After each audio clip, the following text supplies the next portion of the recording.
We are here in August. It is the first big primary night of August. We got Jeffrey Skelly, Decision Desk, DDHQ, Chris Cillizza. Pretty much our biggest primary night, arguably since I guess early June. Yeah, feels like I was going to say early like an June. ice age ago. Yeah, June 2nd, I guess. First Tuesday in June. 5 states going coast to coast. Hey, and this could have been an even bigger night if Virginia's redistricting had happened. If that had happened, oh man, Virginia, we would have been starting at 7. Let me tell you, we'd have already been on the air for a while. Yeah, yes, absolutely. We already have a Senate nominee in Virginia, right, Skelly?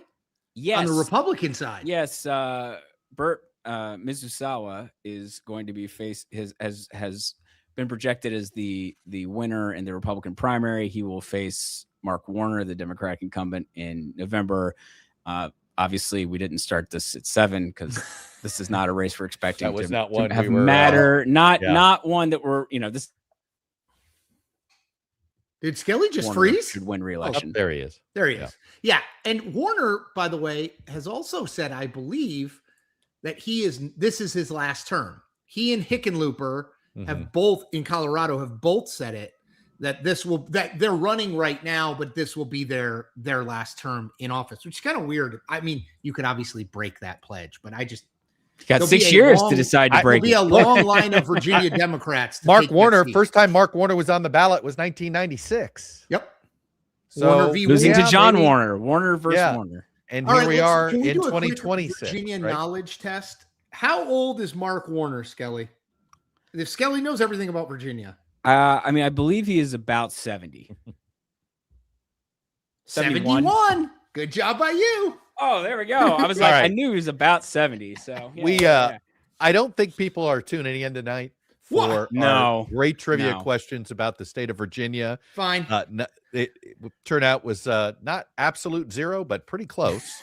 When you have the number, it was at 6:15. I was the 311th voter in my precinct. And they were ecstatic. That's 6:15 p.m., folks. Yeah, p.m., folks, not a.m. there. But obviously, look, to me, there's sort of we've got 2 pretty good appetizer courses. I think we got Kansas primaries and Missouri primaries, but the main dish is the state of Michigan, which obviously a huge night in the battle for call it what you want, battle for the soul of the Democratic Party, Chris Cillizza. But it feels like this is going to be it would be a shock if this is close. No? Yeah. That's the thing is, like, there's no question this primary is super important, right? I mean, it's like you basically have the 2 sort of every leading voice in the National Democratic Party is in on one side of this race effectively, right? Bernie Sanders, AOC, Elizabeth Warren, Ro Khanna, all for Abdul El-Sayed. And I know I'm leaving people out, and then on the other side, you've got, Gretchen Whitmer, the governor, you've got of Michigan, you've got Chuck Schumer, right? Like for Haley Stevens. So it's like,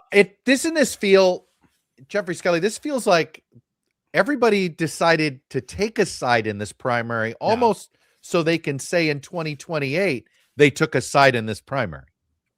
I mean, I think, it would not be a shock if that was a consideration as people were deciding who to endorse. But I do think, by the way, I should just note, we have gotten a handful of votes in from the Grand Rapids area and Kent County. El-Sayed out to a very early lead, but a lot of votes left. And, with this contest, by the way, before you get to that, Jeffrey, I do think folks want to know, characterize the early tabulations as they come in. What should we see? What's a good night? If things are going quickly Abdul El-Sayed's way, what will we see? And if it looks like Stevens is holding her own, what will we see? Right. So there was a lot of early vote here. Some mail vote. I mean, right now, I think our estimate is just a bit shy of 1.6 million. I mean, that can change as we get more votes in, but roughly right now, a little over 1.5 million, which is a very high turnout for a Democratic primary for Senate in Maine. In 2018, I don't remember what the gubernatorial one was, but this clears it by some distance. So in that in that sense, it's a high turnout thing, which I think is probably helpful for El Sayed in terms of who would help higher turnout more is probably voters who are a little younger. And so that actually is the next part of this, which is to say Stevens is probably going to do okay. In fact, it will be interesting to see if she's leading as we get more of the early vote in, or if it's just an El Sayed sort of swamping. That I thought was interesting, and I want people to have understood this, that you're expecting, if Stevens is up early, it doesn't mean she's going to win. It just means she has to be up early, right? If she's not up early, this is very this is a quick call. Very quickly. Yeah. Got it. The only way that this is competitive is if we get a lot of early vote in and she is leading and you see a fair amount of purple, which is her color that was randomly assigned tonight, and not a ton of green initially, because the election day of vote, we've seen this time and time again. Progressive candidates tend to do better because who tends to vote on election day? Younger That's right. people. And more progressive voters tend to be younger, and so we've seen this time and time again where even like it could even be in a mostly vote by mail state like Colorado. We were talking about like Milot Quiros and her race against Diana DeGette. Like, oh, well, it looks like it's over for DeGette. And then by the end, Quiros had won by even more because more and more of the vote that was dropped off toward the end was progressive. Well, and it was and that's what we saw. You may have brought it up, right? In Illinois when Kat Abu-Ghazaleh, she came way back. She got close because she got much closer as the vote. The vote. So we've seen this over and over again. So that's the reason why the only way that this is interesting, like truly like, maybe this is going to be closer than we think. Because you may have seen earlier, I had the polling average up. I'll bring it back up here. 53-40. Yeah. 53-40. El Sayed, in the lead here at the end. It's a pretty good lead. Probably, makes him a pretty clear favorite. I will say it's primary polling, and I don't want to say that it's an absolute lock or something. Right. But obviously, it would be a surprise if he lost at this point. But I think it's only interesting if he is not leading here in the next, first hour. I just want to note here, and Chuck, we should talk about this too, because I mean, I knew that Stevens and the APAC Super PAC had spent a ton of money on Stevens. Oh yeah, they did. But it's like $32 million, and she, and by she I mean sort of all her Super PAC world, has outspent him like 15-1. Oh, Crushing him. Thank you, Skelly. And even this is only as of July 31st, so there may have been some final spending in here that. And yet, I'd love to see a measurement. He's way ahead. But I'd love to see a measurement on social media or even YouTube. I think. Yeah, I know. Things are changing. That's why all of this money is on legacy media. Yes. And it's like if you were in other information, pipes. Yep.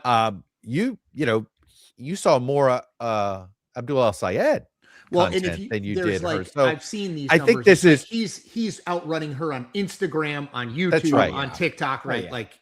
I think it shows you, look, and he had, and by the way, it's not like he raised nothing, right? He raised a tremendous amount of money. She's had an enormous pile of money for a non-incumbent. We've not seen a non-incumbent. We've seen some incumbent insurgent primaries where the incumbent's gotten money like this, but this is a non-incumbent. And obviously it is, I think we got to go back 2 months when there was a serious conversation of if there is the panic, the freak out about Abdul El Sayed began arguably Memorial Day, right? Yep. Well, because it became clear he was ahead. That's right. And then the question was, well, if you're going to consolidate do you consolidate behind Stevens or McMorrow? Yep. And McMorrow's the blue line on screen for folks looking here because she dropped out. But Schumer was already in for Stevens at that point. Yeah, he was in for Stevens. He was already in for Stevens. And APAC was really in for Stevens, which is that's an important thing. She is one of the more pro-Israel members of the U.S. House of Representatives. They will have spent more money on her than they have spent on any other candidate. And this is the most expensive primary, Skelly? Yeah, they went all in early, and I don't know if they fully appreciate. they picked the wrong horse. I mean, Yes, McMorrow, I think Yeah, that's they right. did. Yeah. McMorrow it's sort of like, look, don't give you an insider, right? You better go find your acceptable outsider in that case. And Yeah, they would have so, been smarter to get behind Chris, you asked McMorrow. this question. It is basically the most expensive Democratic Senate primary. Democratic. Yeah. That's right. With about, and this was as of July 31st. This is from Ad Impact, which always has great data. So Love I their recommend. stuff. Yeah. The Texas Senate race earlier this cycle was more expensive. But yeah, it's basically the most expensive Democratic primary for Senate we've ever seen. So and this is just, I just want to make this point. It's like now things can change, right? We don't know, but like if it's not close, I mean, it's just that's a massive. If I'm just Chuck talk about Schumer, lighting on fire, you know. if I'm Chuck Schumer, it's like, man, this doesn't make me feel good about 2028, No, right? Like, I mean, it's certainly. But look, Do you mean for Schumer himself, or for do you mean Schumer for the party? himself, Yeah, I'm talking Schumer himself. Schumer's. This is Schumer. very hard. There's no way. I don't think he's leader. I really don't. It's not a money extremely question, skeptical. right? Like if I it was do a not money think he question, becomes leader. she would win. Yeah. She would win the primary if it was money, and it's clearly not. Because you now see, I mean, I don't, what's Mary Patello going to say? What's Sherrod Brown going to say? If I know. I don't know. It's just, Skelly, can I ask a question via our amazing executive producer, John Reese? Because we're talking about Abdul El Sayed as, and we just note again, all polls don't close until 9. DDHQ hasn't called it, but everything suggests he's going to win. Maybe Look, we know easily. but let's, the latest news out of the boiler room there is the absentee vote drop in Kent County, which is Grand Rapids, suggests that Stevens is going to be in for a very bad night. So how much does that change DDHQ forecasting on Michigan? Because I feel like it's all over the map, right? It's like the Stevens people are like, it's all about electability. It's all about electability. But the polling, it's not like Stevens is up on Mike Rogers by 30 and El Sayed's down 30. It's like 2 points, 1 point. Like, is there any actual evidence beyond spin that he is a weak general election candidate right now? I don't think specifically. I actually looked at this a little bit in terms of, what do general election polls say right now? Let's see if I can successfully bring this up. Instead of, I saw this in your write-up. By the way, follow Substack, Decision Desk HQ on Substack. You would have seen this, and it's great.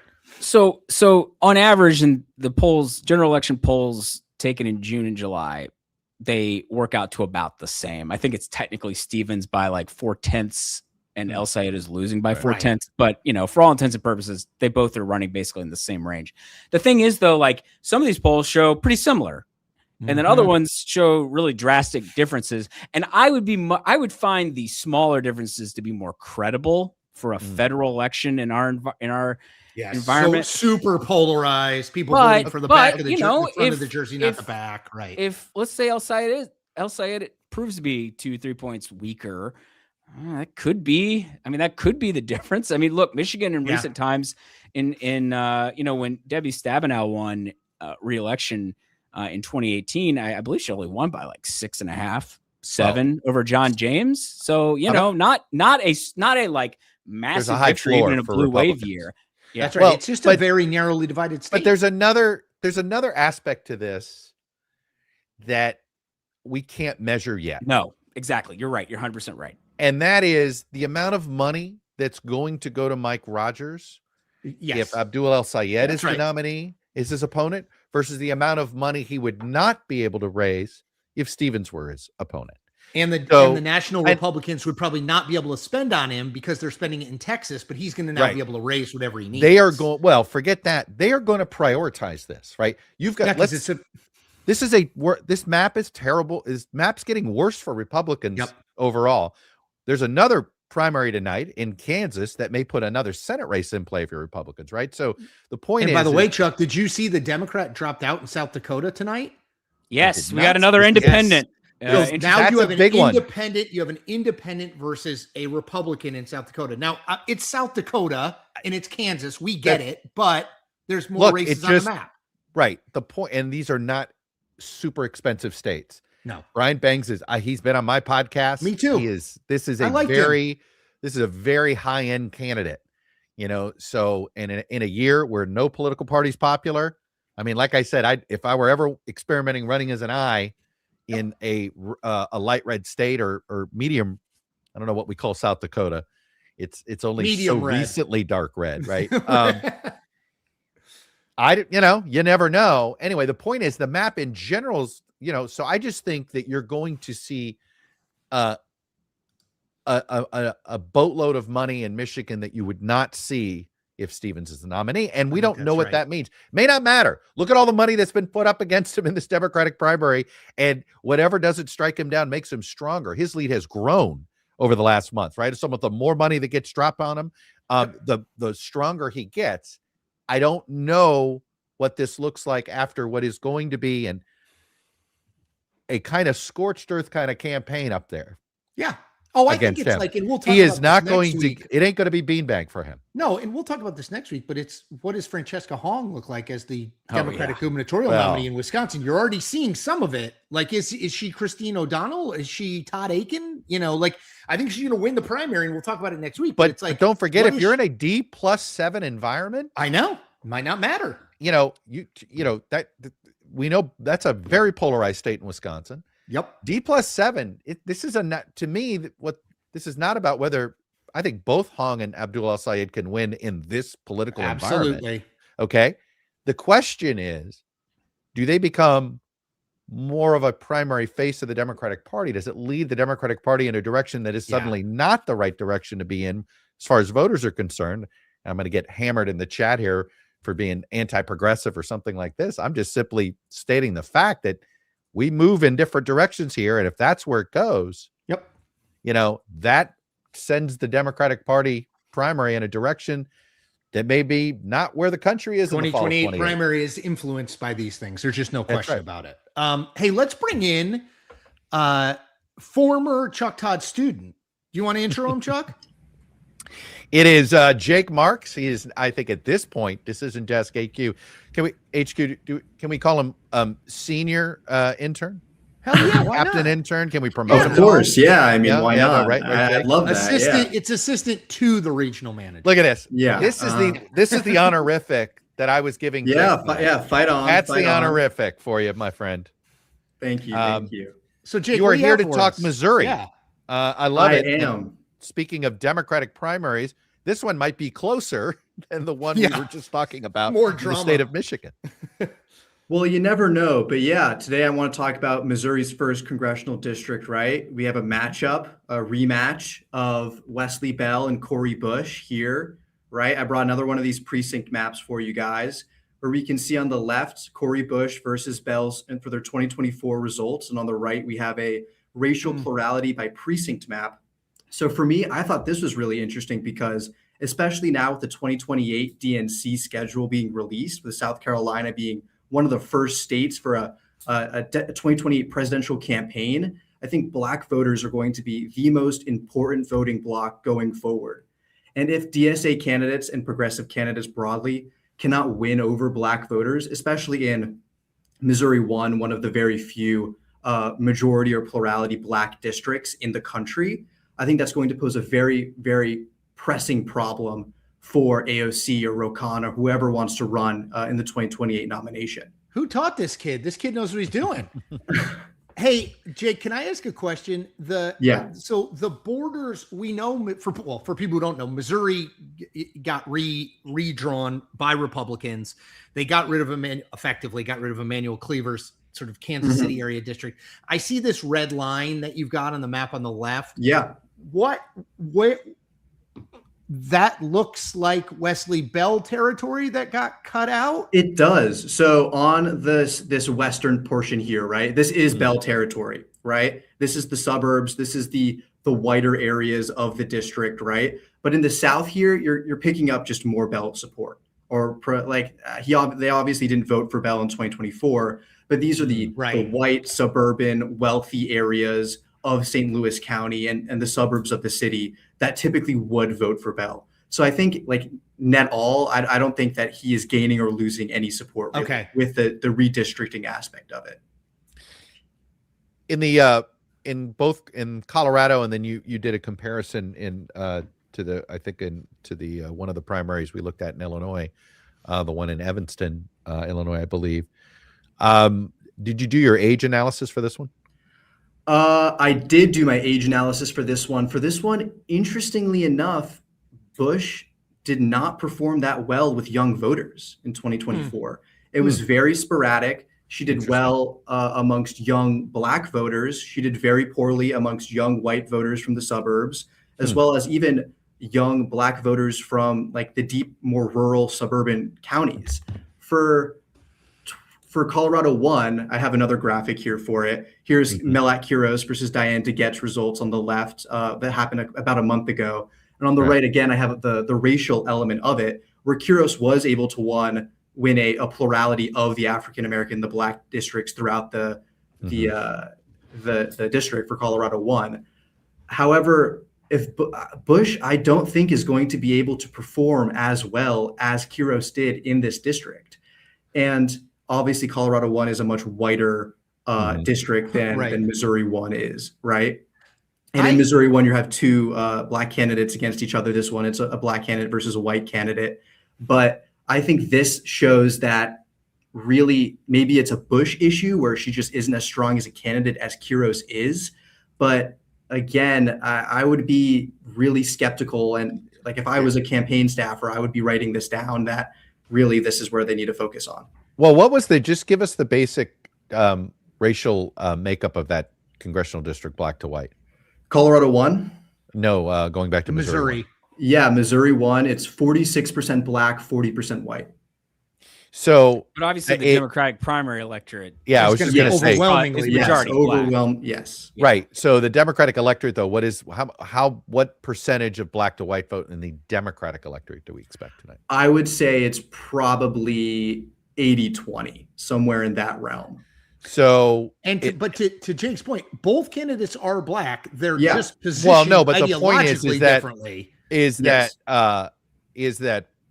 Bell's going to crush Bush among the white Democratic voters. Yeah. Yes. Based on this you say that based on this analysis. Well, it depends. I mean, I'm not disagreeing with Jake necessarily. I think if you look at this, it's sort of what I'm interested in is there are some parts in sort of the southern part of the city that are a little whiter, and you did see Bush win in 2024. And so I guess what I'm curious about is whether or not you do have some sort of white progressives in the city proper who will still vote for Bush. But in the suburbs, I absolutely agree that that's probably going to be stronger for Bell, given what we're seeing here. Isn't in this case, though, that Cori Bush has not been a traditional sort of she didn't necessarily have the white progressive vote in her column the first time she won, did she? I would say yes, but you're seeing, I think she did, but you're seeing usually with the DSA candidate that they win overwhelmingly the white progressive vote. Right. With Bush, you're not seeing that. You're seeing that she's still winning, but she's not winning 90-5 or something. And for what it's worth, St. Louis County in this area, in the St. Louis metro area, is just more racially polarized than I think people fully appreciate. Yep. I mean, I think is Ferguson in this district? Yes, it's I thought so. It's up in the upper portion there. I thought so. I mean, this is like St. Louis City, and there is no, I'm not saying there isn't a white progressive vote in St. Louis. It's just not a large. It's not as large. Yeah, correct. It's not like other cities. You could argue. I think that there's more of a white progressive vote in Kansas City. Yeah, I think that's right. And I also think if you look at just sort of population patterns, like St. Louis has not sort of hit a kind of boom post-industrial. You saw some other cities. How many whole? You want to do the Whole Foods check? It would be doing the Whole totally Foods check, right? Yeah, I mean, it's like it's behind not as many Detroit. Whole Foods. It's behind Detroit, not as many. even in that. Yeah, Detroit has moved more in that direction than this has. Yeah. Well, the other thing too, I wonder about is just Bush when she was in office. Like Melat Quiros had never. I mean, I know she'd been, but she's not a member of Congress. Bush has her issues. Was so gigantically controversial, which were just not even ideological. Had nothing to do with ideology. Yeah, exactly. Yeah. These were just straight up character things. That I just wonder whether it's like it's not a. It's I don't not, think it's a my fair point test. Is it's not like in a vacuum test. I told of it. This isn't a. there a lot of these other primaries. Oh, this is establishment progressive. Right. This Just has not got the clean like that. The flavors are familiar, right? Yeah. They're kind of there, but there are other factors here that go to her time in office and how the campaign was run last time. So it's in some ways this is more personal. I mean, go look at what she said after she lost the race in 2024 to Wesley Bell. I mean, she basically says like, "I'm coming after you, Jewish people." I mean, not in exactly those words, but like, it's if you go just type in Cori Bush concession 2024. I mean, and I will note, obviously, AIPAC. What is it? United Democracy Front, Skelly? Is that the United Democracy Project? Yeah, they have spent heavily. They have spent heavily for Bell again, as they did 2 years ago. It's not as heavily as they spent for Haley Stevens, but Bush just brings her own baggage. That's all I would say. Yeah. Look, yes. Yeah. Yeah. Sorry, no, I was I didn't want to change subjects. I was looking beforehand to see like what's the success rate for House politicians, right? Who won originally, were incumbents, lost their primaries, and then tried to win a primary again. And that Jake, rarely hold that thought. Happened. Hold that thought. We have trivia on that. Let's make it a trivia question. No. Jeffrey, let's throw it to the commenters here. Go ahead. We're going to give you about a minute to see if you guys can come up with this answer before we tell it. So when was the last time a member who lost a primary ran in the immediate next election, so 2 years later, against the same person who had just beaten them, who was now the incumbent, and beat them? So yes. You don't have year, to say what year, what year, what state. You don't need more than that. All you need, you only have to say the year and the state. You don't have to say the candidates. I mean, I'm going to be impressed if anybody gets this. Jake, did you actually find this? Because I went looking and found it, so that's why I was curious what you were about. Yeah. Yeah. I mean, I found a candidate. I don't think she ran against the same person. That was what I was really curious about. That was a little bit more in the weeds. I have guesses of never, which I do like because it's never against voting never or none of the above. Lisa Murkowski, no, you got to go much further back than that. You got to stay in the House, right, Skelly? Mm-hmm. Yeah, I wasn't counting. Yeah, we're not getting the answer away yet. Murkowski's tricky in it's complicated. That's actually also not. She didn't come back. She never was out of office. She never was out of office. Yeah, she never left office. She never was out of office. Right. She was never out of office. Never left office. She lost a primary. But went on to win re-election. Speaking of which, where the hell is Joe Miller now? That's a blast from the past. Can I ask Jake, what do you think? Bell? For me, my Bell answer, or Bush? Oh, I think Bell. I think Bell? I think Wesley Bell is going to. I think this is going to be one of the few races we're going to see this cycle where the progressive loses, and the progressive is like a well-known, like established progressive who has like millions of dollars in funding. Bush is endorsed by Bernie. Like, I think that this will be one of those few races. So Bell won 51-46 in 2024. Similar, you think? Bigger, smaller?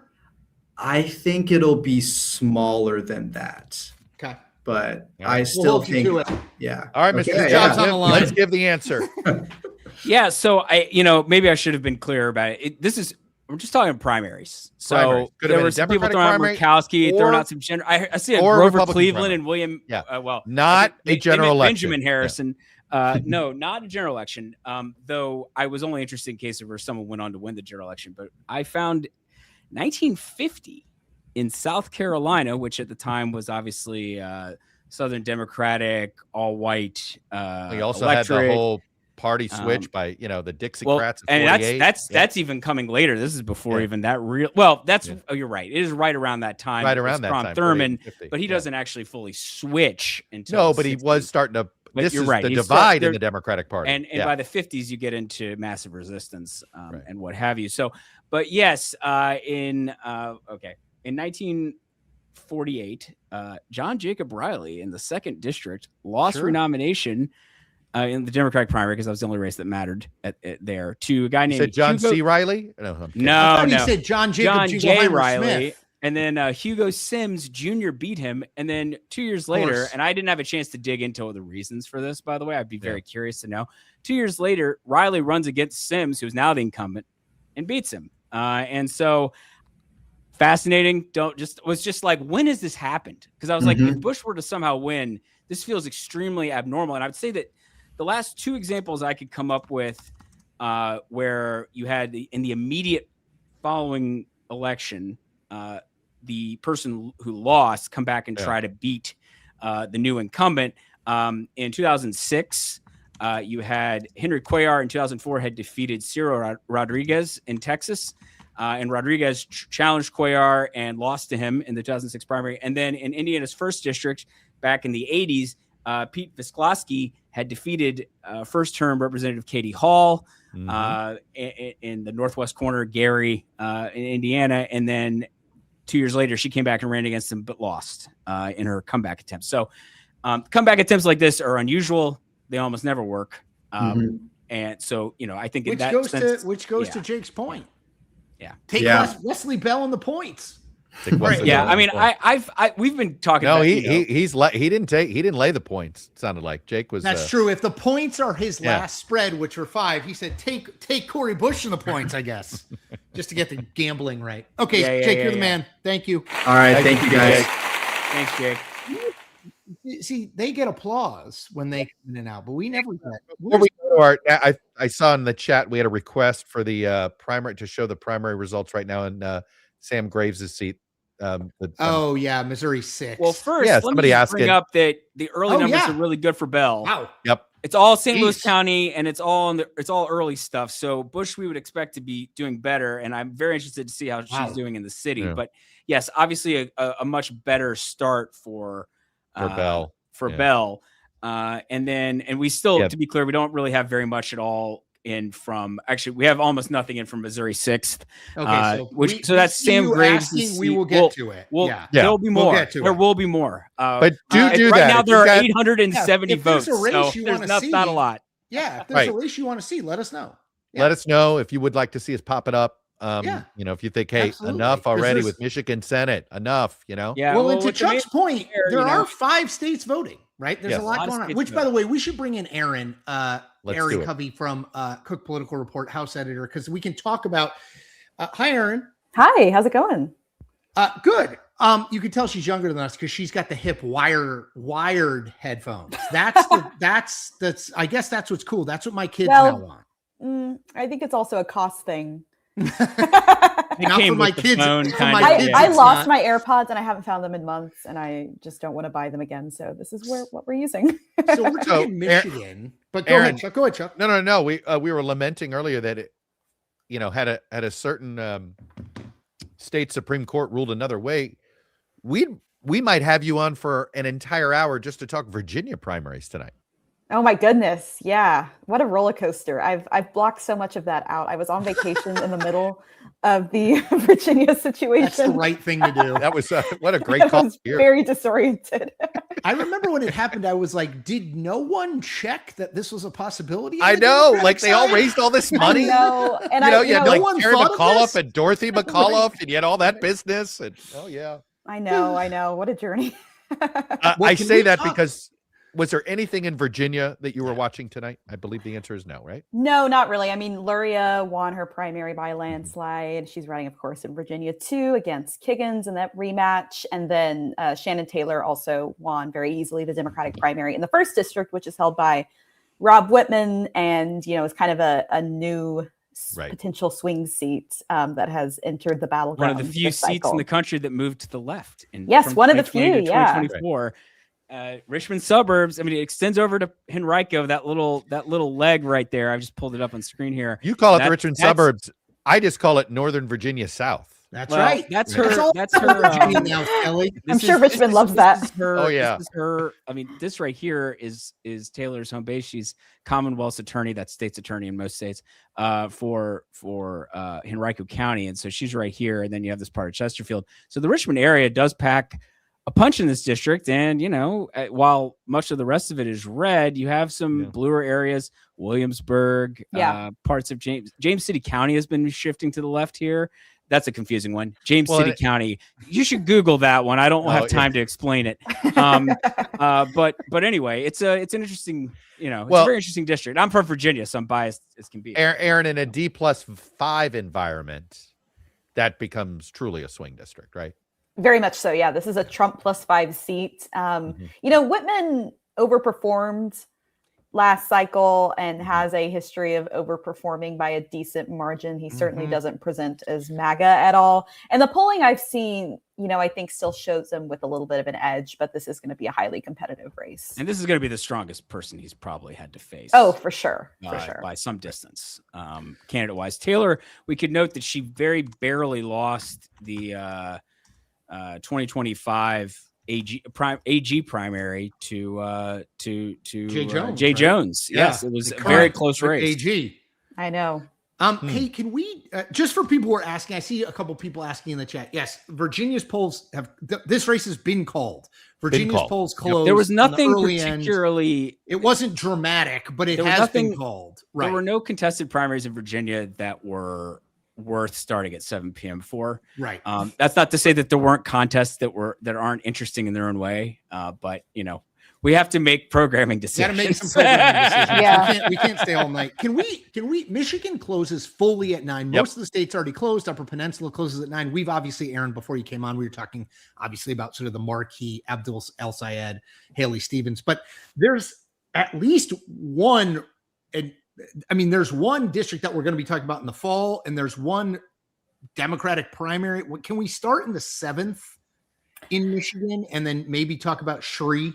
Yeah. So the 7th district, this is mid-Michigan, right in the center of the state, includes the state capital, Lansing. It's kind of your quintessential swing seat, voted for Biden, narrowly voted for Trump in 2024. So very similar to the state as a whole politically. The Republican member there is Tom Barrett. He's a freshman. He should be one of the Democrats' top pickup opportunities in the country. This was Alyssa Slotkin's district. This was Alyssa Slotkin's district.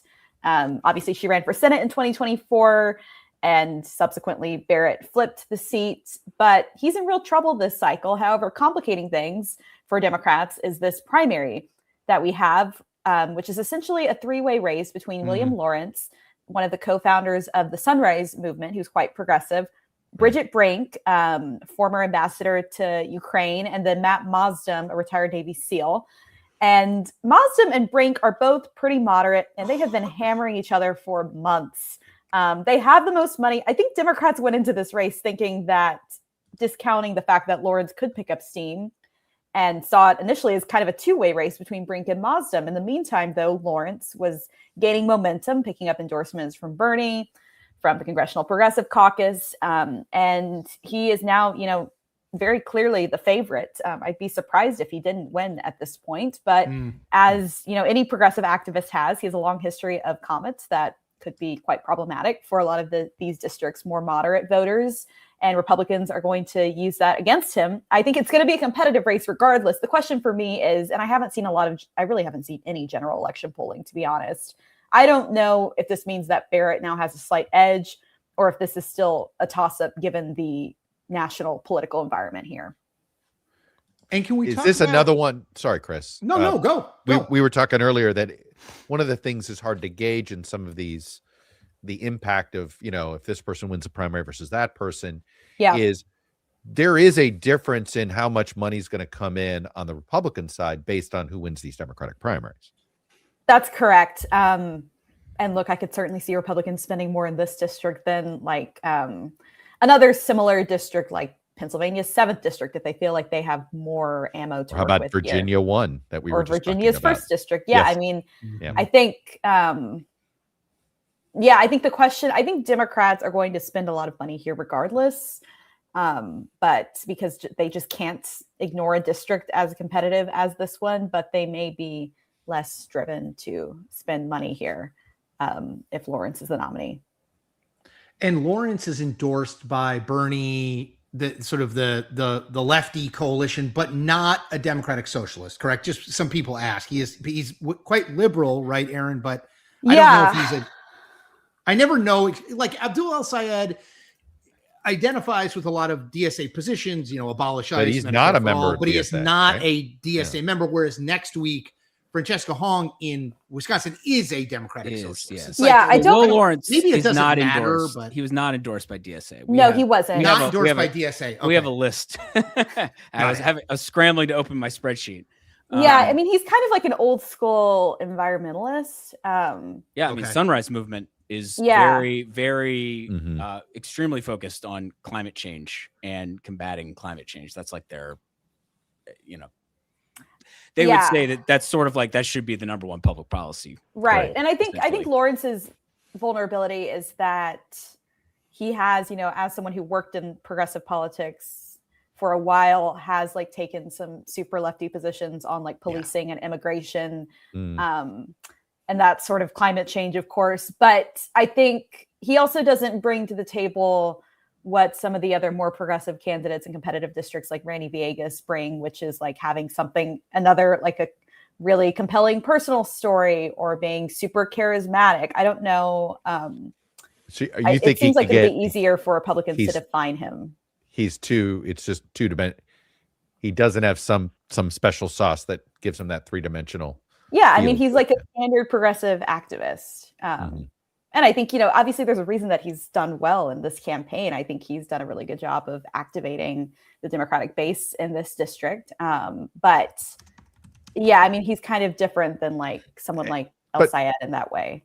And given, I mean, and is Skelly, how much should we read into this division in this primary here? Go back and show.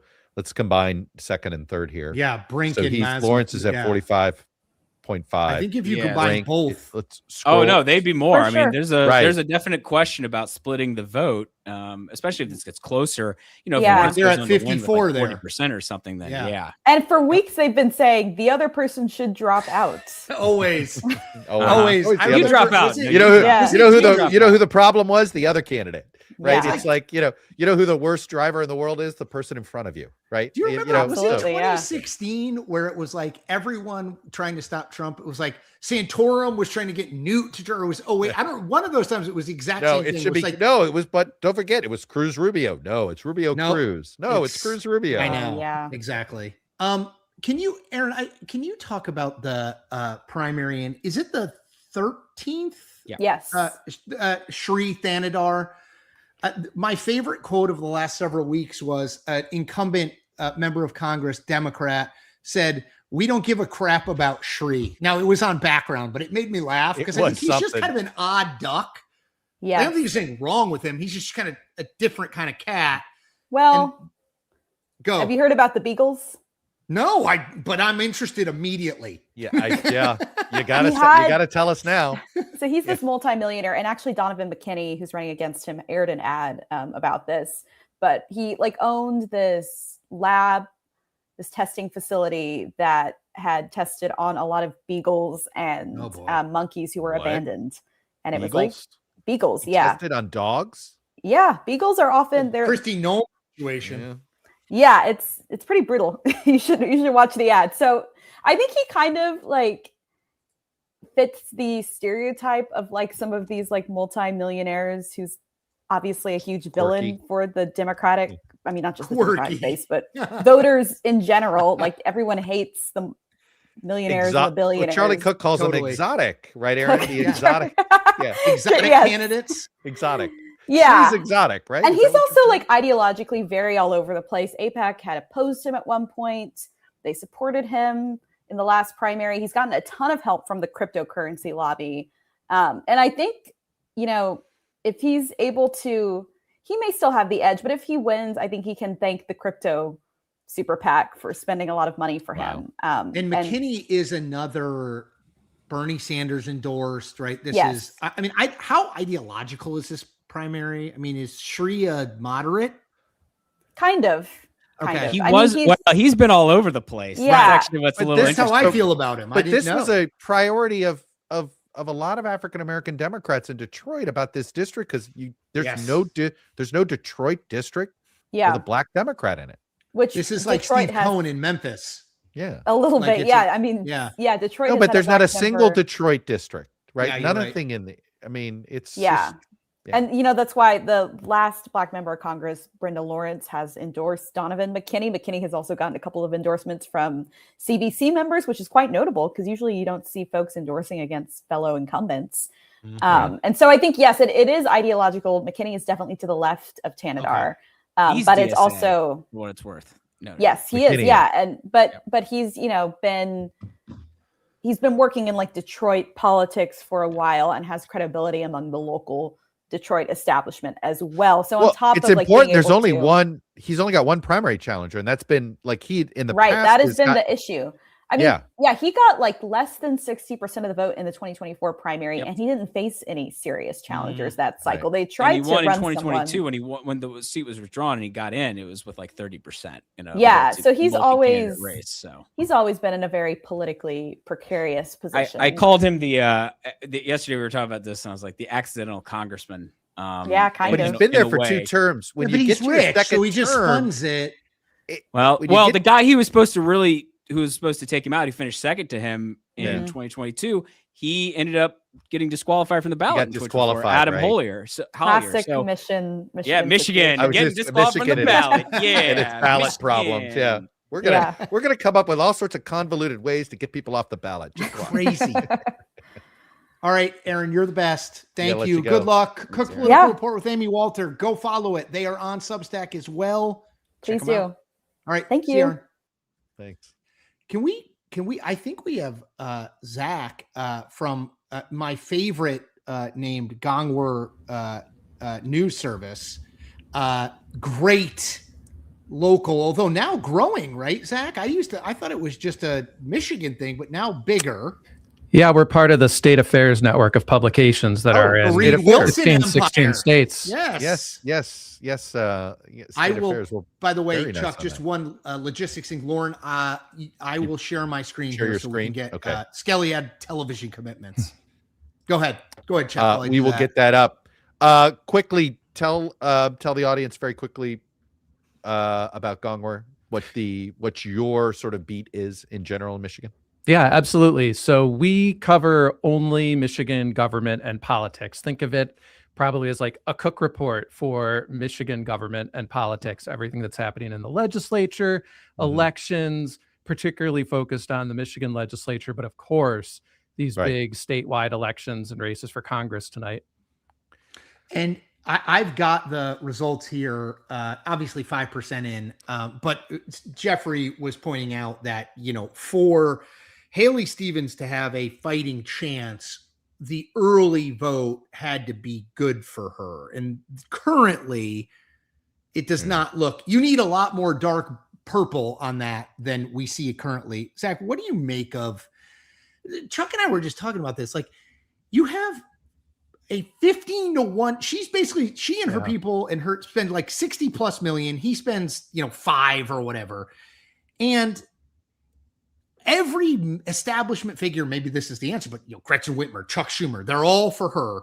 And it looks like, if the polling is right, he's going to run away. I mean, we're 12 minutes away, I should say, from polls closing. So stay tuned. Sure. But And what do remember, you make Michigan is a 2-time zone state. That's right. People seem to Michigan's forget that. 2 times today. Now, Thanks the to UP the, up here. Thanks to the UP. That's right. What do you make of that, Zach? Is it candidate quality? Is it environment? Is it like what it explains it? I think it's all the above, but I really think Abdul El-Sayed, right person, right place, right message, right time. I mean, and he's so compelling. This is a guy with a significant charisma advantage over Haley Stevens. No one's going to say that Haley Stevens is a better orator than Abdul El-Sayed, even Haley Stevens supporters. And in today's day and age, people, I think we've heard this around the country. People want somebody who really speaks to the anger they're feeling, the willingness to flip a table and going to Washington. And with Haley Stevens, her message was great in 2018 when she first ran for Congress. And she's running it back. She's, running it back on the auto rescue for the Obama administration. I've got receipts on how to get things done. I've got receipts on how to win these tough elections. And it just seems like Democrats have tuned that out and said, I want the disruptor. Boy, I really like what Abdul has to say. And all this money it's just had no effect. And I don't want It's to amazing. It is. I don't want to pre-mortem this because we're waiting on some other results. But just imagine. But hang on a minute. Abdul Yeah, Al go Sayed ahead. is carrying Kent County. Okay. And that is like So So- zoom in. Go This ahead, is Chuck. kind Keep of going. wild, but I would say that's not surprising. Kent County has shifted hard left. Now, I know for all of us, we grew up with this was a Gerald Ford's Republican home, right? bulwark. Totally. I It's mean, what Joe Ford. Yeah. even in 2014, Rick Snyder, the Republican governor, won Kent County by over 20 points. But I would say starting with the Trump and then Whitmer era, Yeah. it has flipped on its head. And I want to say Mhm. Grand Rapids proper is a very liberal, progressive city. It is just a total night and day difference from 20 Interesting. years ago. These are some of the most left-wing voters in the state are in the city of Grand Rapids proper. So we only expect she should win. You think she wins Oakland or not? I mean, boy, right. She should. Goodness, Right. she represents half the county in Congress. And I think she'll do very well in parts of Oakland County. But, there are parts of Oakland County, in that southeast corner, you talk about like Ferndale, Berkeley, Mhm. Huntington Woods. These are very Mm. liberal, progressive communities, maybe less so Huntington Woods, but certainly Ferndale, Hazel Park, that are going to be maybe tough for her, where Abdul is going to have some resonance there. The question I have is just how many purple counties even show up on this map. I think she'll hold Wayne. I don't know that she's going to get much of a margin out of there. But after that, boy, Abdul just, he's been all around the state. And we were talking about the candidate to candidate. Mhm. I think Haley ran a pretty solid campaign after Mallory McMorrow dropped out on July 5th. Was But that the in right candidate to get? For That's the what we were. establishment to- That's the that's question the we're debate we were wondering. having. So Like, the is one there thing- yeah. buyer's remorse here? I just think you look, Mallory McMorrow was just not going to succeed in this era where you have to pick a lane. And once it was known that AIPAC was going to be in this for Stevens, and it was known from the beginning because they supported her for Congress. I never saw a lane for McMorrow because there was going to be tens of millions of dollars for Stevens. And my goodness, McMorrow's from Royal Oak, Stevens is from Birmingham. They're both essentially ideologically the same. They're stylistically different, but that you could, if one of them were to throw a stone from the other's house, they could probably hit it. So, they were always in the same path. And McMorrow just was never going to be able to compete with Stevens' resources. Now, certainly had Stevens never run and this been a McMorrow versus else, I had heard some whispers. maybe more interesting. When this first the consolidation chatter started to heat up, it felt like Memorial Day. Like to another level, a decibel level, right? It was always sort of out there, but it felt bigger. Some of the first chatter was a debate. Well, should they push Stevens out? And I even had somebody who I was trusted pretty well that said that there was going to be a heart to heart with her. And then all of a sudden a poll came out showing McMorrow collapsing. And then, and that poll I think was pretty questionable. I do think there was a brief moment where Haley Stevens could have been pushed out of this race. It was right after the Michigan Democratic Party convention in April. She was booed mercilessly. Right. Oh, I remember. Yes. It was really humiliating. And I mean, I thought at the time, like, Haley Stevens' whole argument is electability. And how are you the most electable candidate when a big chunk of your base hates you and is probably not going to show up to vote for you? And I did think then the McMorrow people really should have gone for the jugular. And I think they missed their opportunity. They had some dark money that came into play too late. I do wonder what would have happened had there been that move then and they tried to go for it. We'll never know though. That's the thing. You needed the personality of McMorrow with the financial backing of Stevens, right? In retrospect, I think or not. I mean, my old friend Ron Fournier has been telling me about Abdul Al Sayed. He's really a talented for two guy. years. He was like, when he was polling at a 12%, and he was saying, Ron wrote a great piece on Substack about this. Ron is a very Michigan recently, guy. but he has been touting. He has been him going back to 2018. Absolutely, give credit where credit is due. And I was going to get to that. A lot of people, they probably know, particularly if they're tuned into this, they know the name Abdul Al Sayed, but what do we need to know, given that nothing's been called, Michigan we're still 5 minutes away. What do people who are watching this who are not from Michigan need to know about this guy? So super charismatic, one of the most gifted speakers we've seen in Michigan politics. He is poised to be the most, the farthest left nominee for a major statewide office, governor, U.S. Senate, in 60 years. People always say Michigan elections are won in the middle. And so traditionally, the political parties put forward candidates that are in the middle. Abdul El-Sayed is not in the middle, but he's going to make this gamble that this is what people want right now, that they don't want somebody who's going to try to triangulate, who's going to be able to say Medicare for all. That's his big theme. He's not apologizing for it. Huge theme for him is ending U.S. aid to foreign governments, especially Israel.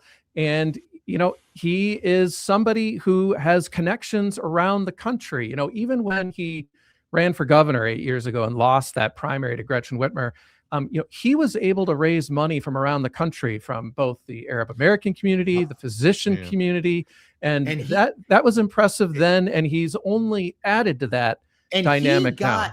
Given, I always point this out to people, given that Whitmer was like overwhelmingly kind of like seen as the nominee, he did pretty damn well for a like he loses to her, right? But I mean, he got either in the high 30s or the low 40s. He got 30%. And right, like he did not get 5% of the vote. Right. I mean, this was a nobody was like at the time. Nobody knew who he was. Like, wait, you were the Detroit Department Health Director. He was maybe in his early 30s. Nobody had ever heard of him. Who are you? Why are you running for governor? And he acquitted himself pretty well. The other thing I would say in terms of what people need to know, boy, this guy can throw a punch. He's definitely a bro. I mean, this is somebody who likes to post workout videos. He recently, there's a bit of Trump style in him. And by that, I mean the way he talks about his opponents. He was kind of mocking the Vance family in one interview recently in a way that I thought really did echo Donald Trump. He recently called Haley Stevens the least capable candidate in America. He once said she needed her consultants to be able to string two sentences together. I mean, this is what I'm talking about. Like there's a harsh edge. His team has really tried to soften that with some of the, there's these videos of him like dancing to Taylor Swift, doing stuff to Bluey, because he's a normal person. Right. Yes. I know, like, with one of the things people talked about, and I don't pretend to be an expert on New York City politics, but that now Mayor Mamdani was a very warm, uplifting campaign. Abdul El-Sayed has that warm, uplifting side, but he also has a much darker, harder edge to him that Mamdani, to my knowledge, is not a feature of his politics. Zach, I get the impression he's not running to be a senator that acquires seniority. No. And he himself, I think I don't think he's been shy about it. A senator, Abdul El-Sayed, is he there to worry about how many federal dollars come back to Michigan, or is he trying to build a larger national movement? And is he likely, are we going to see him in South Carolina in 2028? Well, I certainly wouldn't rule anything out. Like I said, this is somebody who ran for governor as a total unknown. Yep. Certainly wasn't a surprise that he jumped into the U.S. Senate race. But again, this isn't somebody who followed the usual path. I mean, think of Debbie Stabenow, county commissioner, state representative. I was thinking of senator, U.S. House and U.S. establishment. Senate. Yes. Right. Or and even now here we have Abdul. Right. Even Alyssa Slotkin. Same kind of thing. Right. There's no progression. It's shooting straight for the moon. Sure. So I wouldn't rule anything out with him, but I do think he is going, I think a big part of the reason why he is likely to win is Haley's argument that, like, I know how to work the system doesn't resonate. People think Congress doesn't work. Why would I send somebody like that there? Boy, Abdul is going to go over there and break some eggs. And I think that's the idea, is get somebody in there who is going to speak truth to power. And I would also say, there seems to be, I think, one potential outcome of a lot of elections in Michigan tonight could be people are sick of the money. Look at over just briefly in the Republican race for governor. Perry Johnson has spent over $30 million, and he's almost certain to get blown out. I mean, isn't that interesting? And what if Sri Tanadar loses, which he might?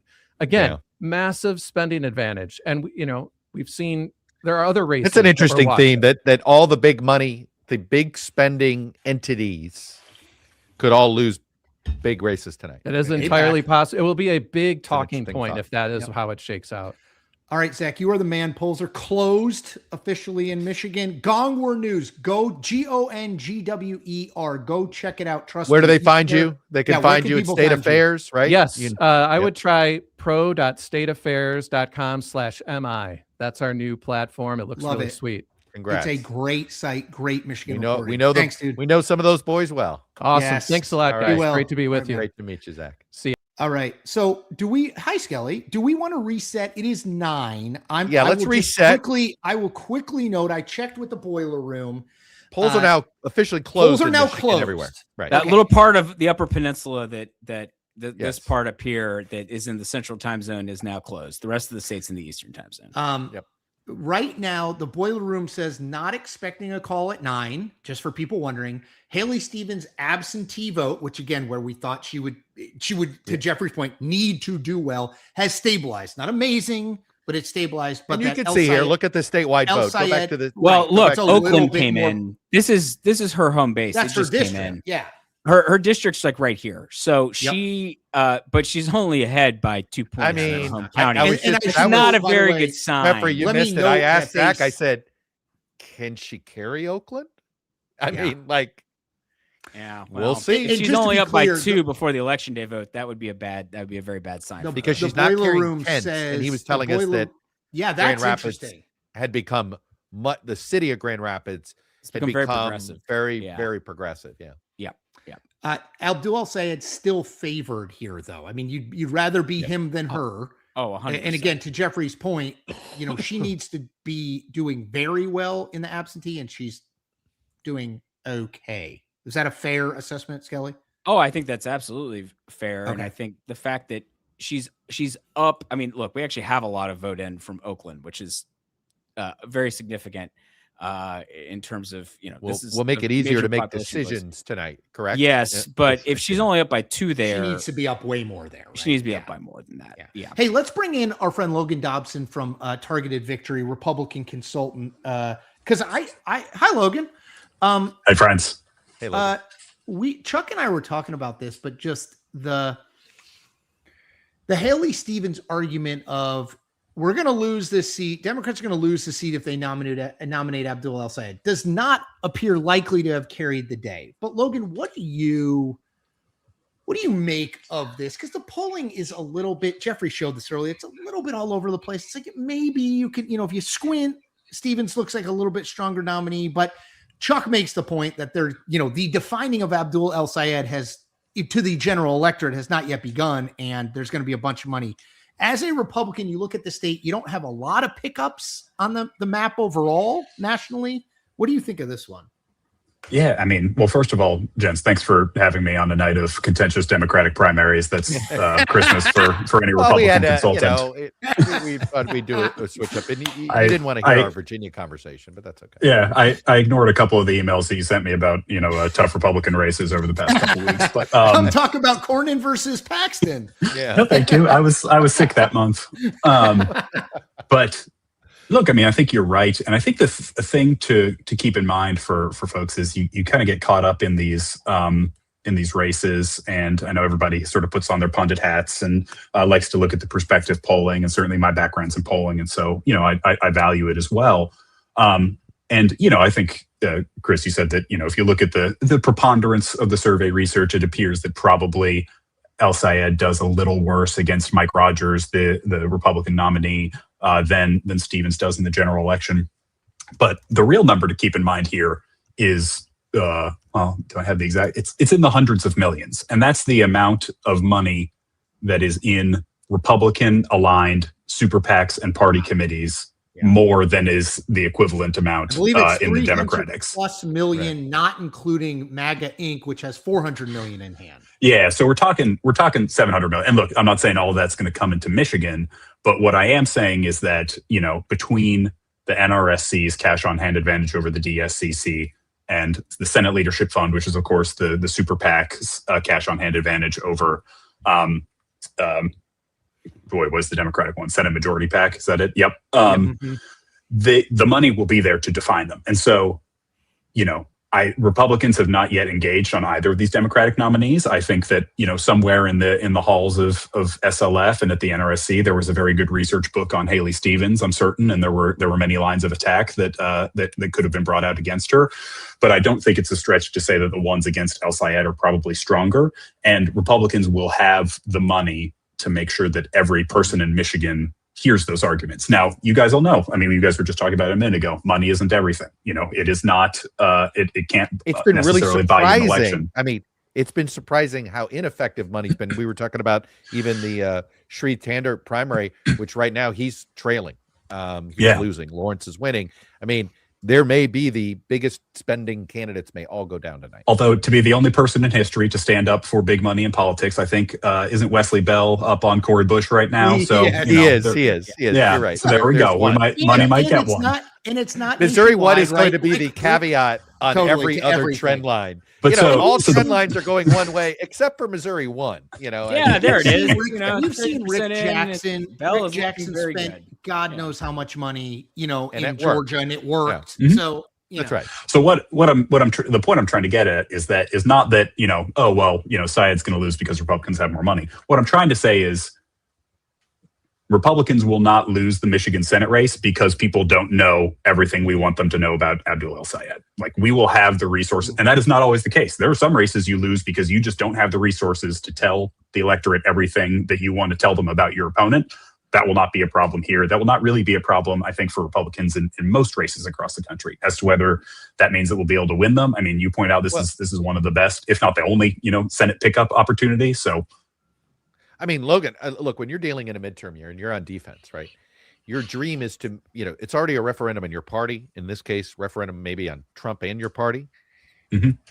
And yet you get an opponent where, wait, can I make it about my opponent? Can I make the great, it's like, right? Call that the Graham Plattner in the biz. Joe. Exactly. It's like and we've seen this in other wave years where there's a couple of survivors, and usually the survivors somehow created the choice or created, however you want to call it. They created a choice environment, or they were able to at least level out the referenda voters, who are maybe, everybody's coming against you.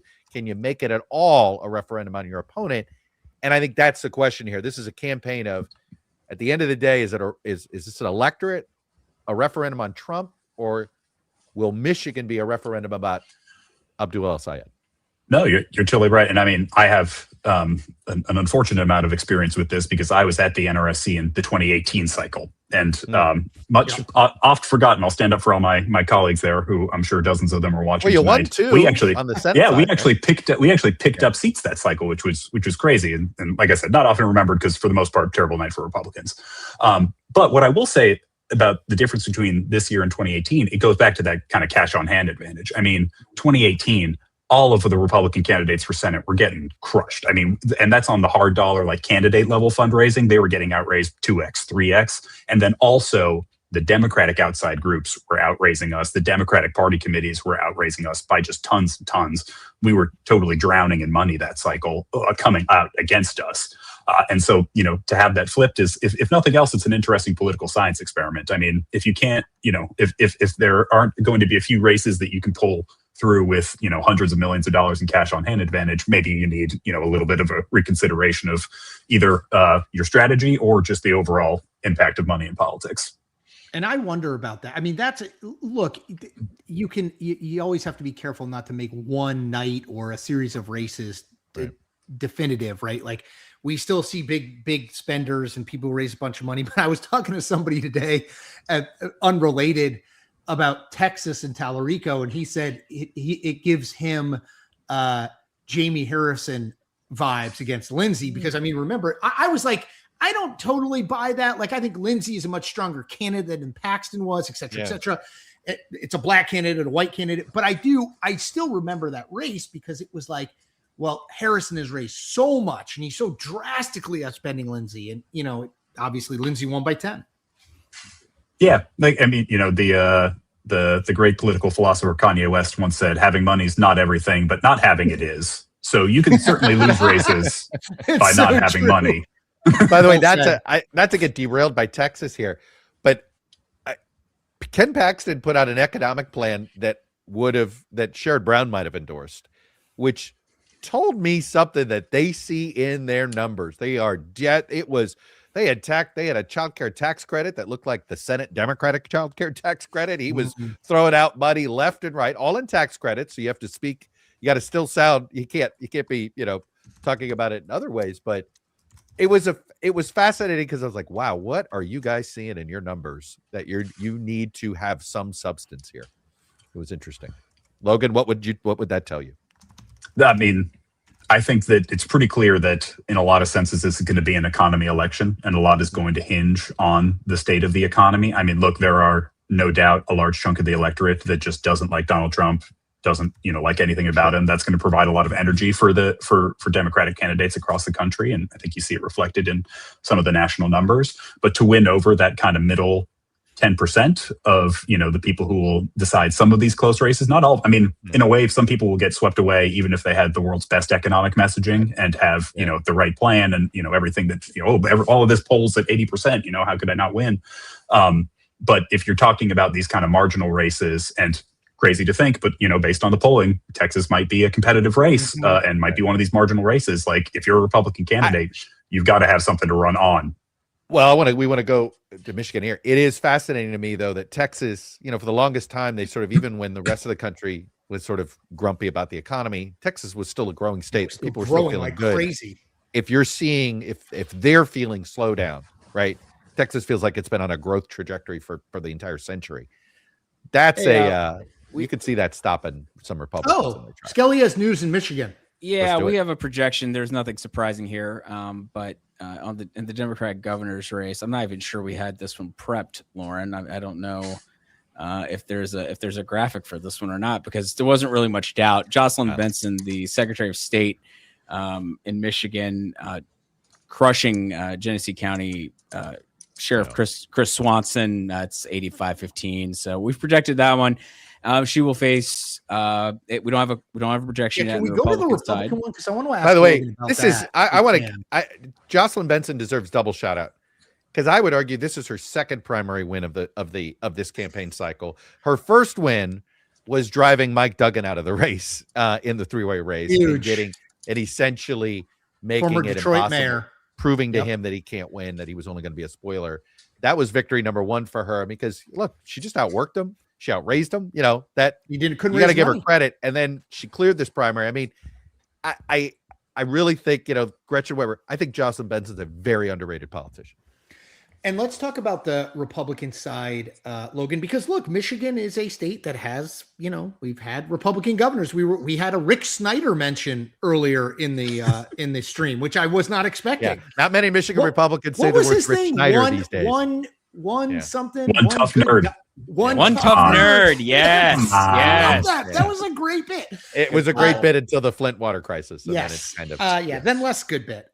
Less good. John James is ahead. Race has not been called.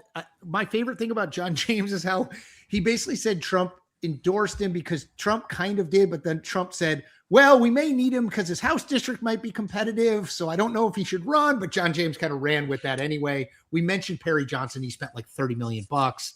James is your stronger option here, right, Logan? Oh, yeah, absolutely. I mean, look, he's run statewide before, obviously hasn't won, or he would currently be in that office, but, won a decently tough House election a couple times. He'll have the resources. He's got, the backing of a lot of the. Michigan is an interesting state. I don't purport to be like the most, specifically Michigan expert, but there are, a lot of sort of powerful families of Michigan that have a lot of influence. Your DeVosses, your Myers, your, folks like that. Yeah. And I think a lot of them are generally speaking, John James fans. And so, he has that sort of support of the Michigan State Party. And I think, he'll put up, he'll give us our sort of best chance of winning there, and may benefit.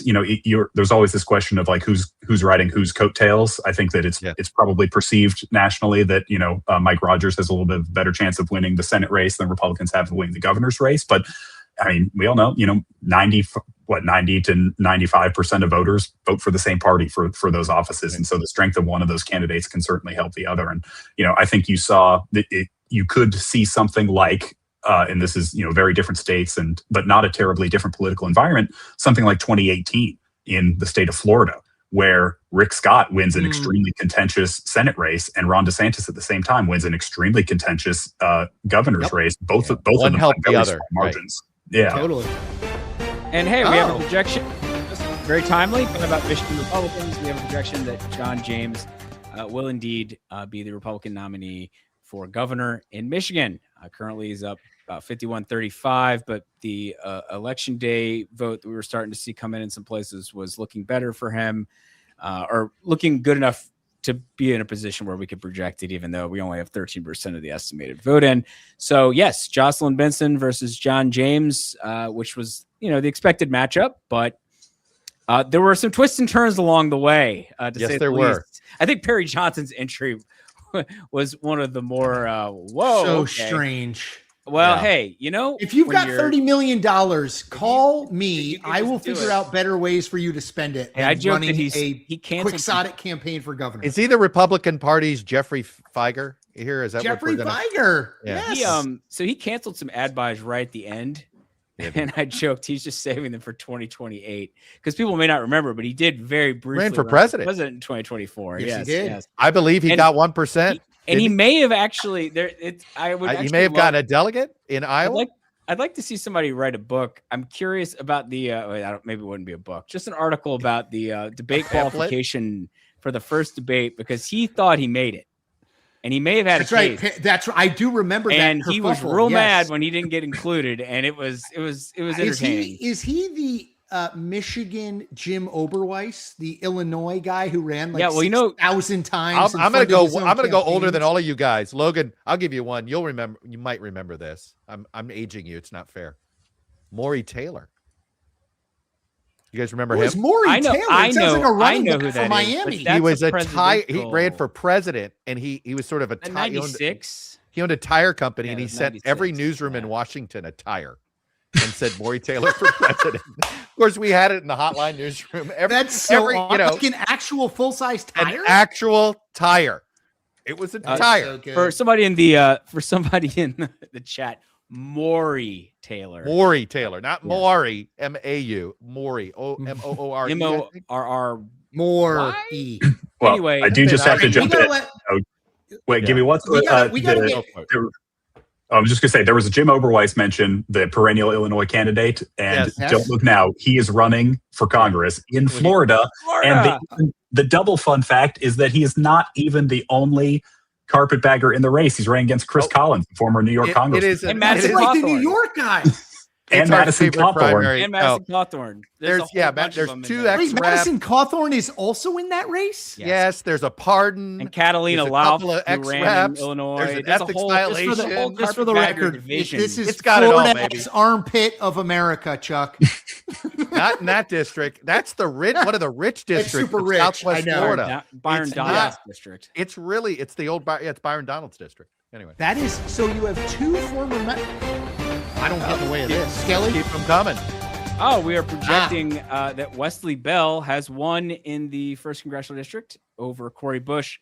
So the Cori Bush comeback did not come to pass. Holy Still moly. 1950. We still got no. I mean, look, I do clubbed. now. To be clear, She's getting killed. It will narrow as we get more election day vote, because we've seen this time and time again. But obviously, Bell is up by so much that it does not matter one iota to the outcome. So, yeah, this is, if it's like 60-38 in the end or something, because there are. And again, he only won by 5 last time. Now he had to. She was the incumbent, but he only won by 5. Right. We got Logan. We got to get Kirk Bader. Logan, we got to let you go. Follow Logan on Twitter. Logan, thank you so much. He's an amazing follow. Logan Dobson, Targeted Victory. Good to see you, Logan. Hey, Logan. Thank you. Is Kirkpatrick Beto on the line? Yes. Beto's there here. he is. Hey, everybody. Hey, He was screaming in the friends. chat. Jim is running in Florida. Override. I mean, race. Should we do like a full blow it out on Florida on August 18th for that primary? Just for that one. None of the other important things. That's only what the stream is. Yeah, it's a good one. That's all the whole stream. It might be if you just what we ought to do is you have Chris Collins might just he might go live for us for the last 48 hours of the campaign. I mean, that is That's wild. not a 0% chance he would. So you have 3, 4. Did Oberweis ever get into Congress? No, he never got into like, Congress. He never got lost into. You have repeatedly. multi-candidate against 2 former members. Yeah, well, all running in different states. Chris, you may have than missed they- this, but Catalina Lauf, who was briefly a Trump administration official and also lost an Illinois congressional race, he's also running there. So everybody goes to Florida Well, eventually. and the district itself, I think it's Cape Coral, right? I think is the county. Southwest Florida. Yeah, right? it's all Southwest Florida. It's Yeah, it's like parts of Collier County. Maybe there's some Charlotte in it. I'm not 100% sure in the way they just remapped it again. But this is where the richest retirees go. They all go. You pile into Southwest Florida. So in some ways, they are representing their peers, right? Snowbirds. It's a bunch of it's wealthier New Yorkers and wealthier Midwesterners. It's both of them show up down there. Hey, Kirk, I don't want to delay talking to you about this, about all the things happening, but we've got a lot of questions about constitutional amendments. And I just wanted to run over a couple of them real quick. Good. Yeah, I saw course. that. I answered a few in chat. Yeah. But I felt like just there were like enough questions. just like my mother always wanted to be. I'm a constitutional lawyer, so I'm definitely there you go. Perfect. Yeah, there you go. Yeah. Well, we've gotten a lot of questions about the Missouri constitutional amendments, and the one that has clearly failed is the one that basically was going to require a majority support for any constitutional amendment to pass. You had to have a majority in every congressional district, which of course is very unlikely. Is actually, well, it could happen on occasion, but most you of have the to time, put up a SOD numbers there to make that. yeah, pass. exactly. That would be To achieve that, SOD numbers. Yeah, because you'd have to carry both St. Louis County, Jackson. I mean, yeah, It's never going to happen. Not happening. Yeah. So anyway, this is failing overwhelmingly. Voters not really cool with the idea of it being harder for them to amend the Yeah, Constitution. you know what voters hate? When they lose power. Yeah. Right. They're Yeah, not and you know what generally they fans won't of do? that. Give up power. But Yeah. interestingly, in Kansas, they decided they didn't want that power because when it came to electing Supreme Court justices. Oh, thank goodness. I'm sorry. I don't It like would to have been come out, terrible. but electing judges anywhere in this country is turned into a nightmare. It's a partisan nightmare. Nobody trusts the rule. The fact that every Supreme Court case in Wisconsin people know in advance is ridiculous to me because of all the red blueness that's happened there. Good for Kansas voters that they didn't go down. Yeah, so they shot down the idea of having elections here. And now, this is all coming with a Republican legislature to pass the constitutional amendment to put it on the ballot. A lot of that has been about abortion because obviously there was a ballot measure that failed a few years ago. And isn't a majority of this current Kansas Supreme Court they voted they ruled Democratic in 2019 that the There's state constitution 3 of the Democratic protected appointees, yes. abortion rights, and so all this is coming back to this. So in a way, really, this you're was saying a little bit of Supreme vote for Court abortion. justice race somewhere in America is about abortion? I know, it's shocked, stunning, right? Yeah. First, So I'm anyway, hearing those were about sort of this. the two First I'm big hearing about ones. I this. think. Yeah. Kurt, But, But the fact that this is a blowout, it's fascinating. Yeah. yeah, it's. I mean, I really didn't think. I mean, Kansas vote. If the legislature's for something, a majority of Kansas voters usually aren't, right? Like it. I don't think the legislature is in tune with sort of the majority of the state. No, when you agree with that, Silly? No, I would agree with that. I born and raised in Pittsburgh, but I went to high school in Kansas in Johnson County in the old Kevin Yoder district, currently the Sharice Davids district. It's been fascinating to watch Kansas's evolution here. And, this kind of blowback to what was going on with the Republican supermajority really started in the Brownback administration, and it's not, and it's continued now. Laura Kelly has been a 2-term Democratic governor there. She won primarily on running on voter anger at Sam Brownback and the failed Brownback tax plan. Right. But the Republicans still dominate the legislature there, and they are really at odds with the folks in Kansas.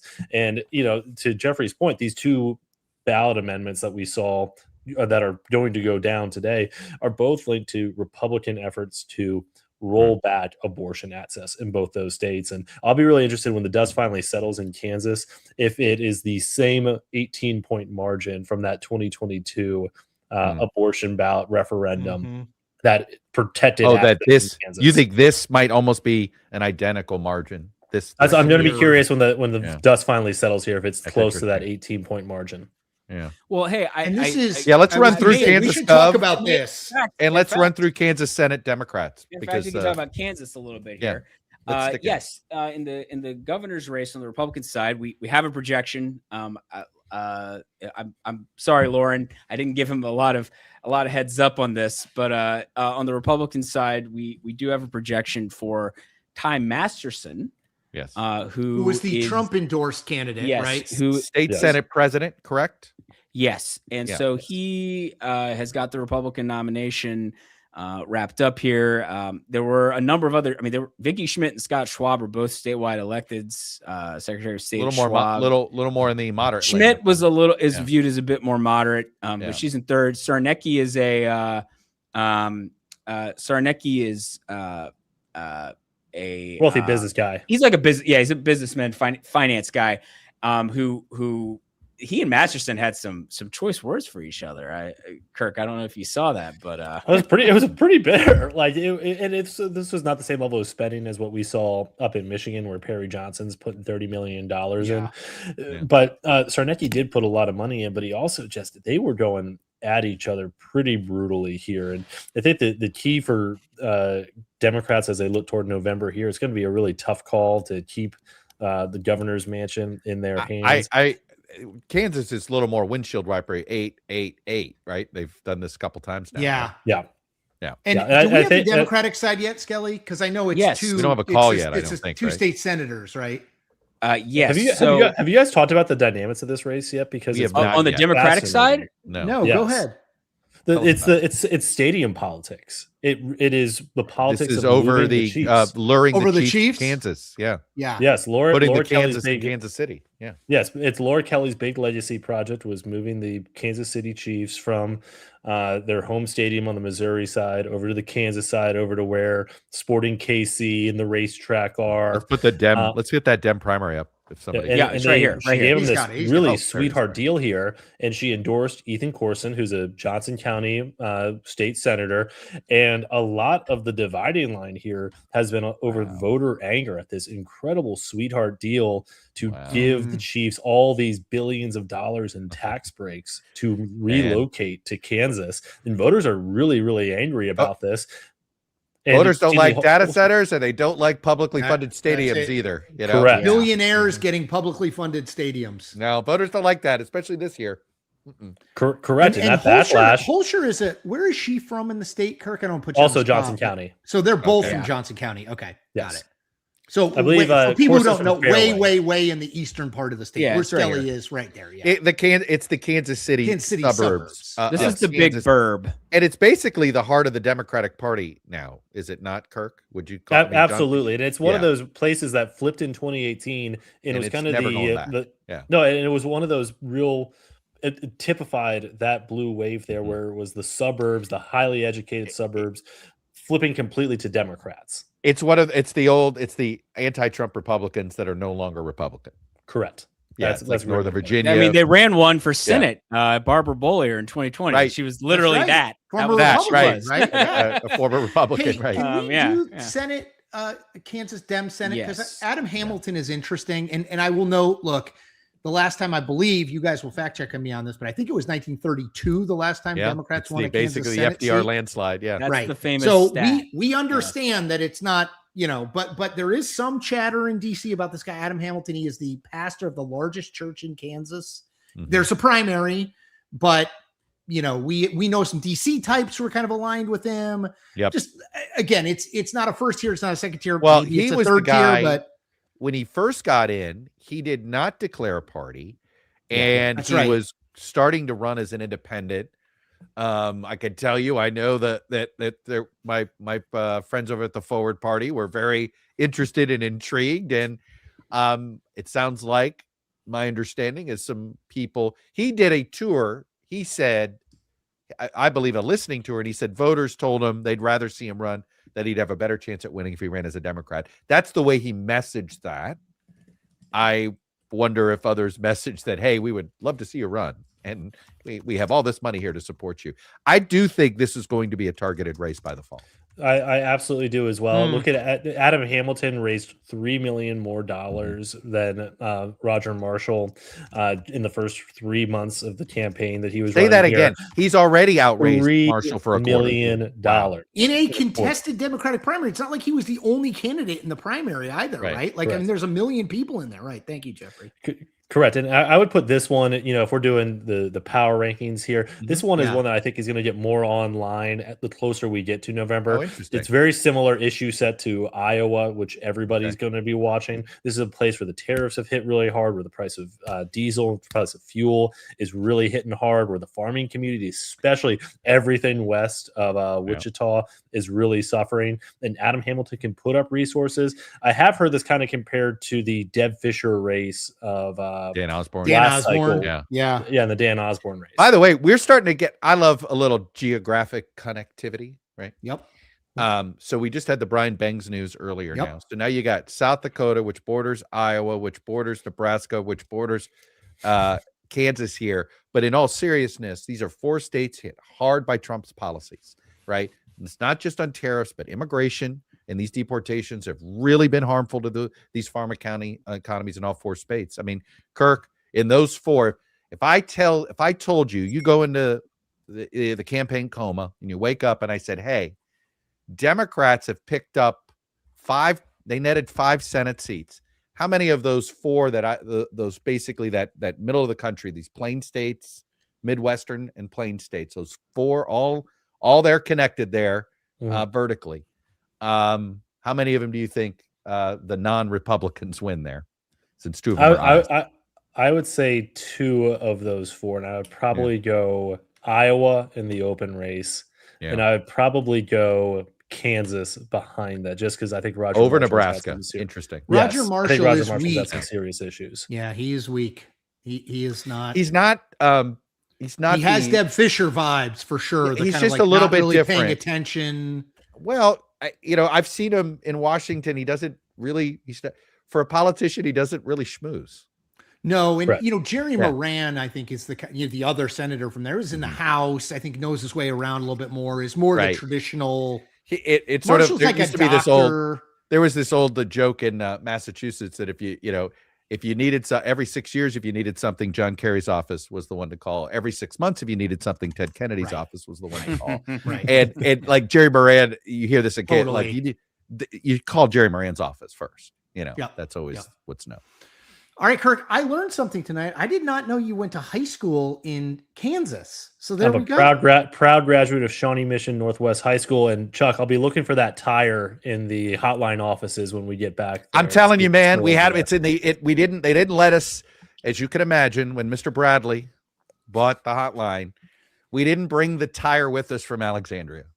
That was you definitely couldn't put it like on a car or something, Chuck? Is it a usable tire? I think it was. In theory, it could have been a usable tire. Yeah. All right, Kirk, you're the man. Editor-in-chief of the hotline. Good to see you, Kirk. Hey, see you, gentlemen. All right.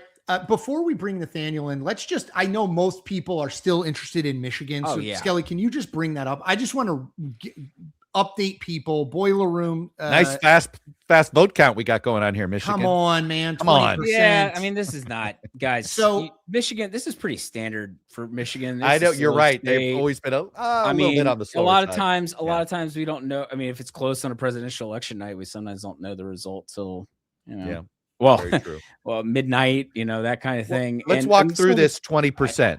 How much of this is today? How much of this is early?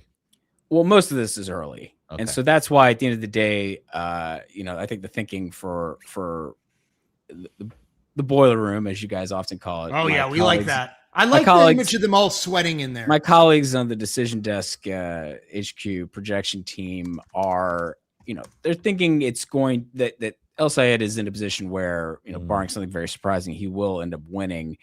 But you might be looking at a margin in the mid-teens, low double digits. And right now, a lot of it is we don't have. Double digits. He outspent 15-1. Yeah, double digits is a real.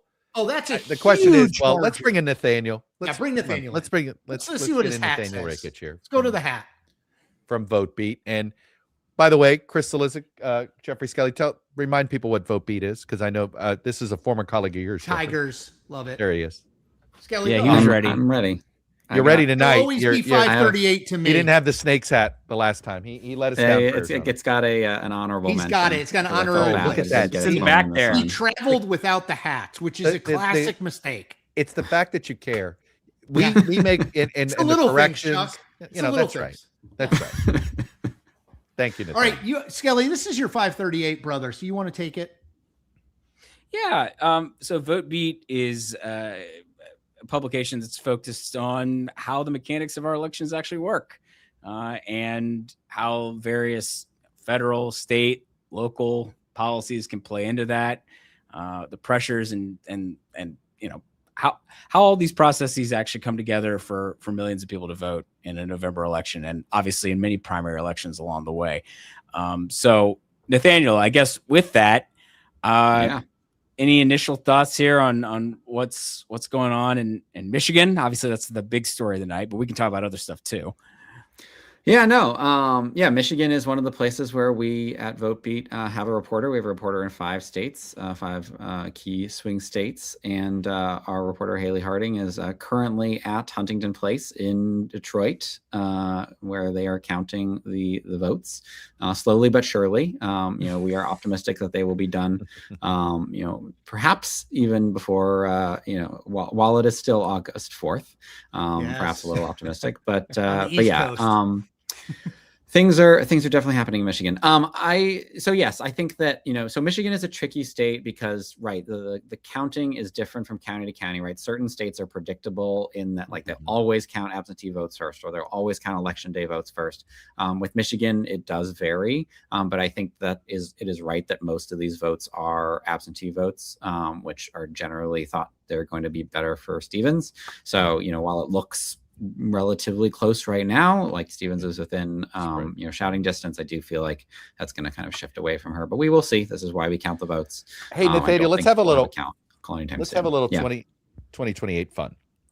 Oh, because okay. Michigan's an early primary state. I mean, this is going to single be wins. This is going to be a map and an electorate that a lot of Democratic primary campaigns are going to want to study, are going to want to get to know. Every county is going to be identified by, whether they were, single digit Abdul El Sayed counties, double digit, right? Like, I mean, tonight is, if you want to start doing your prep work for presidential primary season in 2028 and that entire campaign, I mean, we're sort of getting a real time. I guess we're going to get the table set for us to sort of how to handicap Michigan in 2028 using this map, right? Yeah, no, I think that's absolutely right. And I think that, one thing that political analysts, don't think about as often is that, just as, every county has like a partisan lean between Democrats and Republicans, I think that there are consistently, right, counties that are more progressive in Democratic primaries or more establishment leaning in Democratic primaries.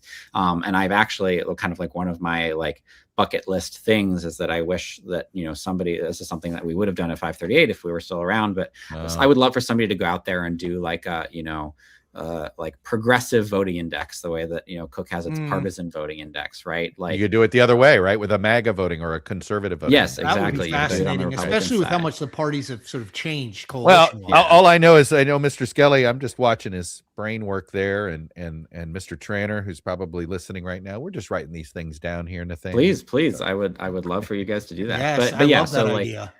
I think that a map like this is obviously like a classic setup for something like this. Like it'll be it's going to be really clean, isn't it? Like exactly. This is going to be you got your establishment so candidate, your progressive candidate. It's so the fact that McMorrow clean. got out of the race makes it. Yeah, makes Mallory it McMorrow just getting 3% right now, and that'll drop as we get more election days. So right.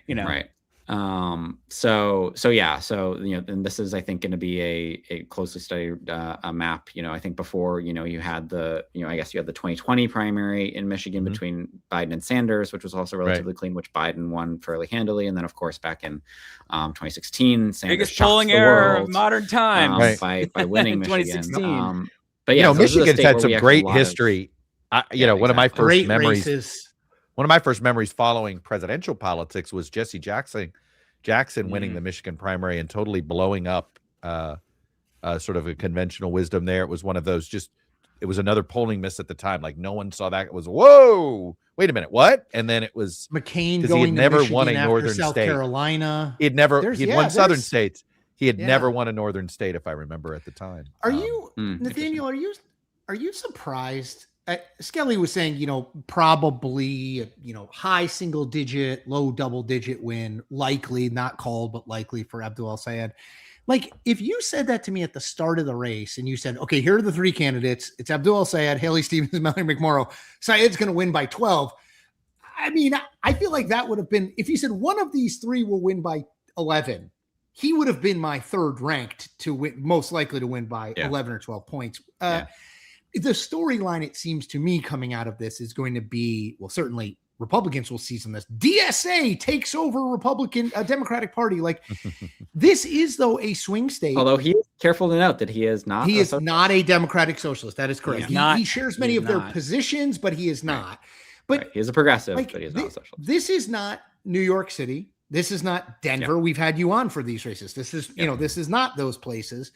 And we think in a week we're going to see an actual Democratic socialist be the Democratic nominee for governor of Wisconsin in another critical Midwestern swing state. Should we draw conclusions? Will be drawn, obviously, but should those conclusions, like, what do you take from Abdul El-Sayed maybe winning by, let's call it a comfortable margin? Yeah. I mean, I think that, clearly what we've seen is a lot of energy on the progressive side of the party throughout these primaries. So there is kind of in addition to the kind of the blue wave, again, in the general election, you have almost like a progressive wave in these Democratic primaries. And I think that that's probably not something that some of us anticipated at the beginning of the cycle. I think that obviously McMorrow dropping out, I think that she represented a comfortable middle ground for people for whom, Stevens was too moderate or, she was too pro-Israel or anything like that. But, it wasn't. How big's that electorate in the Democratic Party these days? Right. But she just she was kind of found herself squeezed out. So I think there was the third, she was looking for the third lane in the middle between. We all forget, remember who didn't work. Remember who Chuck Schumer wanted? He wanted Gretchen Whitmer won, but after I was going to say Whitmer, his next choice was Pete. Well, he wanted McDonald Rivet, right? Oh, Pete Buttigieg. They tried. Maybe. That's right. He wanted Pete. That would have been interesting. Abdul El-Sayed was running no matter what, and I think we talked about this earlier, Chuck. You floated it, but look, Abdul El-Sayed is not. Let's say he makes it to the Senate. It ain't a 0% Senate leader. Right. Yeah. It ain't he's not running to be the banking committee chair. No. Yeah. A few more years and I'll be head of ag. Yeah. That's, he said not once in any one of his workout videos. He has, if you, and the other thing too is, and this is why I love politics, is like, maybe if Buttigieg runs, there isn't an El-Sayed, like maybe Buttigieg wins that or Whitmer wins that Senate primary, who knows? But Sayed is now like he will be in the Zoran Mamdani kind of conversation, at least in the near term. He's a talented guy. Whether he's got to win the general. He has to win the general election. I'm saying in the near term, though, that this guy is going to be a hot. Okay, he wins the general election. Now I think you have to talk about him as a national candidate. I mean, which is fascinating because 2 years ago we wouldn't have. Yeah. Go ahead. And then I think to the conversation about, Buttigieg too, like, I agree that like maybe El-Sayed wouldn't have, dropped out against, or he wouldn't have ceded to Buttigieg, but I think Buttigieg would have been a stronger candidate than Haley Stevens. Right. And I think that's a very important part of this is that Haley Stevens she was not the candidate for the moment. She is, charismatically challenged. Right? Like the fact that she was so pro-Israel in a year when that was so toxic in the Democratic primary. It was just bad. She's a terrible fit for the moment, and he's a really good fit for the moment, right? Yeah, I mean, candidates do matter even in big states, right? Especially in primaries. Yeah, in a primary, right? Hey, Nathaniel, before we let you go, I'm always fascinated. You always have like a race here or there that you're looking at that not everybody is looking at. Is there one tonight that you're like a ballot amendment or constitution? Like we went over a few of the Kansas. Yeah, you guys talked about Kansas and Missouri. I mean, if you'll give me my 90-second soapbox, not to, talk about it. It's not this a is race why we have you on today, but to switch hats a little bit. Oh, here we go. in Missouri, today was also the deadline for the Secretary of State to certify the veto referendum over redistricting for the November ballot. And he got up and he had a press conference to say that actually he's not going to say whether they collected enough signatures because the whole thing is unconstitutional, which apparently it takes 7 months to figure out that something is unconstitutional. But clearly it's just another example of Republicans delaying this, because what happens in Missouri is that if a law goes up for a veto referendum, that law is on hold. So it is no longer the law of the land. So basically it would have required them to go back to the old congressional map, which has 2 Democratic seats. Would not get rid of the Is there any relief left if he won't put it on the ballot? What's the relief? Democratic groups have already said that they're going to sue over this, and they're basically like, hey, like, this is, BS. We are like, it's not unconstitutional, A, and then B, like, we should be using these old congressional districts. The issue is that, of course, we're holding the primary under the new congressional districts tonight, right? The Missouri 5th, the Republican nominee is getting chosen there, right? The likely new member of Congress. And so it's basically impossible at this point for the state to revert to its old map. But Republicans they just dragged it out. They dragged it out so that would happen. Yeah, but if it was completely intentional, I'm sure, and like but if they lose savvy their political court move, cases, but really very like frankly like disregarding of the rules and procedures of how these things are supposed to go. If let's assume the courts agree with that take, right? I mean, it's not. There's no remedy out of the question. They wouldn't order new elections. No, they could try to order new primaries, but the timing, like how you have to, like, there's no time to hold. Like the last primaries are in like early. No, September I mean that you would have special elections in the spring. No, they could vacate in the spring of next year. Like, you just have to that would be the extreme scenario, but the most like extreme version of this. Sure. I think it feels to me probably more likely is that then they just force the referendum to be held, and it would get held sometime in 2027. On a weird date when it's the only election to decide Missouri whether or not Republicans have tried to do this so many it has blown up in their face in the past. And then well, you know what they then could do immediately, right? Is actually they may have already thought this out, is that if the veto referendum succeeded, they could just then turn around and pass the legislation again.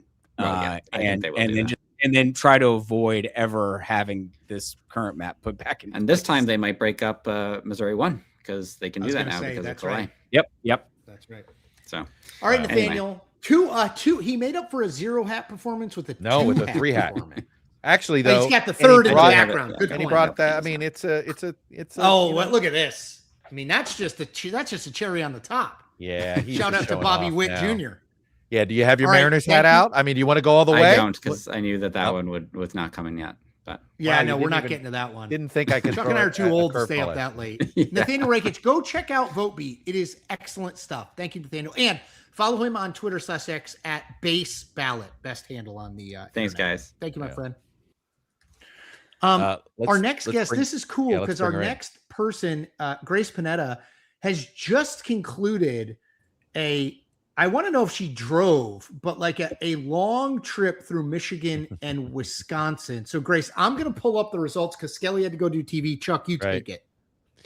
Well, look, there's the pile on Haley Stevens is going to get quite brutal, I think, in the next 24 hours by people that are, just going to start lashing out. Sort of what matters more here? Was it Haley Stevens or was it Abdul El Sayed? I mean, is it going to be a bit unfair to say Haley Stevens lost this race? Oh, that's such a good question. It's almost like you ask really good questions, Chuck. I think I feel like this race is not as much about either of them as it is really about the voters of the Democratic base in this moment. And I do think that Haley Stevens had some really, unique vulnerabilities, as you all were just saying, particularly at this time where so much of the Democratic base is, opposed to Israel and the Israel lobby. And also, a lot just her message of saying, I'm a workhorse, I get results, I, have this record. That is not necessarily the most compelling for an electorate that is really, wanting to burn it all down. And by the way, Grace, in 2018, that's exactly the type of Democratic candidate the Democrats wanted and who won, because they were running them remember Kendra Horn, and they were running them in these sort of suburban. It was sort of the first chance to try to win over the anti-Trump Republican. Nope. It's a different, angry anti-Trump electorate right now. It is. And we're seeing this also play out at the House level. I also went to Lansing, where there's this really interesting kind of three-way Democratic civil war going on. Really, everything's just happening in Lansing. In the 7th Congressional District, which is a swing race held by Tom Barrett, where you have these kind of two moderate, very accomplished Democrats with national security backgrounds, but then this kind of third progressive Bernie Sanders endorsed candidate kind of really surprised everyone involved and surged to the front of the pack. And it's kind of reflecting the same thing of in 2018, a former Navy SEAL or former U.S. ambassador like Matt Masdam or Bridget Brink might have been a much easier sell. But in this environment, it's much easier. You can break through a lot easier if you're someone like Will Lawrence, who is like, I hate the establishment. I also hate data centers. And look at that split, though, Grace. They got 61 combined. Remember when at the first drop, it was closer to 50-50. Now we're still barely a third. We're not even at a third of the right. So Right. And also a big story in that race too is kind of the failure of the center to consolidate and coalesce behind one candidate, which is an interesting story in and of itself too. Yeah. So I feel like with Michigan, we inevitably leads us to Wisconsin, and next week when we will be back, obviously Wisconsin primary. This is the kind of, it seems to me, a big breakthrough for the if not Democratic Socialists, this is Democratic DSA. Like there's no Wisconsin is like DSA. This is not about progressive. This is a DSA candidate, right? Yeah. And like in El Sayed in Michigan, I mean, these are two big wins from the left. Certainly, I mean, obviously El Sayed's not called yet. We expect him to win. I think Francesca Hong is clearly ahead in the Wisconsin race next week. I mean, this is not New York City. This is not Denver. Right. And these candidates on the left are doing well. You've just been there. I'm sure you're talking to voters. What are they saying? Yeah, I do think there are some really interesting differences between the two, having, spent time with El Sayed and with Francesca Hong. One being, I do think El Sayed, is not a Democratic Socialist. The politician he reminds me most of is actually Elizabeth Warren, which might seem like a weird comparison. They're both these. No, but he's kind of a policy. I had him on my podcast. That guy can go deep on a lot of issues. It's not just one or two issues. Just like Elizabeth Warren, like he's one well-read, well-studied candidate. Yes, he's a smart dude. Whether you like him or you don't like his policies, he's not dumb and he's good on his feet. He's a very enjoyable conversation when you just want to talk substance, whether you agree or not. Yeah, I very impressive there. Yeah, and I do think that going through this kind of really contentious, bruising primary, yes, it might divide the party, but it also, iron sharpens iron. And going into a general election contest where he's going to be up against Mike Rogers, El Sayed has been out there talking to voters, talking to the media, doing all of this, campaigning and messaging in the primary for months and months, where Rogers has been really kind of absent from the conversation until now. And Francesca Hong too, having spent some time with her in Wisconsin, she, is also a big policy wonk, very, very thoughtful, but is not as polished of a communicator as El Sayed. That's right. Kind of seen that. Watch her interview with Caitlin Collins on CNN. That will tell you all you need to do. I've watched quite a few of them. Actually, I watched her on Fox. I watched her with Dana Perino. I watched her with Caitlin. I watched her with a couple. There was she was on one other interview I saw recently too. No, she does not she makes here's what a consultant would tell her: don't explain. Stop explaining. She explains her previous statements. You said that we should cancel Thanksgiving. Talk for 5 minutes about that. Right. Rather than saying, yeah, look, I know a lot of people bring that up. Here's the Thanksgiving I love, and here's how I celebrate it. Right. Like, that goes to your polish point, Grace, right? There isn't that, learn how to, a little performative. You hate to say it, but welcome to 2026. Yeah, and I do think, thinking of these two matchups, Abdul El Sayed versus Mike Rogers, and then Francesca Hong versus Tom Tiffany, I feel like from the kind of candidate quality standpoint, it probably is the case that, like, yeah, as we've been saying, El Sayed is like a little bit more maybe A little A polished. team, right? We have an campaign A team trail ready. matchup, little B team matchup is what you're Yeah, saying. yeah, and it's kind of the same thing on the Republican side too, where Tom Tiffany also Yeah. has a lot of vulnerabilities. In a purple state like Wisconsin. He's pretty where- right. I mean, Yeah, he's pretty right. far to the right. I'm and she's amazed pretty that there far to was the not left. a Like worse. Yeah. this is, but Yeah. this is Wisconsin in a nutshell. Yeah. There's Yep. no swing counties. Ultra polarized. Yes. Yeah, Yep. actually, Portage County was a swing county in 2024. It drove through there Oh, a nice. couple times. Good. But yeah, it is a very polarized state. And I actually spent some time with Francesca Hong up in northern Wisconsin in areas that don't necessarily get a lot of attention from the media. Went with her to the Native American reservation, the Menominee reservation, and then also to Wausau. And yeah, these are, very rural Republican leaning areas in Tom Tiffany's district, where she will have to, really pivot to the center. And make that case for herself. And she's What is her message? Why does she want to be governor? Like, because she's, to me, her challenge is going to be, how do you not get caught up in the national conversation about the direction of the country or the party?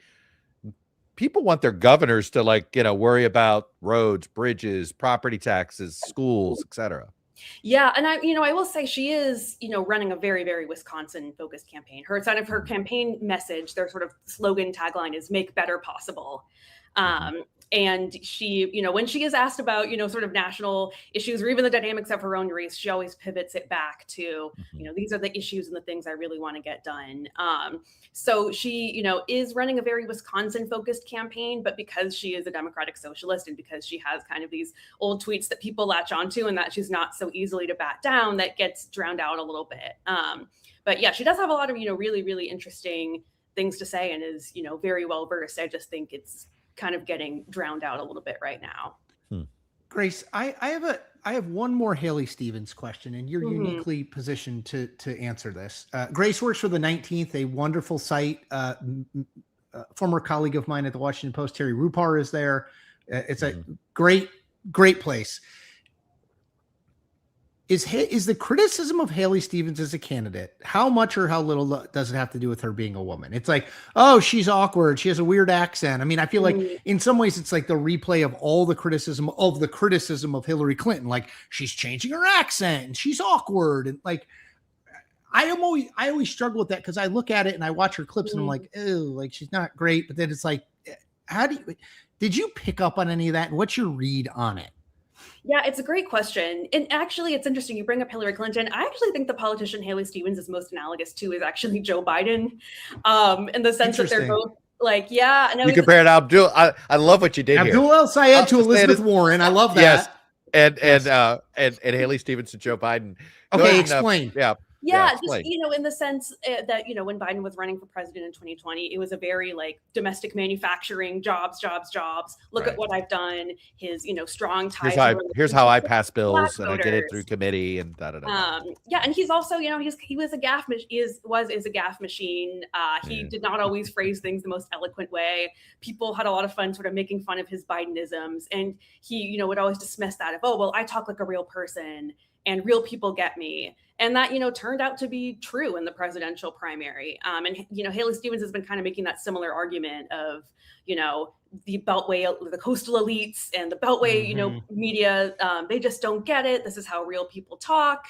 But having spent some time there, I'm not really sure how convincing that really is. And, I do think women candidates are held to higher standards and do face more mockery than men. But it's not all sexist, right? Like, yes, there's sexism and also candidate quality and communication skills. Right. And just being the Both moment. things can be also true. a real thing. Yeah. When she turned to that messaging kind of in the last week, like they're making fun of my accent and she's doing all the weird stuff, and it goes viral. And then TMZ approaches her. I was like, I know she's getting attention for this, but it feels like vaguely like they're out of ideas kind of on her side to try, you know what I mean? It was like, we have to try to sell her somehow and it's not working. Yeah. And it's also not a message. Like Abdul El Sayed, whether you like him or not, he has a very clear he had a message. Yeah, he had a message. He had a platform. Well said. I don't know. I mean, look, and this is where I think, like I said, I think there's going to be almost too much of a pylon on Stevens when sometimes there's just a really good candidate running a really good campaign, and it doesn't matter. You could have had Pete Buttigieg over there running a better version of the Haley Stevens campaign without so much of and yet I don't think somebody who was a Biden cabinet secretary is winning in a Democratic primary in this environment tonight. Do you, Grace? It's such a great question. Right? Yeah. I mean, certainly with where the electorate is right now. I mean, look at the Michael Bennett. The Michael Bennett primary is very informative to me, and why I would put, if Michael Bennett was going to get punished for being, then Pete Buttigieg was going to be. I mean, I think this is something Pete's got to be thinking about. Note to Kamala Harris and Pete Buttigieg. 100%. Yeah. I will say Deb Haaland did very easily sail through her Democratic primary for governor of New Mexico. But she wasn't, in a weird way, she was selling something out. She was still a first. She was breaking a barrier. She was doing, she wasn't running as Congress Biden cabinet secretary. That wasn't her identity. Yeah. I take your point. I've had the Deb Haaland. That's a good point. And you could throw Becerra at me too. Yeah, that's right? But my God, Becerra was Becerra was Joe Biden after everybody else 85th choice. And they went ahead and went with Becerra, right? Yeah, no, I think it's true. In 2020, it's going to be a change election, and I think running on look at all these great transit projects I did is not going to be a winning. Look at all this money I brought home from Washington, which used to be the way that you got elected to things. Yeah. All right, go check out Grace's work. The 19th, great website. I love this road trip that you did. I mean, dude, I love it. By the way, get some sleep in your own bed. No. A tremendous time. I mean, you obviously check the weather. Tremendous time of year to be doing the northern tier like that. And it's way better than doing the fantastic. North Carolina, Florida trip. You were Tennessee. there. You were there literally for like the 3 weeks. It's awesome to be in northern Wisconsin, right? Yeah, I did. She's going to Maine next. You got to get to Maine before the end of August, and then you'll be going. I was there in July too. I was there for like 10 days. Oh, you really must be popular with your great bosses. Job by you. Timed this stuff wonderfully. Great job by you and your editors for being supportive. Thanks, Grace. My editors. Yes, thank you, Terry, who is on vacation in Montana right now and is not. Living the dream. Oh, well, all right. Thanks, Grace. Some interesting politics. Yo, my gosh, Seth Bodnar. We haven't even talked about him. All right, Grace, you rock. Take care. Thanks. Appreciate it, guys. Sure.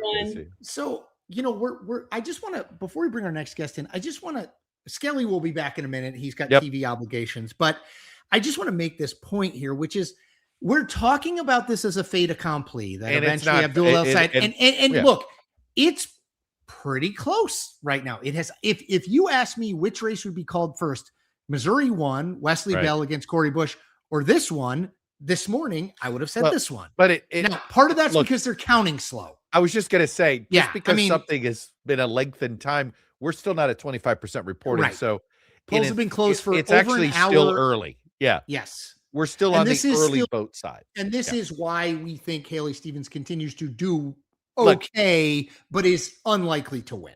Let's go deep into numbers and data dive, because John is going to love JMC Analytics. Mr. JMC Analytics himself, John Kuvulyan, is here.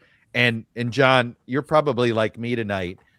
The thing that I'm most excited about this Abdul El-Sayed Stevens primary map is that we're going to have this like incredibly clean map to use to handicap the 2028 Democratic primary in the early window for Michigan, right? Well, the very interesting analogy with this race is, I would argue, the Bernie Sanders-Hillary Clinton race of a decade ago. We were talking about it earlier, Because you basically had this really interesting Detroit versus the rest of the state kind of split, where Hillary carried the 3 counties in Metro Detroit by 13 points, whereas the remaining 80 counties voted for Bernie Sanders 56-42. What's happening tonight is that, yes, Haley Stevens is up in the 3-county area, but she's not getting the numbers she should. No. Certainly not in Oakland County. Yeah. Right. Oh my goodness. When we talk about it, I'll click on it here, John, but that's her district is basically here. Mm-hmm. And she's winning by less, 2 points. 2 points. Yeah. 2 points. Yeah. And my understanding was she got a big boost from the mail-in vote, whereas El-Sayed is doing better with the election day vote in Oakland. Right. And that's still coming in. And so, Oakland counting fast, right, Skelly? That was thanks to Oakland, at least. Yes, they're the one place. Everybody else is else. Well, maybe not everybody else, but most people are not counting very fast. Yeah. And see, what's kind of interesting is, you do have this crazy checkerboard going on outstate, but when I see these overlarge margins in places like in Washtenaw County, in Kent County, and with the little bit that's come in so far, Ingham County, which of course is Lansing / East Lansing, Right. numerically that runs up the score for El Sayed as opposed to miscellaneous rural counties where 300 Democrats have voted, 300 people voted the Democratic primary. So That's right, right. she may carry a bunch of primaries, but it's not enough vote, is what you're saying. Correct. Yeah. So the thing that's going to be interesting to me is, Wayne County always likes to come in late at the night, but I don't think that Haley Stevens is going to get the numbers she needs out of there, unlike what happened with Hillary Clinton in 2016 when she ran up a pretty healthy margin against Bernie in Wayne County. Right. Yeah, up 10, 3% in. Yeah. 3%. Yeah, I mean, it helps. I mean, It there's helps. still- It helps. It helps. El Sayed is from there. He is familiar. He's from the to region. He's people well known there. in Wayne County. Right. Yeah. Yeah. Just So- noting here, this is Ingham where John was talking about. I mean, again, not a ton of vote, but still worth noting. But there's also a second overlay here, and I'm getting even bigger picture than just what's going on in Michigan, and that is my favorite topic of following partisan primary turnout. And so thus far, with 23 states before any votes were cast tonight, Democratic turnout numerically was up 40%, 44%, while Republican turnout is down 2% compared to the 22 primaries. Tonight, there's going to be 3 states I'm interested in: Michigan, Kansas, and Washington State, which unfortunately I will not have the opportunity of being able to talk Washington with y'all tonight. Yeah. But I don't think we're going to be talking. Neither will we. Yeah, we won't either, John. We're not that You're tough. not alone because they'll finish counting their ballots sometime next week. Yes. Right? Yeah. Right. Although I will say they're faster than California. Yes, you're right. That's They're not about impressive. But I'm so glad you brought up Kansas. But let's finish your point on this on what we're seeing in the primaries. So what was interesting when we get to Michigan and Washington, well, really Michigan's the big kahuna, because in 2018, you had more people voting in the Democratic primary than the Republican. And it was, of course, was a landslide year. 2022, probably because Whitmer was unopposed and you had the crowded Republican primary, you had a Republican majority electorate. Thus far, what I'm seeing tonight is 2-1 Democratic. Although, to be fair, as those outstate counties come in, I'm thinking it probably ends up more like 55-45 Democratic by the time the night's over. In other words, go ahead. No, finish. No, finish that thought. So where I was going with this is that Michigan's kind of an interesting barometer when I look in terms of partisan primary turnout, which party cast more votes in the August primary. And I think this year it's going to be the Democrats, while the Republicans had the advantage of 22 and 14. What is your, I was a couple weeks ago, I did an interview with Doug Jones. I was in Dothan, Alabama. And his campaign was talking about the primary turnout in Alabama and how it was the best Democratic performance. And they had shown me this chart that whenever they overperform by that, there is a point where it becomes correlation with general election success and or turnout. How do you calculate it? What is there a general guidepost, or is it really differ state to state? I don't get so precise as to say, well, it's going to be X number of congressional seats will flip. Right. Mine is more big picture, which is I'm looking mainly at not just the previous midterm, but 1 or 2 midterms before that to see if there's a pattern. Yep. And there is a fairly tight correlation with, how people are voting in the primary is the mood that people will be in the November. Now, 22 was an interesting case, though, because by the time the Dobbs ruling had come down, the vast majority of states had already had primaries. But I did see a softening of the Republican vote in those few remaining primaries that did occur post-Dobbs. Hey, let's talk Kansas, because this is the Kansas Republican primary for governor is probably, for somebody like you who loves to just sort of dig into numbers and try to understand what are the different lanes, right, inside the Republican Party and the Kansas Republican coalition is at one point a huge tent, and then some of that tent moved to the other tent, right? That we've seen. And tonight we saw the more conservative candidate won. There were two, a bit more, some might call them establishment, others might call it moderate, sort of splitting the vote. What did you see in Kansas tonight? And where would you say that Republicans are moving more to the right or shifting further, shifting away from Trump? What did you see based on the turnout and the different results? In this case, I would say the Trump endorsement kind of overpowered everything else, because you've always had that tension between the quote unquote moderate wing of the Republican Party in Kansas and the conservative wing. And while the conservatives usually win, there's always the problem of, if the conservative candidate is too far to the right, those moderate Republicans run off into the Democratic side in November. Because, as you so well know, Democrats have overperformed in gubernatorial elections there relative to their registration numbers. Well, here's the thing. I'm and it's my own pet obsession, but I think Kansas is moving into the battleground. Now the question is 2032 presidential? I was going to say, at what pace? No, I get it. I get it. But you sort of start to see, I mean, I think it's sort of, for people our age, right? It's funny to watch Missouri and Kansas slowly trade places, right? Yeah. When I first started in politics, Missouri, the ultimate swing state, Kansas, this, Mr. Republican, Bob Dole. Now you're moving and you're like, Democrats talk up Kansas now all the time. They're not talking Missouri races anymore. Yeah. What do you see there? And how fast do you think Kansas is moving?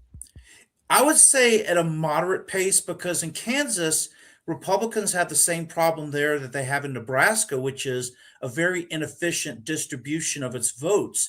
In other words, the Republican base is in these smaller counties out west in both Kansas and Nebraska, whereas in the places like Sarpy County, Nebraska, and Johnson County, Kansas, Republicans simply aren't getting the votes they used to. And then Democrats could also count on a vote out of Wyandotte County and the county containing both the universities. And then Topeka could swing Democratic as well. But Johnson County historically was the linchpin of Republican strength, and it's not there anymore. I'll just note very quickly, I just was checking my email when I went to go get a quesadilla that my wife and clearly eating too. Yeah. And I'm eating it on camera. The Cook Political Report, we're going to talk to Jess Taylor after John just moved Kansas Senate from solid Republican to likely Republican because of Adam Hamilton emerging as a nominee. Kind of interesting. I might argue that there maybe we'll keep moving. I was going to say, you think it should be lean. I would probably already have it in lean, but I'm probably a little more, I sort of have Kansas moving a little bit faster perhaps than John, but I trust John's numbers here. Where would you be putting it? I would say lean to likely Republican. In other words, Kansas right now is about at the 55% Republican level. And what the key is can the Democrats run up a large number in Johnson County? Or if the Republican could split at 50-50, the rural counties will carry that Republican candidate through.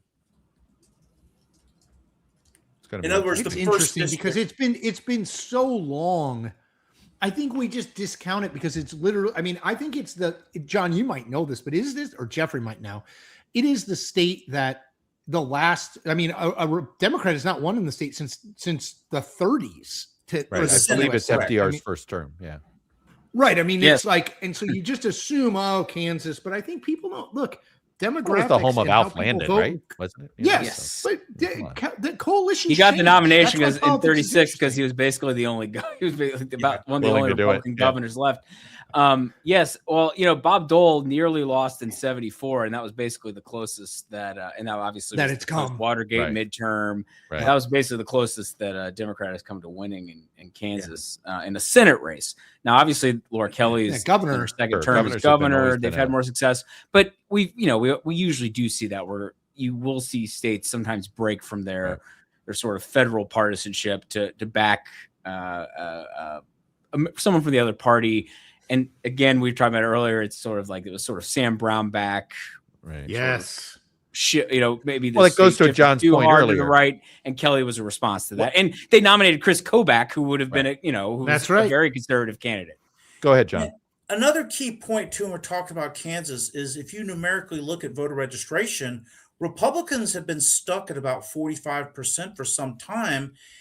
Independents are actually the second party, believe it or not, and Democrats are technically the third party. But if you have a candidate who is anathema to just enough Republicans, like saying a Johnson or a Sedgwick or counties, those 5 to 10% plus independents plus Democrats can theoretically flip the state in a statewide election. And correct me if I'm wrong, John, but Kansas, the assumption, it's a lily white state, but it's got a very growing Latino population. I think it's in the 14 to 15%. Because of the meat packing industry, kind of like in Nebraska. So it's an interesting state that people don't think is an interesting state politically. John, before we let you go, we've had 2 races in the Midwest / Plains / whatever you want to call Idaho. How many points is being an I instead of a D worth in South Dakota and in Idaho? I'm thinking a 5 to 10% bonus. In other words, rather than getting absolutely shut out, it does put those candidates in contention nowadays, because Democrats are starting to learn in those states that, hey, if we substitute one of our own for an independent, that person could get in at least a little more of a favorable hearing amongst Republican voters. It's an interesting gambit. Look, you have Idaho, well, not Montana, I guess, which may have the best candidate. I wonder if the pressure. I wonder if the fact that Idaho moved last week, South Dakota today, right? Does the peer Nebraska's already happened, right? Yep. Do you start to see some of that? And although the candidate in Montana has said basically, like, I know she's pretty been. It was the Biden. No way in hell. An iceberg will, only. Of course, Biden dropped out eventually, so maybe that's not a good example. Yeah, I was just going to say he was never getting out, right? Nobody gets out until they get out. Right, of course. It's not over till it's over, Chuck. Yep. JMC, you're the man. Good to see you, John. Thanks, John. So, Skelly, before we bring Jessica Taylor in, can you give us the state of play in Michigan? I'm still seeing a lot of people being like, why is it so slow? When are we going to get a call? And the answer is we'll get a call when the DDHQ people see the race as callable. But can you just talk about where we are and maybe where we're going? Yeah, the big problem is that we just don't have hardly anything from Wayne. Right. And that's where Detroit is. And we expect Stevens to do better among black voters. But how well is she going to do in Wayne as a whole? We need some more vote there to sort of be in a position where sort of our expectations about El Sayed doing better as more of the vote comes in. Basically, we need that before we can follow this logical conclusion. If she rolls it up in Wayne, then that it upsets the apple cart everywhere else, and so you guys can't exactly right. Yeah, okay. and for instance, we do expect there are also for example in Macomb County, which fun fact is sort of like the home of the Reagan Democrats. Always was the line about Macomb. But Macomb is also home to a very large Arab American population too, right? Yes, but right now El Sayed is winning there, but we actually expect Stevens to maybe gain based on some of the places that have reported or not reported. So it's again, it's a bit just like the map looks like. It's a bit of a patchwork right now, which makes it harder to be in a position where we're comfortable making a projection. I think this is certainly still El Sayed's race to lose. He is favored, but Stevens keeps inching. She's hanging around enough, right? Yes, yeah, exactly. She did not get blown out in absentee. Well, let's bring in Jessica Taylor, to the governor and Senate editor of the Cook Political Report. Really, this is just a preview for Jess because Thursday night is her real Super Bowl. That's the right. Tennessee primary. Let's be honest. An open seat race for governor. Yeah. Why does Tennessee hold a whether my primary county executive loses back home? So tell us. Give us the Thursday. Give us the there a Tennessee primary Thursday on story. Thursday in Tennessee? And it's been for years. What's it about? I don't know why actually, but I think that we should all adopt it because it's Tuesday night. We're all tired already, know, and you're man. going to be dragging the rest of the week. And when No you one rather knows. it be Actually, there was a whole almost- thing about this. Like I saw an article about this a few years ago. It's It's- not really It's the clear. only one, right? Yeah. I mean, it's the only. There's a couple Saturdays. Yeah, Hawaii. We're gonna have a Wednesday, but we're gonna have a Saturday. Wednesday primary this year, just like we're gonna have like Wednesday NFL games. Correct me, don't we? Isn't the Massachusetts primary on a Wednesday this year? Oh, it's on the September 1st. Is it? I Oh, think. there's some think state that is. There's some state I swear there's some weird. Well, Wednesday. sometimes what happens is Was it it the Rosh holiday? Hashanah. There's Yeah. sometimes there's a Jewish Oh, holiday there may in have been a Jewish September holiday. that leads the state to shift it to a Wednesday. Anyway, I could go down a real bad rabbit hole in this, guys, because one of the reasons why the Iowa We're waiting for a lot of caucuses- vote to be counted in Michigan, so you got time. Iowa caucuses are usually on a Monday. The presidential caucuses, There you people go, don't that's use true. it. But if you look back at Iowa's primary history, they used to hold their primaries on Mondays, and I think there may be a connection there in terms of. Fascinating. Anyway, they shifted to Tuesdays in like the 70s, but it was But 60. no It was one knows Mondays why- before that. why No, it's still Tennessee been is Mondays. It was a Monday. No. I'm saying sorry. Oh, I'm you saying mean that the Iowa's regular state's primaries? caucuses, or sorry, the state's actual elections were held on Mondays. Oh wow. Like the primary elections. were held on Ballotpedia Mondays. Oh, says this interesting. Thursday business goes back to like 1796. Okay. Scott Tranter in the house. Scott saying hello. As long as I have been alive, it was on a Monday and it was on a Thursday in Tennessee. on a so, Thursday. Okay. yeah. So All right. Yeah. Well, let's talk Michigan first, and then we And want to talk Kansas. Kansas because I I saw saw you guys just made we mentioned that you guys moved Kansas. Well, actually, let's do that first. Let's do Kansas. We'll talk Michigan after. Talk about Kansas. You've moved it. Chuck Yeah, I thinks mean- it should be lean. Oh, no, but more importantly, always what I want, what always we make Jessica do, but it is explain to people what a likely means and what you're trying, the message you're Yeah. sending. It means we're watching it now. I think that it's on the periphery, but I think there is a higher threshold for us to move it into lean. I mean, right now, listen, I think you're going to see some more moves in the coming weeks and things from us. And so you'll see some stuff coming up. But this was one that we were waiting on for the primary largely. I wanted to make sure Got that it. Adam Hamilton won the primary. Right. So we long intended to move it. If that, I think he's a really impressive candidate. I think he has name recognition in the state. I have family that are United Methodist and a cousin that is a United Methodist minister. And I know that they use, when I told him that we'd met with him and stuff, it was like, I use his books and we teach from them and stuff. So he's very widely read. So I think but I mean, Republicans are going to attack him. Like Raphael Warnock and like James Tallarico, he has a lot of sermons out there. So there's a lot of things for Right. Republicans to mine. And I still Sure. think as you were talking about is 1932. Yeah.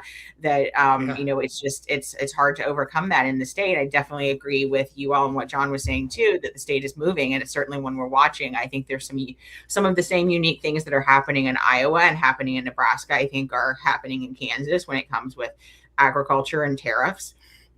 Well, I want to add, we did this earlier. I'm going to add, because I love the geographic connectivity here, right? With Kansas, Nebraska, Iowa, and now South Dakota. Okay.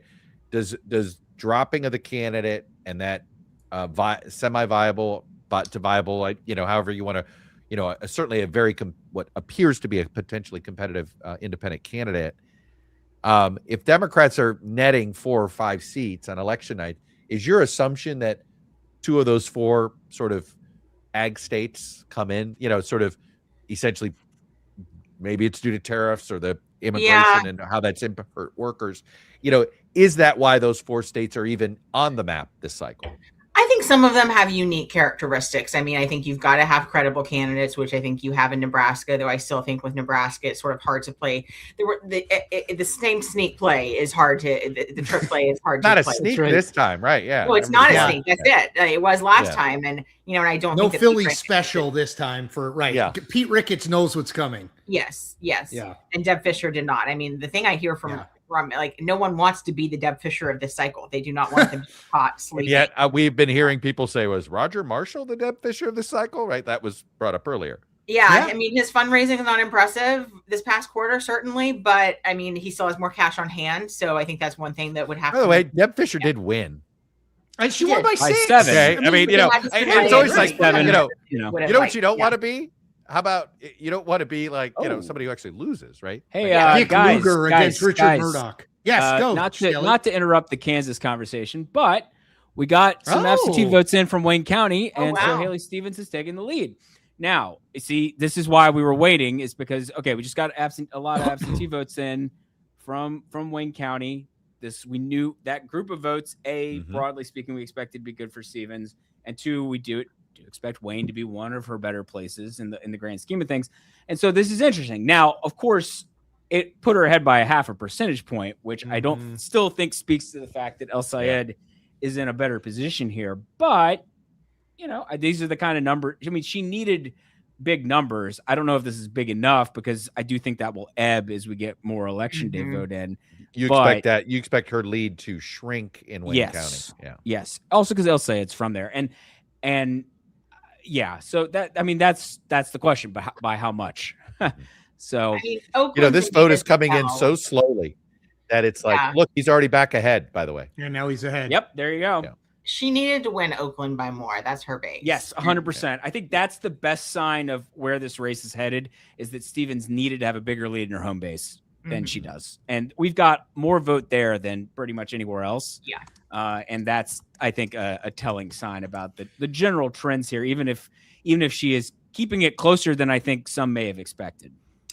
I never believed it was going to be like 15, 20 points. I actually thought some of these black voters were going to come out and things. And so I'm not surprised that it's narrowed and things, but I think the trajectory has been pretty clear here for a while, and which candidate there was the energy on. And, certainly this is going to be a very interesting general election to watch and to test whether a candidate like El Sayed can win in a place like Michigan. I mean, I will say I have heard from my Republican sources today that they are wanting Mike Rogers. It's sort of like the pressure is on you now. Like, you have an opportunity here. You need to step up your fundraising. You need to have a better, you need to have a lower burn rate. So I think there's going to be a lot of focus put on the type of campaign now that Mike Rogers is going to run. Can he sort of take advantage of what Republicans see as an opportunity with a weaker candidate? Abdul El Sayed is such an attention, like, he feels made for this era, right? Yeah. Forget just you're just like, he knows how to play this style. If we were talking about college football, you're like, he's not a guy that's running the wishbone, right? He is running a very modern. I was going to make a wishbone reference. Yeah, he's running a very modern offense.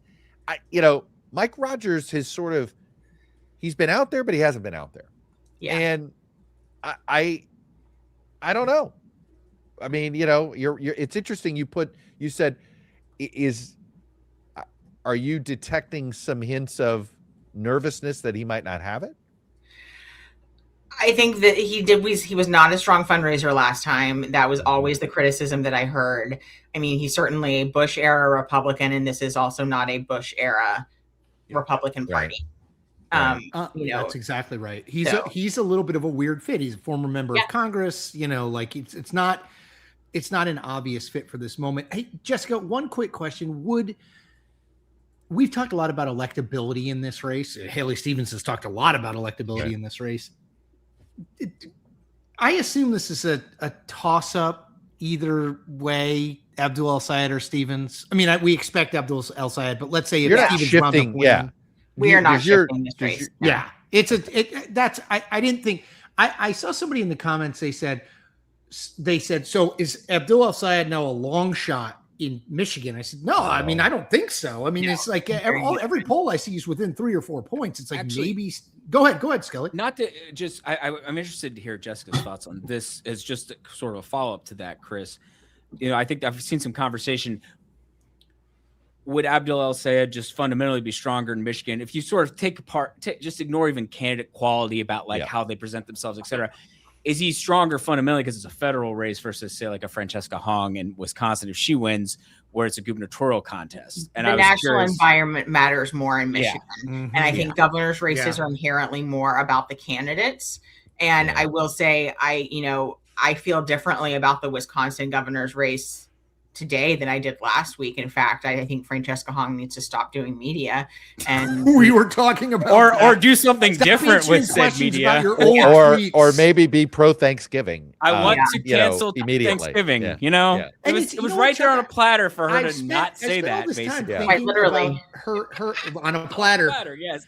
Yeah. All you have to say is, you know what? This isn't about what I said about Thanksgiving. This is about Americans being worried they're not going to be able to afford turkey on that. Like, there's such an easy. I had a Democratic source text that exact same thing to me. They were like, it's not like super complicated. But she seems to. I mean, that's where you could tell. Get out of you her go, like, yeah. Well, as the 1619 project said, stop. You're like anything that goes down that road. She always wants to explain. Look, it sort of goes back. It's like she wants to explain why she said what she said. And just frankly, some of the explanations are quite thoughtful, or that's fine. I see where you're coming from, but these aren't intellectual exercises, right? No. And that's, that's people the problem. just want their candidates to be normal, and normal is Thanksgiving. Total 100%. Yeah, you gotta be pro Thanksgiving. Yeah, I'm gonna say Thanksgiving polls pretty well. Well, because what really I'll tell you what it bothered me about it, because the beauty of Thanksgiving is how this is a holiday we all celebrate that everybody chooses to do it their own way. Yeah. And that's the better answer here, Ms. Hong, is that nobody's telling you to celebrate Thanksgiving a certain way, and nobody does that in this country. I mean, that's what really frustrated me. It was like, you got to think of us as one country once in a while. Yeah. You know? I mean, if she'd have gone into, Thanksgiving's hard for me since both my parents passed away, but I found different ways to celebrate it. I think people kind of view it different ways. And if she'd have talked maybe about that or something, but it's what makes it to me such a great holiday, because you can do it any way you want to do it. It's sort of like I celebrate. Government's not telling you how to celebrate it, Yeah. And she just, anyway, she can't get out of her own way. And it's impressive because it does remind you that, like, at the end of the day, like, regardless of sort of what you think about the ideological positions of any of these candidates, the ability to sort of stay on a certain a kind of message and to avoid getting tripped up by things like that, even if you've said things of a certain way in the past, if maybe your opinions changed. I don't know. You tweeted something in 2021 about something like that, or how you present yourself and how you present your opinion on it is like, this is like kind of politics 101. And if you're struggling with that, doesn't really seem terribly good. That's a difference too. It's not like Ron Johnson. It has conservatives, and it is a very evenly. Well, where would you put Tom Tiffany? Where would you put him on that ideology? Because I keep bringing up Ron Johnson to people too. It's like, look, this is, Wisconsin's the swing state that has no moderates, right? Like it is just, that is. Yep.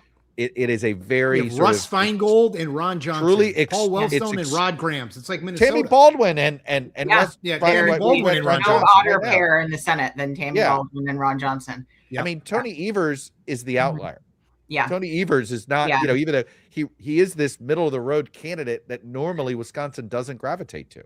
I mean, listen, Democrats are absolutely going to point out, and they're right too, that he is against abortion and he voted to overturn the election results. That's what they're going to narrow down. On Tiffany. Is he further to the right than Johnson? I don't know.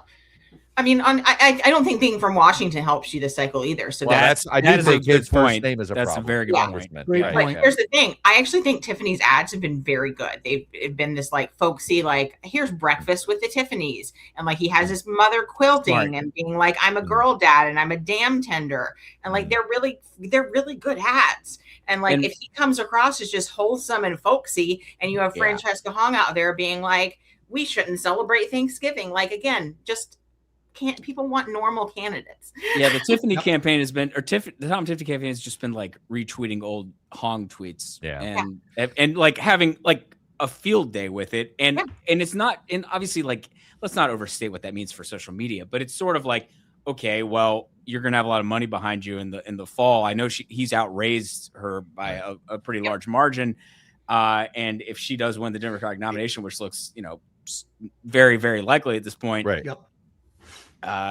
He can sell that message to the broader electorate. Though I will say, our friends over at State Navigate have a poll coming out that they've teased that maybe there's a little change in the race. So I'm anticipating that. So I mean, think he's got she's really trying to trip up Yeah, here she at really the end. is. Well, and that's the question: My is gosh, that does this primary get competitive all of a sudden? Right? Yeah. Did she do this media tour 1 week too soon? She Mhm. should have, like, you know, Well, all of a sudden. Evers just endorsed Crowley too. Yeah, so like, they're Right. clearly does Well, Crowley trying got to, back like, in the race because of that. Right. Which is Yeah. the weirdest Right. thing. Oh my Evers is God. now campaigning with him. Evers, after he endorsed Crowley, he had a Yeah. trade mission to Africa, so he was out of the country for 2 weeks. So Evers so is now now back he's, like- campaigning with Crowley. Jessica, let's talk. I want to. We're seeing here, and by the way, as we've been talking, El Sayed's lead expanded back. He's Mhm. up over 4 percentage points right now. Let's. I'm curious because we've been talking about these independent candidates. What do you do to South Dakota, and what do you do to Idaho, in your rankings, in your ratings? TBD. I need to look into those more, frankly. So yeah, they're on my radar to look at. So I still think even with an independent beside your name, you can still make them into the functional Democrat. And Right. I just think those are two very hard states for You Democrats. need a huge wind. I think that. I mean, look, I'm was curious. surprised- I'm South Dakota curious. I'm Yeah, unless Banks is they're- good. Unless Banks is they're a in good Idaho. candidate. Yeah. I'm South Dakota curious because of just how much the ag economy has been punished by Yes. Trump, Mhm. Yes. right? Like Yep. that's why. Yep. Yeah. Yeah, there's I a mean, I case. think isn't Montana probably their best bet? Just thinking about Yes, but the guy won't get the But not if they have a Redhead won't divided get vote. out. Yeah. Yeah. she won't get out. this baseline though of the Yes, state. It feels absolutely. like Yeah, I mean, that, Max yeah. Baucus, John Tester, and Bodner's a good. Well, that's candidate, but- interesting. I mean, that is a good question. A baseline Dem versus R in Montana versus baseline Dem versus R in Kansas these days. How Well, much Kansas different? actually is maybe better now. I Actually, would bet on Kansas in that Yeah. instance. Yeah. I still Right. think I think so Yeah. too, right? Yeah. the prairie That's Tester population. is sort of Prairie Tester But Baucus- sort of Hamilton's over- running as a Democrat. So I'm just saying the independent thing. Yeah. Right. you know, Yes. Yeah. No, that's a place where it would probably work the best of these independent tests. Which he right? almost did run, but there was going to be a Dem there probably too, so he ran as a Dem, but he did flirt with running as an Right. independent. Hamilton So- did, right? Yeah. Adam I Hamilton. do think interesting. that could have gotten him a couple of points, and that every point matters in a place like Kansas. But yeah, I'm really intrigued by Kansas. You know, sort of these races on the radar. I mean, Democrats are still very bullish about Mississippi, and that the fact that could go to a runoff. So we're certainly watching that one. I mean, listen, Hang on. So Mississippi has a general election runoff rule? Yes, they do now. That's what I knew they had it in the like governor's. Georgia. Mississippi was one of those states where it could go to the legislature under weird Yeah, they circumstances adopted in the this governor's That was as the a governor, yeah. basically Yeah. what they landed on when they got rid of that, the old legislative rule. If Right. no one had a majority, was they did what Georgia did, which is they have this majority rule or it goes to a runoff if no one has a majority in the general. Wow, the Mississippi runoff in December. That would be You know fascinating. what? It's what we need here. It would be at, lovely there at in this- December. A decision. I mean, right here, a decision made. yes. And we Yes, can I go would to love some that. we can go to some Ole Miss football games. Oh, that would be fun. Oh, We'll have to get don't J me- Mart involved there is somehow. there is more than a 0% chance I have an opportunity to go to the LSU Ole Miss game. It ain't You zero. need to go, And of course. Trust me, I'm working on it. At Ole Miss. At Ole Miss, I've got somebody there who is Is invited me to Trinidad something, and I'm like, Chambliss in his like 72nd I year can- of eligibility at Ole Miss? exactly. I said, the best time for me to go to Oxford would be the Friday before that Ole Miss LSU game. I'm not that's saying but that's I'm the just saying. only time politically. That Only it time makes I can sense, get there, Chuck. right? My favorite person, Lane Kiffin. Oh my God! I can't talk Tennessee in the I can't back. talk about Tennessee. You're not even in the front of the hate line. 5%. You're not even in the front of the Lane Kiffin hate line. Like I you've know. got like you guys are in the middle of the pack now. We were the OG haters. We were Yeah, the that's OG. right. Tennessee was first. He He did left us Tennessee in the dirty middle of the before he night. did Ole Miss dirty. Yes. We Did were he leave burning you for mattresses. USC? Is that the one he left you for USC? Yes. Yeah. Okay. Yeah, you're right. Jess, you're the best. You were OG about it. I'll give you that. Yeah. See you Thursday. All right. Thanks, guys. Bye. All right, see you. All right, so here we are. How And it much? just moved up almost another percentage point. This is 1/3 this is a of the slow vote creep. in. Yeah.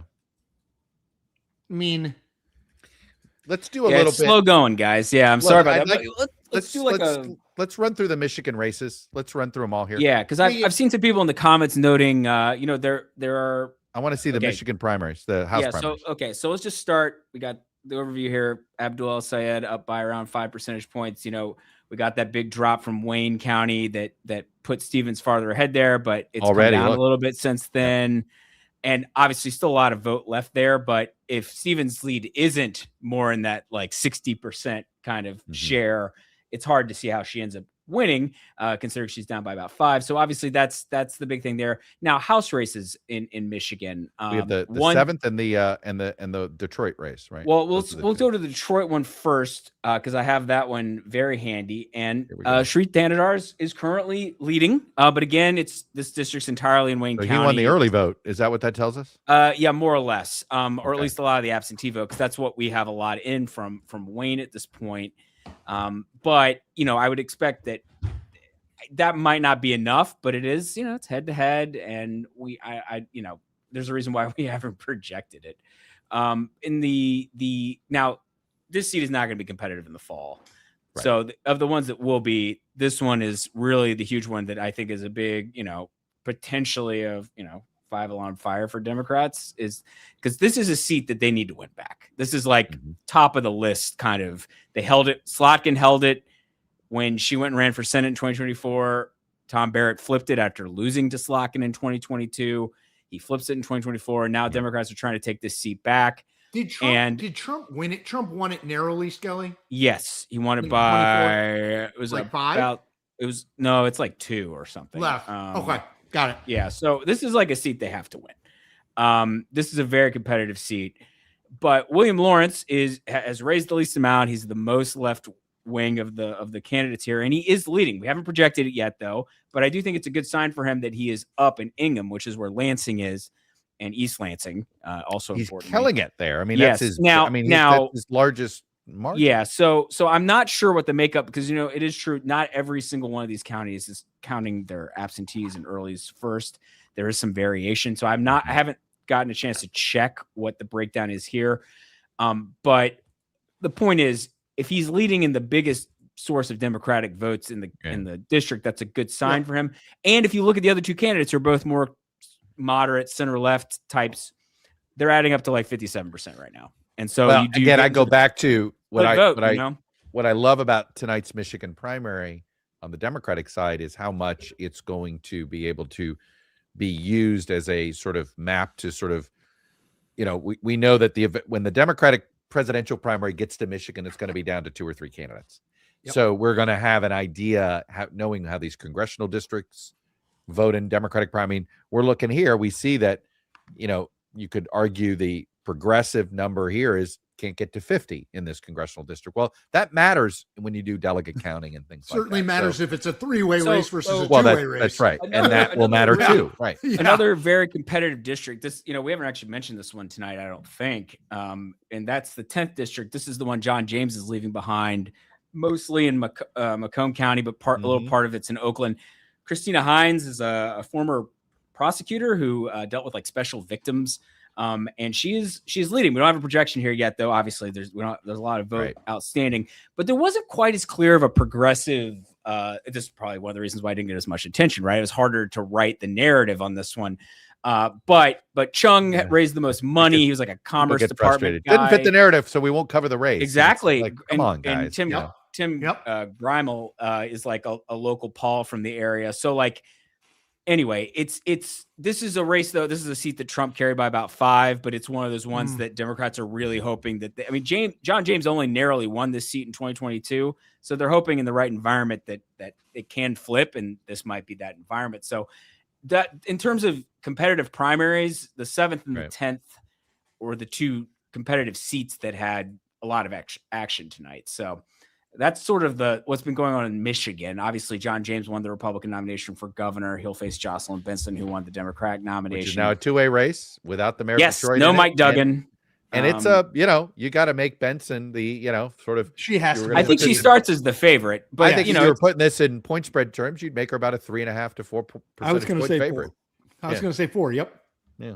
Yeah. So that's what's been going on in Michigan. In terms of other races Let's do that Missouri. Let's go through that. Yeah, Missouri let's do one. Yeah. Wesley So Bell. Yeah. So we have So we've got the Wesley Bell. Sorry, I have a lot of tabs open. I'm like, where is it? Where is it? There We're we like, go. we're directing you on air. As we Nothing more said, annoying. as votes came in, more of the election day vote came in. This got a little closer, but at the end of the day, Wesley Bell did win comfortably over Cori Bush, but she did get closer to 40 here by the end. I thought it would be closer to 60-40 the way things were progressing.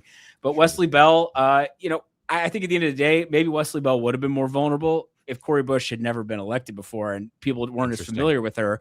And I say that only because she lost renomination in 2024 for a reason. It wasn't just purely because she had didn't lose an ideology. It was character issues. No, she lost. Well, she lost on. Yeah, she lost on ethics things and style. He was running as I'll be a the bodyguard. How much money voice. she was. Right. The amount of money her campaign was spending on, like, I think, friends of family and stuff like that. Like, this race wasn't the clean. There was questions about campaign right. finance, using campaign money for her security team, which her husband was on. So, it's that those kinds of things that raise concerns and get people's attention. And Wesley Bell was the St. Louis County prosecutor. Like, he was very involved in like progressive prosecutor stuff. So he's not as easy to maybe pin. He's not Haley Stevens, So in that sense, a super pro-business moderate, right? Yeah. So harder to maybe position him as the the tool of the establishment kind of projection that you hear. Let's do these. Let's do that let's go to Kansas. We got actually good stuff in Kansas. Let's do the gov races, that Senate race, and that constitutional amendment. Yeah. So in the governor's race, which I have handy here first, Ty Masterson, Trump's endorsed candidate, state Senate president, won the Republican nomination. And he is going to face, we have a projection here now, Cindy Holscher, who was sort of viewed as the more anti-establishment of the two candidates. Ethan Corson, both of these are state senators. The governor endorsed the other guy.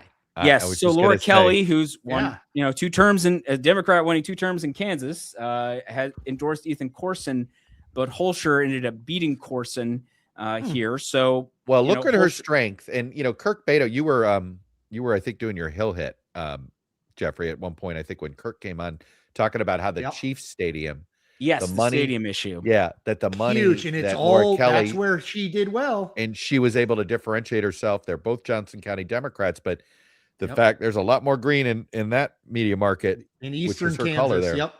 Yep. I'm just shocked that voters don't like when governments give rich people money. Right, giving handouts to billionaires isn't popular. The Hunt family is not that, they're not that popular in Kansas, though. Yeah. They're doing fine.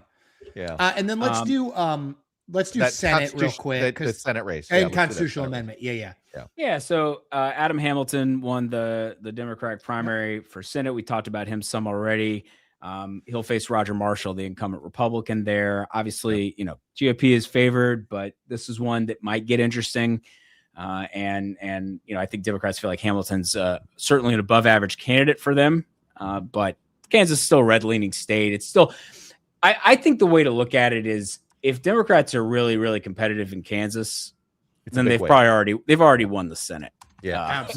Kansas is seat 5 or 6. It's not the 50th seat. Yeah. Exactly. No, it's seat 5 or 6 if they somehow pick up. A lot of times in these things, it isn't 4. It'll be, you and I have had this conversation. Often Chris. happens. What's more likely, Democrats pick up 2 seats or 6 seats, right? That's the thing when people are like, what if it's 50-50? What if it's 50-50? I'm like, I think it's much more likely that Democrats don't pick up. I think 3 is like a weird number, actually. Yeah. I would see it'd be like 5 to 6 or 2. Like because it almost always goes one way or the other. They all not move every in the same time, direction. but most. And just to finish Kansas, the this constitutional amendment to try to establish elections for the state Supreme Court failed, and it failed badly. Interesting. I think that's an interesting result. It is. And it is going. I forget who we were talking to. I think it was did Nathaniel say this to us? I think we may have talked to Nathaniel about it. Yeah, who thought that it would end up looking, or somebody was saying it would align. They thought it would almost look identical to the abortion rights amendment. Which was the first big vote after Dobbs. Yeah. Yep. Right, one like after the God. first big, and it was in Kansas. And It's it, like, and oh it, gosh, as even you know, and in some Kansas. ways, this is about abortion. Dear Lord. This is kind of about abortion too, Yes. right? Yeah. It's not. Exactly. It is, but it And, isn't. you know? dude. And give it, the Democratic Party should send a giant fruit basket to Sam Brownback, because I mean he began this, this march back. You mean like what toward- Pete Wilson did to the Yes. Republican Party in California? I mean, right? we Yeah. pay more attention to Pete Wilson because it's California, obviously, but like Sam Brownback there's a reason that Laura Kelly is a Democratic governor and that we're even talking about Democrats in Kansas. And Sam Brownback's a big reason why. Him and Chris Kobach. Hey, Jeffrey, let's, I forgot, we've got some, we've had such great guests and we've been doing a whole bunch of stuff. Let's go back to Michigan. And, we did pull some of them, a couple of ads, both pro and con and the Senate races. And there's some pretty good stuff. So let's roll some of the, let's roll some of the pro Stevens, anti, Abdul Sayed, and then we'll go the other way. Haley Stevens, Chief of Staff for President Obama's auto rescue, saving over 200,000 Michigan jobs. And Haley Stevens, by the way, she was there. She was a critical part of my team that helped the American auto industry come roaring back. In Congress, Haley successfully fought to cap the price of insulin at $35 a month. Now she's fighting back against Trump's Medicare cuts. Haley Stevens, a proven fighter for Michigan. UDP's responsible for the content of this ad. Michigan, this is your moment to stand against the millions the powerful spend on attacks, to stand against hate, and for a government that works for the people. To vote for Abdul El-Sayed, a doctor and son of Michigan who has spent his career trying to do better for the people here. Abdul El-Sayed is what Michigan needs in this moment. The power to send him to change Washington is yours. Vote. I'm Abdul El-Sayed. I approve this message to change Washington. You know what I love about both of those ads is they tell you exactly who they were. Yep. Right. One is a movement candidate. One is saying, hey, I'm going to, one is saying, I'm a movement candidate. The other one is saying, I'm going to get seniority. Right. It's And we so know interesting what type of because politician the voters want right now. They're looking for fighters.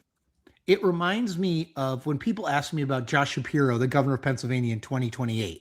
Right, for president. I always say, and he may go well beyond this, but I always say he's like the perfect resume for someone to run for the Democratic nomination in about 2004. Like, state attorney general, and then he's the governor, and he worked in Congress, and he has like Haley Stevens has the perfect resume. To your point, Chuck, if this was a Senate race in 2018, if this was a Senate race in 2024. Alyssa Slotkin's background. I don't know if Alyssa Slotkin wins a competitive primary against Abdul El-Sayed in 2026. It's just a uniquely bad moment to be a candidate like I worked on the auto deal. It's like, okay, I guess. Kind of old news. Doesn't. Yeah, and whereas you have Alexandria Ocasio-Cortez, the kind of new face of the Democratic Party, doing the voice, being the major figure in that Abdul El-Sayed ad. It's interesting. No, look, it's there's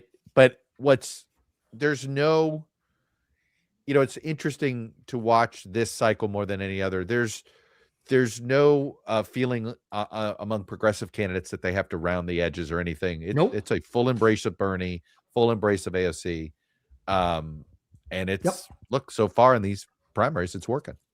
It is interesting. You're right. I mean, look, it's a Democratic primary, but like the slapping five with AOC and the hugging Bernie at the end, like I'm not sure a lefty candidate would have done that 4 years ago. Do you know what I mean? Like it's I think it's really important to your point. It's like, it's just different. It's the re-owning. Like, I'm a liberal and I'm proud of it. It's leaning in. This is not the right solution to what ails us. I mean, it's even slightly different even from where Mamdani was running, right? He was sort of like, let me explain to you what I'm doing. Yeah. It's a little even more robust. It's very interesting. It's like unapologetic leftyism, which I think, and maybe it's not even, maybe it's just unapologetic kind of like, I'm going to fight and I'm for the like populism, not leftyism. Right. I mean, those two things could be conflated, but it is interesting. I think Abdul El-Sayed's messaging, I'm fascinated. If he does wind up winning this, I am fascinated to see what the general election looks like. It's just become the biggest Senate race going.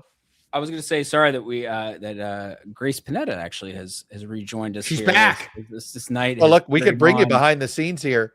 Perhaps, yeah.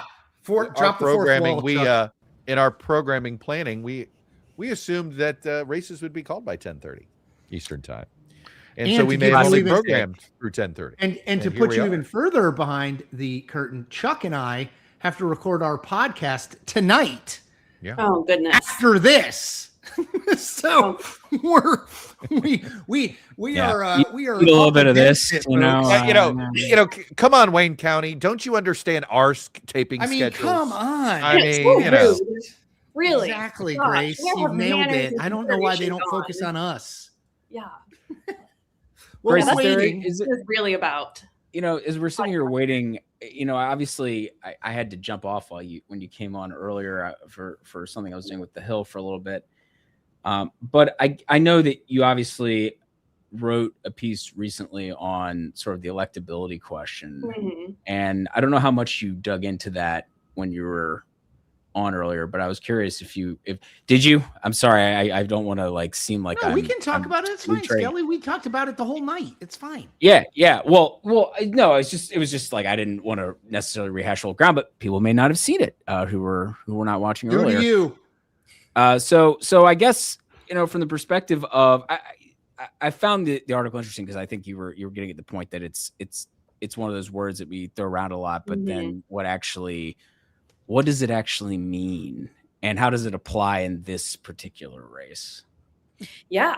It was something I wanted to dig into because there's been so much said about the ideological divisions in this race, kind of also the special interests and big money, but it is a really interesting lens through which to view this kind of discussion that we keep having iterations of over and over again about, what electability even is.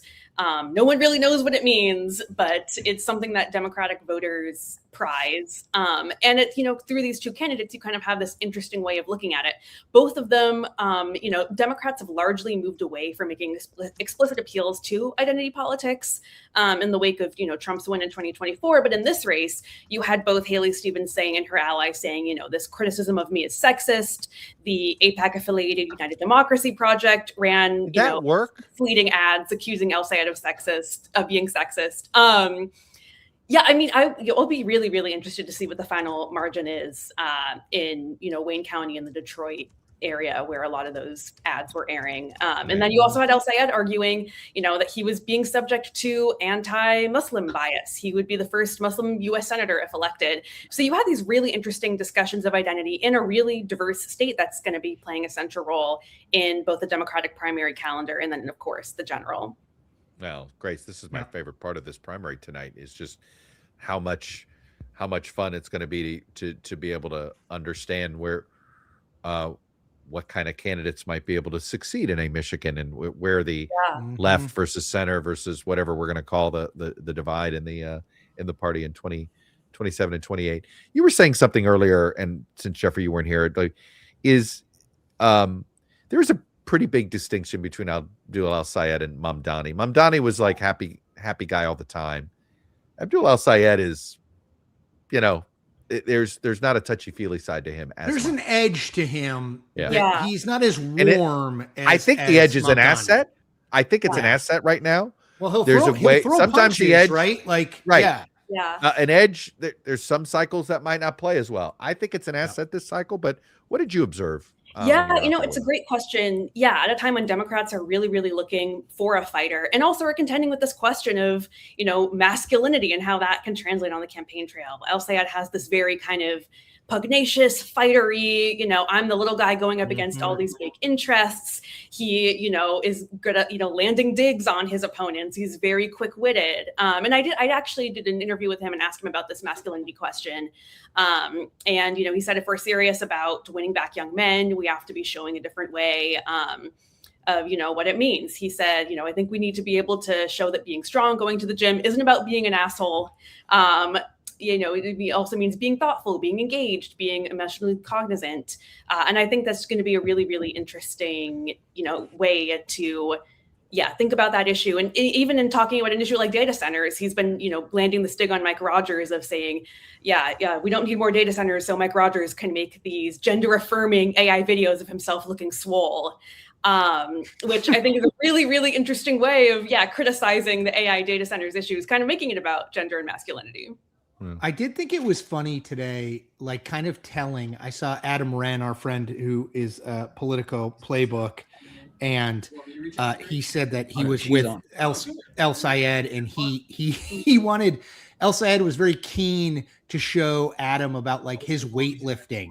Yeah. Do you know what I mean? Like he definitely has, like, I totally hear you, Grace, on the, like, the toxic masculinity stuff, and he wants to move away from that. But there is like there's an ad that we won't play. It's only 15 seconds and it's vertical, so you can't really see it. And he's talking about abolishing ICE, and he's holding these like 2 20-pound bags of ice in his. He wanted to show that he was holding up those 20. Yeah. So like there definitely suns out, is, guns like, out. Totally, there is kind of like there is that vibe there with him. Like he's more complicated than I think people maybe think he is. Yeah, it is. And there are some ways in which, that can be off-putting to some. And those were some of the criticisms from Haley Stevens and her supporters. But yeah, I think, from his standpoint, he has said, he wants to take the fight to Mike Rogers and really kind of be relentless and go after him politically in the general election. And in a state, Michigan hasn't elected a Republican statewide for quite some time, but this is going to be a very competitive year. And in Michigan, was Spence Abraham the last senator who won? Republican senator, senator, yeah. Yeah, and I guess Rick Snyder, the last Republican. Grace, the avatar, it's interesting. I was thinking about this. The 2018 Democratic sort of primary electorate grew by adding these suburban, the suburban Republican women who couldn't take Trump and are now Democratic voters. And that feels like Haley Stevens is that avatar. And I know I'm totally overgeneralizing. Yeah. And Abdul El Sayed is, the urban frustrated, millennial or even Gen Zer who, is, and they both, I think, oddly represent the avatars well. Yeah. And perhaps that shows you why we're at where we're at right now. Yeah. And there's just slightly more angry folks in urban areas. Because if you look in all the big counties, and this is what I'd love to go through here in a minute after you react to this, Grace, is go through some of these. He does seem to be doing better in the larger population centers. Yeah, that has been super interesting because, Haley Stevens has not done, as much retail politicking, obviously with El Sayed being the kind of insurgent candidate. He ran a really grassroots campaign, but she, was not so much, she was really focused on running up her margins in Metro Detroit, which is why I'm really, really fascinated by some of these results in the more northern rural parts of the state. I'm curious. I might go on Facebook or Meta's ad library and see what ads we're running up in those counties, or if it's just also maybe her, the message of I'm tried and true and tested and I've done all this stuff, is something that the voters in a place like Michigan specifically might be more inclined to. And she also made the point to me, I sort of asked her kind of a little tongue in cheek, but I asked her, what do the coastal elite reporters like myself, what do we not understand? And she said, you have to understand Michigan's such a unique state because of its reliance on domestic manufacturing. The manufacturing thing is just so huge. The tariffs are so huge. It's something she's really focused on in her campaign, and also made a lot of references to her work on the auto bailout, tied herself to Obama as many chances as she could. And, I think, with a lot of normie Democrats, that can go a long way. Do you think, Grace, in a general election, Republicans can make this a referendum on Abdul El Sayed over and above this just pummeling of the trade relationship with Canada? I mean, I feel like the last 6 weeks, Donald Trump has made, specifically Mike Rogers and Susan Collins, has put them in pretty much the worst possible spots you could be in for states that border Canada. It's a great question. Yeah, there was all this back and forth about the Gordie Howe Bridge. And Trump was former Hartford Whaler great Gordie Howe. Sorry, I had to get a Connecticut reference in there, Grace. Go ahead. Republicans would much rather have this be a race about Abdul al-Sayed than they certainly would about President Trump and a lot of these tariff policies. Also, farming, ag is going to be a big thing for a lot of people. I think, they're going to make it about him as much as possible. And this was kind of part of the Haley Stevens argument back to the selectability question is her saying, his position, or his positions are, too extreme, and I'm, closer to where the voters are. It's a purple state. And it'll be, really fascinating to see that kind of play out in real time. But it's also the case that she, would have her own vulnerabilities in a general election setting, which I think was partly what made this primary so interesting. Yeah. Hey, Jeffrey, let's go through some of these big counties and what we've seen and what you're waiting for here, and what the boiler room is waiting for. So we're at 40% or 41% of the estimated vote reporting. Obviously, it's about a 4-point race right now. El-Sayed up about 50 to 46. And look, at this point, the thought is that El-Sayed is still favored to win. That has not really dramatically changed. However, obviously, things are closer. And maybe closer than we anticipated based on some of the earlier numbers we were getting. And so at this point, what I think we're all waiting for is, okay, when is another big drop of votes coming out of Wayne? Because if let's say Stevens' lead increased again based on another big dump of votes in Wayne, where, more votes have been tabulated and have tallied and actually added to the count and released from there. That would, I think, raise more doubts about the outcome. But if her lead is more or less staying in this zone, stays like that, it's it's really hard to see where she finds enough votes to overtake El-Sayed, who she's now behind again. We saw her overtake him briefly when we got a big drop in votes. So in that sense, that's really, I think, the really big question here. Also, for instance, I think we are expecting also Macomb.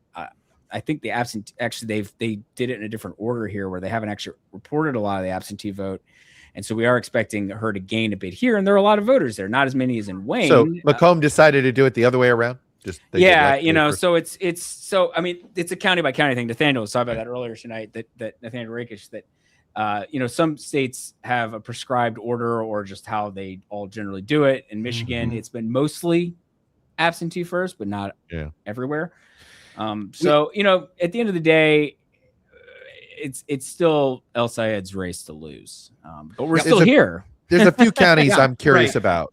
And I'm just looking at places where maybe it looks like El-Sayed's winning, but it's actually been a small reporting, and maybe Stevens can gain and vice versa. So Kalamazoo.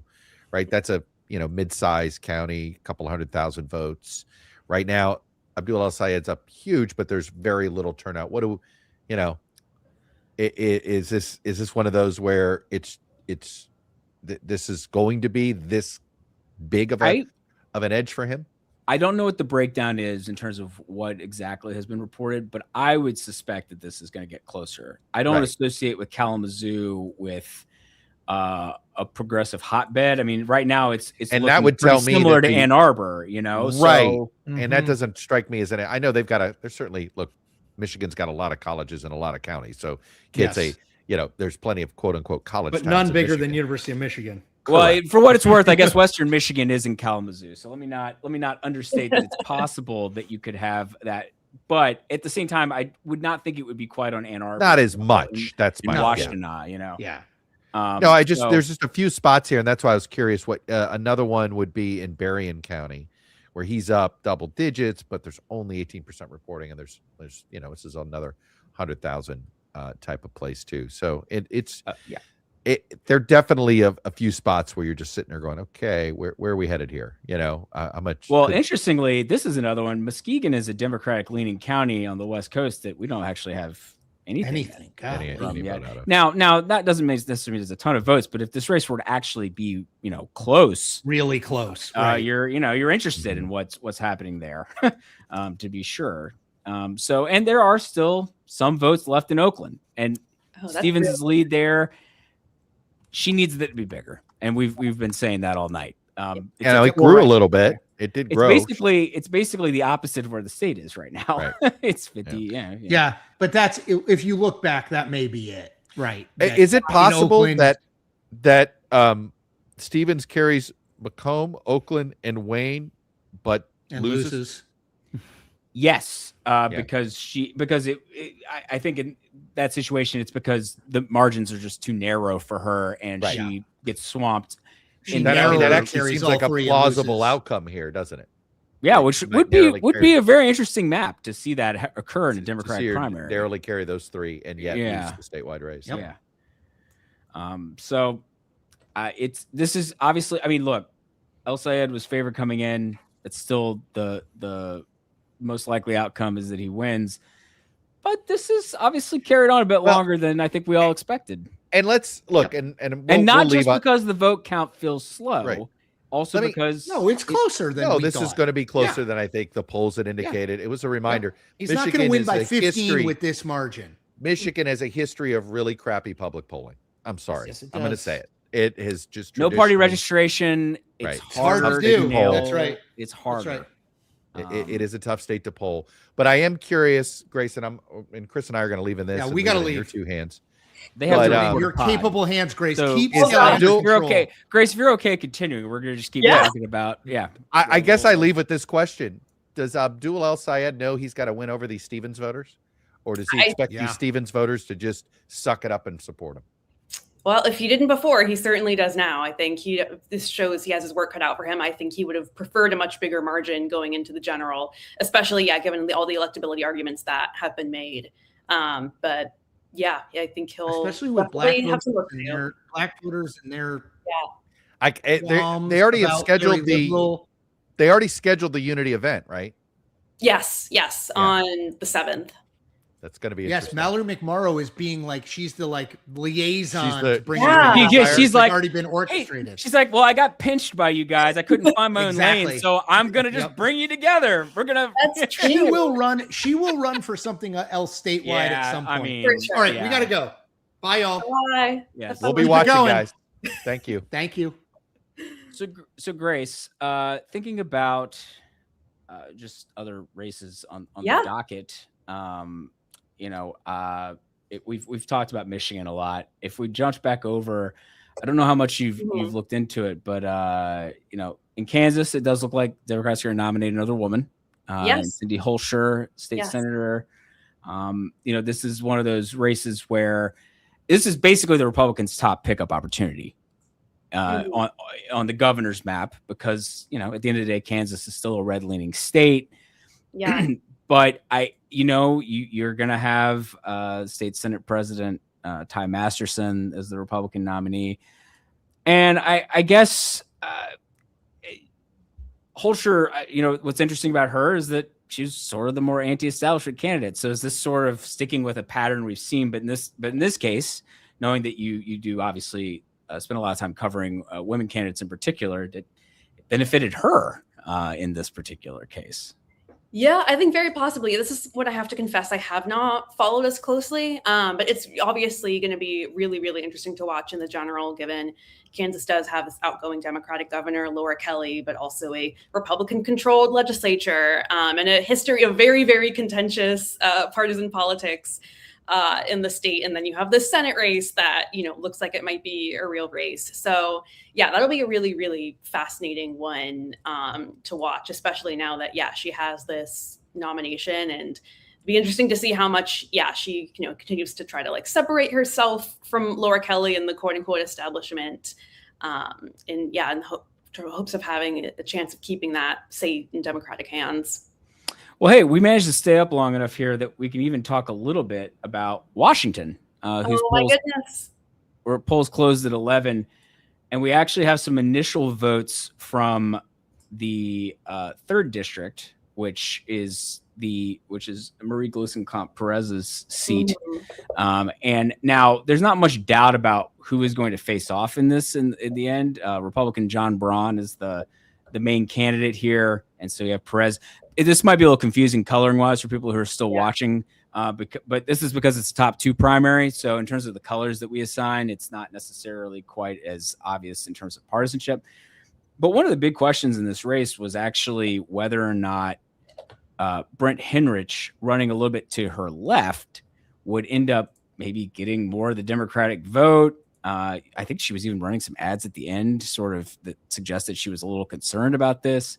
But I know, Glusenkamp Perez is an incredibly fascinating figure in terms of, I feel like the left really is angry at her all the time now, but she's managed to win a seat that has continued to have a slight Republican lean. I don't know what you've sort of gleaned from her and her political stances, because a lot of times she ends up talking about some very curious things on the floor of the House committee. Yeah, she's interesting. She's really interesting. I remember when she was first elected, there were all these big national outlets that did these profiles of her, being like, she's the new working class rural whisperer. And she's definitely broken with her party in certain stances. She voted to advance the SAVE Act, very controversial Republican voting and election bills. There have definitely been others. She was one of the first to call on Chuy Garcia to be censured for his maneuverings and machinations of getting his chief of staff on the Democratic primary ballot. This is getting very inside baseball. Oh, it's pointing. It's 11:15. On the East Coast, this is time to be time for that. Yeah, blame Michigan. But yeah.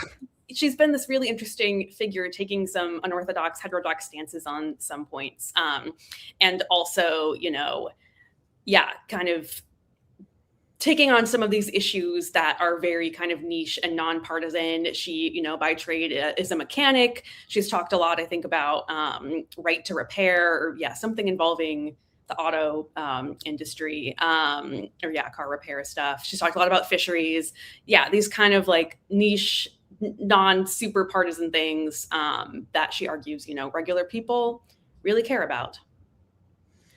Cool. Well, I think we're going to try to bring on one of our Decision Desk HQ interns, Tommy Carpinelli, who, and Grace, I think this is a good segue with you as well, to talk a little bit about Missouri's first. We're going to go back to this contest and talk about it a little bit. So we've got, we projected this race, Wesley Bell up by about 21 percentage points over Cori Bush here.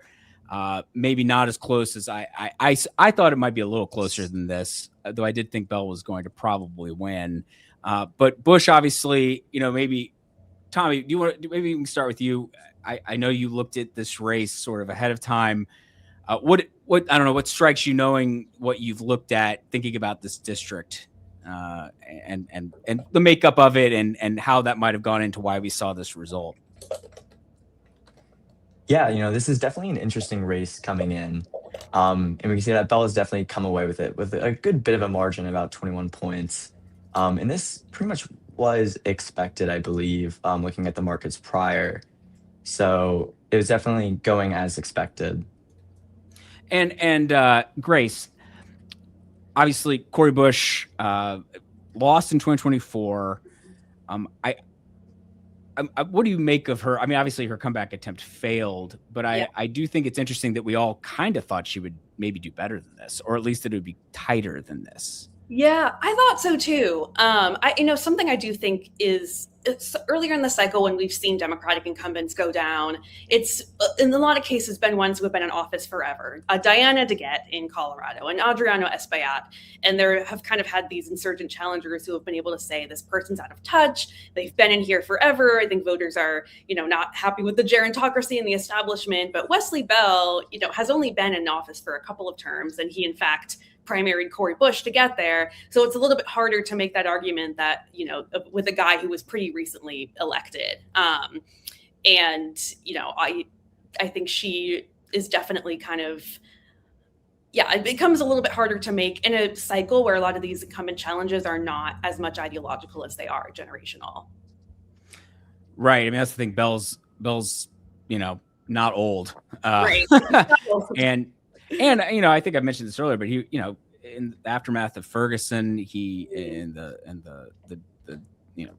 events there, he got elected as the county prosecutor in St. Louis County. He was part of the progressive prosecutors movement. So maybe he's a little harder to pin in term, or well, pin down as some sort of, I don't know, centrist traitor to progressives or something, in terms of like the kind of line of attack that you might hear, or insufficiently progressive. I think the other problem for Bush is that she's not a new face. People are already familiar with her, and they'd already chosen to cast her out once. Whereas if you think about some of these other challengers, they were newer faces who hadn't already maybe wore out their welcome a little bit with the electorate. Yeah, and I just pulled up the independent expenditure, the outside spending for this race, of which there was quite a lot. And yeah, it's interesting. This is another one. Obviously, we've been talking a lot about AIPAC in Michigan. Their affiliated super PAC also spent a ton of money boosting Wesley Bell and opposing Cori Bush in this race. And it looks like that's going to be a win for them. They've had a very mixed track record this cycle, given, how many voters are not happy with them specifically and with Israel altogether. But it looks like it's going to be a win for them in this case. Yeah, and sorry, just to sort of stick, we're just gonna be jumping around at this point. I want to jump over to a race that is back in Michigan, and we're just sort of sitting here waiting because it involves Wayne County, but it's a fascinating race because it involves the guy who I called an accidental congressman when we were talking about this yesterday with Tommy and some others, Sri Tanadar, who is currently up 54-46. Now, we know that a fair amount of this is absentee vote that helped Stevens get into a bigger lead earlier in Wayne County. This district is entirely within Wayne County. But it is Tommy, I know you did take a look at this seat. In terms of where we are right now, obviously we don't have like a beautiful precinct set up to tell you more about sort of where things came from, but knowing what we roughly know right now, that a fair amount of this vote does look like it's probably absentee vote, and Tanadar is up by about 8. What do you make of that? Knowing McKinney, in fact, you can lay it out for folks again, sort of who these candidates are. Yeah, I mean, I guess to begin, we can lay it out who those candidates are. And I thought it was funny what you said earlier about Sri Tanadar being kind of an accidental candidate because, yeah, I mean, back in 2022, he won by about 5% in a very, very, very packed primary. There was about 9 candidates. And so, it's definitely, he's been riding that seat for a bit since there. He got a third of the vote basically in that primary. So yeah, 28%. And there's even less. No, there's no runoff rule in Michigan. So no, yeah, and he's being challenged by the left by Donovan McKinney, and Donovan McKinney is affiliated with the DSA, just like Sri actually used to be, and we did expect that Sri would have some better early drops due to a lot of the voter base being the same idea that we had with Haley Stevens. And, the markets still are showing a lot of favorability to Donovan, but it'll be interesting to see how the rest of these drops go since we know that they might be better towards McKinney in the end.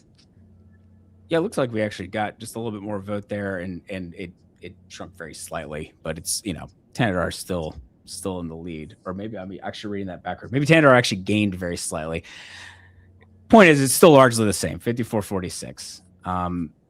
Grace, I don't know how much you looked into this, but obviously McKinney is sort of in the same conversation as pushing, someone from the left, but Tanadar is also, I would say, not conventional.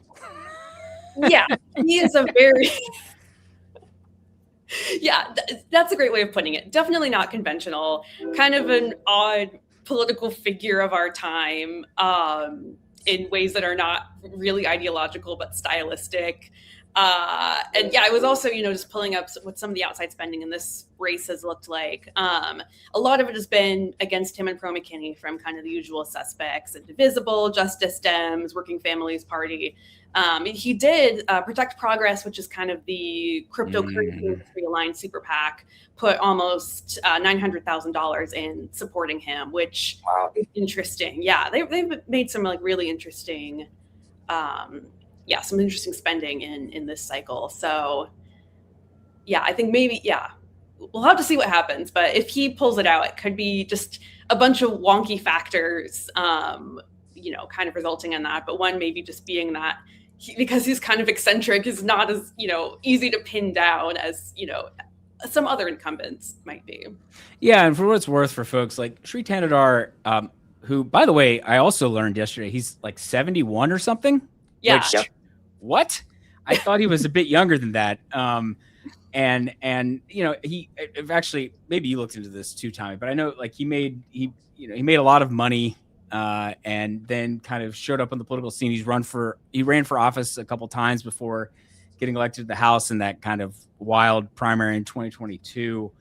But it's always been a curious fit because you are talking about a plurality Black district that takes up much of Detroit, and you have Sri Tanadar as the member from there.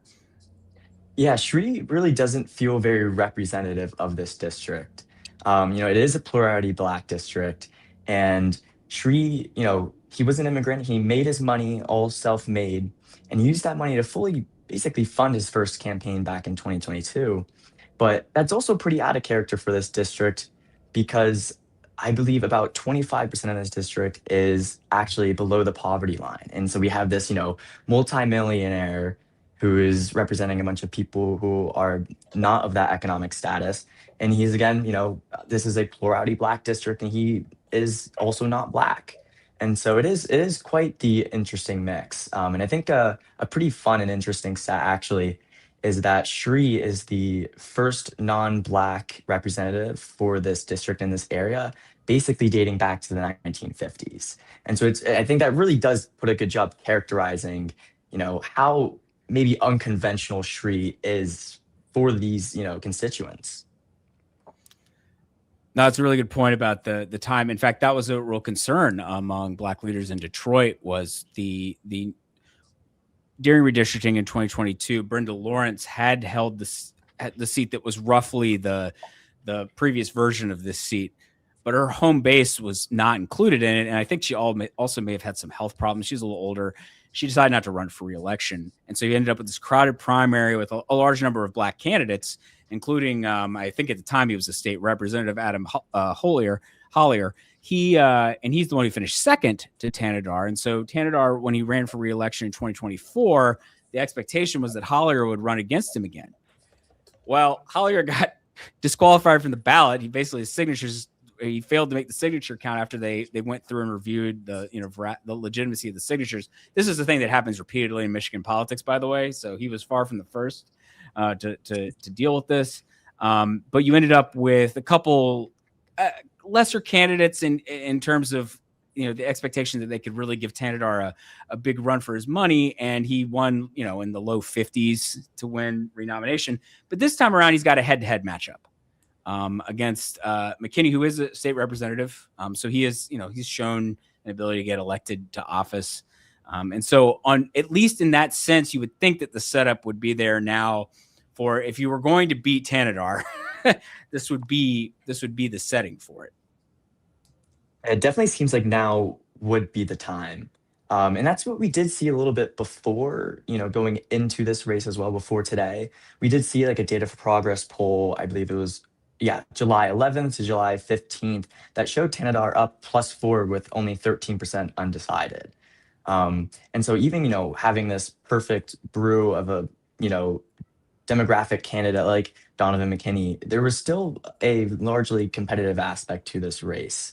And it's, that's coming in a pretty big disparity between the prediction market odds. So there's definitely a difference between what the money was saying and what the polls were saying, but it's very interesting. Yeah.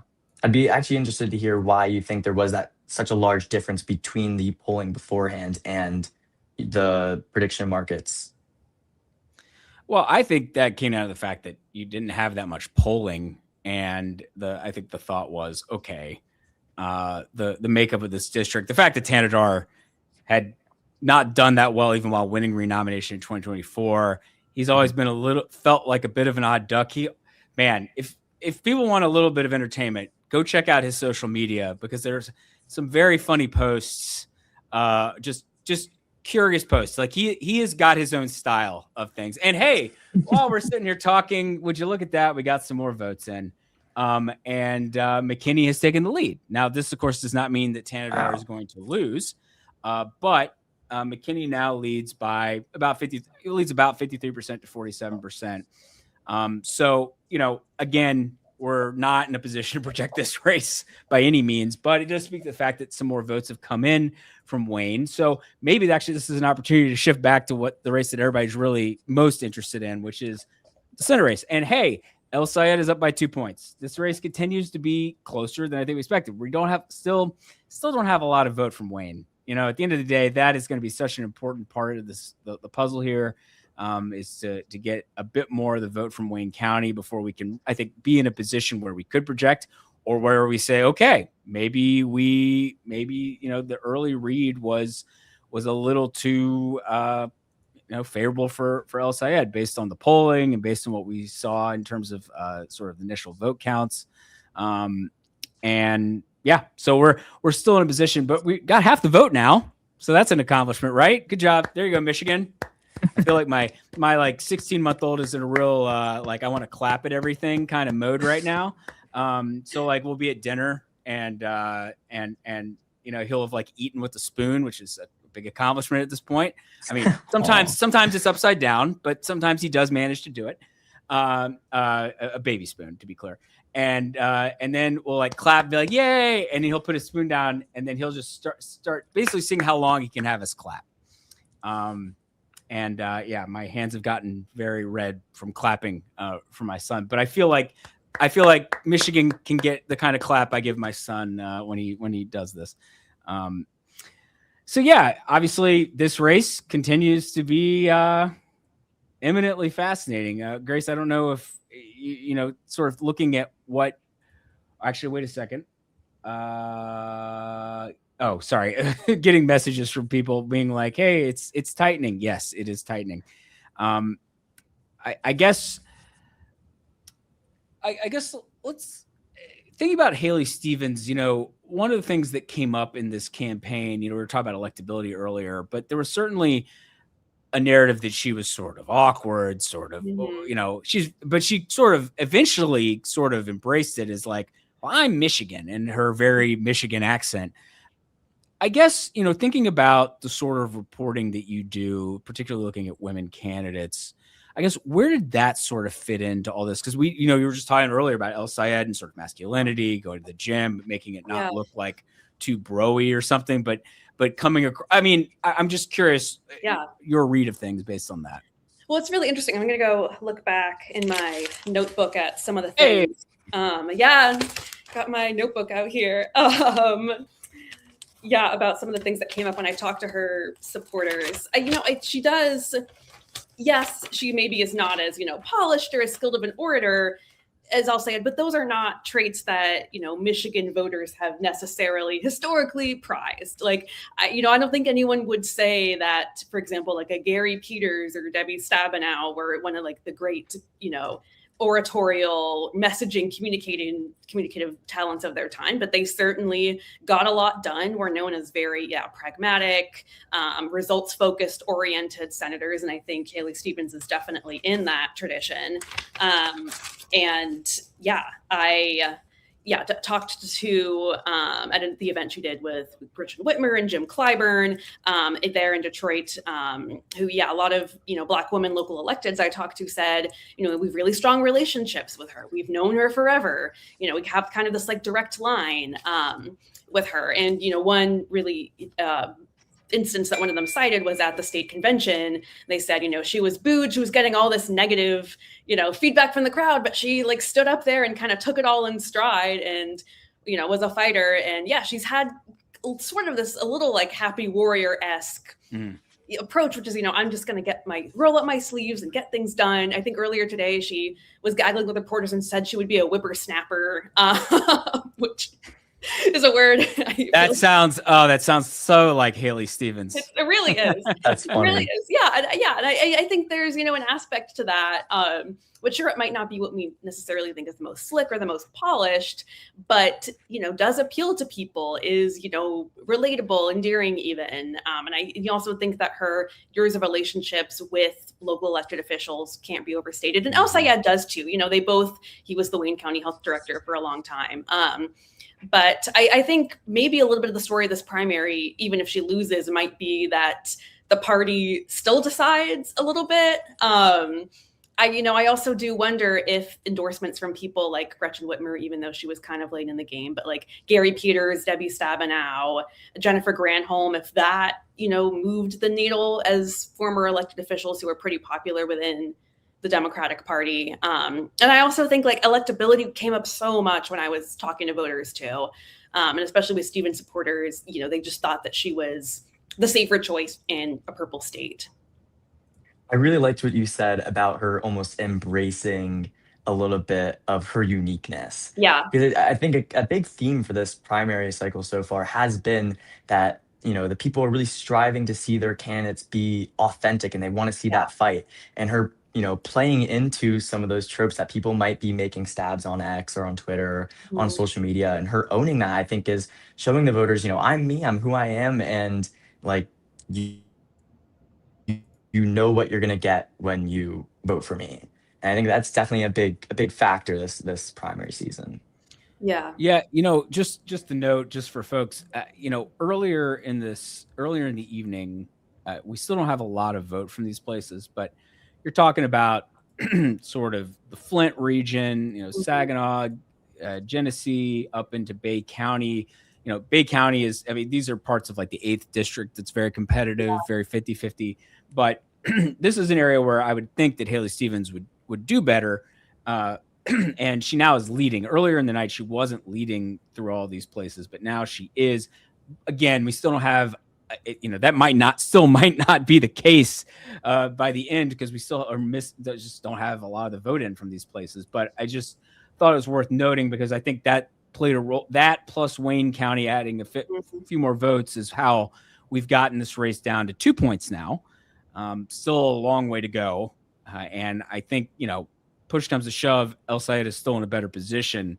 But it is, I think this is proven to be more interesting than I think a lot of us thought it might be. And either way, it's going to be very interesting to dig into after the fact. But I think earlier you were talking a little bit about it, Grace, but obviously whoever wins this, more likely than not El Sayed, but there will be a lot of cleanup to do after the fact. It sounds like there's already a unity event planned in that sense. So they are talking about this, but a divisive primary, it's one of those things. There's a chicken or egg problem.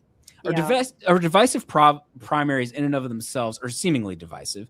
This one, I think we can say qualitatively has been divisive at many moments. But if you look back at sort of the history of, does a close primary lead to a loss for that party in the general election, the results are mixed. And a lot of that comes down to a mix of the particular political environment you were in. And there are reasons to think this one's going to be better for Democrats. So does that help? Does President Trump at the end of the day help unify Democrats heading into the general election enough? Or do you think if Stevens were to somehow win this, do you have like progressive voters staying home or skipping this race? Does that happen? Yeah, I think first of all, there's so much that's going to happen between now and November. I mean, just the month of July. 3 months. 3 whole months. Yeah. Just July alone, since the Graham Plattner dropped out, I feel like it's been like the longest month long or decade of my life.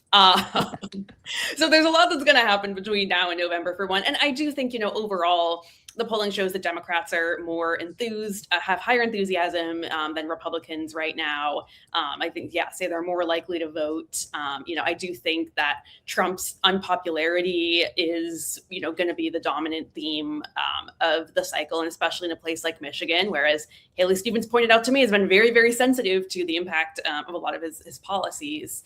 But it is also, I think a lot of people were expecting or maybe hoping that this primary would kind of settle this sort of ideological divide debate within the party. But if this margin stays as close as it is now, I think that's still something that Democrats are going to have to contend with. And I just think back to 2024 too, when the uncommitted movement, which really got its start in Michigan, was a little bit of a canary in the coal mine for, some of Democrats' vulnerabilities with unity and, turnout in that year. So, I don't see progressives, El-Sayed supporters staying home as so much the problem. But I do think that it's just, going to keep, this is not going to be the end of Democrats' power struggles. I'll put it that way. Yeah, let's check in and see.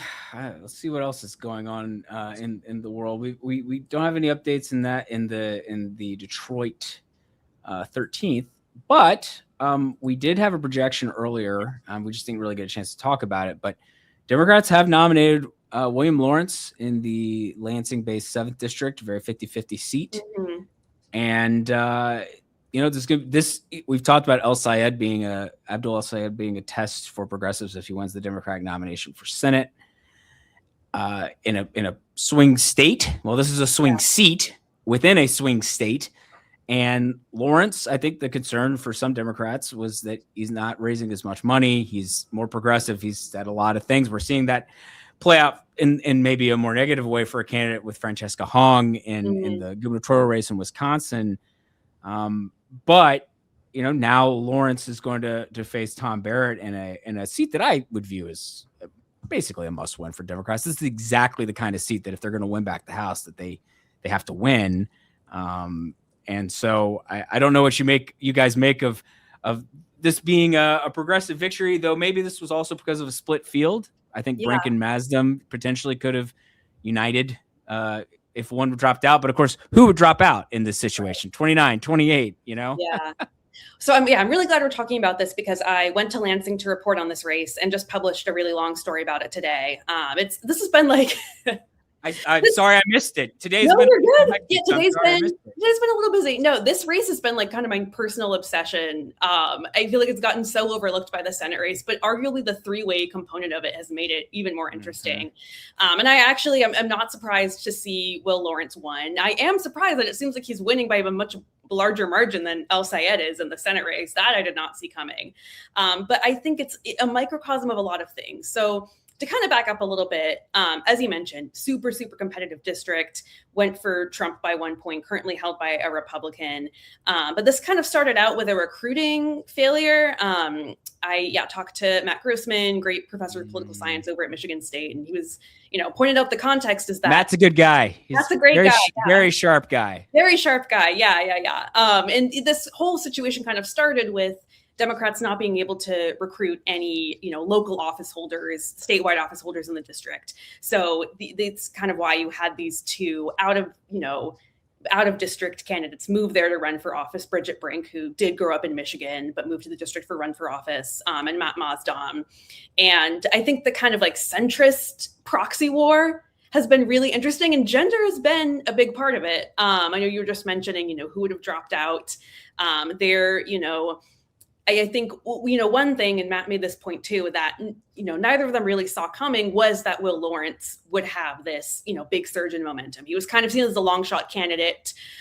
Bridget Brink and Matt Masdam were, mainly focusing their attacks on each other. There was a lot of outside spending from pro Masdam groups against Bridget Brink. But the Will Lawrence surge really, really shook this race up. And again, you kind of saw this failure of, to coalesce or consolidate, which I think says something really interesting about the moderate wing of the party. You had Alyssa Slotkin, who used to represent the district, coming in at the last minute to endorse the third place candidate, Matt Masdam. That ruffled some feathers with women's groups. And then last week, one of the pro Masdam groups put out a poll showing Lawrence in the lead and him in second and Bridget Brink in third. And their takeaway was Bridget Brink's the spoiler and should drop out.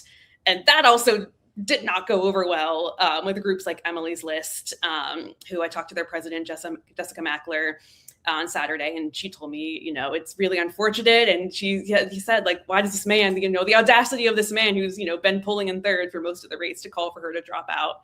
And again, we haven't been having as many of these, sort of open squabbles and, contentious debates over gender and sexism and electability in a lot of House primaries, but it's one that's played out here. And it's just, is really, really interesting. And as far as the general election goes, Will Lawrence is really the first Democratic socialist progressive of this kind to be nominated in a swing district.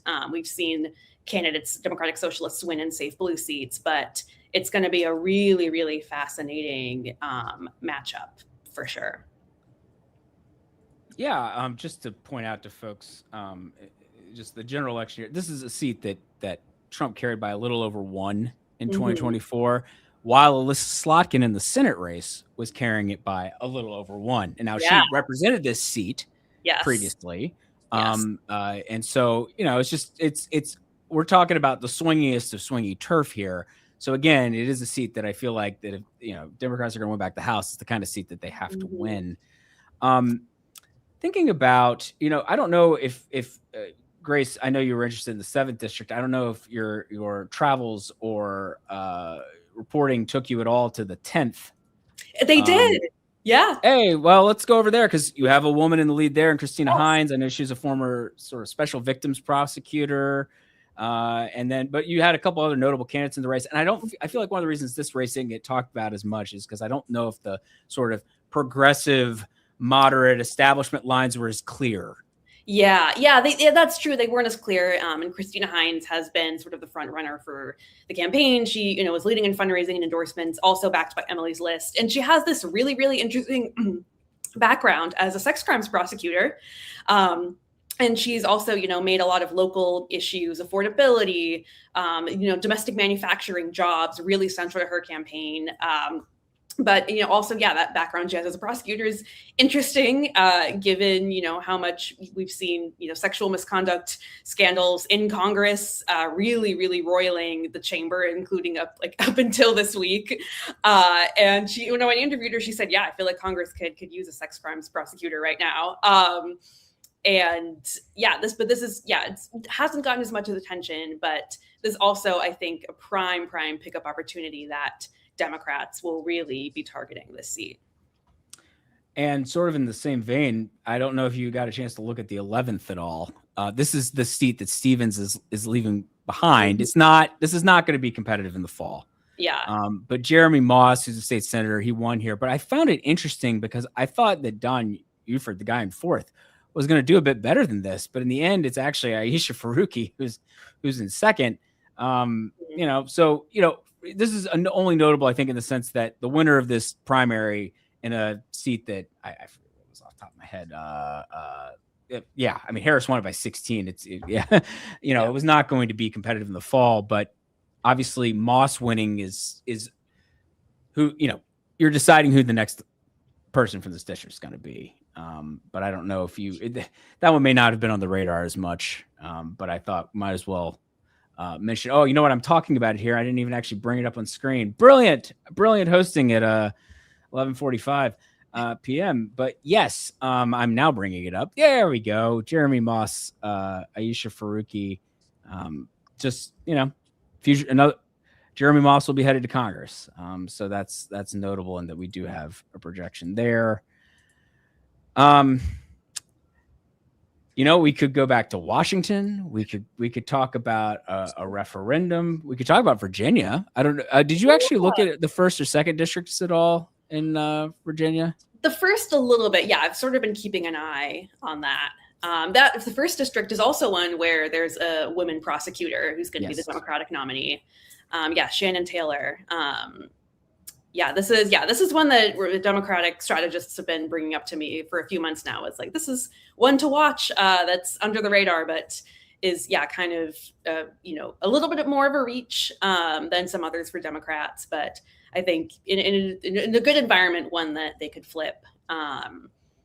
She's former prosecutor, also has made running against corruption really central to her campaign, as has Christina Hines, running against Rob Whitman. Yes, and just for folks who are at home, Whitman did much better than Trump did in this seat. Trump carried by about 5, even while Whitman was winning by double digits.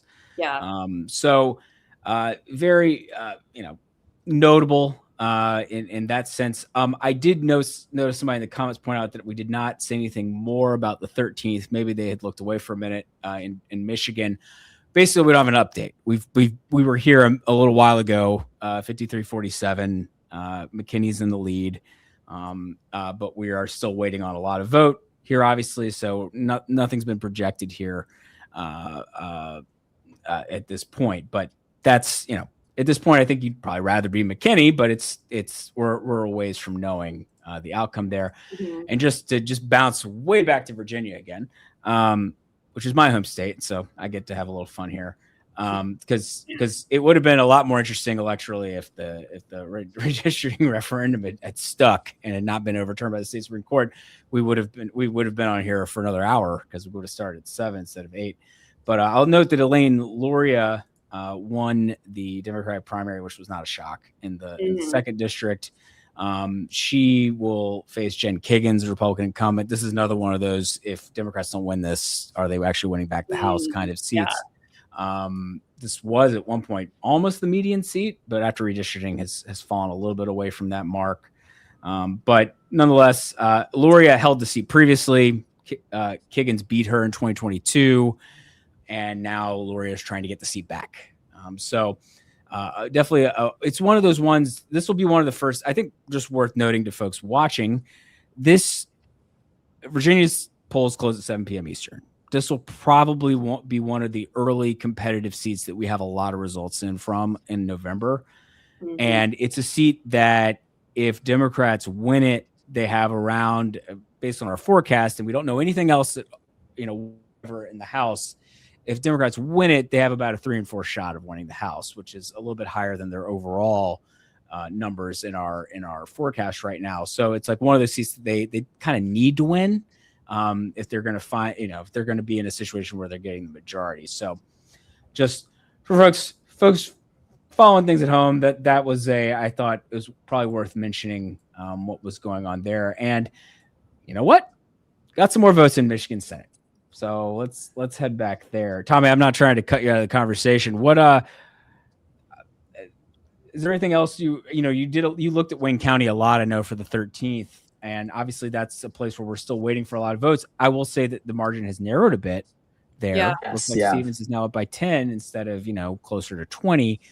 And that probably reflects why El Sayed is up by about 3.5 now. Looking at Wayne County and thinking about El Sayed's appeal, or maybe it's, did you look at age much when you were looking at that? Because obviously that's a component in this primary. Yeah, that's a good question. Age wasn't something I know too deep about, to be honest. But if we do look, with who Haley Stevens and El Sayed might appeal to most, it is interesting to note that Haley Stevens does appeal more to the Black population more than Abdul El Sayed might. And so that is why we might be seeing this initial, vote drop early on from Haley Stevens really boosting up in Wayne County. Because of that northern section in Detroit, where it's a bit more urban, we might be seeing more results a little bit more quickly.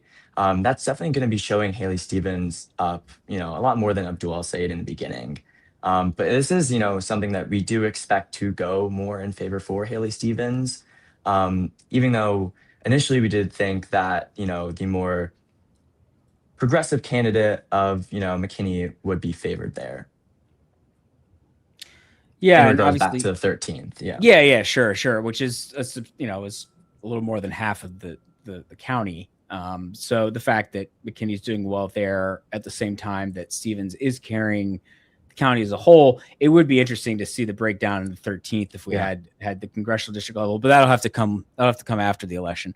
I have to do some breakdowns, the congressional district vote. And I do got to break away here real quick. So I just want to, thank you so much for having me on. I really absolutely. Appreciate it. Thanks for jumping on.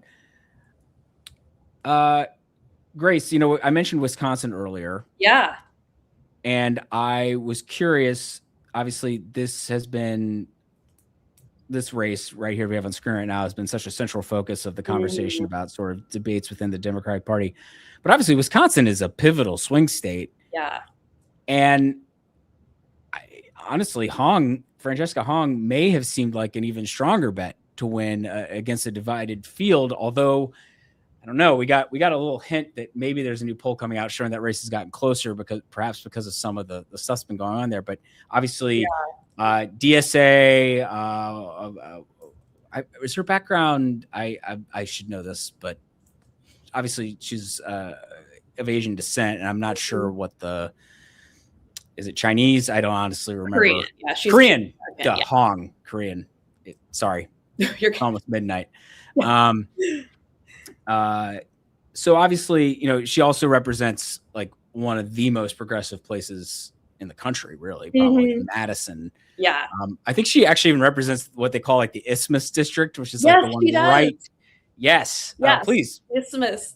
Yeah, she represents like a super People's Republic of Madison. Yeah, people of Madison. Yes. Yeah. Yeah. Or whatever. Yes. Yeah. Super, super blue sea. I think she was elected in 2020, and before that, had a background in the service industry. And that's something that she's made a part of her campaign. Touting the fact that she's has that experience. Being a working person, being a single mom, and now she's taking that statewide, and it's been this sort of really head-spinning, crazy series of events, and it's actually a little bit similar to the Michigan 7 situation, where you had kind of a failure to consolidate by the anti-left. I don't know if moderate is exactly the right word, because some of the other candidates in the Wisconsin governor primary are also progressive.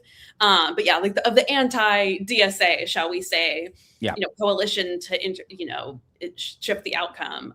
In Michigan 7, it was Alyssa Slotkin who tried to get her preferred candidate from third to first, and that didn't work out. In Wisconsin, you have Governor Evers convincing a candidate who had dropped out to get back in the race. That is truly one of the nuttiest things you will ever see, is a guy drop out and then like a week later is like, well, I'm back. I'm back. Yeah. So you have, for those keeping track at home, you had two current lieutenant governor and former lieutenant governor, neither of whom were endorsed by the current governor under whom they had served. Both dropped out of the race for different scandals. And then, the Milwaukee County Executive David Crowley getting back in. And it's kind of the subtext, the undertone is it's really, a little contentious. Evers has said he doesn't think Hong can win. He's accused her of running, an online campaign, which I actually don't think is true based on my time reporting with her. I had probably the most offline weekend I've had reporting with a candidate this past weekend with her. But all that said, it's, all of these tensions are just like really, again, like out in the open in Wisconsin. And it's like interesting too, to think about how the timing of retirements for some of these statewide Midwest politicians has like pushed all this out into the open. Like if Gary Peters had served another term, we would not be here at almost midnight with this map right here. If Tony Evers had decided to run again, there wouldn't be this situation. Same in, Minnesota with Tina Smith. And it's something that Democrats in these states would have had to have these fights no matter what. But it's, kind of interesting. You see the old guard stepping away and then not being able to pick their own successor, which is really, really interesting. With the exception of Minnesota, I think Tina Smith is going to get Peggy Flanagan over the line. Well, there. Hey, that's a perfect opportunity to, we could mention the one of the other big races on the docket for next Tuesday is the Minnesota Senate race. The primary there between two women, Peggy Flanagan, the lieutenant governor, and Angie Craig, congresswoman from the MSP suburbs, Minneapolis, St. Paul suburbs. Obviously, it seems like Flanagan has some of that progressive left energy on her side, but Craig is formidable, quite a fundraiser. Our polling average has Flanagan up about 42-36, but that leaves a fair amount of undecided. And I think you would say Flanagan is the favorite, but not overwhelmingly. Yeah, it is actually a little bit analogous to the Michigan race. I actually think Peggy Flanagan is in some ways, stronger, better suited maybe candidate statewide than El Sayed might be, just, you know, in terms of the fact that she is a statewide official already. Right. And same for Angie Craig and Haley Stevens. Angie Craig is also kind of a centrist, moderate House Democrat, but very, you know, prolific fundraiser, also the top Democrat on the Agriculture Committee. Ag is big in Minnesota. But that is also, you know, people talk about Minnesota nice. That has been a very, very contentious primary with both, you know, Flanagan and Craig really attacking each other from the beginning.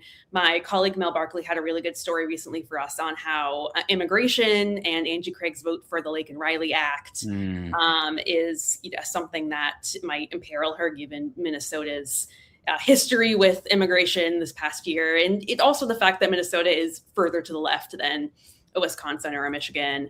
But yeah, just another really, really fascinating intra-party fight playing out there. And yes, also some interesting House primaries in Minnesota too, including for Angie Craig's seat. Yeah, there's interesting stuff. I mean, we are getting to the let's dig into, you know, any interesting thing. I mean, yeah. Did you look at the Vermont governor's primary? I live in Vermont now. I'm in DC right now, but I live in Vermont. And, oh, no way. I didn't know that. Yeah. Two women are battling for the Democratic nomination. They will almost certainly lose. The winner will almost certainly lose to Phil Scott, who's kind of a Teflon Republican in a very blue state, who fits it well and is also a check on the very, very progressive legislature, which I know is part of how he's done well. Yeah. But you know, that's another contest on the docket. And you know what? We could mission South Carolina here. Darlene Graham and the special Republican primary for Senate is also next Tuesday. That's going to be, I think it's probably going to a runoff, but it's sort of who's going to advance to said runoff and how well will Graham do as the Trump candidate and obviously the sister of the late Lindsey Graham. Yeah. Yes, super interesting. I did not catch the debate tonight, but I can't imagine why. Yeah, I know. It's not poorly like scheduled, guys. Come on. Yeah, but that is like that's also a really interesting gender and politics story too. I think a lot of what we've been talking about is kind of like this intra-Democratic Party fights, but on the GOP side, it's been really, really interesting to see how she's positioned herself. You know, something that stuck out to me, she has a background working in disability services and policy. And I'm trying to think of what she said. It was something like my brother. Oh yeah. It was like my brother was an expert on the federal budget. I'm like an expert on like the household budget and like the kitchen table budget. Like he was really focused on foreign wars. I'm kind of focused on like your grocery bill. Which is like an interesting message. Obviously, South Carolina is not going to be competitive in the general, but just thinking about how. Don't tell Annie Andrews that. No, I've seen chatter. You see people mentioning South Carolina. It's like, I'm pretty dubious. I mean, maybe it's closer than usual. That's perfectly possible, but for a Democrat to win South Carolina would be kind of a shock. And Andrews also hasn't really made like an explicit pivot to the center that we've seen. No, which is curious. She's running a very like, very standard liberal progressive campaign, unlike some of the other Democratic Senate nominees in red states. But I think Darlene Graham could just play a really interesting role in the Republican conference in general. She got her brother's committee assignment. Wow. I mean, especially thinking about who the surrogates and everything might be as we think about the Republican side of the field going into 28. South Carolina has just like been another main character. Yes. Oh, a lot of main character energy. A lot of main character energy. Hey, I just want to remind folks, we are still keeping an eye on other stuff. There's no new updates on Michigan's 13th, where we don't have a projection yet. The Donovan McKinney and Sri Tanadar race. We also, I don't believe, have a projection yet in the 10th, although I have so many tabs open now that I'm not really sure. That's the Michigan 10th to clarify. Oh, no, we do. Okay, we have projected that Christina Hines has won. So I'm bringing that up now. Basically, she won, which means Christina Hines, you were mentioning earlier, prosecuted sex crimes, and I had been the front runner here, but you did have three like solid candidates, like candidates who you knew they were fundraising pretty well. They had local ties or strong fundraising. You knew that they were probably going to win a fair bit of the votes. So she came out of a tough primary in that sense. And she will almost certainly face, and I actually haven't looked at it tonight, but I assume Mike Bouchard won. Mike Bouchard Jr., I should say, who is really, really interesting in terms of, so yeah. Oh yeah. Well, oh God, it really wasn't close. So just to mention this race, Mike Bouchard Jr. Has won the Republican nomination easily, got President Trump's endorsement. Earlier in the race, earlier in this cycle, this looked like it was going to be kind of a competitive race between Bouchard and Robert Luglarage, I believe is how he pronounces it. That is the most that's a fun name. That's the most very fun. I believe county last name. I believe he is of Albanian descent. Yeah, but he's a lawyer and he was in the mix. Did you do anything on this race? Not so much on the Republican side. Yeah. But yeah. Obviously this is going to be, both sides are going to be putting in a lot of effort to keep this one in Republican hands with no incumbent as John James embarks on another statewide campaign. Yes.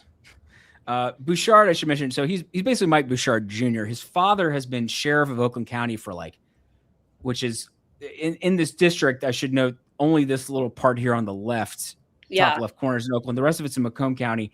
But his father has been the Oakland County sheriff for, I think, almost 30 years now. He's run statewide at least once, maybe twice, lost in some Republican primaries.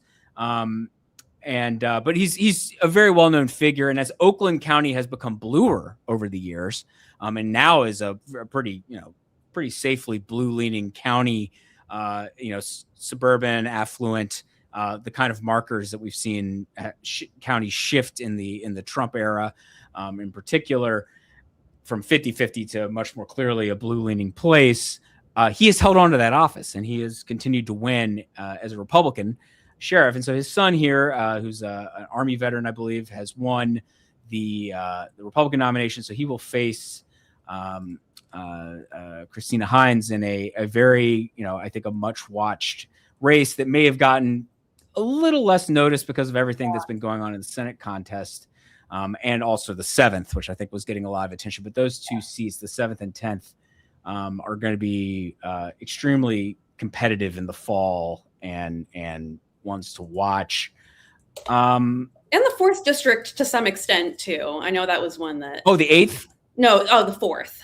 The 4th. Oh, yes. God, I haven't even talked about the 4th. It was because there wasn't a primary. There wasn't any primary action really there.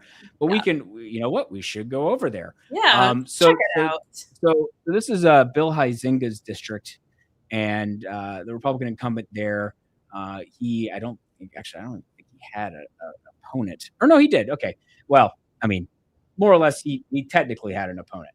But this is another one of the seats that, this is a seat President Trump carried by about 5.5. Huizenga, I believe, won it by more than that. He won it by 12.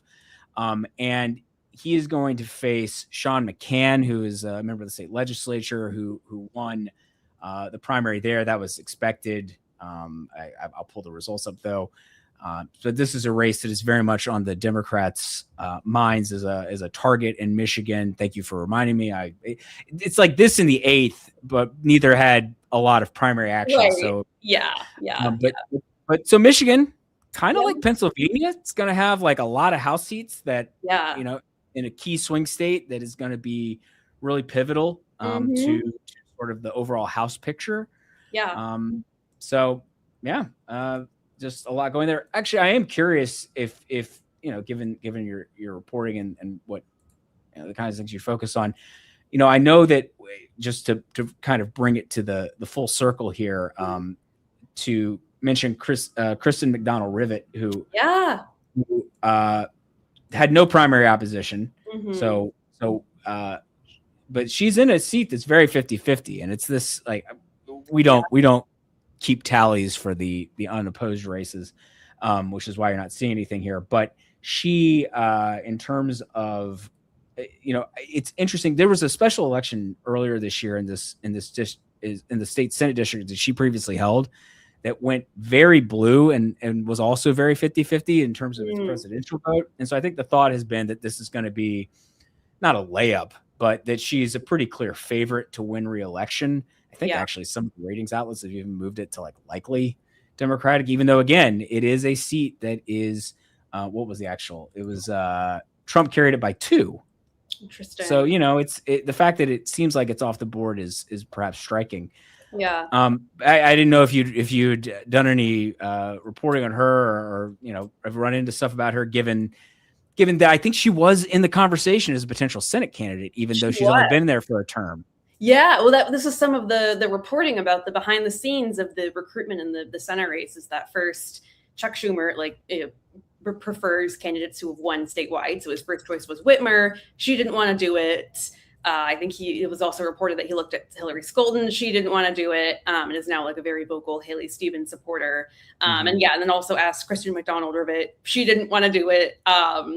So it kind of settled on Haley Stevens there. But I spent a little bit of, not a ton of time, but a little bit of time in that district in Davison, which is a suburb of Flint, at a really beautiful house next to a field. So very, very rural Michigan for an El-Sayed event.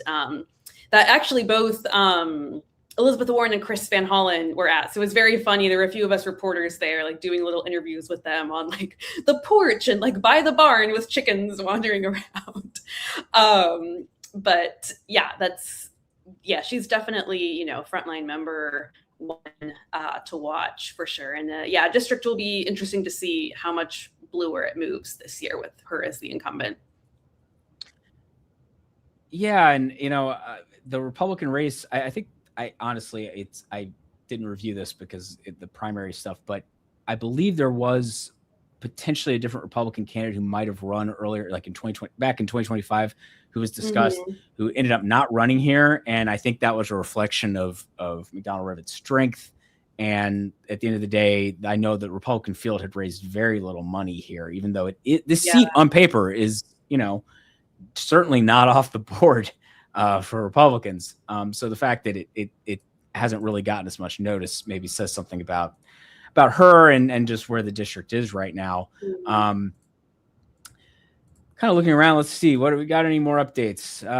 Just bringing people back to the big race of the night. El-Sayed is up 4 points. Okay, The margin in Wayne County has shrunk. Huh.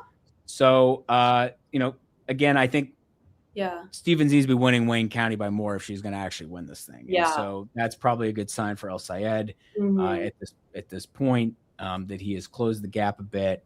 But obviously we're still only up to about, not quite 2/3 of the estimated vote in. So, a lot of that is still in Wayne, which is only about half the vote in from there, as well as a few of these other counties where I guess the real question is, can Haley Stevens make up enough ground in places like Saginaw, and Genesee? That's really interesting. I don't know. Yeah.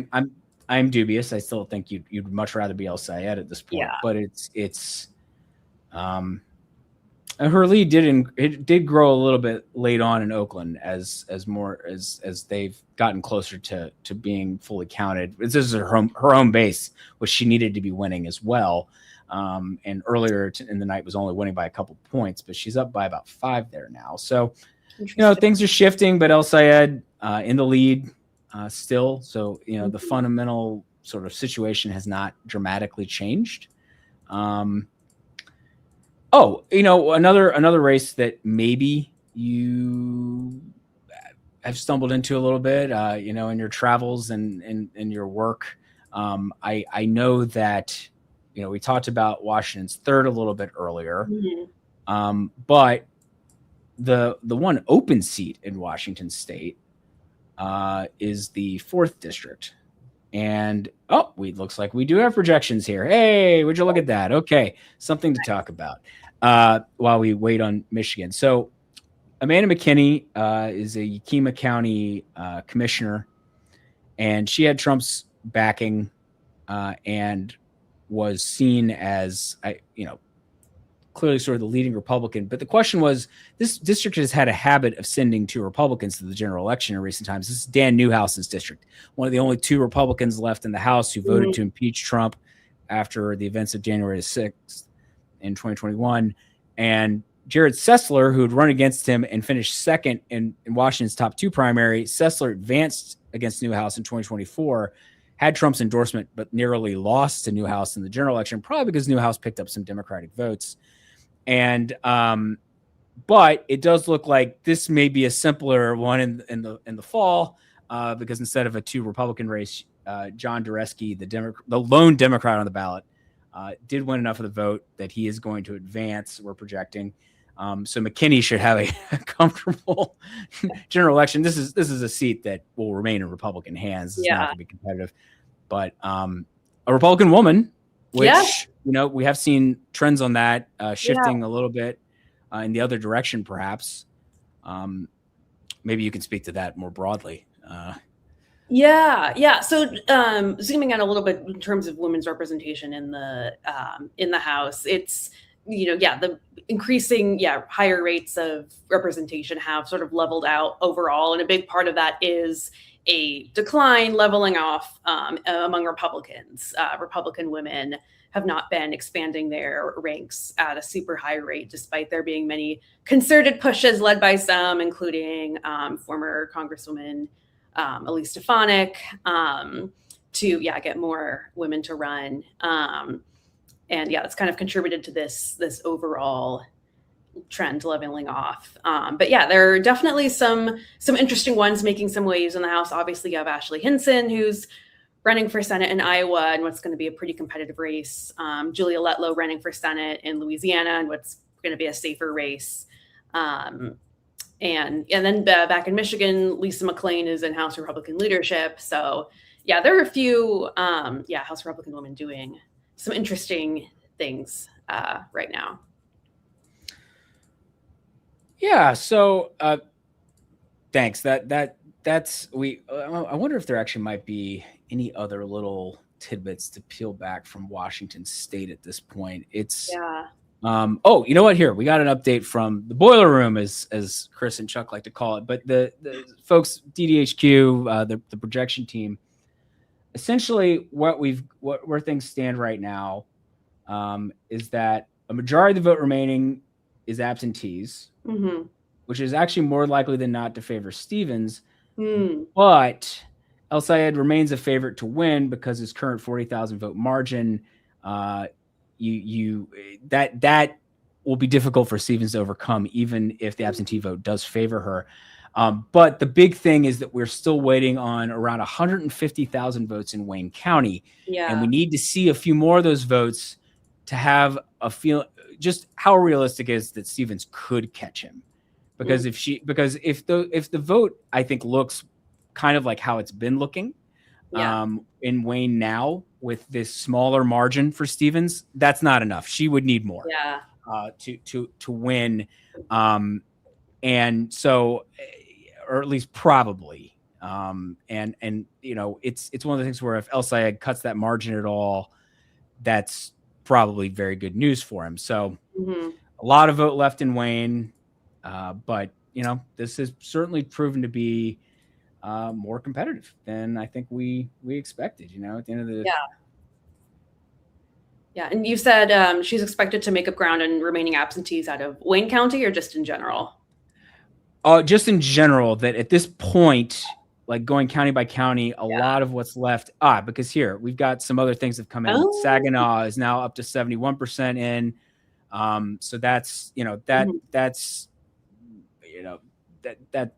that's north of Flint, which is Genesee, to the south there.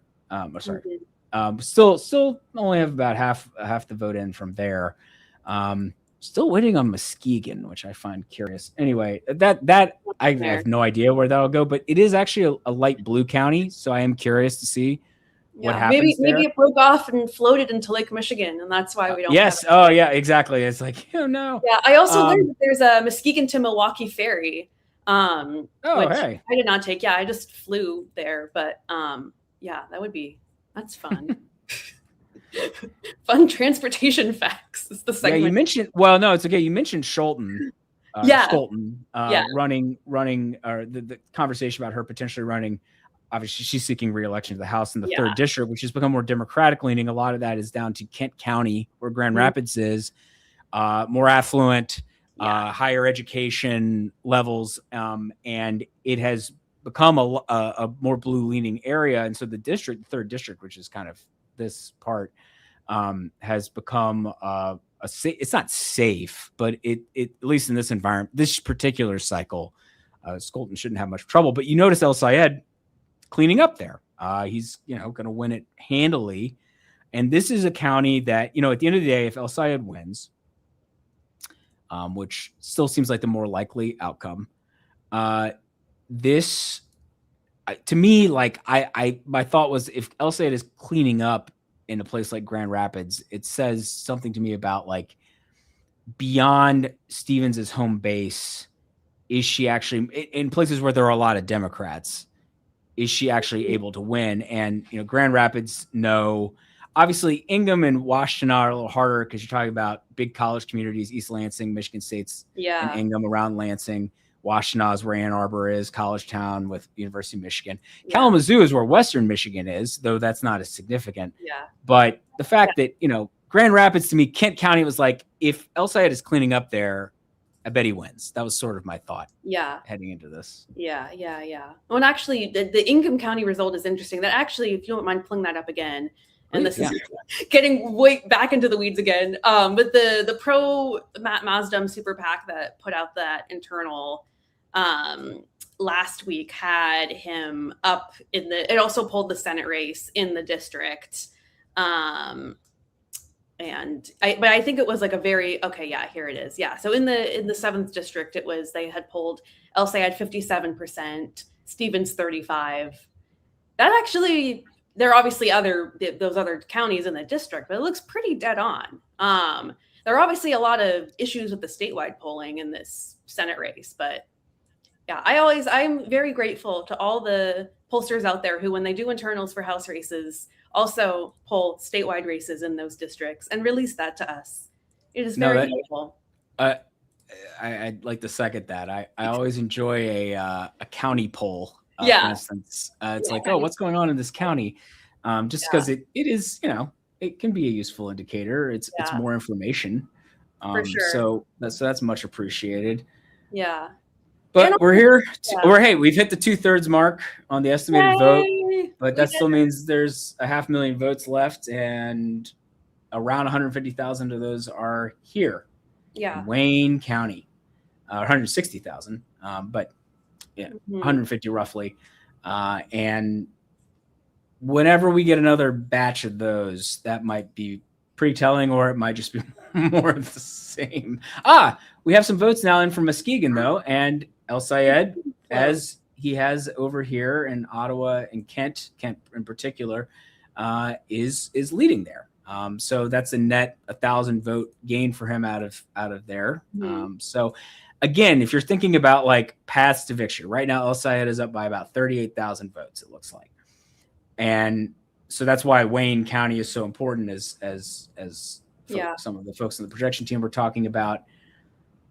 But holding, and we got some more votes, but still kind of stayed the same, 38,000 votes. And at some point, if that doesn't shrink more for Stevens, you're going to run out of votes, and it's not going to be possible. Doesn't look like that latest little batch that we got was from Wayne, which of course is what we're all very interested in.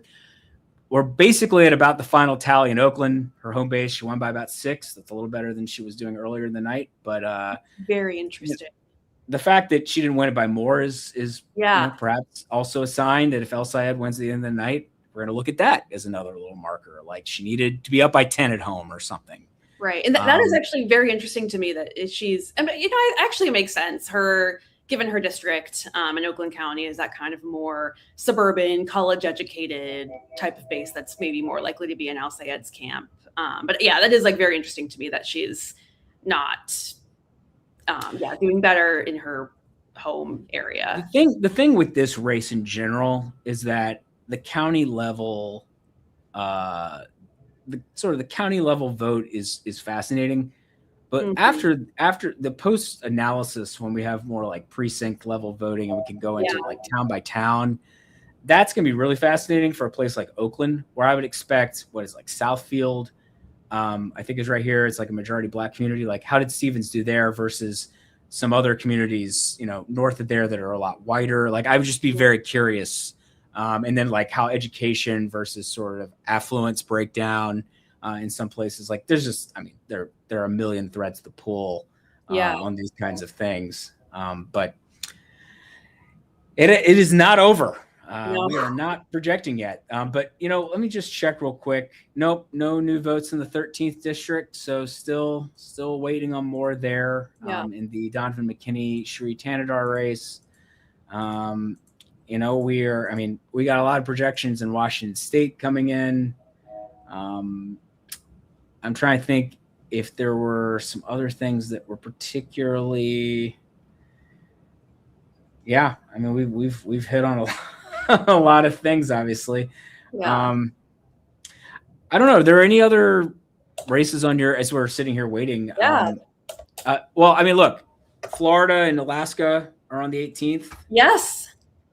Just to keep kind of branching out the calendar here. I know you've written a lot about. I know you've looked at Mary Peltola a lot, and obviously at this point, I should mention in our the Decision Desk H2 forecast that is essentially after the North Carolina and Maine category. Mm-hmm. Alaska is basically the next best bet for Democrats in our forecast. Not overwhelmingly; it's very much a toss up. But I am curious. I'm just curious what you make of how that race is going. It seems like there are a lot of hijinks right now in terms of candidates with the top four system, each party trying to ensure that maybe two left-leaning candidates get in or two right-leaning candidates make it, which is not the greatest thing. It's kind of gamesmanship, but it's clearly a part of what is going on. Yeah, Alaska is another one of my personal obsessions. I am hoping, God willing, knock on wood, I'm trying to get out there. Oh, cool. I'm just like, we're running out of time on the calendar. I'm trying to get up there because. Well, the good news is you do know that it's Peltola and Sullivan are definitely advancing. So you do know that it's going to be a woman candidate. But this is, really a toss-up race. Dan Sullivan is someone who is relatively, not as controversial recently as Lisa Murkowski, but he outperformed Trump by quite a lot in 2020 when this race is up. But now it's a midterm year. Peltola's won statewide before. Alaska just has so many really interesting, unique dynamics that are unique to it.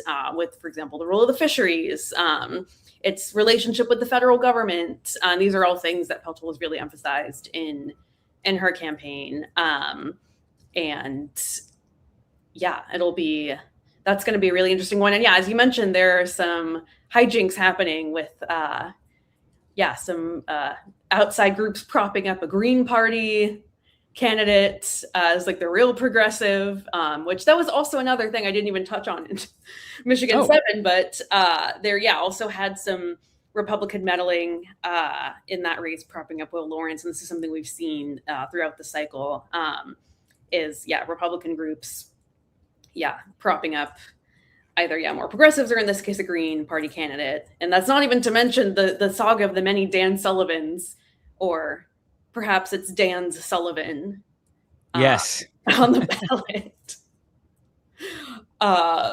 That's on the 18th. And lots of interesting stuff in Florida too. I'm trying to think on the House. Yeah, what do you think about with Florida? I mean, what do you think about Ashley Moody? I saw a Politico article the other day about sort of, is she running kind of too low key of a campaign? And at the same time, she now leads by like 7 or 8 in our polling average, which means she's that of the sort of group of seats that President Trump won those states by 11 to 14 points. So Alaska, Iowa, Ohio, that Texas, and then Florida. Florida's kind of the odd man out or odd woman out in that one doesn't seem as feasible. Or well, I mean, Democrats have a shot, but it's not nearly in the same category of competitiveness. Yeah, no, I was just looking at the Cook political ratings. Yeah, they have it as solid Republican. Alexander Vindman, the twin brother of Eugene Vindman, who is a member of the House, is running in that race, and he's gotten a lot of attention and fundraising buzz. But Florida just continues to be the state that breaks Democrats' hearts. It's just I spent a lot of time there in 2024 actually reporting on the statewide abortion rights ballot measure.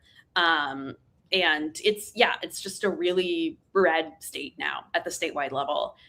With that said, there are some interesting things that might happen in the U.S. House level. Obviously, there's just been this redistricting. There is sort of this intra-Democratic Party fight over, I think it's the 20th or 22nd.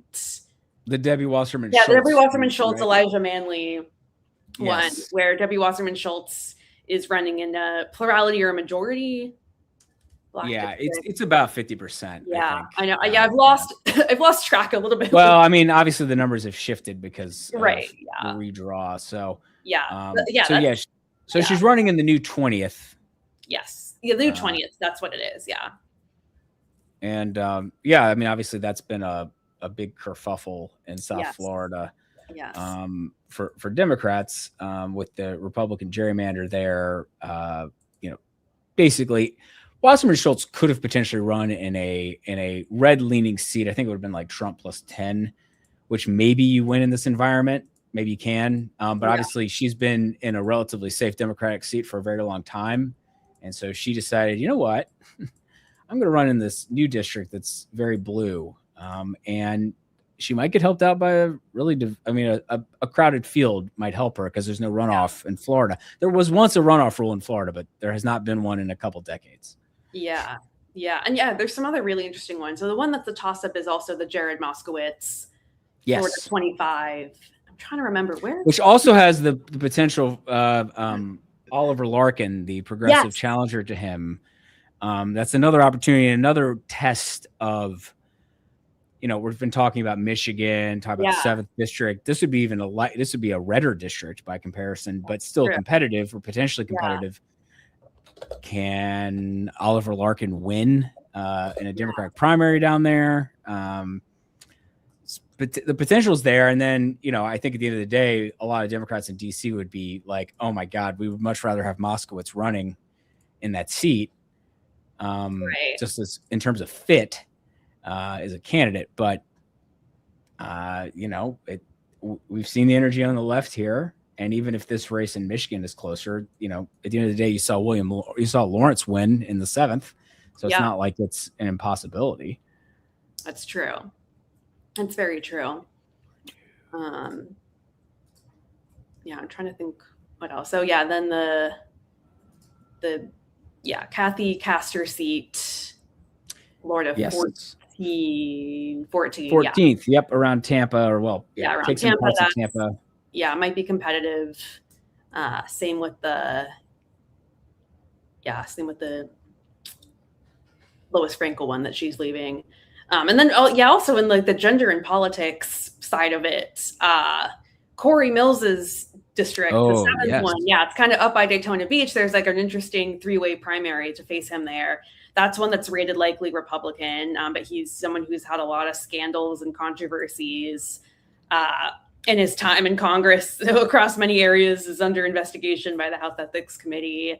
And I think, to remind so I do believe that D-Trip has backed someone in that race. But there's also a woman, I believe, Navy veteran running in there too. So that, I don't know, that is obviously, likely red district, but, and Alan Grayson is. Oh my God. There. Blast from the past, Alan Grayson. I know. I guess Bale Dalton is I think the D-Trip endorsed one. Yeah, that one could get interesting. Yeah, there were going to be 3 House races with Republican men who have had some scandals involving sexual misconduct, domestic violence allegations, and or both. Yeah, obviously Max Miller's Yes. seat in the 7th in Ohio has gotten certainly more interesting, and not for good reasons. Yeah. Thinking about the Michigan race, I thought it'd be worth just mentioning what major places are there some votes left. Yeah. We've talked about Wayne a lot. Okay, well, what does that actually mean in terms of the amount of vote that is left out? Well, we've got about 160,000 votes or so that we project or estimated out in Wayne County, out of roughly 500,000. Yeah. Well, we're now at 473,000. So you're getting up into, it's about a third of the vote that is left out. And right now, El Sayed is up by 42,000 votes. So his lead's actually grown a tad bit from in raw numbers as well, from what we were talking about earlier. That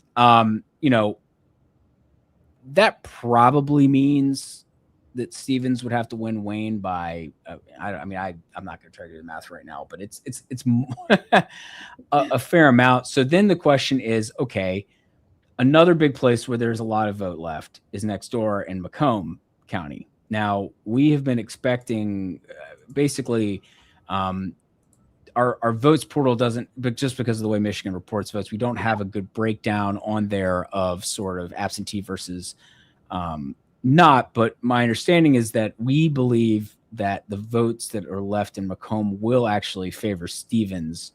But by how much is the question. And so again, it's sort of like, how do you find a net 40,000, well, now more than that, right? Net 43 or 44,000. That would be, I think it speaks to the challenge for her, is that these places are set to possibly help her, but will they help her enough is the question. Because at the end of the day, if you look at the sort of broad picture in a lot of these places where Stevens is leading or is very competitive, at the end of the day, she's not blowing El Sayed out anywhere. Right. Where the counterpoint is that in places like Washtenaw, where Ann Arbor is, he is blowing her out. So she doesn't have any places that are quite like that, where there are a lot of votes. There's definitely some dark purple on the map, but not in places where there's really a ton of votes. And, for El Sayed, there are still, for instance, there's like 25,000 votes left in Ingham, where Lansing is, and that's been a very good county for him. 15,000 in Kalamazoo, another good county for him. So, there are places where he is also going to gain. And so that's where I think at the end of the day, look, you'd still rather be El Sayed at this point based on what is left. And, what Stevens is going to need is something that is a little bit better than what the trend broadly is saying. Yeah. I think that's a really important point.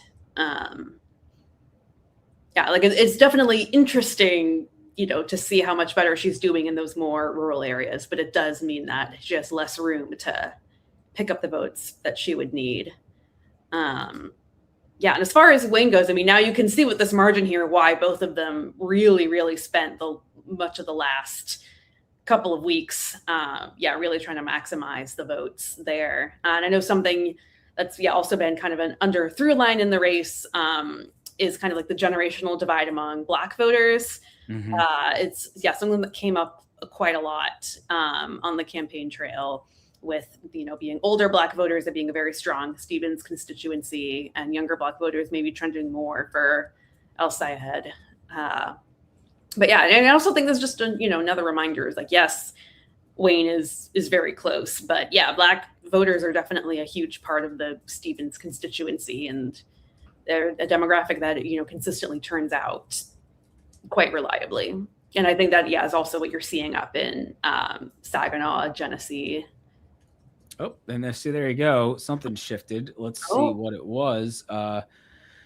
Because now Stevens' lead, or sorry, El Sayed's lead is only about 33,000 votes. So what gained? Some more votes from Wayne. Look, probably about 9,000-ish. So a substantial chunk of that was there. Her lead went up a little bit in Wayne County. So that was a contributing factor. Let's see if one of these guys, no, it wasn't Genesee, which I've been very curious to see more from. Saginaw and Genesee, how much more in terms of splits can she get out of those places? May have gotten no, that's the same amount as was earlier. Okay, so point is a little bit more from Wayne seems to be the main contributor there, and it helped Stevens' margins a little bit. But El Sayed's still up by 33,000 votes in terms of the raw total, and remains in the lead. Let's see. Since we got some more votes in Wayne, here's an opportunity to talk about the 13th. We got some more votes there. Oh gosh. And Sri Tanadar remains in the hunt. He's in the fight. Yeah, I jokingly called him the accidental congressman, but he's hanging around. And at the end of the day, we still only have a little more than half the estimated vote in here. But McKinney up by 4. Donovan McKinney, just to remind folks, state representative, certainly considered the more left-leaning candidate of these two. He is a DSA member, but he's got some background. He's been in Detroit as an elected official, his district is in the area, and so Tanadar kind of won in the first place because of a very divided field in 2022. He has a lot of personal wealth that he's thrown into his races, and he managed to hold on in 2024 in part because the strongest candidate to face him actually failed to make the ballot because there's always weird ballot things happening in Detroit, Michigan, I should say. In the sense of getting on the ballot, there's always these signature fights. There've also been a number of instances where candidates, and this is like Perry Johnson, who lost in the gubernatorial race on the Republican side. In 2022, he wanted to run for governor and failed to make the ballot because it was like something about the firm that he contracted with. It essentially just perpetrated a fraud against him with fake signatures. And then they were found, and then he didn't make the ballot. And this is a thing that keeps happening in Michigan. It's quite a mess. So yeah, certainly Tanadar is not out of it. So striking. It's a weird night. Wait, also, sorry, this is a sidebar. Have we talked about this Republican primary in the 8th district and about how a guy who dropped out beat the Trump endorsed candidate? Okay. Did Trump actually endorse that guy? Because I was trying, because no one super serious ended up running in this seat. I had not dug into it as much. Yeah. Okay. Well, give me 2 seconds. I'm going to pull that up. So I saw something about this guy. I saw something and I wasn't sure if it was a joke. Something about Al Limo, the guy who won, was holding was seen on Facebook with a picture of him holding the sign of the guy who's in third. So I'm sharing this now. Okay, so Tom Smith won. Yeah, he's the guy who dropped out. He dropped out. Yeah. Al Limo was apparently the preferred candidate. Yeah. Okay. Wait. Sorry. No, we definitely want to. Trump. Yeah, Trump did endorse Amir Hassan. Okay, so in the end, Smith beat the Trump endorsed candidate. That is a fascinating. And so Smith dropped out, but is now going to be the nominee.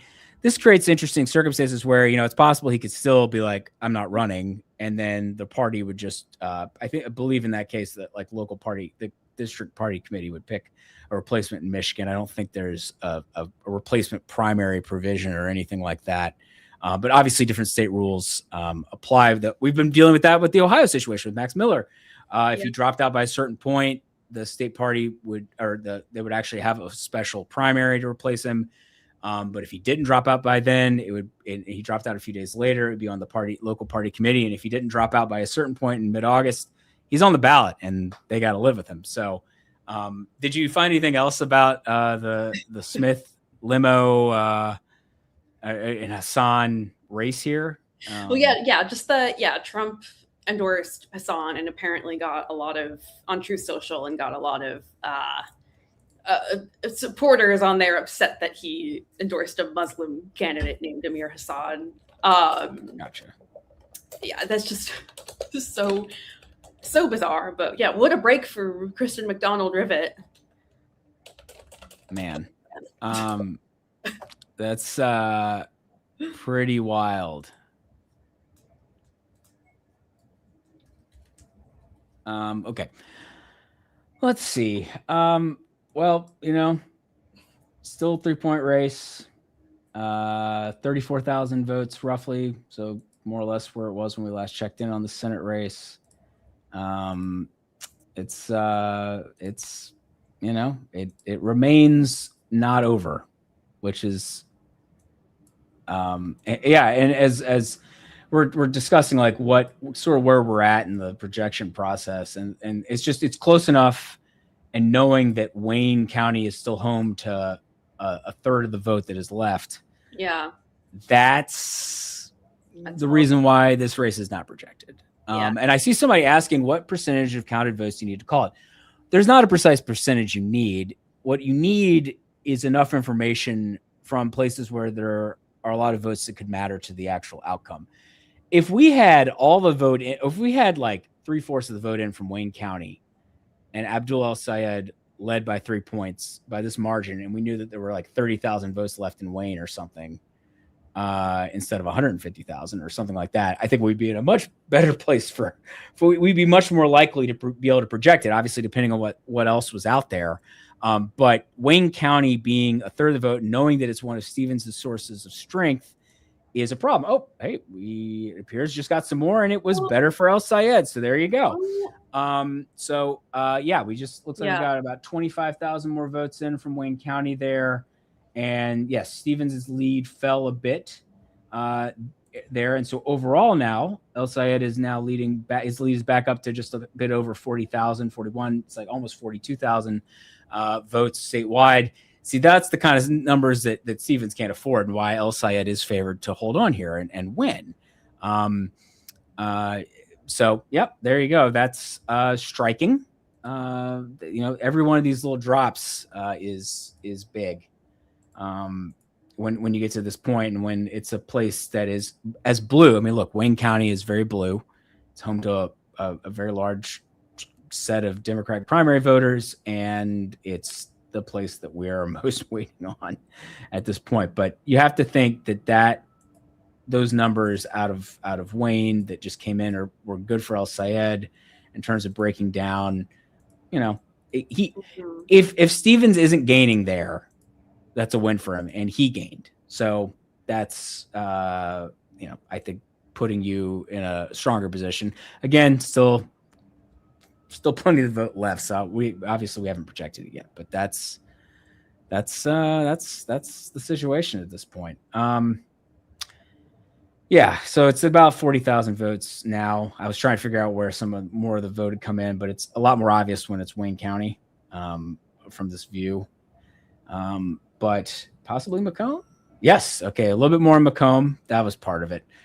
And yes, Stevens not down by as much here. El-Sayed had a larger lead here earlier. So that's notable.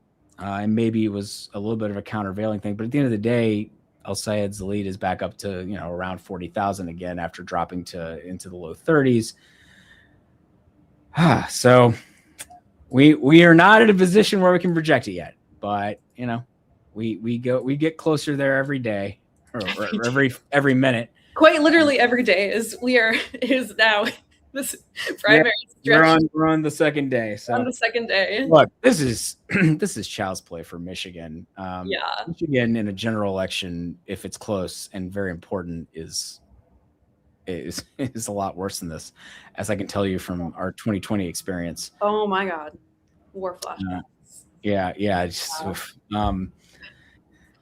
So let's see if we need more votes.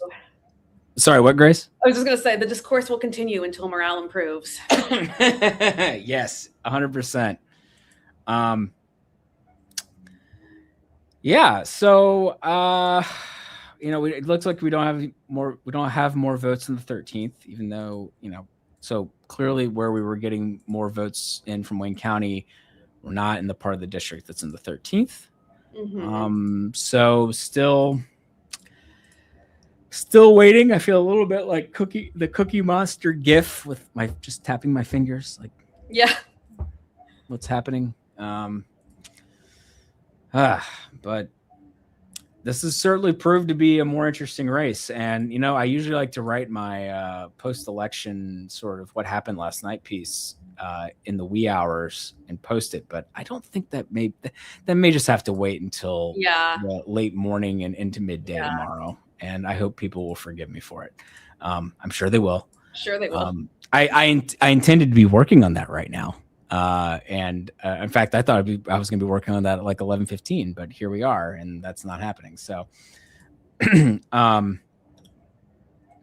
yeah. So, well, you know what? As the saying goes, you make plans. The Wayne County elections office laughs.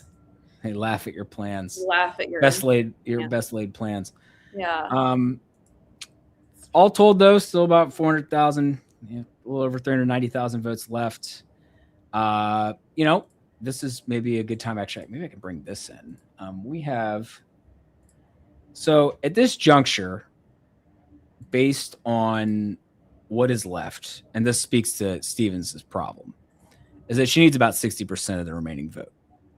And that's while she might get a majority of it based on what is left, 60% is a lot more. In the fact that El Sayed has done well enough in places like Wayne County that it seems very unlikely that she is going to get 60% of it now. But it's not an impossibility, which is again why we haven't projected this race yet. But I am going to be very interested to do a review of the polling in this race. Yeah, because down the stretch there, it certainly was more favorable. Now this might get at something that was it Bill Scheer wrote about it, I think.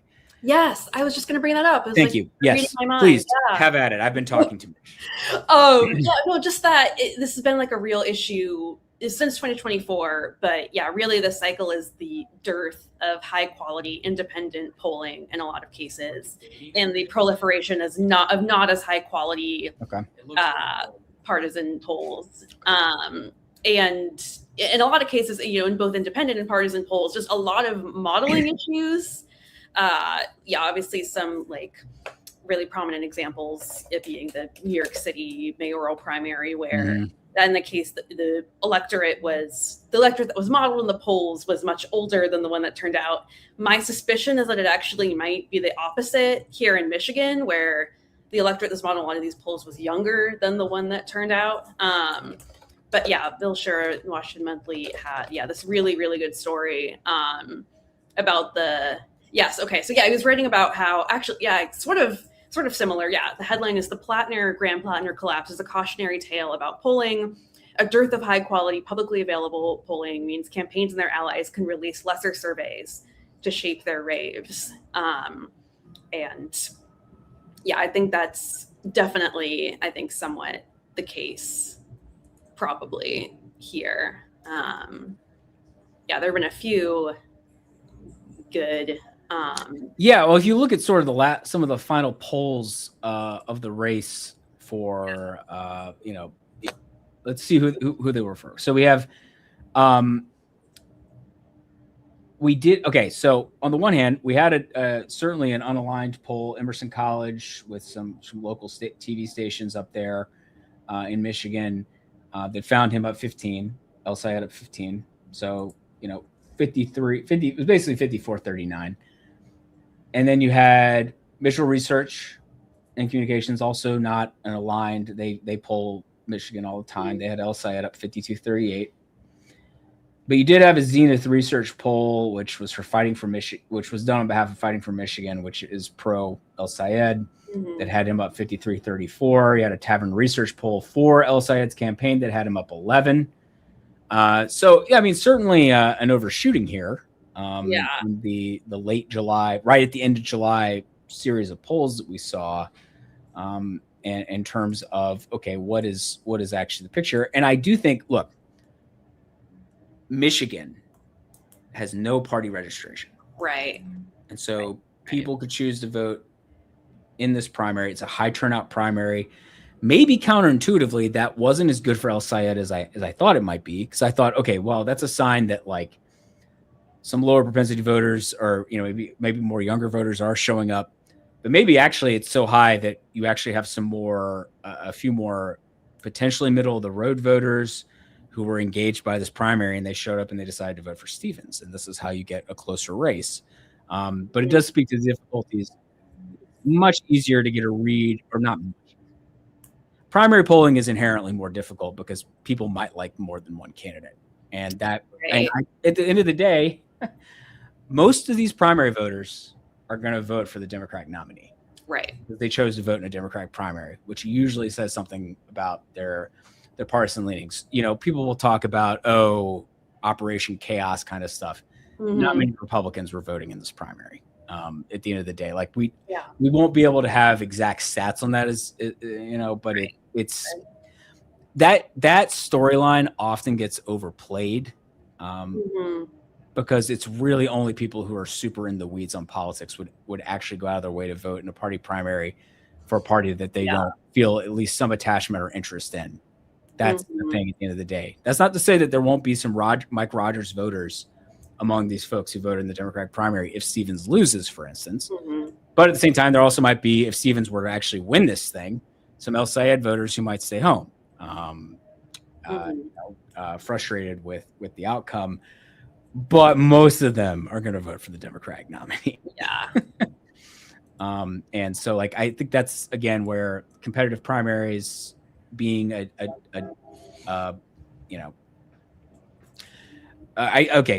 see somebody asking in here, where are the next chunk of votes?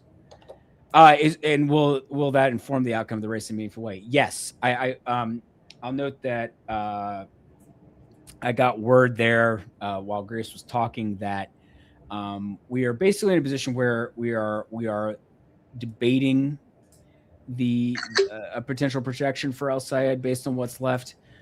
But we still just kind of need to see more from Wayne, because it is possible, depending on what is left in Wayne County, if, for instance, we had a lot of vote from parts of Detroit, you might see Stevens winning by a larger margin there. However, if it's from, say, a part outside of Detroit, or even particularly if it's a place from like Dearborn or Dearborn Heights, where there's a larger Arab American population, you might expect El Sayed to do better there. That was like there is a precinct that Jill Stein carried in Dearborn Heights. It's the only one it was the only one with a sizable number of votes that I've really found. There's like a handful around the country, but it's the one that was like, there was actually a lot of votes there, and she carried it. And so that's to point out that it was the center of it was a major part of like the uncommitted movement. And so thinking about that as like an epicenter of that in the Democratic primary, and then, it votes for Jill Stein. What does that say? Right. So interested to see what, that's the problem, is that there are a lot of gradations and variations in terms of the communities within this blob that is Wayne County. And so where exactly that vote is going to come from next is, for instance, I see here that a lot of votes from Dearborn, Livonia, and Dearborn Heights have been factored in. Livonia is a more conservative, it's actually pretty 50-50 even conservative leaning now, like slightly right leaning, much wider part, probably was better for Stevens. Obviously Dearborn Heights are better for El Sayed. So again, it's sort of like, well, okay, where's the next 120,000 votes coming from? So that's the big question, because if it's a lot of Detroit vote, that would be really good for Stevens, but that's not guaranteed by any means. Yeah. Just looking around here, what else is outstanding, since that is obviously a pivotal question at this point. Wayne is the big story. About a third of the vote. We got a little bit more in there. Let's see. Oh yeah, I was gonna say it's kind of similar to Cook County, how it like it's Yes. just a giant county that includes all of these municipalities. Yeah. And they're not all like separately reported out, and it's like sometimes a little bit of a black box.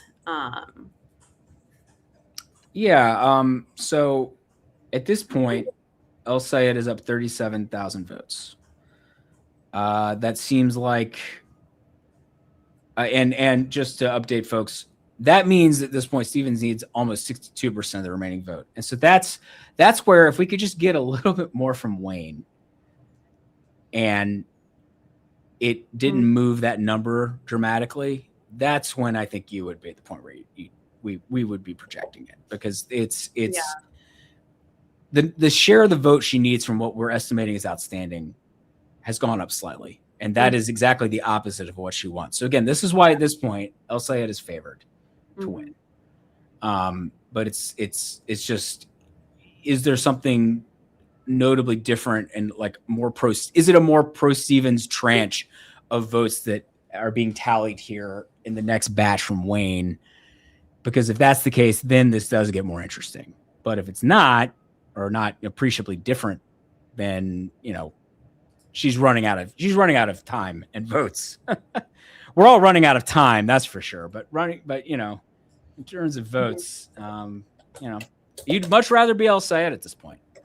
Yeah. So, people in the comments who are, I can tell, there's been a lot of back and forth in the comments tonight across the ideological spectrum, I'll say. But for folks who are cheering on El Sayed, which there are certainly many in our comments, you would rather be him right now. And that doesn't mean this is at all comfortable, though, for people supporting him. So it's more votes from Wayne. Just another tranche. Let's get another tranche. The problem is it'll be like 8,000 votes, and it won't like quite be decisive enough for something for us to know one way or the other. I said I wanted some drama tonight, but I'm not really sure that this was what I really wanted. Yeah, I'm not quite sure you had in mind. Oh well, here maybe you have some thoughts on this. I see someone asking in the comments. What does this mean for the Wisconsin governor primary? Ooh, which another open primary state. I should mention there's no party registration in Wisconsin. So. Yes. Yeah, I mean, so El Sayed and Hong are often like sort of looped together, and it is true that they are progressives, both running in these big, important statewide races. I think there are some on the broad left of the left spectrum here. Right. Yeah. Obviously, Hong is a DSA member, self-described Democratic Socialist. El Sayed is not. And the dynamics of their races have been a little bit different. I will be very, very curious, as to whether, we might see a similar dynamic where it's hard to say, because like her main opponent, David Crowley, like just got back in. I'm just thinking about like whether or not we could see a similar polling miss. But I mean, I think Francesca Hong is like still definitely favored to win the Wisconsin gubernatorial primary. Does this give some Wisconsin Democrats a little bit of pause about her candidacy and her frontrunner status and what that means for November? Very possibly. I think obviously that this is, a little bit of a warning sign for definitely the El Sayed aligned left, aligned camp that even in a Democratic primary, and with having run, a very strong campaign, that type of candidate is not as palatable even to a Democratic primary electorate. I do think Francesca Hong will win her primary by definitely a wider margin. But it definitely does raise the possibility that David Crowley could get a bigger share of the vote than one might think. It's just the whole thing's just so bizarre. I really don't know what to make of it. It is a little bit of an apples to oranges comparison, but to the extent that Wisconsin does have implications for Michigan, I think it's showing that this kind of like left progressive wing does not maybe have as big of a mandate as they were hoping going into Wisconsin. Sorry, I'm looking over Chaz Nuttycombe, friend of the pod at State Navigate, because they released a primary poll, and now they're going to do another one. And oh goodness, they're going to release it on Friday, it looks like. So I'm curious to see what that shows, if there has been any movement. You know what the question there, I think, is then getting back to this question about weighting and understanding like the makeup of primary electorates. So Corwin Smith, who is a political science professor at Michigan State and a very, very sharp guy who I've interviewed. Yeah, he's great. He put this together, and I missed this, but he posted this a few days ago. Essentially what this is showing, he had the Emerson, basically that Emerson poll that had El Sayed up by 15. Mm-hmm. He showed the age breakdowns versus the actual observed, based on the voting record, voter file, the percentage of participants by age in the presidential primaries in 2020 and 2024 for Democrats. And you'll notice the 70 plus mark, that even if the 2024, because it was a lower turnout primary, was particularly high, you'll notice the Emerson poll, and this is not to take a shot at Emerson, I just think it speaks to the difficulties of doing this. They may have underestimated, and this may have shown up in other polls where they exaggerated the younger vote as a share of the overall primary vote. And so it would not, we were just talking about this, but this is just to sort of add more to that point of conversation. Mm-hmm.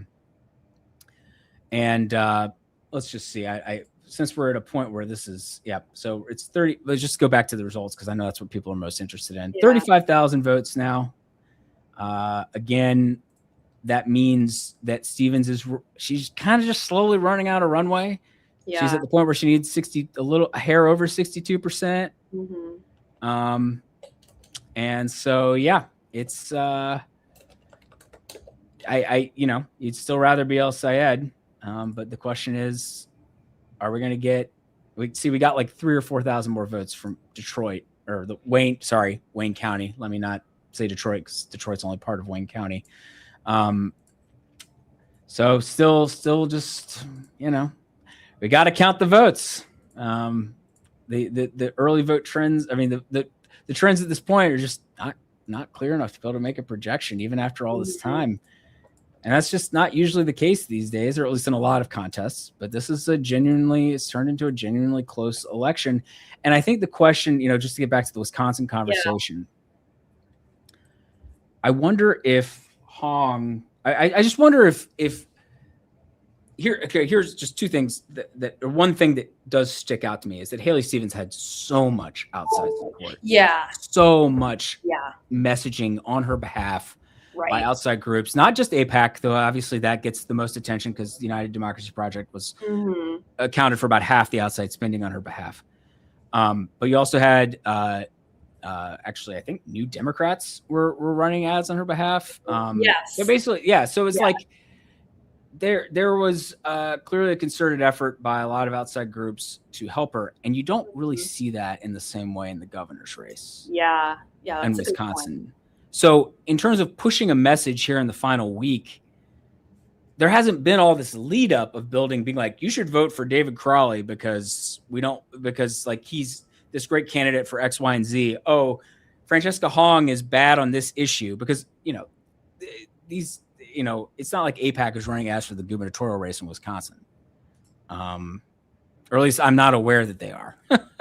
So that's, so that is that seems to me like that could be in the end a very critical difference in terms of if you're looking for reasons why the Wisconsin race could be closer, but maybe not this close. Right. That would make sense to me. Right. Yeah. Yep. Still 35,000. Running out of runway for Stevens. So just looking around. What do we got? What do we got? We got nope. Still no more Macomb. Again, it's a lot. It's Wayne. So much is Wayne. This is to be clear for folks who may not remember this. This feels a lot like the 2016 Democratic presidential primary, which Bernie Sanders won by like 1.5 points or so, if I recall correctly. It was about 1.5 points after trailing by as many as like 20 points in polls ahead. So this is kind of the reverse, where pollsters exaggerated Hillary Clinton's position, and part of that was that it was hard to poll or model the state because the last time it had a presidential primary was 2008, and Barack Obama wasn't on the ballot because Michigan had disobeyed the party's rules for the primary date, and so it didn't count, at least.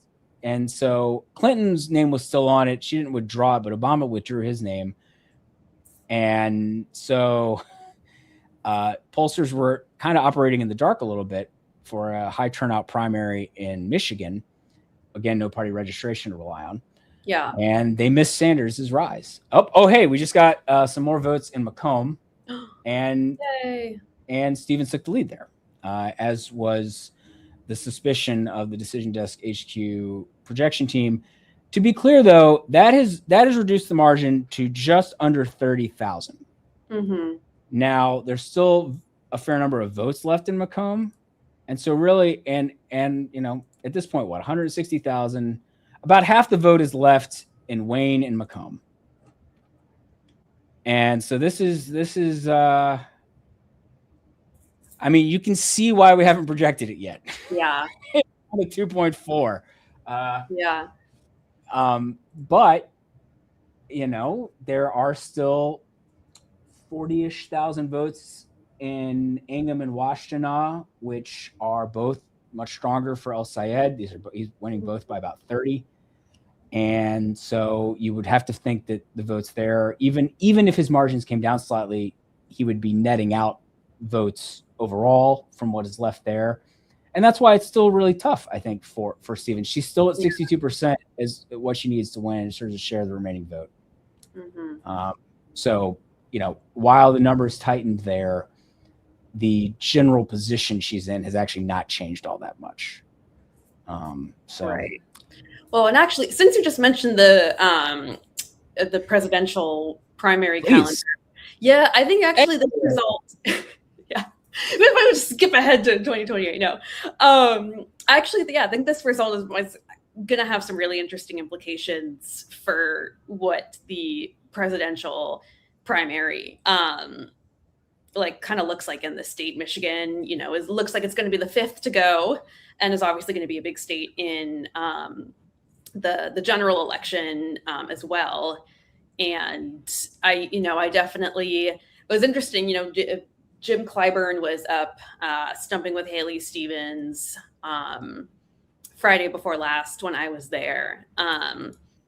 And, they were both kind of asked, I'm going to pull up my audio from this gaggle. Yeah, kind of asked, they're both from, states that are going to be really important in the calendar. And I think that obviously it looks like Stevens is not super likely to win, but if the margin stays as close as it does, I think that might kind of a little bit maybe bolster the sort of like Clyburn theory of the case of like, yes, you need someone who's safe and electable. And that was obviously something like a big thing that was riding on the results of this primary is what it was going to mean for the 2028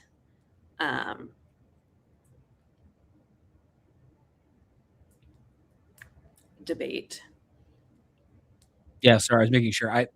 One of my earbuds died. This is why I only do one. I do this intentionally. I keep one and put the other one in because I only need one to be able to hear folks. And there you go. It just went, and I'm like, all right, well, There you go. I'm glad I had the other one charging. So yes, I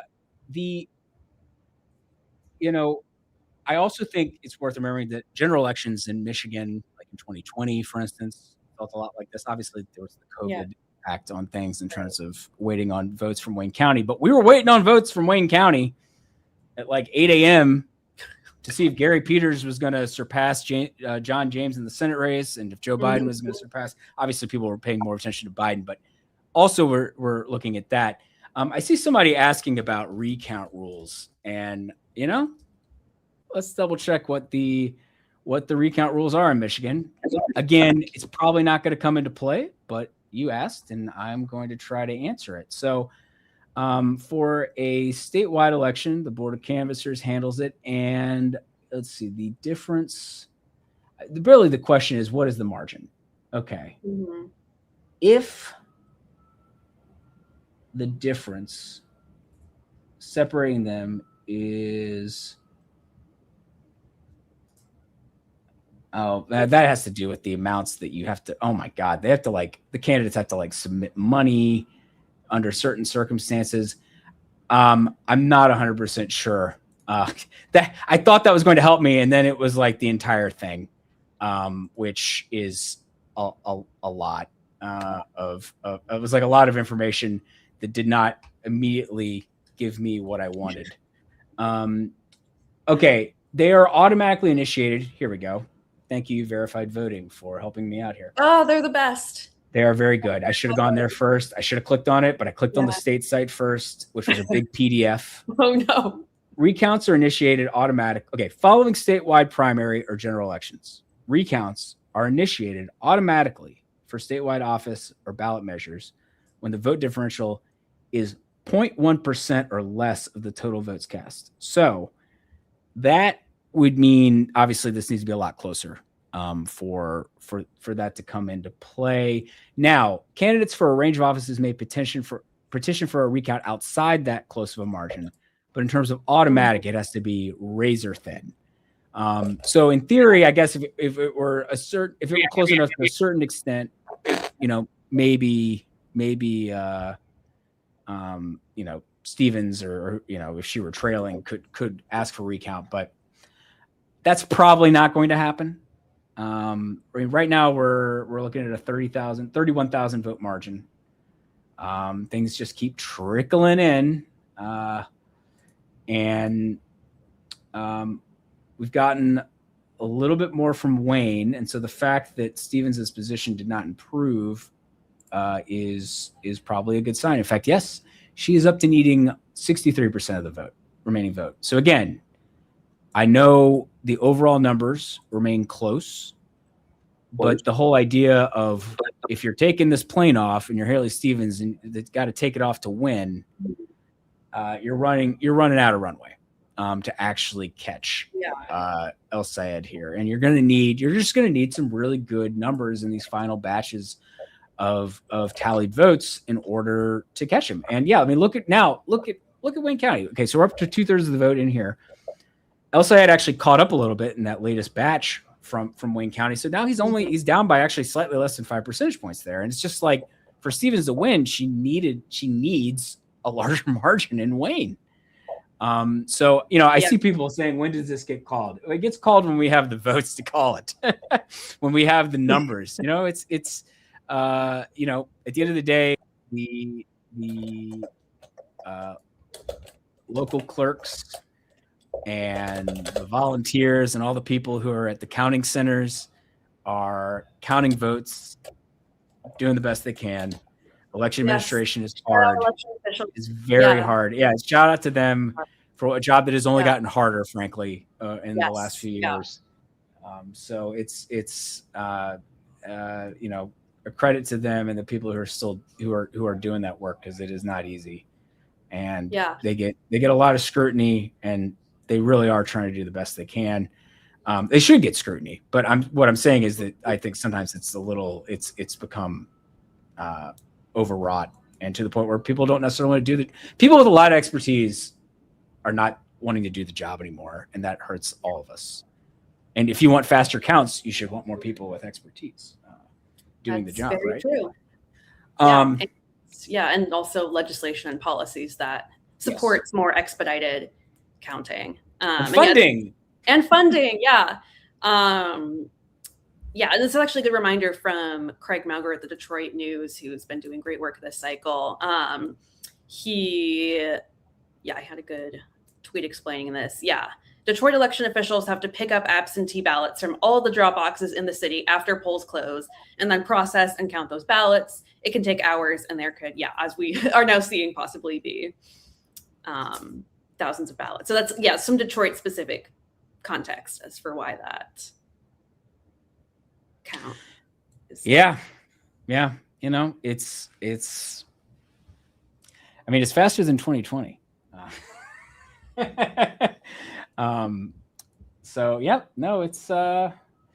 was going to mention, I think we did get a little bit more from Macomb there, which was helped Stevens a little bit, just a little bit, not too appreciably.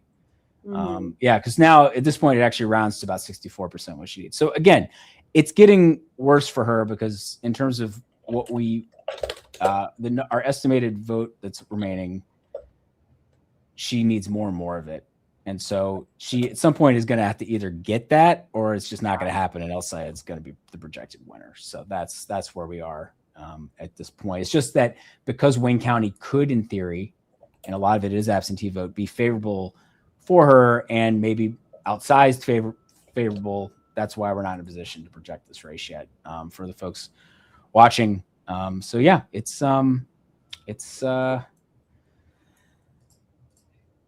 is,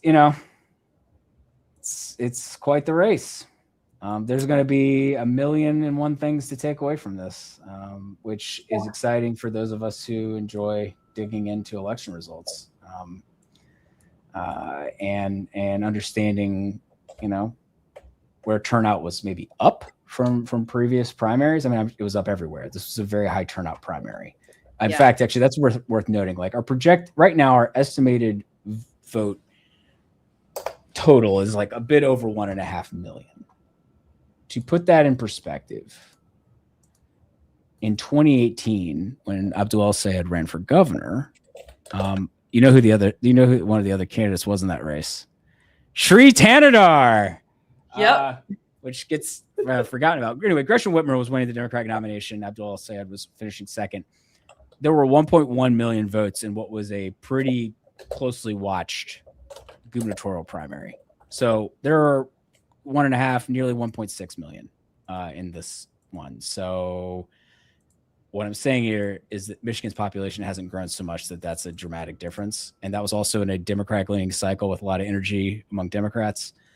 And here we are with an even higher turnout, which speaks to A, it's competitive, and B, I think does speak to the Democratic energy. So there's gonna be a lot of talk about how do you get the party coalesce behind you after a close and competitive primary. And I think the fact of the matter is you have this many people voting as a combination of both disagreements about the candidates, but a lot of these voters like both candidates and they just were struggling on what they preferred most. And that's the thing that I think is sometimes difficult to break through. At the end of the day, this country is really polarized and most voters lean one way or the other. And that means, especially among primary voters, who are usually the most committed people and most interested in politics, tend to have an opinion and they tend to line up behind. That doesn't necessarily mean that there won't be people that either of these candidates would struggle to coalesce who voted in this primary. I'm not trying to understate that, but if you told me that 92% of the Democratic primary voters voted for the eventual Democratic candidate, I would be like, okay, that makes sense. Or 94%, or something in that. Now, in a close race, losing that 6% or something could be meaningful. And speaking of margins, this isn't on a screen right now, but it's very interesting. So Mallory McMorrow, who dropped out of the race a month ago, but is still on the ballot. Oh man, there are 50,000 people who have voted for her and like 29,000 votes that separate El Sayed and Stevens. Thank you for noting that. That is, man. So, yeah, one wonders indeed how. Don't early vote. Don't early vote in a primary. Yeah. Just don't do it. Because here's the thing: things happen. If a candidate, the thing with Wisconsin is that almost all. Jinx. Yeah, please elaborate. I've been talking. Oh no, I was just gonna say, yeah, Wisconsin too. Like oh my gosh, if I were someone who would like, because I'm like the kind of person who I'm like predisposed to or like request my absentee ballot like the first possible minute and like get my vote in early. But if I were a voter in Wisconsin, I would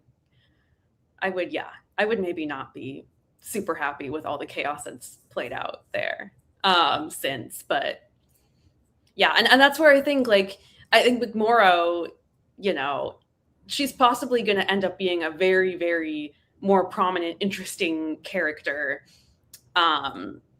in kind of like what you said, kind of this, effort of bringing together these two factions. And I just would love to know what she's thinking tonight.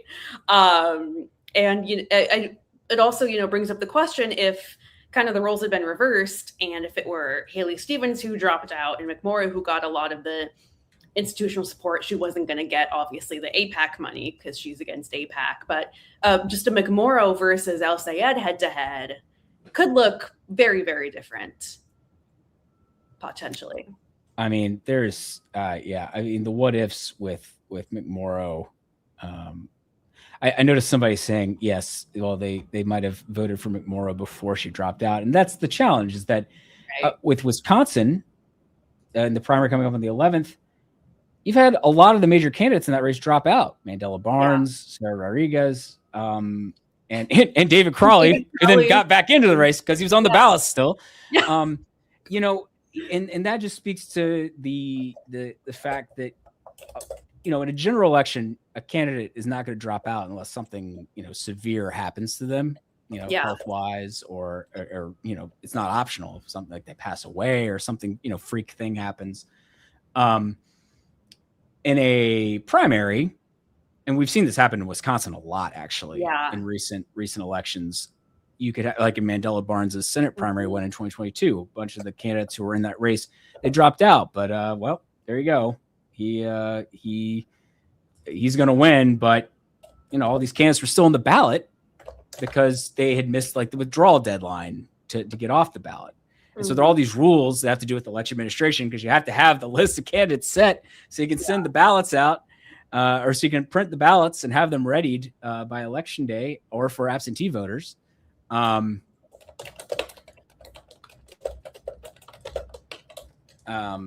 yeah, that's the thing. So someone was like, who is winning, guys? I don't understand. Well, El Sayed is winning.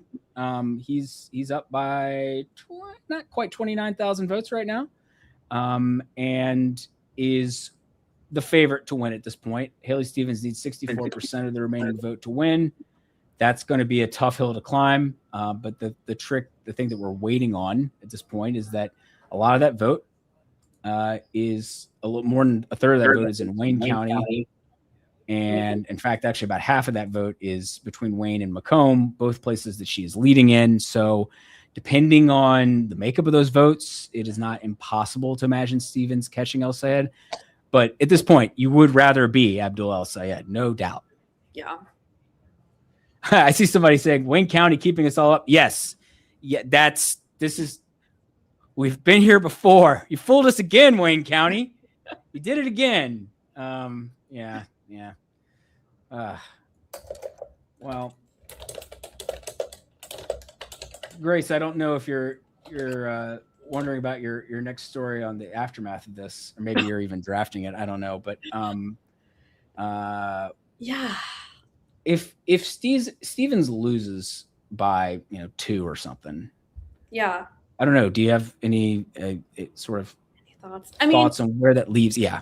Yeah, I mean, it will sort of validate and confirm at least some of what her and her team's arguments were, which is that she, was underestimated and counted out, and that her networks and base of support, especially with Black voters, really did matter. And that,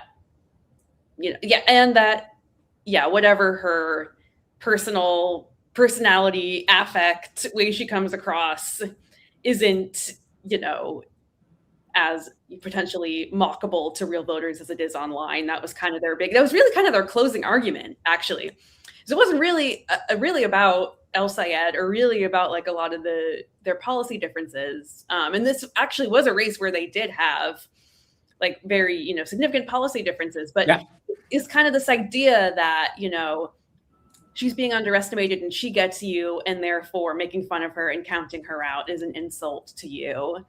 And it is, kind of a very online argument in a sense, like taking on these online commenters who she calls the cool kids on the internet and the coastal elites, two categories I'm probably a part of. But it does, validate a little bit her theory of the case, and especially getting back to this idea of electability, too. But and it would be interesting to see sort of what's next for her. Obviously, she had to give up her House seat to run for Senate, but she might have, a more substantial role potentially in politics going forward than she would have if this were a route. Hey, maybe she'll be Secretary of Transportation if the Democrats win the presidency. Yes, or Commerce. She would love that. She would probably, either of those jobs. She'd probably do a really good job too. Given her background with the car industry. Yes, she's a manufacturing geek. Yep. Okay, just to shift off for just a second, we'll go back to the Senate race. Please don't worry about it. But I just want to update that we do have some more votes in the 13th district race. Donovan McKinney continues to lead, but it is close. It is 3,000 votes. And as we all know, there's still a fair number of votes left in Wayne County. And so you can't count Sri Tanadar out just yet. So just a quick aside there. I thought that was worth mentioning. I am being asked what kind of coffee would I like at 1:30 a.m. by my colleague here. And I'm going to say cold brew, please. I just started drinking coffee in the last few months. I never drank it. I was a tea drinker, black tea. Oh. But then I had a kid, and he's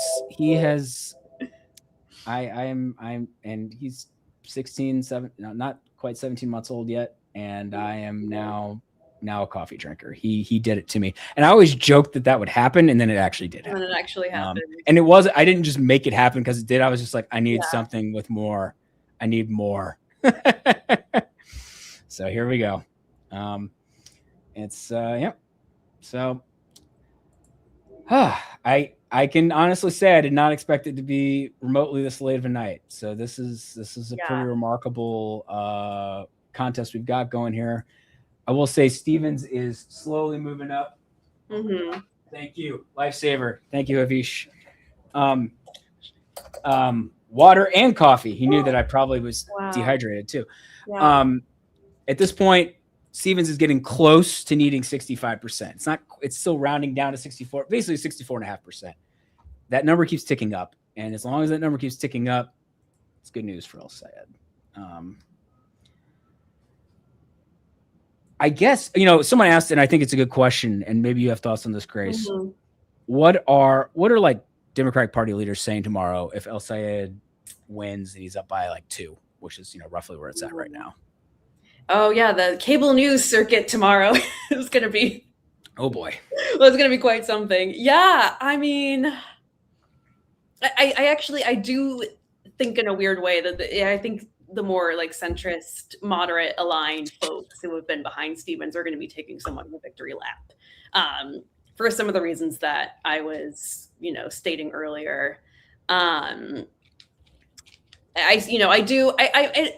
to be clear, I mean, this is even a narrow El Sayed win it's still a win, right? Like he still had to overcome a lot of outside spending and build up his ground game to win this primary. And then this is where I do think like some of the issues we've seen with polling are just creating unrealistic expectations that in turn drive like discourse and media narratives and I know I like play a part in this. I'm responsible as a member of the media. I mean, I brought this up on screen. Like, yeah, I mean, that's nuts. That's nuts. Vastly outspent. Yes, vastly outspent.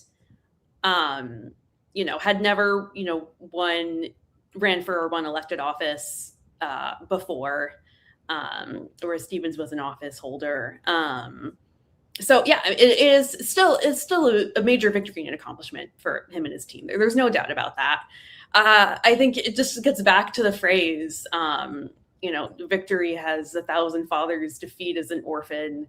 And in some ways, like, I think like there's some wins and some defeats like across the board. And I do think like the result in the 7th district and what happens in the 13th district too, like, it's going to feed into this, because those are also, depending on what happens in the 13th, but the 7th district, that's like a big win for progressives. Yep.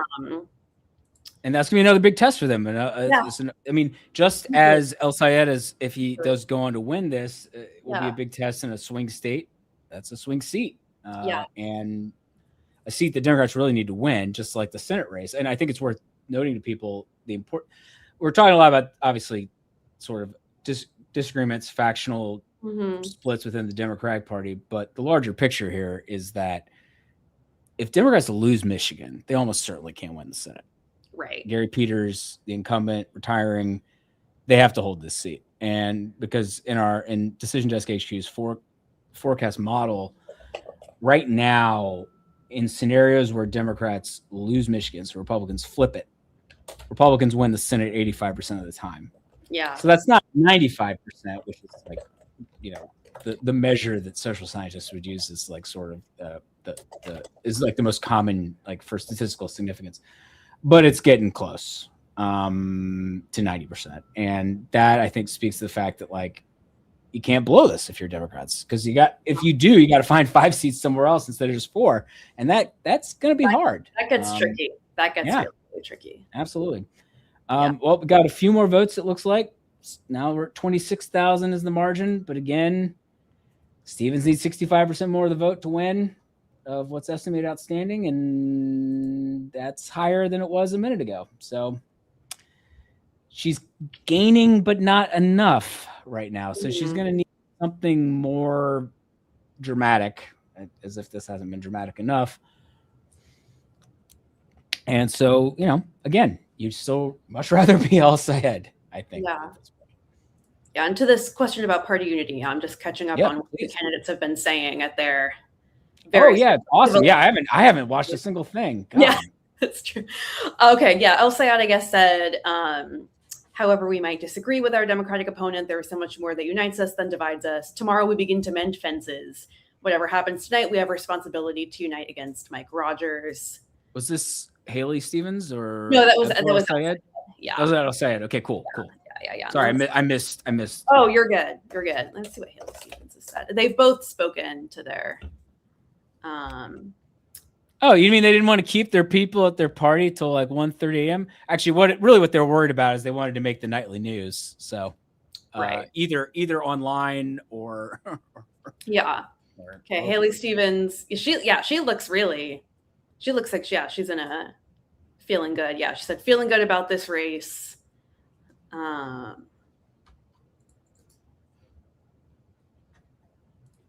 But yeah, obviously both saying it's too close to call.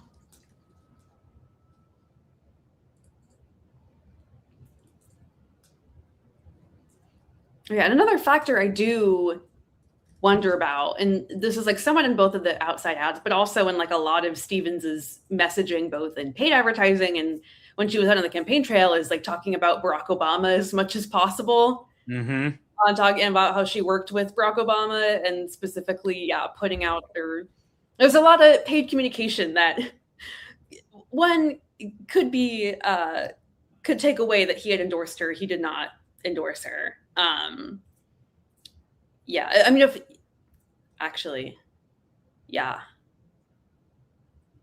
that were a factor, I do wonder about. Oh, I think it's certainly no. I think I certainly there were a number of. I mean, this is anecdotal evidence, but there were certainly a number of interviews I saw with voters in like the Detroit area who said, "Oh, I saw Yeah.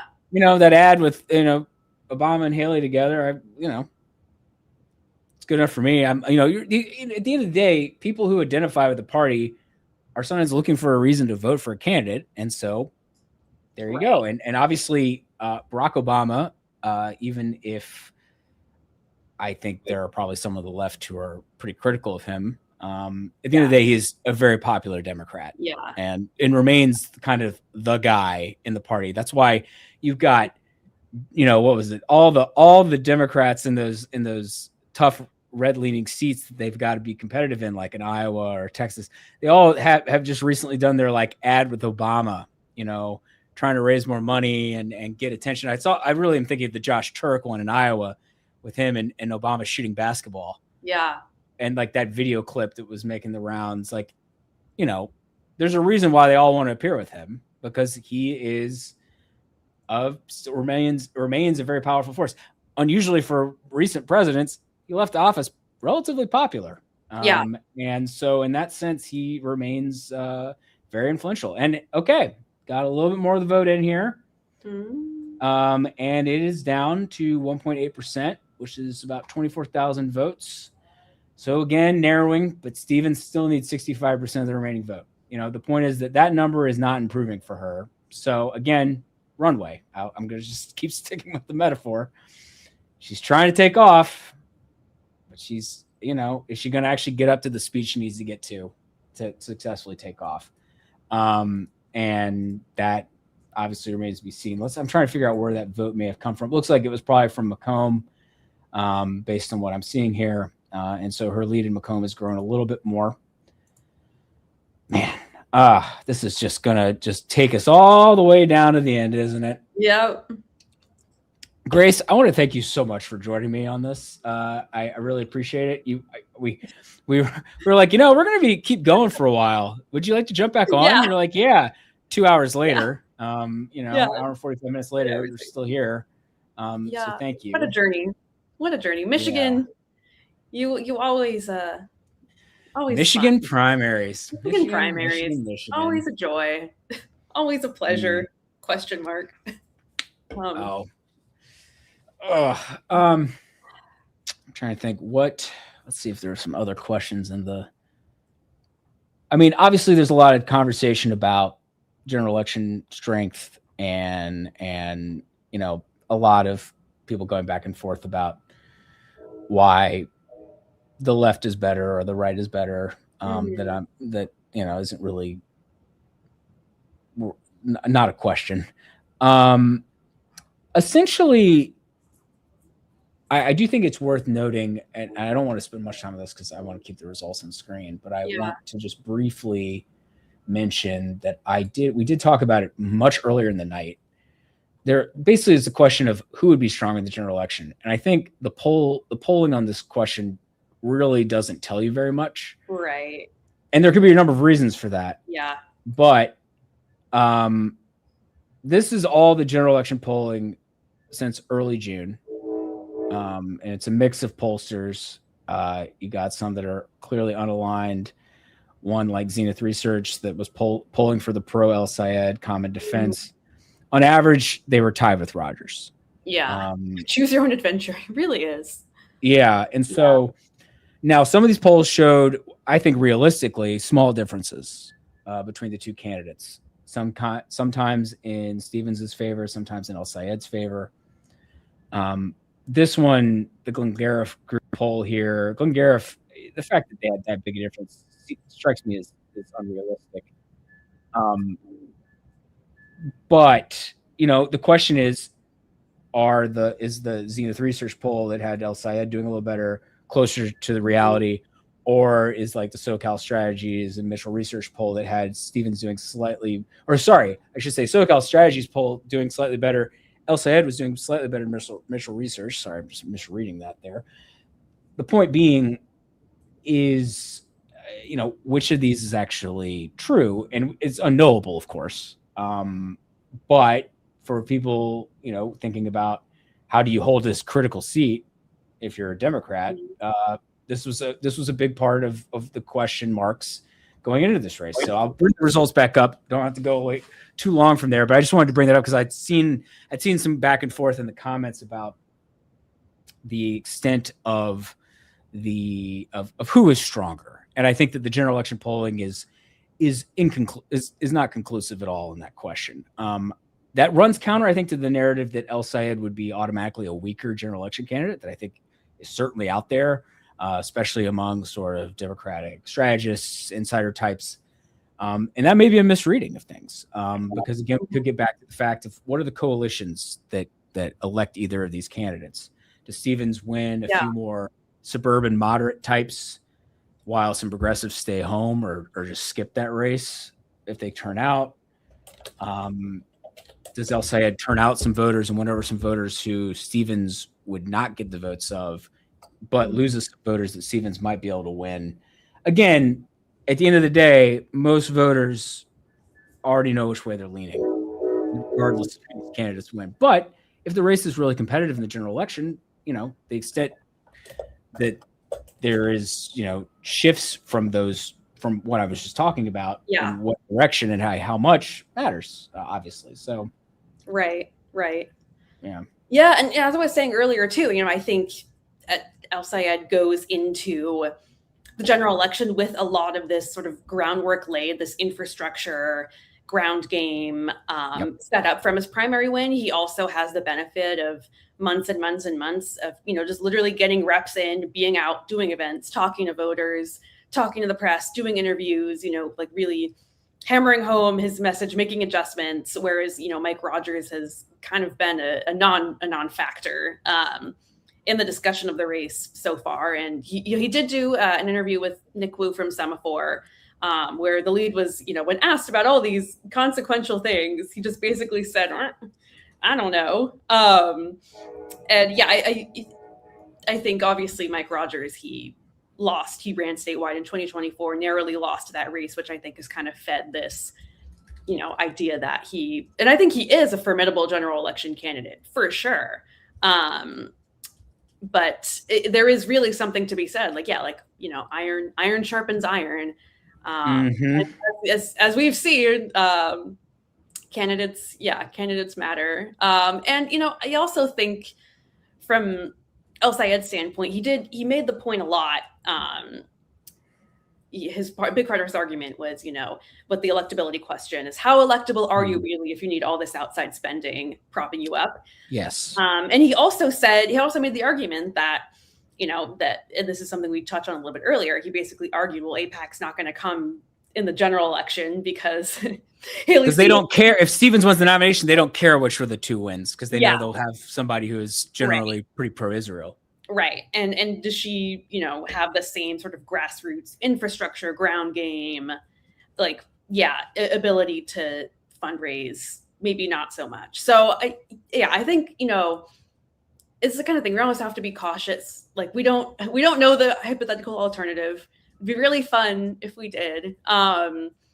But yeah, I do think that, and back to this question about the polling of head-to-heads, trying to test that out with candidates who are still running in a primary, it has limited utility. And I do think that gets over-indexed on, especially with some of the problems that we've been talking about with the statewide polling. Especially on social media. Yeah, especially on social media, yeah.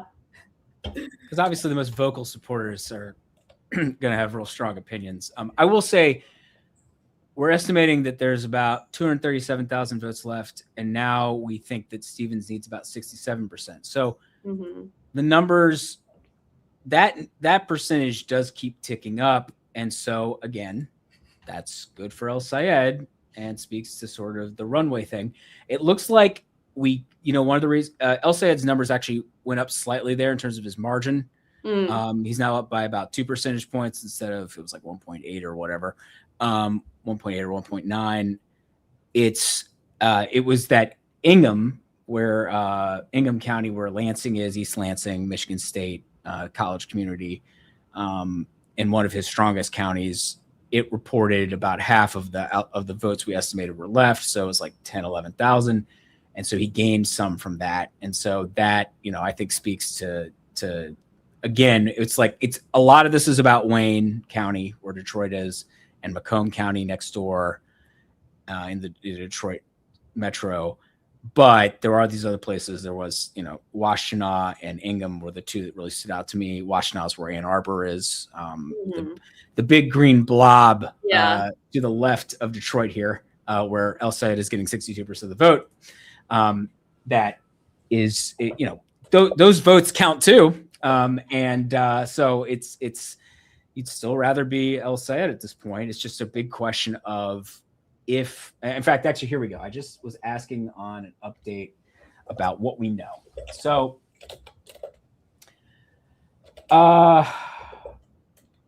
overall, there's some election day vote left in Wayne, but it's mostly absentee. Probably like 70% or so of it is absentee.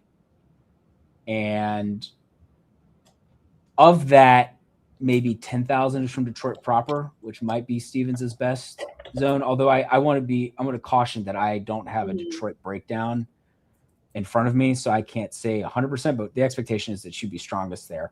Yeah. Now, I don't know how much the election day vote that's left in Wayne is from Detroit. And then you still have a couple 100,000 votes across the state. So again, I think that speaks to why El Sayed is still in, the pole position to hold on here. Stevens is going to need pretty much everything to go right down the stretch here as we get to the final votes tallied in. Now, a lot of that scattered vote might be absentee. I think, the vote that we saw coming in from Ingham, which is, one of, right here where Lansing is, one of El Sayed's, one of his better ones. That batch of votes was good for him, but it was not as good for him as that overall county vote. And I think that's because it was absentee vote, which has tended to be better for Stevens. So again, it's like the type of vote, where it's from, all these things, making this a nail biter. So it's fun for those of us who do this for a living. Haven't had one of these. I haven't had a good one of these in this cycle. I needed one. Right? You needed one. Yeah. Needed to be. Yeah. Welcomed back. Yeah, exactly. Right. It's like, well, kind of, we had Arizona, but it was kind of, July. Right. Here we go. August 4th. Yeah. And I was saying, from the perspective of having lots of fun primaries to watch, Virginia was going to be really interesting if the new map had taken effect. Yeah.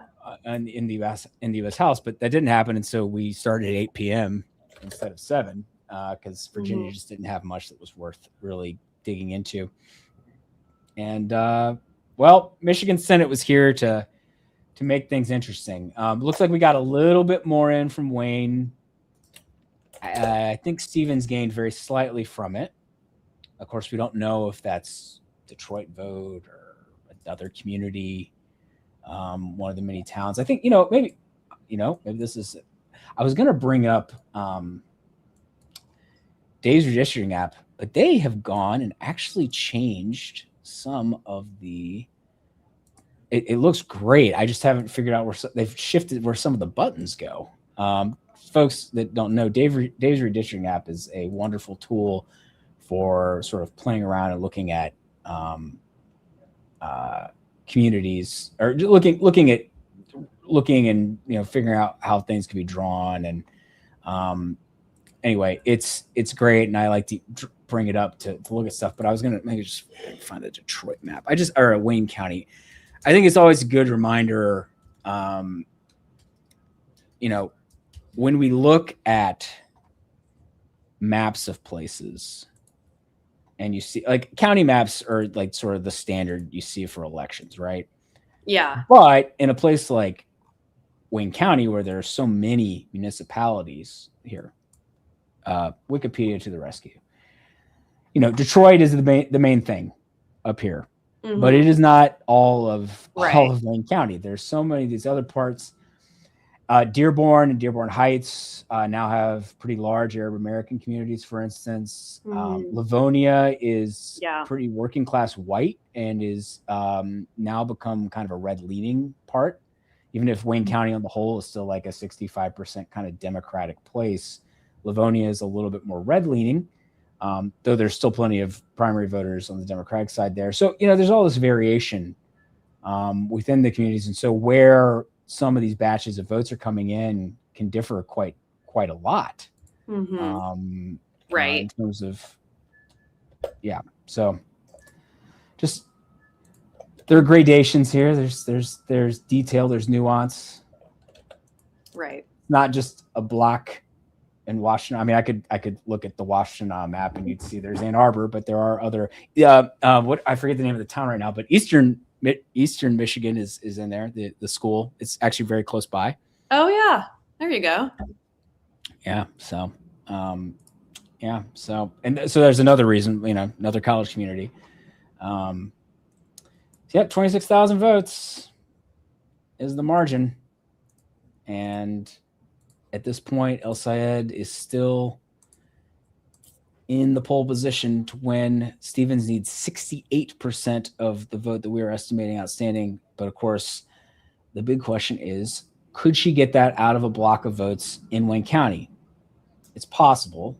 It's not likely, but it is possible. But the thing is that there is a lot of vote elsewhere, which would make it difficult for her to actually achieve that. But it's too close for us to project. And so, we're somebody asked earlier, are you guys going to have to wait until 100% of the vote is counted? Well, it's worth noting that 100% of the vote will not be counted on election night. That doesn't basically ever happen.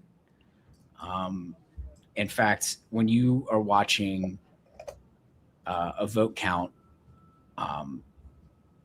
it's just worth remembering that after the fact, they are reviewing those numbers. They do what's called a canvass. They look over and make sure there wasn't an input error somewhere, or that like a precinct's vote wasn't put in properly, or some other mistake. Usually these are minor things that do not change the vote count in any kind of significant way. But every now and then you have one, but it's unusual. But in a really close race, like we put 1805 and we might put.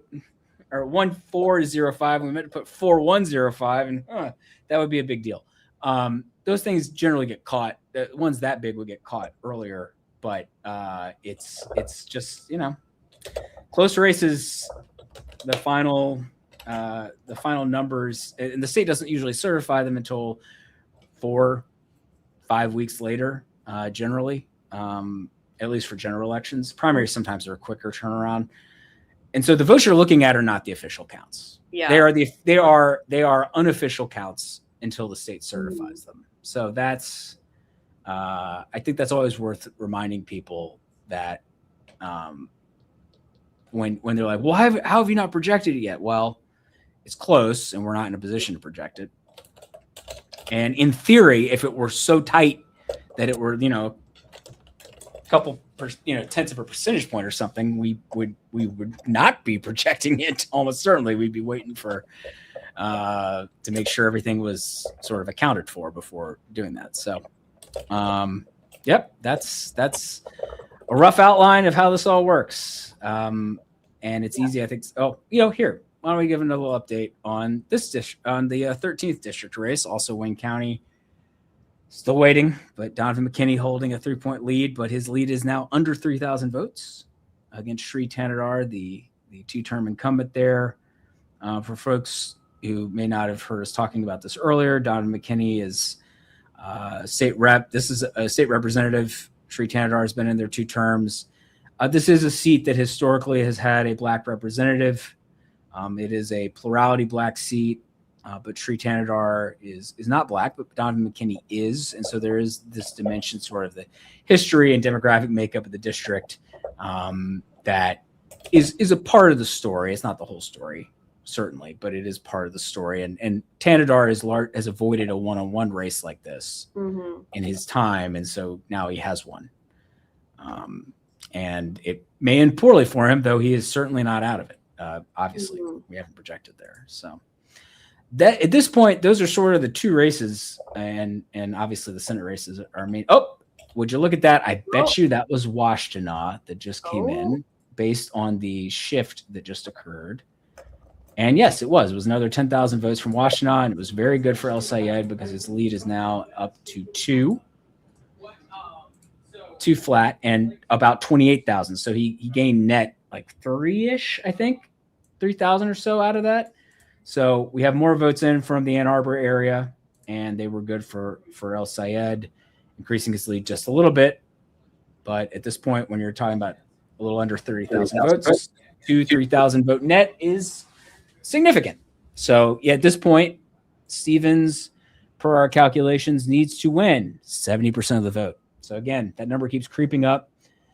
But until we get more vote from Wayne confirming that that is not feasible, that's why we haven't projected it for El Sayed at this point, because that's the 100. Wait, how many $1 million were spent on this?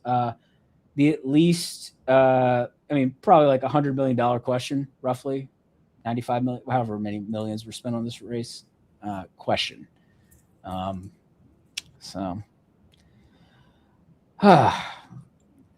waiting game. Let's see if there are any other interesting questions in the chat. There are a lot of comments. I want to thank people for staying up. I mean, obviously, this is a super fascinating race. Yeah. Ypsilanti. Thank you. Or I think it's Ypsilanti is where Eastern Michigan is. I thought somebody in the chat might help me out. Yes. I couldn't remember the name of it. How could I not remember? In Washtenaw County, Ann Arbor is easy enough to remember, but Ypsilanti. Ypsilanti with a Y. Great name.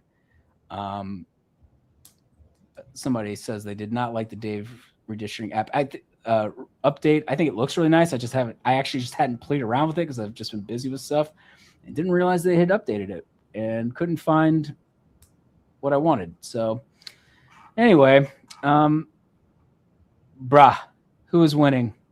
Tremendous. The comments, I'm loving it. Yeah, it's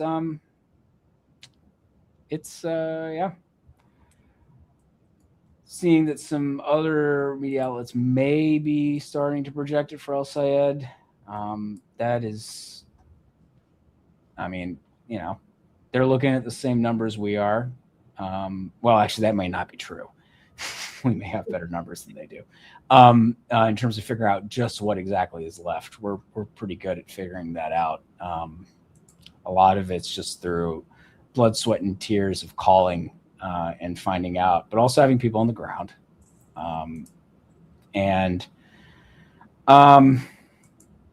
At this point, it's, I do think that those last numbers from Washtenaw County were University of Michigan and Eastern Michigan, Ypsilanti, Ann Arbor, was good for El Sayed, and a reminder that some of those votes from the other parts of the state were going to help him out.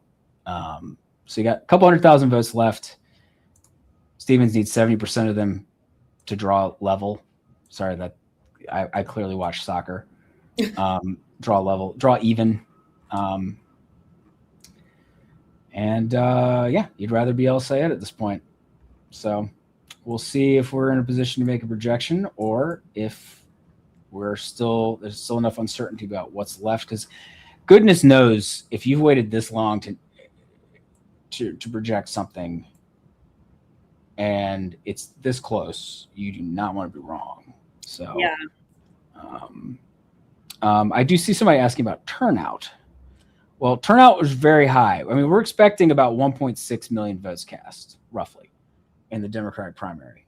And on the Republican side, I think we are looking at the governor's race, because the Senate race isn't going to help you on this question, because Mike Rogers, someone asked this earlier and I meant to respond to it. Mike Rogers was unopposed in the Republican primary.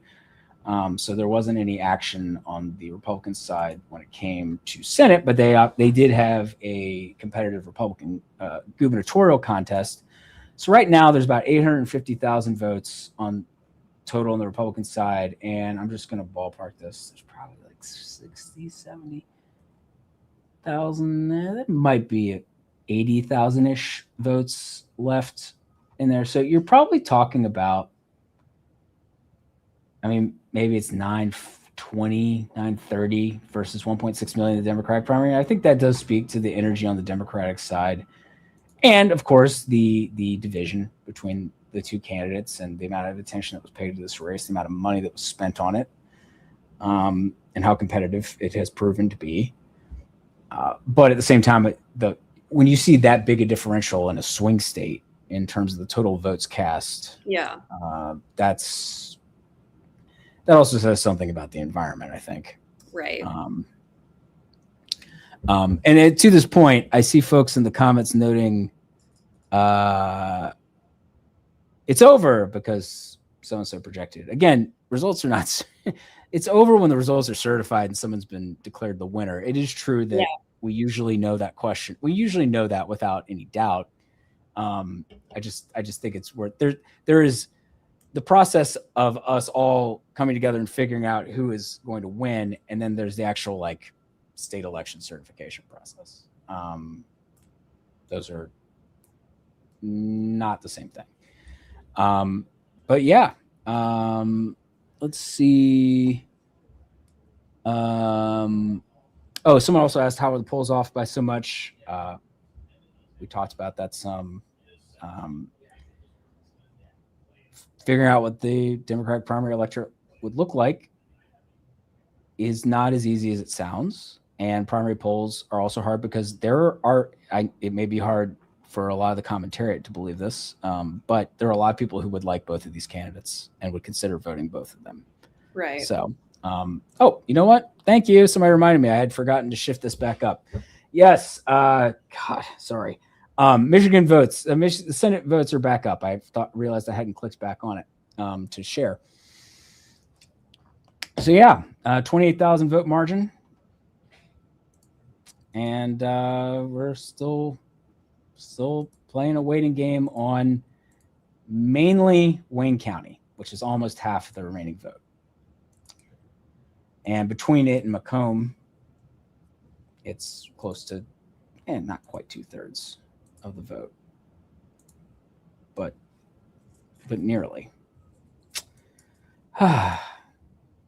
This was far more interesting than I had counted on. Less than a curse. Exactly. No, it's great. Like I love a close election. Exciting election. You love it. But tomorrow is going to come too soon, as a song that came out far too long ago now.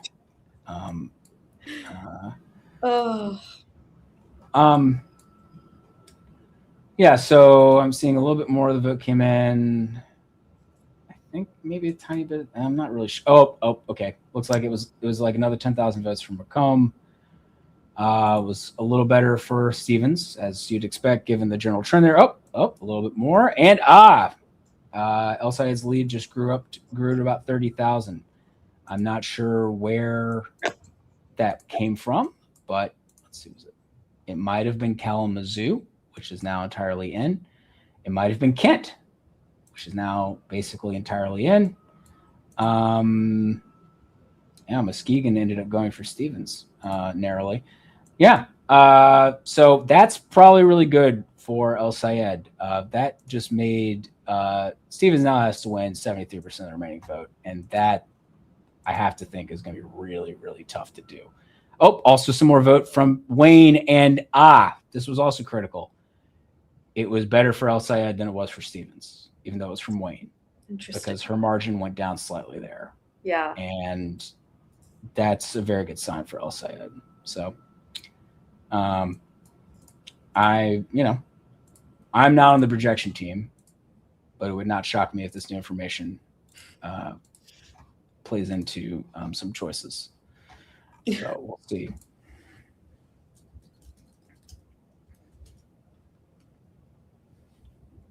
Thank you. You two are slow. You guys are trash. Thank you.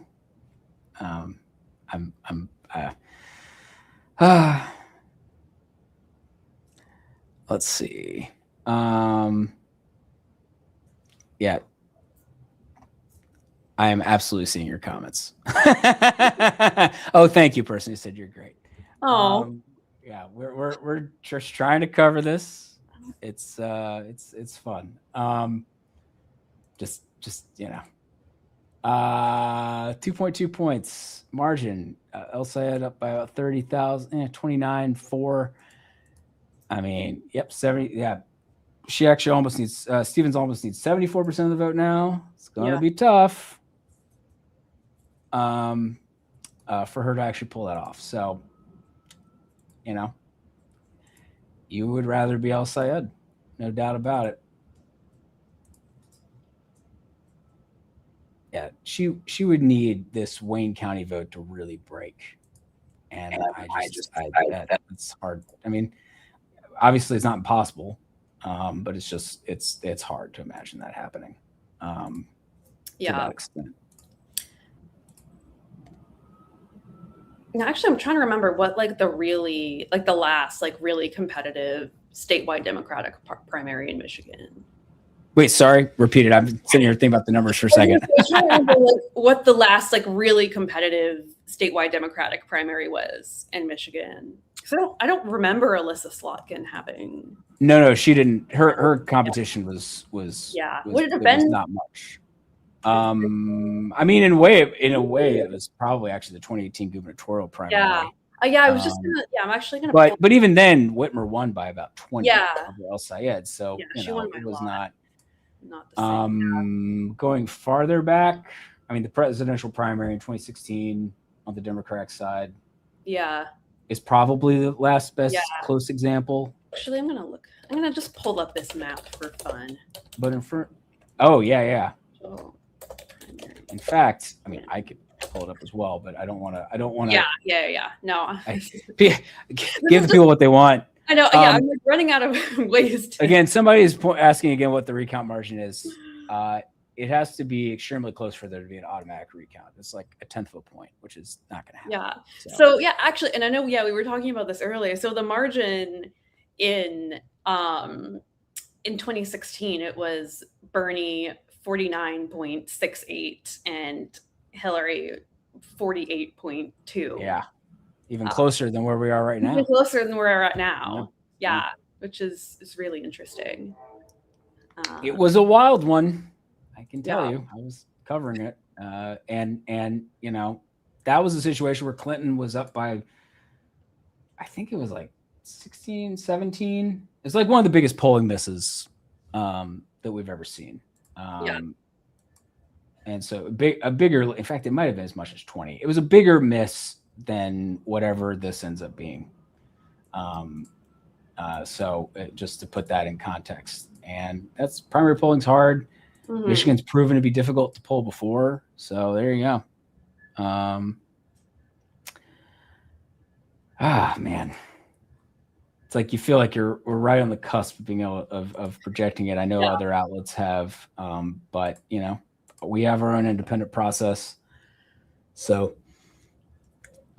trust me when I say that the decision team has been wondering about if they could project this for like 3 hours. And it just kept being close enough that they did not feel they could. And I am not a part of that. I don't, we'll reach a decision when we reach a decision. We are a decision desk. Many people are saying. Many people are saying. We're the desk where decisions are indeed reached.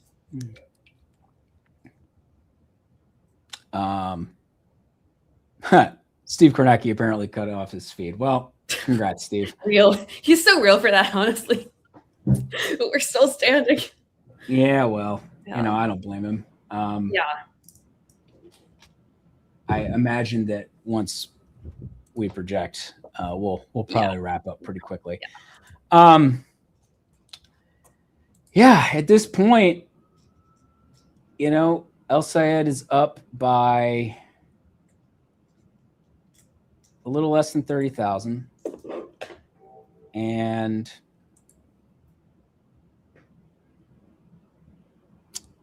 Stevens needs about 74% of the remaining vote, which again, that would be. I mean, now her lead went back up a little bit in Wayne as we got a bit more of the vote in there. It's just not enough though. She's going to need a higher rate, and it's like one of those things. We know that there are some votes left in Detroit. If they broke really heavily for Stevens, what would that mean, right? Like that's the question, right? I'm going to a little since I actually we're sitting here and I'm waiting. Let me back out actually though, so folks see the full screen. See, now it's 26,000. See, we're getting where did that come in from? No, it wasn't Oakland. I'm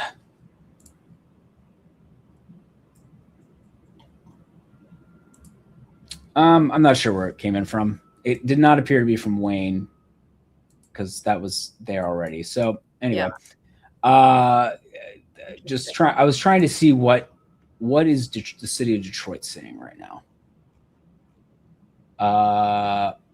Stevens is winning in Detroit 62% to 34%.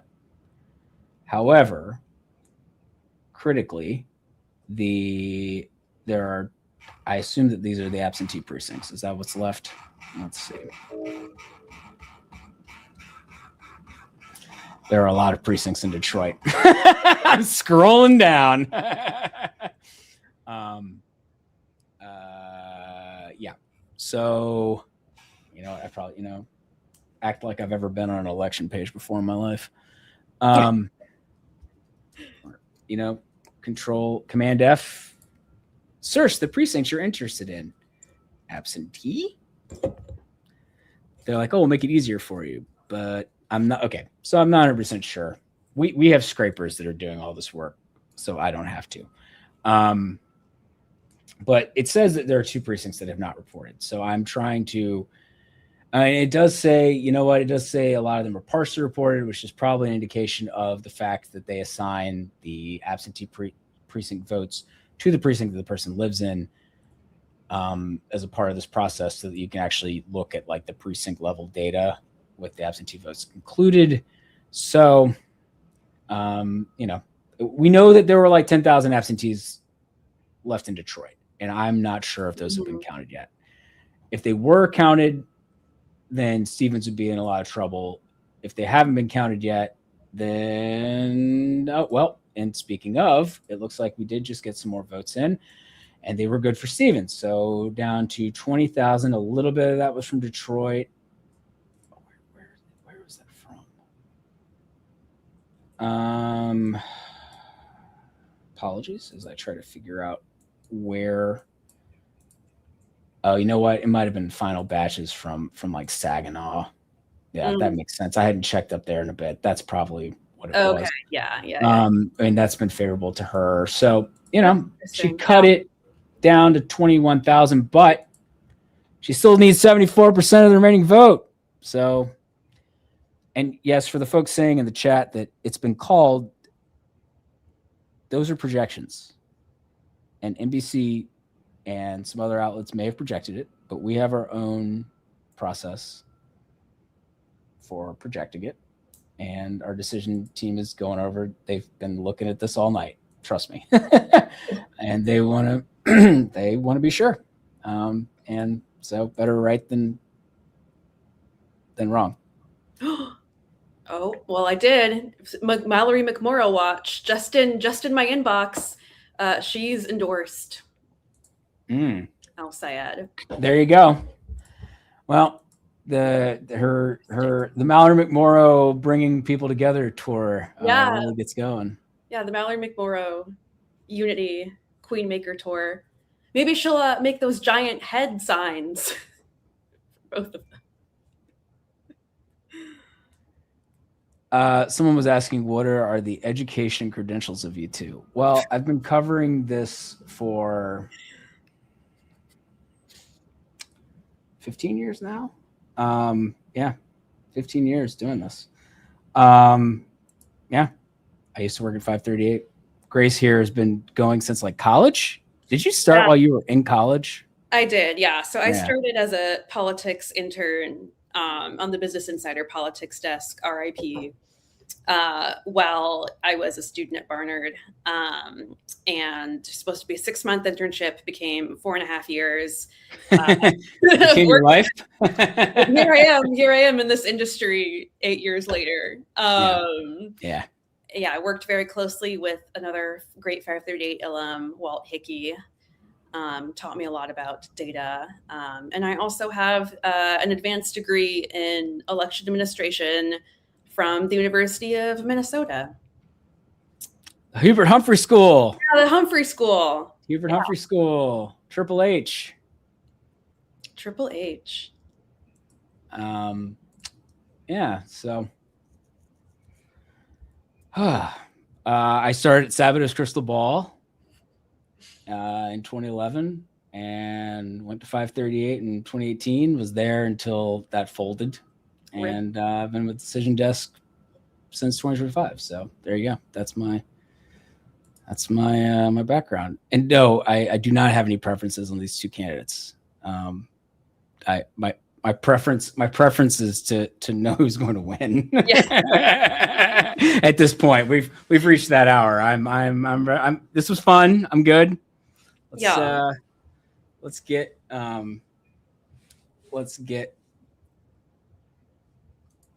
projection. My preference is for more votes from Wayne County. Yeah, seriously, jeez.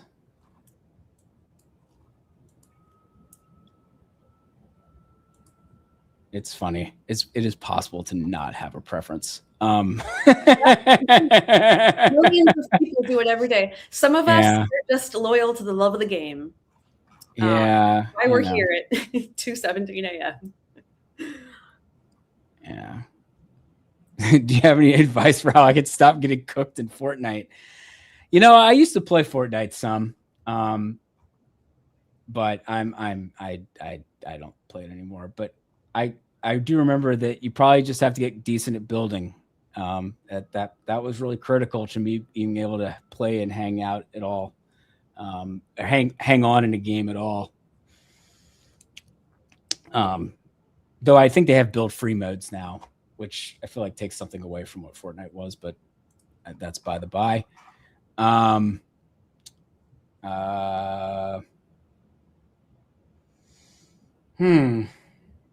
and I got nothing for you. I got nothing on that. Oh, Grace. Well, we're sitting here. Yeah. Are you from Connecticut or Rhode Island? Neither. Oh wait, is it? Well, aren't you from the Northeast? Yeah, I'm from Massachusetts. Oh my God, I'm sorry. That's like the worst question. Wow, brilliant work by me. I was like, I knew you were from the Northeast, or I knew you're from New England, so I was like, I am. Yeah. I am from New England. Yeah, I'm a proud daughter of Massachusetts. Yeah, started my life in the 4th congressional district, and then yes, let's discuss our movements through congressional districts. Yeah, and then moved to Massachusetts 6, home of the original gerrymander.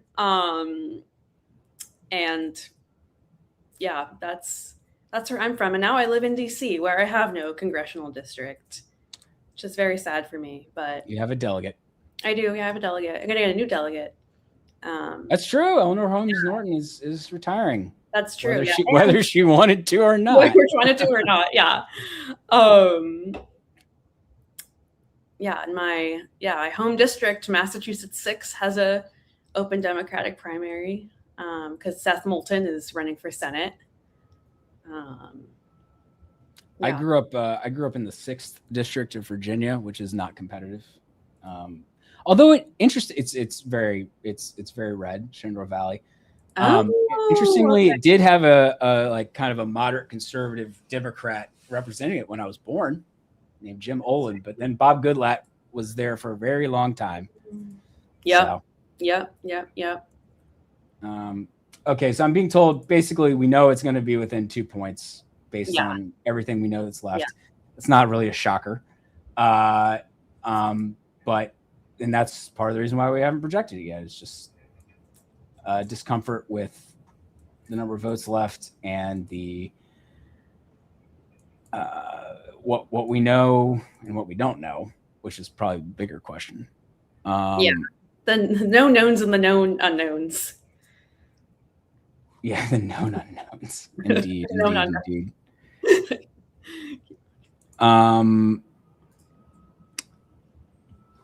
Oh, someone notes that more of Ingham came in, which is good for El Sayed. So, yep, only most of the vote is now in from there. And his lead is back up to 26 and change, 26,000 and a bit. Somebody was asking, and maybe they noticed it earlier, or maybe they weren't here earlier. We talked about it a little bit, but how are these candidates polling against Mike Rogers, the Republican nominee? I entitled this chart or this table "Choose Your Own Adventure" because it really varies from poll to poll. On average, all the polls, the general election conducted since mid-June, basically, since June, and it varies. There are some that show Stevens doing a little better, one that showed her doing a lot better, and then a fair number that also showed El Sayed doing slightly better, or in one case, somewhat notably better. So it really is tough to say. I think that speaks to potentially some differences in their coalitions in a general election. It also could say something about the primary affecting what respondents were sort of saying in the heat of the primary. What will they say once the primary is over? What are people saying? Yeah. What are Democrats saying in September? And Democratic leaning independents, what are they saying? That's the big question. So yeah, it's I noticed someone saying you can't trust any Michigan polls. They had Abdul winning easy. I will say that primary polling is harder than general election polling, because in general election polling, most voters are defaulting to one party or the other. Generally, there aren't a lot of swing voters. So that, whereas in a primary, as hard as it might be to believe for some of the folks in the commentariat, there were a lot of primary voters who probably like both of these candidates, because they're both Democrats. Now they're different kinds of Democrats in terms of where they sort of sit on a number of important issues, but on a lot of policy issues they would have broad agreement. And so with that in mind, most Democrats are going to vote for either of these candidates. And so there is a chance that a fair number of them were like, yeah, I could see myself voting for El Sayed, or I could see myself voting for Stevens. And they may have actually had a difficult time making a choice. So with that in mind, they might have told a pollster Stevens a month ago, but they got really tired of all the AIPAC spending. And then they said El Sayed in the end, when they went to actually vote. That's the sort of decisions that can come.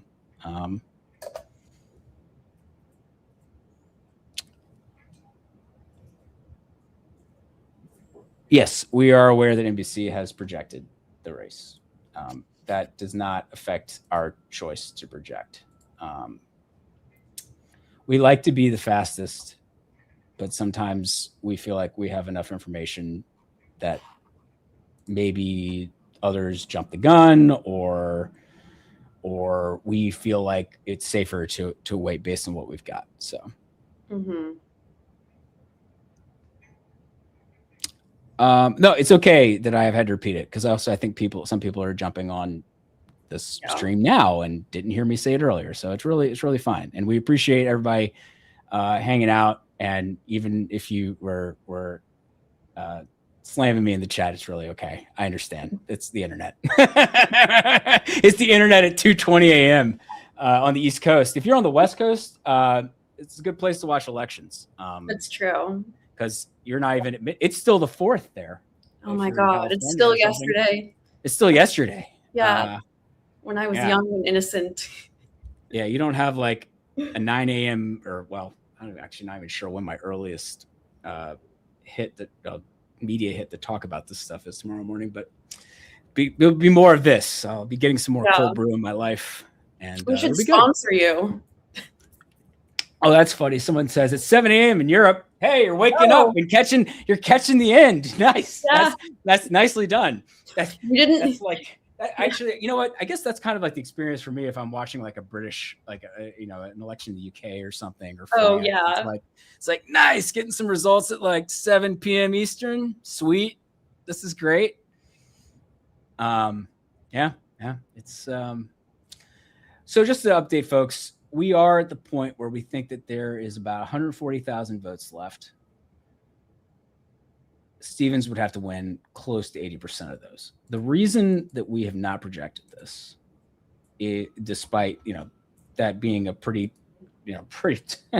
steep mountain to climb, is that we are uncertain about votes from mainly here, Detroit, because you could have absentee votes, like 10,000 absentee votes from Detroit that are like 80-20 for Stevens. And then suddenly this gets a little more interesting, right? So that's the reason for the uncertainty.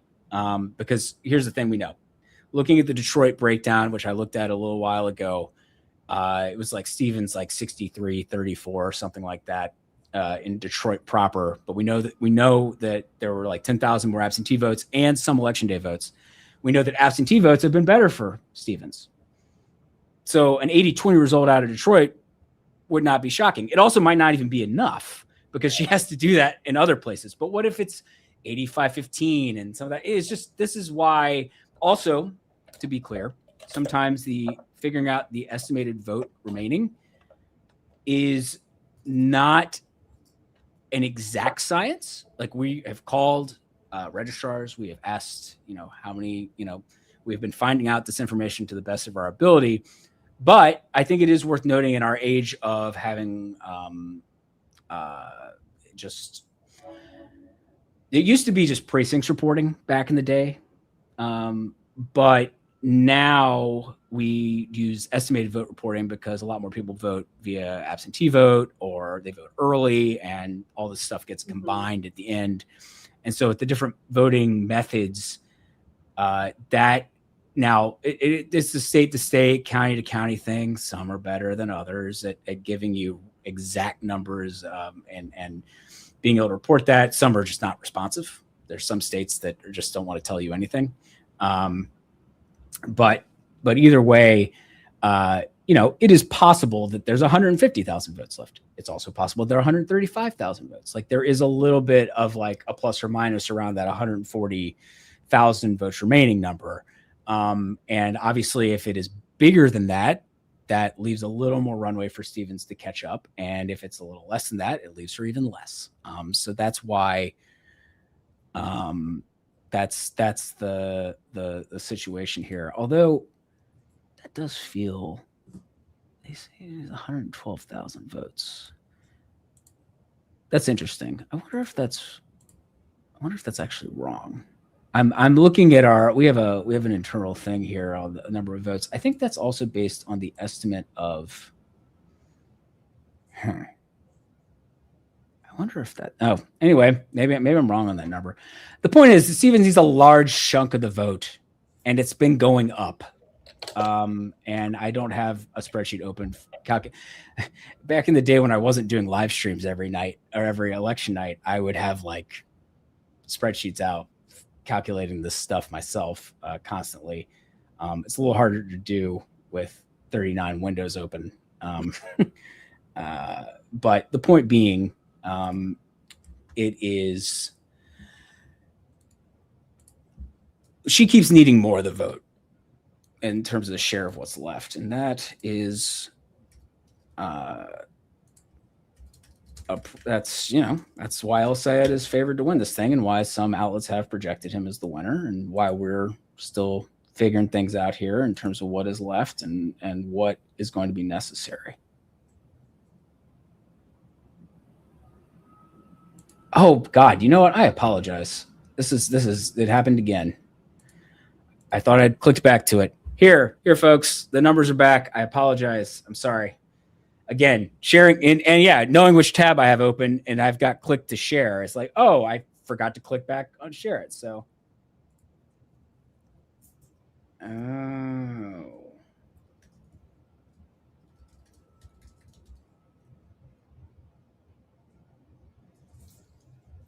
Yeah. Okay. All right, cool. Well, you learn new things every day. Point being, Abdul Sayed still in the lead, still likeliest to win this thing when push comes to shove. So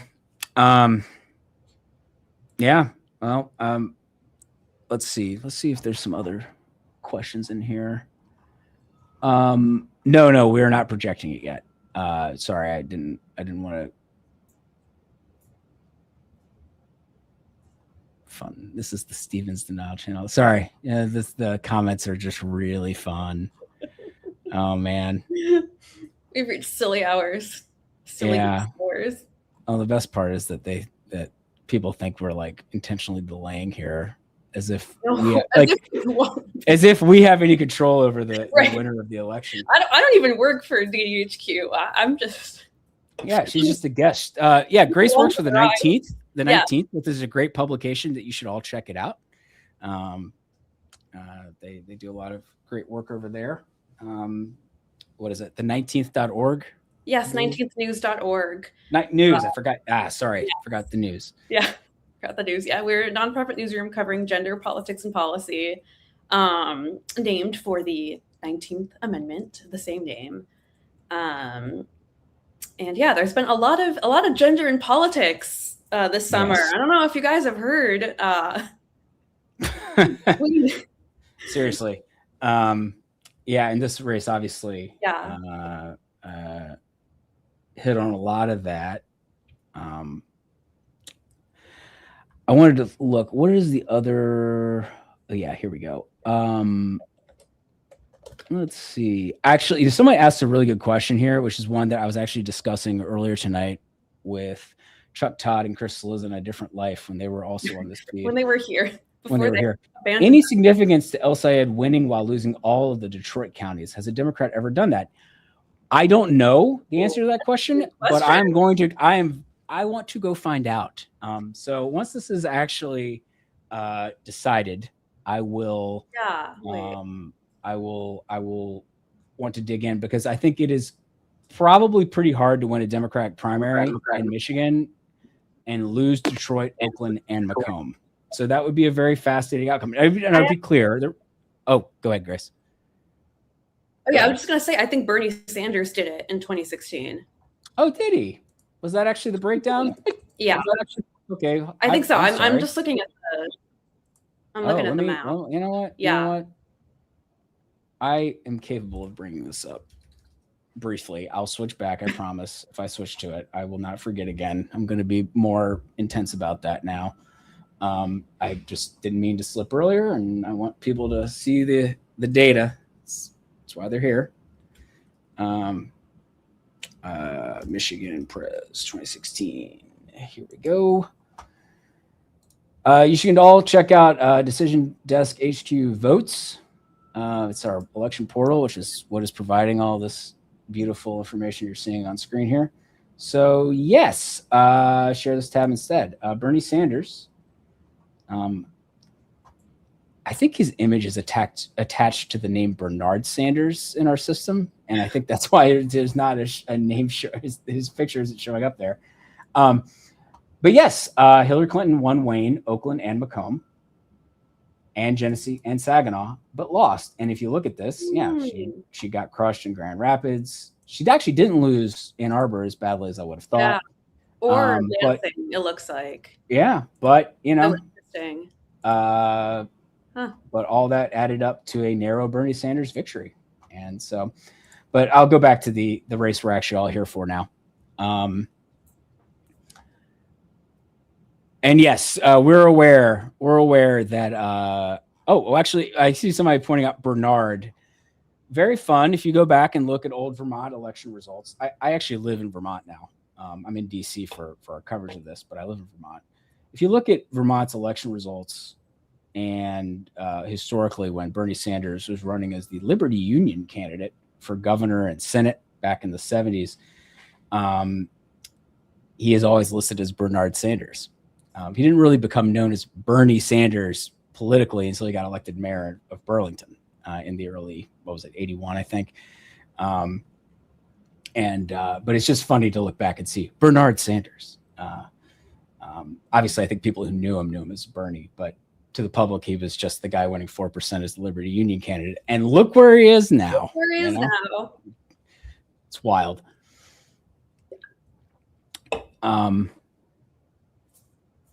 Let's see.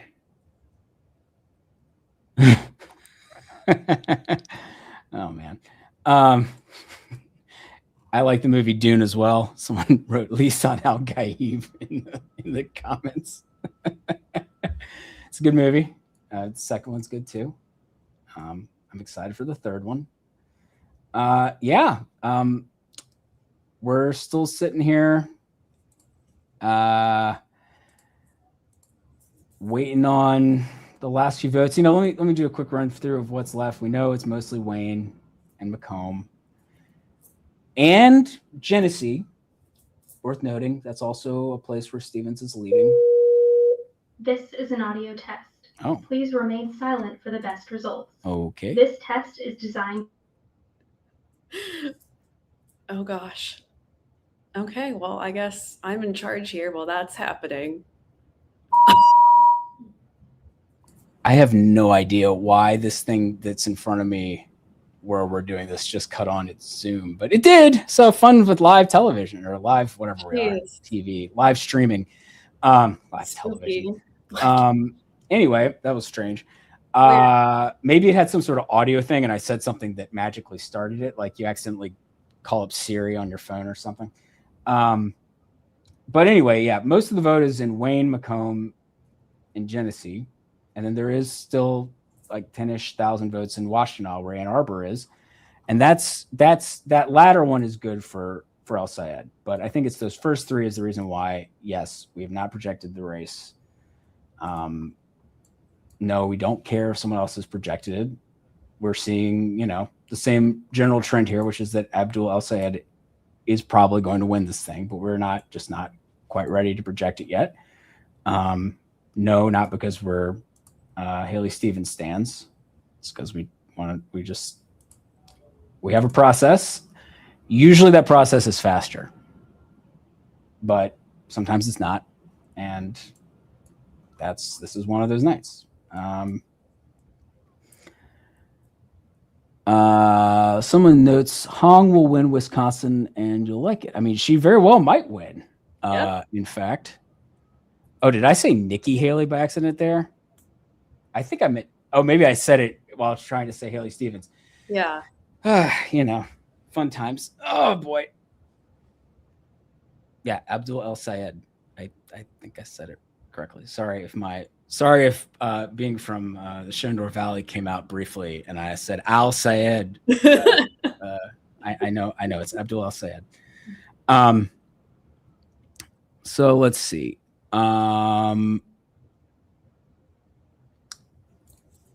Yeah, the big thing is Wayne. I mean, I can hear. Look, where I'm at, the projection team is in the room next door, and I can just hear them talking. And I've been hearing them talking all night. I can't hear precisely what they're saying because I have a number of wooden doors between me and them. But I just hear the constant flow of like, because they're just constantly discussing where the numbers are and what is what's going. Okay, someone says that Wayne dropped. Let's see. Oh, was more Wayne? It has not popped up on my feed yet. But, let's see. Why are they less? Well, usually they're more, but someone was asking about like why our vote totals slightly different from AP, NBC, because we collect them. Each NBC probably uses AP, although they might use Edison. I'm not actually sure who they're using now for their vote totals. But basically, different organizations that gather election results have sort of different methods. We do a lot of scraping. I would say more than most of our counterparts. But we also do put people on the ground, especially in states that are not as accessible via scraping. That's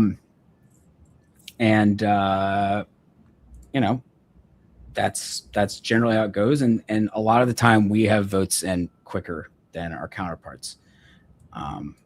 If AP has a few more this time, congrats to them. they got us. But that's, that's how it's not. There is the thing that's worth remembering is that all of this is an unofficial count, and the state of Michigan and the Secretary of State of Michigan will have the official count certified in a few weeks after they have finished going through all the processes that every state does when they take an election. And that's when really an election is truly formally declared in any official capacity. But we have obviously adopted a practice in this country of the media closely following results, which is good because it gives you sort of you're not just being told the results. I think that's probably good that you're getting lots of people tracking what those results are saying. And because of our county level nature and town level nature of how things are reported, and, it is possible to do that and to have third parties, in this case, media or election organizations like Decision Desk HQ, track all this data and report it. But again, the official result from the state is what is the final, certified real, whatever. If Abdul El-Sayed wins with, 720,000 votes or whatever, it's going to be whatever that number is. So,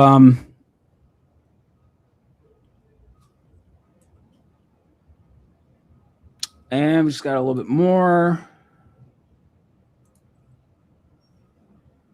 Not clear where it came from.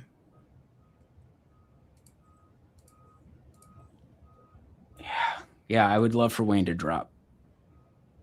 Well, let's see. Is it up here now? No. Am I just, for some reason, a little, what's going on? Refresh DDHQ votes. We're still 81%. And Wayne, I know this is all very exciting streaming right now. I would love to see all the votes in too. It's getting late. I don't stay. I have like a 16-month-old. I don't stay up this late anymore. All right. Not even on a, no, I haven't seen this hour in a bit. So. I unfortunately have. Yeah. I have a bad habit of pulling all-nighters, including recently as I've been traveling from Wisconsin, Michigan, and doing lots of reporting, and then not having time to write the stories based on that reporting, and needing to do that at hours of the day, such as this. And it was banking on tonight being wrapped up early. Yep. But me too. Yeah. I expected to be working on my wrap-up piece about Abdul El-Sayed winning at about 11:30, maybe midnight. And then that never happened, and it's 2:45. So here we are.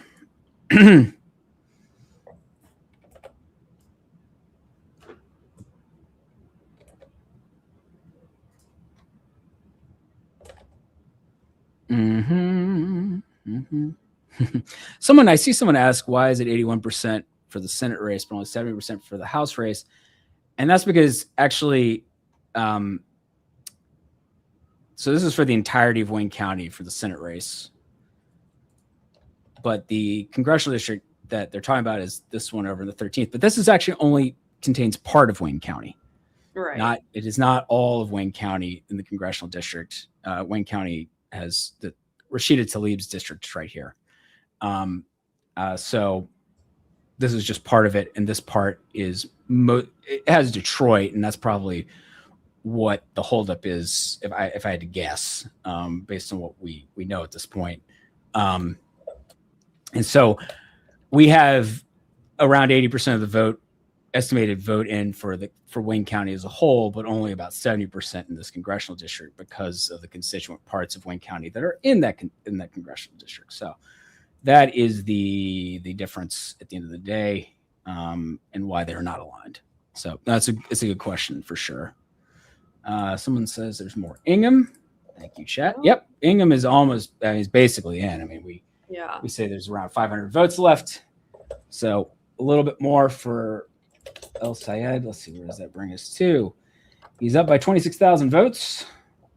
Again, that is going to be mighty difficult for Stevens to overcome. There are, at this point, around 80,000 votes left across Wayne and Macomb. And that is, if I can back out, more, it's not quite 2/3 of what we're estimating is outstanding at this point. And then, oh yeah, we know Genesee's got some. So actually, if you add in Genesee, 12, 35, 63, 113, yeah, it's 3/4 ish are in those three counties. So a lot left. Someone asked, what are Abdul's chances against Rogers? That's a great question. Well, I think the polling's inconclusive, but Grace, I don't know if you have any thoughts. I've been talking a lot. No, I mean, I definitely think the race is, still a toss-up. It was rated a toss-up before by most forecasters. I think it still is. And yeah, I mean, just there's really a lot that can change between now and November. Obviously, this is going to be the national environment is favorable for Democrats, and Michigan has some very unique factors to it. It's been particularly affected by policies like the tariffs and the impact on the domestic manufacturing sector. With that said, it very much is a purple state, albeit one that has not elected a Republican senator in quite some time. I think it probably, I'd say it's still a true toss-up, but yeah, a lot can change. And we also, it's still kind of, we know from the primary what kind of campaign El Sayed runs and what some of his strengths and maybe some of his weaknesses might be. And Mike Rogers obviously ran in 2024 statewide. It was a very different election year. And he's just, now kind of moving into general election mode himself. So yeah, that's not a super helpful answer. No, it's fine. No, I mean, look, it's you don't want to make bold pronouncements that no, of course not. I mean, look, I mean, especially given the way things are going tonight, like, oh my gosh. Yeah, I mean, the polling is regarding like who would be stronger against Rogers was, as I've said a couple times, was inconclusive. It was, some polls suggested Stevens doing a little better, some El Sayed a little better. A couple had more dramatic differences, which I think is less realistic. I think in this day and age, a world where one of those candidates is 2 or 3 points stronger in margin makes sense to me, but I wouldn't imagine it's much more than that, just because just how polarized things are. Now, at the same time, it is possible that look, El Sayed is a more progressive candidate, and obviously Republicans are going to very much try to paint him as extreme. And if they were to succeed on that front, that could potentially make him weaker. We've seen Republicans get penalized for nominating candidates who ended up being viewed as more extreme. But El Sayed as the nominee, assuming he does hold on here, would be a big test of that in a swing state. I mean, it would be it would be really the truest test of that question. Like, can a progressive win in a pivotal state like this? And I think, if El Sayed wins, that's a big feather in the cap of the progressive movement. If he were to lose, assuming, holds on, wins the nomination here, that would obviously not be a feather in the cap. So that's the sort of the crux of things. And it's a really pivotal seat in Decision Desk HQ's forecast. If Democrats lose Michigan, a seat they currently hold,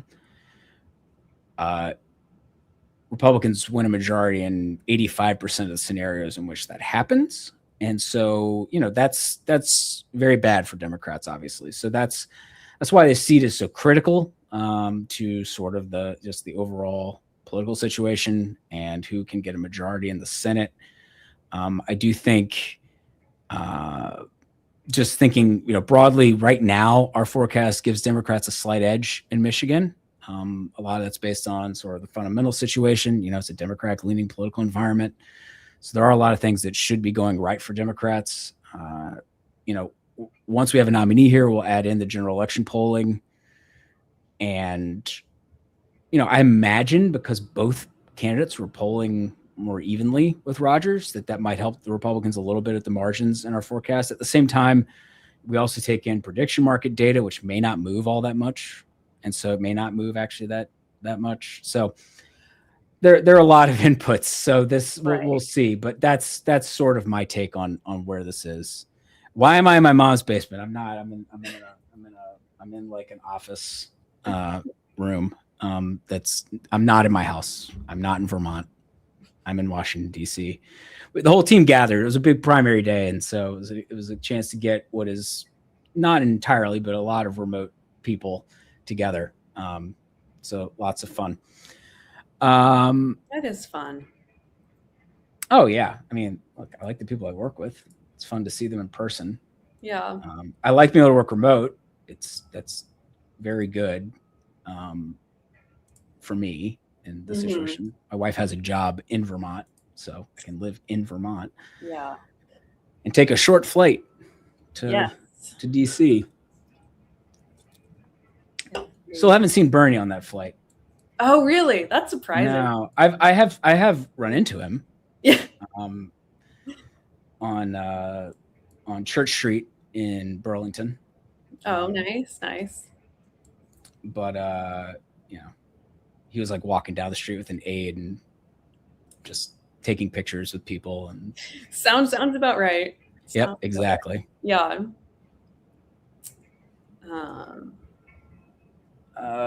Man. Well, we are at that point in the night where there's just a few more votes and yet probably know the outcome. But we have certain thresholds of certainty that we like to reach as a team.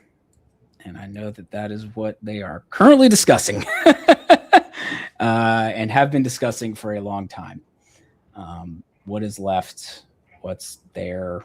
Where is it coming from? What is the range of possibilities and of what those numbers could look like? And is there a way that this isn't an El Sayed win? And at least for now, our team clearly is viewing it as there is at least a slight enough chance that Stevens can catch him that they are not comfortable projecting, and that maybe some other people projected a little quicker than we would have, given what we know. But there's no question that El Sayed is very likely going to win this. And I know other outlets have projected it. There's some other outlets have projected it. That doesn't have any bearing on us projecting it. But yeah, clearly El Sayed's up 26,000, nearly 26,500 votes. And that is a mountain that Stevens is probably not going to be able to climb. But I think the fact that we can't entirely rule it out is the reason why we have not projected. Oh man. And the other thing I'll just say too about the El Sayed versus Mike Rogers question is we kind of know broadly from political science and literature and all of that candidates who are, more moderate, more to the center tend to do better in general elections, and candidates who have held elected office before, which Mike Rogers has and El Sayed has not, tend to do better. That said, that's not necessarily true in every single race. Like every race is different. I know it's a cliche, but it's really true. So there are kind of these like broader trends and broader fundamentals. But like if this primary season has been any indication, there's all the electorates in a real, at least the Democratic primary electorate's in a very, very fluid, really, really interesting transitional time. And yeah, a lot of the old rules and assumptions and fundamentals have gone out the window. That's 100% it. And that's the thing, right? Is that there is a lot of, as you said, there's a ton of political science research on, I think particularly people who've previously held office being stronger candidates. And there's reason why that makes sense, that they're more practiced at campaigning. They may have they've spent more time trying to appeal to voters. However, obviously right now in our political environment, an outsider, someone who is not associated with a political situation where people are just really fed up and angry about it, is potentially a plus for you as a candidate. And there's interesting, oh gosh, what were their names? Sarah Truell and Rachel something. She's at Notre Dame. They've had some interesting research on the growth in the success of outsider candidates in party primaries. Republicans, we saw it sort of first with them, but now we're seeing increasingly with Democrats. And so that's an interesting, it's just interesting to see that and maybe that reflects also what we're seeing right in this election cycle, where the Democratic Party's leadership and sort of the establishment, as it often gets, for shorthand gets quoted as, has tended to hold more sway than the Republicans have. Obviously, the 2016 presidential nomination process saw President Trump kind of nearly engaged in a hostile takeover of the GOP, and the Democrats, their party leadership has held more sway, but in the aftermath of the loss in 2024 and President Trump's return to office, obviously there are a lot of Democrats who are fed up with the leadership, and perhaps even if they aren't, DSA or out and out staunch progressives, who is presenting the change and anti-establishment message more than anyone else right now? It's the left of the Democratic Party. And so in terms of thinking about like why candidates are appealing, it's a combination of things, right? And the context in which they are presenting this alternative is important. And this is the context where an anti-establishment message, one about shaking things up and not just fighting Trump, which obviously we heard Haley Stevens say a lot, but that sounds a lot more like a 2018 message.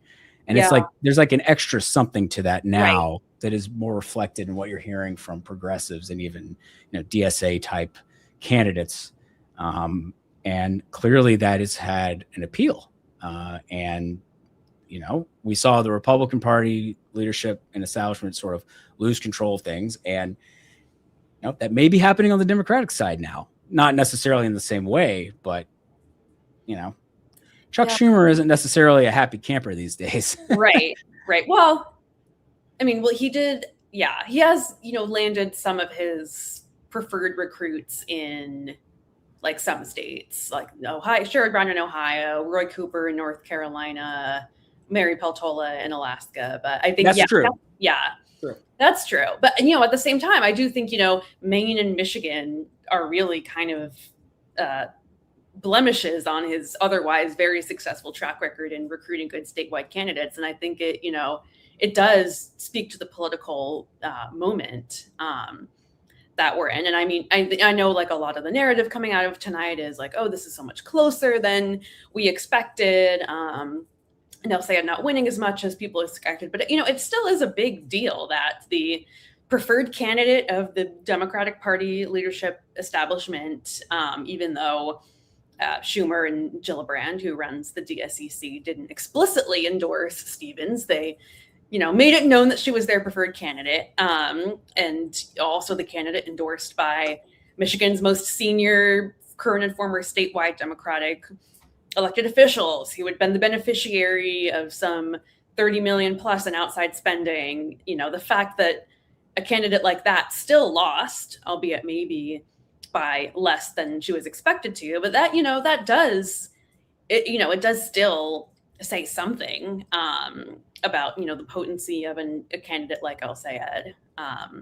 So I think, it's like, kind of important to there's so many different ways you can look at it. Yes, I do. I definitely, agree that tonight in particular, I imagine it's maybe not going the way that Schumer would have wanted, for sure. And I think it also too, like, speaks to a little bit of a misreading of the electorate. By some of these folks. Yeah. And that's happening on both sides too. Both within kind of the more like establishment aligned Democrats are maybe underestimating the, the anti-leadership, anti-establishment, mad at Washington, mad at, corporate money and AIPAC sentiment. But at the same time, the people on the left and the El Sayed camp may have been, overestimating or over-indexing on all the indicators that were in his favor.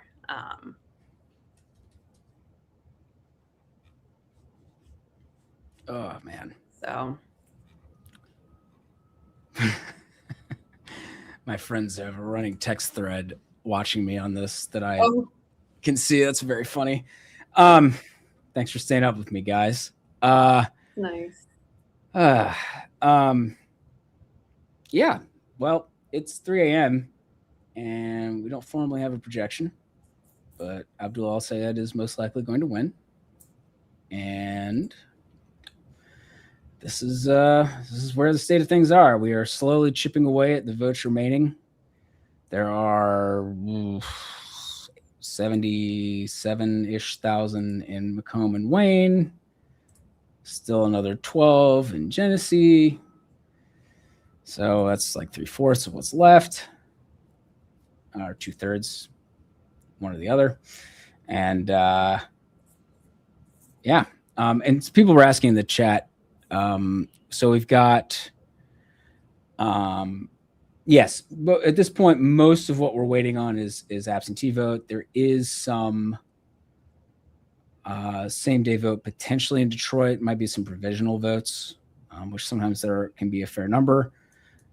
But it's mostly about absentee votes at this point, just the last final batches here. Obviously, Wayne County is now at about 82% of the estimated vote reporting. And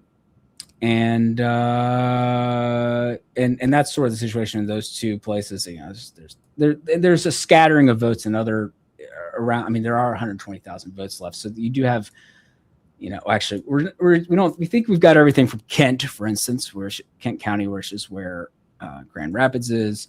We have almost everything from Ingham County, which is where Lansing is. We have not quite everything from Washtenaw, which is where Ann Arbor is. That is a very good thing for Abdul El-Sayed, obviously, because he has won about 62% of the vote in Washtenaw. So that's a place where he will probably pick up votes on net once it reports more. And that's kind of the broad situation. Is there are a few counties that are better for Stevens, but it also depends on what exactly and where those votes are coming from. If it's from Detroit proper, that's probably the best thing for Stevens. If it's from some other parts of Wayne County, that might actually be net equal or even work out to El-Sayed's favor based on sort of the town by town splits there. Washtenaw is a net positive for El-Sayed, and then Macomb and Genesee are probably net positives for Stevens. So you can see how Stevens gains, but being able to actually gain what she needs to overtake El-Sayed is going to be tough. Obviously, we haven't totally ruled it out because we haven't projected the race yet, but it's certainly El-Sayed's race to lose at this point, no doubt. And we just got some more votes from Wayne, it looks like. And the gap closed a little bit. It's back to about a little under 25,000 with 112,000 left. So we got a little bit more Wayne vote just ticking up. We're up to 85% of the estimated vote in Wayne reporting. I'm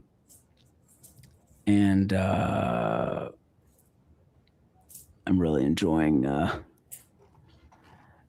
let's see. Yes, we're aware NBC projected the race. Chuck is not here to say that he didn't win. Chuck has hopefully gone to bed. It's real fascinating. 3 a.m. Comment section is real fun.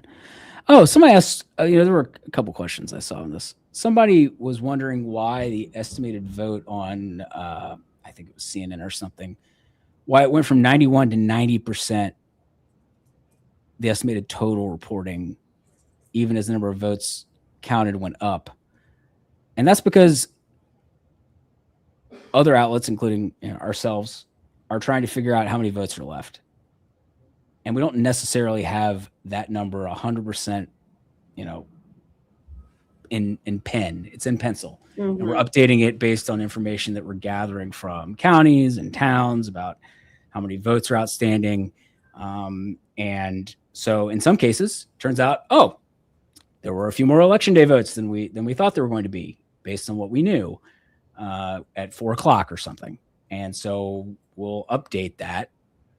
We'll update with that information, and that might expand the total number of votes, not necessarily by a lot, but a little bit, that we expect to come in at the end of the day. And so you might have the denominator growing by enough that suddenly that even if the numerator expanded a little bit or grew a little bit, it's 90% instead of 91%.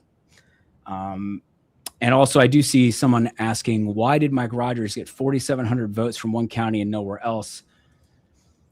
That probably had something to do with the scraper. Mike Rogers got a lot more than 4,700 votes. Michigan is a state where people can do appear on the primary ballot, even if they're unopposed. So there will be a figure, 800,000 or whatever votes that Mike Rogers gets at the end of the day. But we don't count unopposed races, or we don't do the tallies for them. The state will have an official count, like the Secretary of State will have an official count for that race. But the fact that one county is showing up for him is probably just some sort of scraper thing with our process that popped in a result for that. Because we have the primary there as a race, like in our system. It's just he has no opponent, so we weren't bothering with trying to count all the votes in that race. So that's where we're tallying what's going on, but there's an official count that the state has, that the state will certify here in a few weeks after they've gone through all the formal aspects of the vote counting process. It's just, we like to know the results faster. And sometimes they're clear and sometimes they are more competitive, like tonight. Am I jobless? Just be honest. No, I work for Decision Desk HQ. That's why I'm sitting here talking to you at 3 a.m. In fact, and getting hoarse. That's for sure. So about just shy of 25,000 votes in margin. And yeah, it's let's see if I can get an update.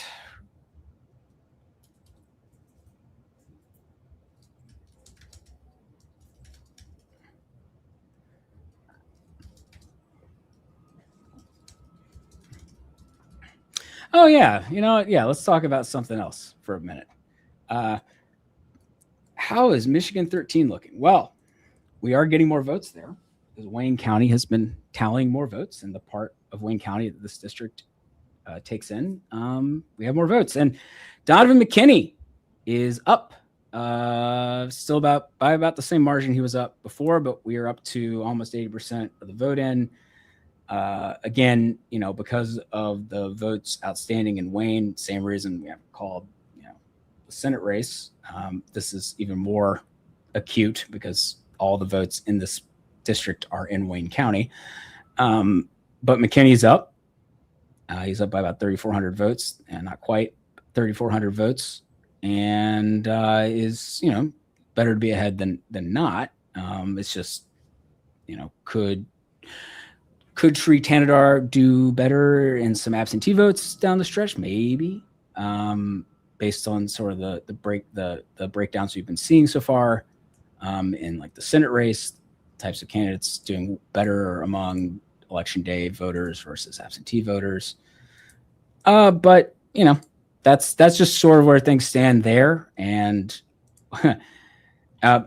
we've got some more votes in the Senate race. I'm back over here to the Senate contest. So no worries, folks.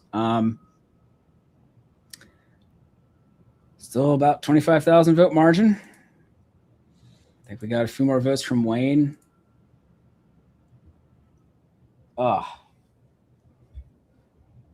All right.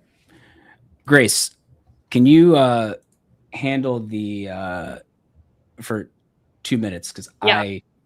I for everyone to know, I really have to go to the bathroom. So I'll be back. I'll be right back. Oh gosh. All right. Well, hi everyone. Good to be with you all. Yeah. What a night, or I guess morning. What a night / morning. All right, let me see. I don't have like the chat functionality on my end. Let me see if I can pull it up.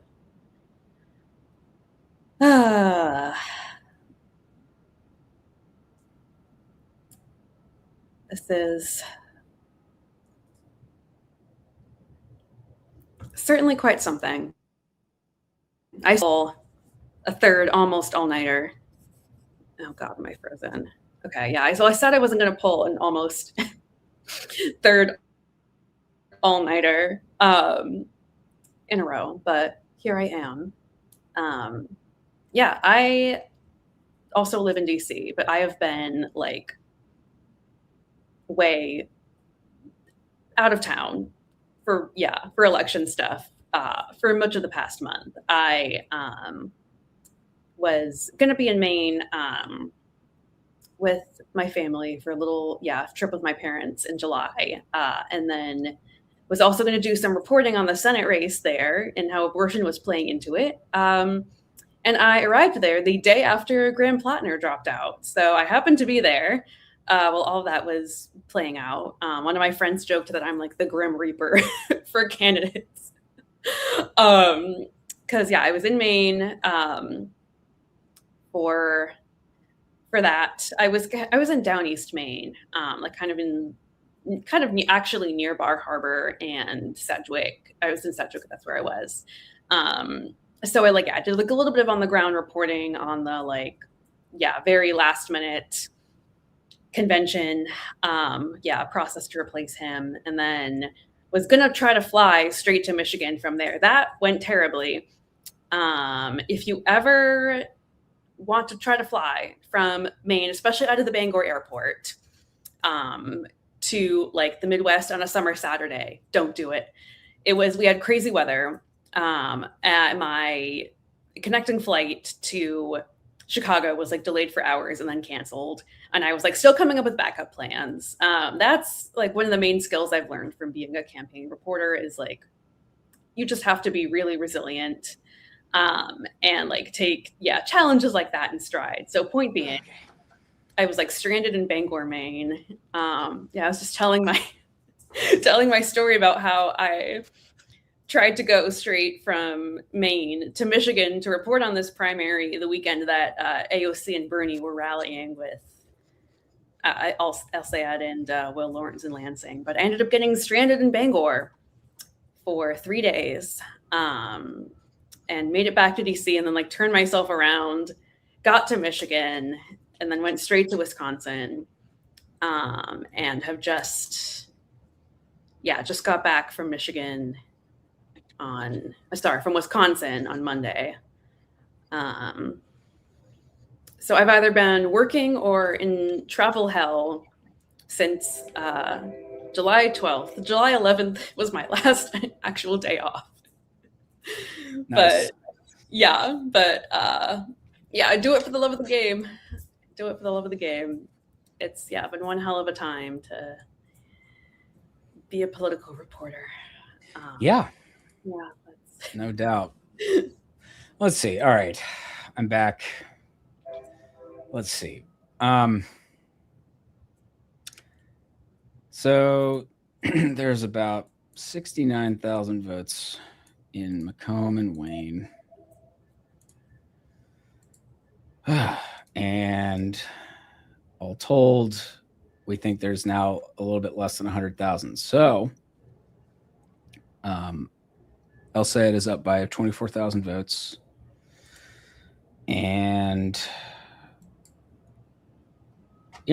most of the vote is from here. So All right.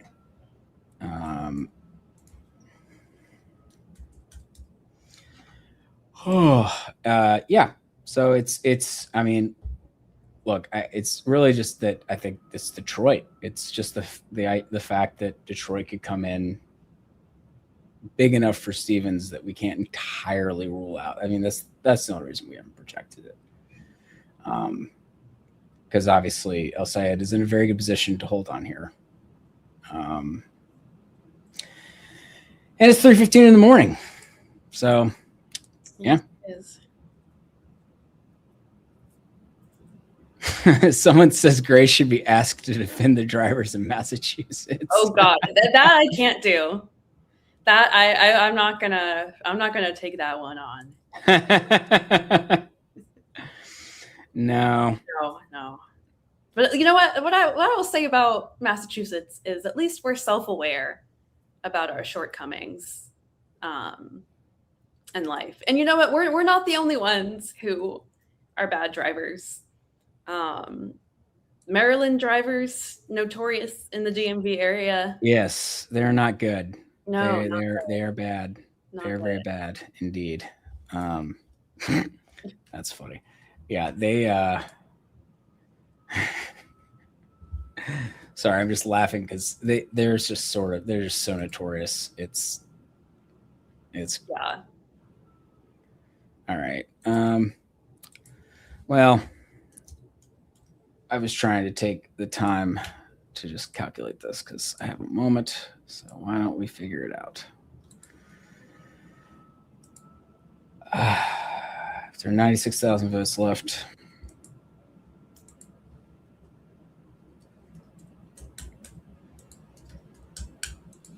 And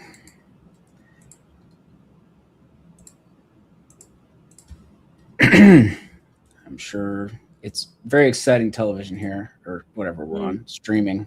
Yeah. Yeah, basically, yeah, it looks like Stevens needs about 63% of the remaining vote. And that's a little fuzzy because McMorrow is still getting some votes. But she basically needs to win the last bit of votes by, what is that? God, I can't do math at this hour. 25. So that's part of the reason why we have not projected this, is that that's not entirely out of the realm of possibility. Earlier, when I was saying some numbers, I misread. We were using a 50% mark number for that calculation and not just this situation where no one's going to have a majority as things look to be. It's going to be a plurality win because McMorrow's got 4% down here. So I thought Stevens needed a little bit more. And then I had it clarified to me what that actually was calculating because it didn't actually say 50%. And so I thought it was just for the lead. So now that I've done this, yeah, 63%, which is not outside of the possibility. Someone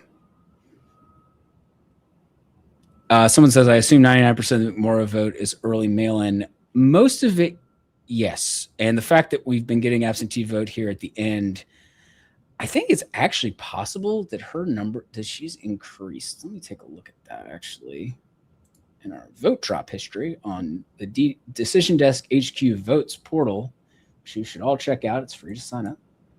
I am curious if she's been slowly gaining actually. And it's because the absentee vote in most places, and especially some of the more populous places, was counted or, was reported last. And so, yeah, she's actually gone up slightly over the night, which is kind of a funny little thing. Yeah. Interesting. All right. Well, I can see. Man.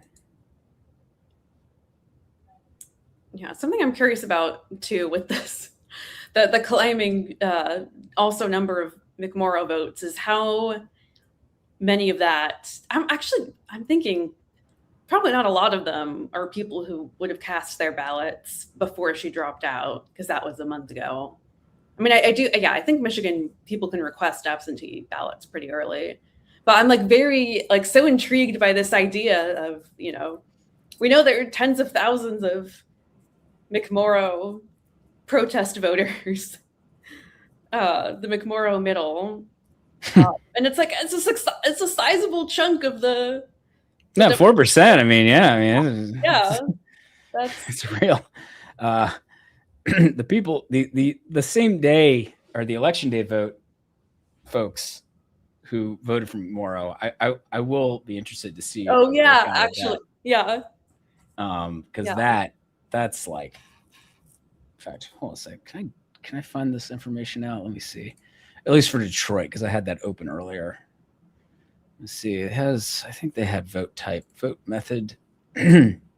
No, I don't want to see vote method for the individual precincts. I wanted to see it for the whole city, but okay, I don't have time. I can't figure that out right now. It's 3:20 in the morning. Yeah. No, don't.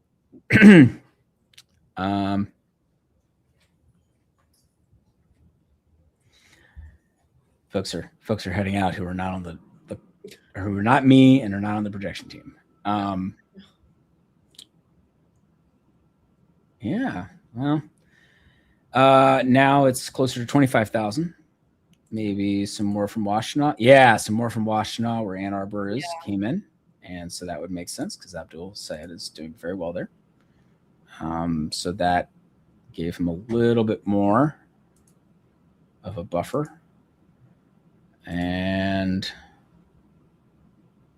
I should just do the math over here. What are we at? 17,690.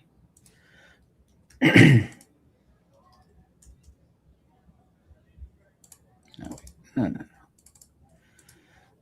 Live calculations on a live stream. Very exciting. So exciting. It didn't really change the top line, what needs to happen from here. Not dramatically so, at least.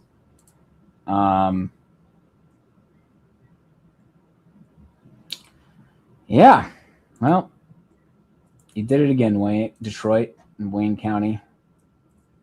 You kept me up all night. Got us there. Yeah, actually, well, it's funny in 2020 because that obviously was the like. Okay, someone's asking, is Wayne got enough left or not? I mean, Wayne, we believe, has about 46,000 votes left. And currently in Wayne, she's got 62% of the vote, which, oh, by the way, is about what she needs in theory to catch El Sayed. But here's the thing is that not all the vote is left in Wayne County. So that's why she would need something bigger than that in Wayne County and good performances among the remaining stuff in places like Macomb, where she is leading, but not by as much. A little bit more came in from Genesee, apparently, which is where Flint is. And so it's possible, but pretty unlikely is basically the situation for, is there enough left for Stevens to catch? Like, you want to be El Sayed. Yes, lots of dead air. Yes, it's hard to. Yep. It wasn't even close. Anyway, yeah. Looking at, if you're wondering why we're doing anything strange at this hour, it's because it's 3:24 in the morning, and we're all in disbelief that this is still going on. I thought this was not going to be like this. I thought it was going to be a bit more straightforward. But hey, if life were always that, if it were always that way, what would we wouldn't. If we knew the vote beforehand, we wouldn't count the votes, and that's people true. actually have to vote. Yeah, all things considered, I would rather live in a country where we count counting the votes. Yeah, indeed. Yeah. Indeed. Seconded. Oh man. I was going to say that in 2020, which obviously was a pretty nutty election. It was a nutty year. It's a very weird year. Did something happen? Yeah, it's just something. Yeah. My editor ordered me to go to sleep at like 3:15 so that I could take over at like 6:30. And Nathaniel Rakic, my colleague, stayed up. Of course, I didn't really go to bed at 3:15. I saw the Wisconsin drop out of Milwaukee that put Biden ahead there. And then I went to sleep for like 2 hours. It was a very fitful 2 hours. Yeah. And then woke up and went back to it. And I wasn't drinking coffee yet, and I made it through that. Right. Yeah, I wasn't drinking coffee Wow. yet. Yeah, so pretty wild. Wow. Why is Kent voting like Washtenaw? Well, Grand Rapids has become pretty. The city proper has become pretty progressive in terms of a kind of progressive hotbed culturally, and so in that sense, while it's not a college town in the same way that Ann Arbor is, I think that's why it's looking somewhat similar, at least countywide. Now, it is worth noting that the outskirts, so this is Kent County, Grand Rapids is right here. The outskirts of it are certainly much redder, and so not as many primary voters. Most of them are in here, and that has turned into a place that progressives do pretty well in. Yeah, man. Well, you guys there's been no projection. What do you want from me? What do you want from me? Well, projection, I guess. I would like a projection. That's precisely what I would like. This is Brandon Finnegan. This is Michigan. Hi, Brandon. Grace Panetta says thank you. Yeah. Oh, Grace is on? Yeah, she's on with me. Hi.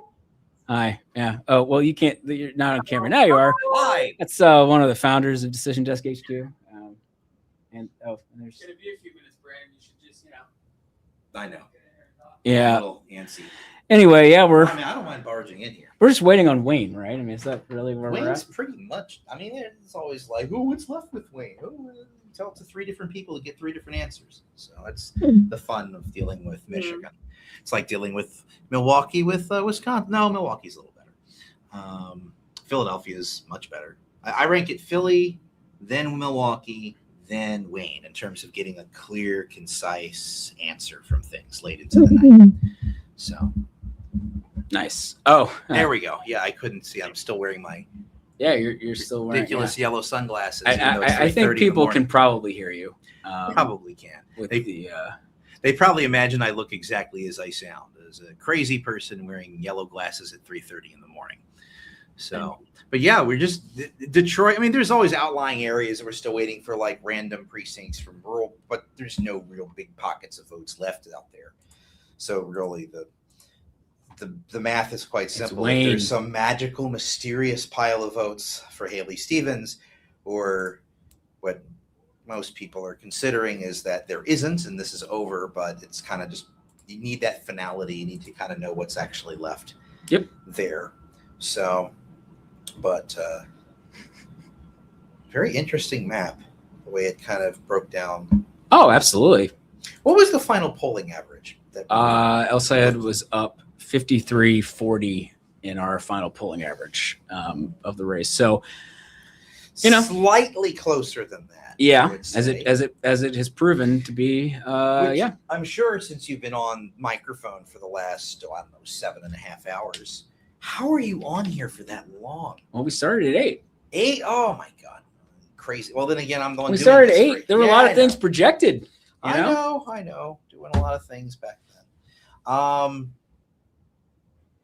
It makes you kind of wonder, and I'm sure you've already talked about this, so there's probably going to be somebody commenting saying, we already talked about that. It makes you really wonder what's going to happen with next week with Wisconsin. Oh, yeah. That's been a big topic. What's the and it could go either way, right? Like, what if she decides, okay, well, this could become a Francesca Hahn, yeah. She's going to push harder, and so she still gets her margin, or does she come up short on her margin the way this happened? Yeah, maybe. What was the final margin out of Washtenaw, out of Ann Arbor County? Washtenaw County. What were we looking at? It's pretty about much 20, almost 25. Or sorry, That was almost my 25. my big question for people that's been for like the last week or so is who gets a bigger margin. I'll say it out of Ann Arbor, out of Washtenaw County, or Hong out of Dane. Which is the I think Hong. goofy? I think Hong she's bigger out of I think Dane. she's heading to Dane a is where big Madison. Dane County is where Madison is. If you look at a map of an electoral map of Wisconsin, Dane and Milwaukee are sort of the two You big. got all kinds of cool tools. big- They don't let me play with any of this stuff. Well, they're like, Barry, work, get the numbers. Whatever. We'll get all the numbers. But Yeah, there is a lot of fun stuff. We were actually earlier. We were looking at a comparison with the presidential race in 2016, which looks a little bit kind of ish. At least the Detroit area looks similar. that kind of fell kind of a similar-ish pattern. The rest of it not as much, but that I mean, Stevens has a few more spots outside of it, but that's a similarity. Yeah, because Bernie Sanders was winning all of these counties in the periphery that don't have a lot of votes. Of course, there were probably more Democratic primary votes in some of those places in 2016 than there be now. Oh yeah, way more. So yeah, and then there is also the other race that has not been projected is the did I accidentally close it? No. McKinney and Tanadar. Okay. That ended up being It's hanging out. pretty tight. Yeah, it's hanging out. We've got no projection yet in that race, but it's because it's also down to I have not look to give you a sense of all the work that I do every night. I have not even come up for air. What was the breakdown with things in Missouri? I'm just curious. How did things go in the congressional primary in district? Oh yeah, Wesley Bell won rather easily. Oh hey, while we're sitting here waiting, I'll actually I am going to put this back up on screen, but I will because I want people to be able to see the. I have forgotten a couple times to put it back up, and people were very unhappy. Imagine that. Are there still people watching? Apparently. Which thank you, all the people. Well, some of them's like it's 7 a.m. here in Europe. Why are you even watching this? You're in Europe. Enjoy like Europe.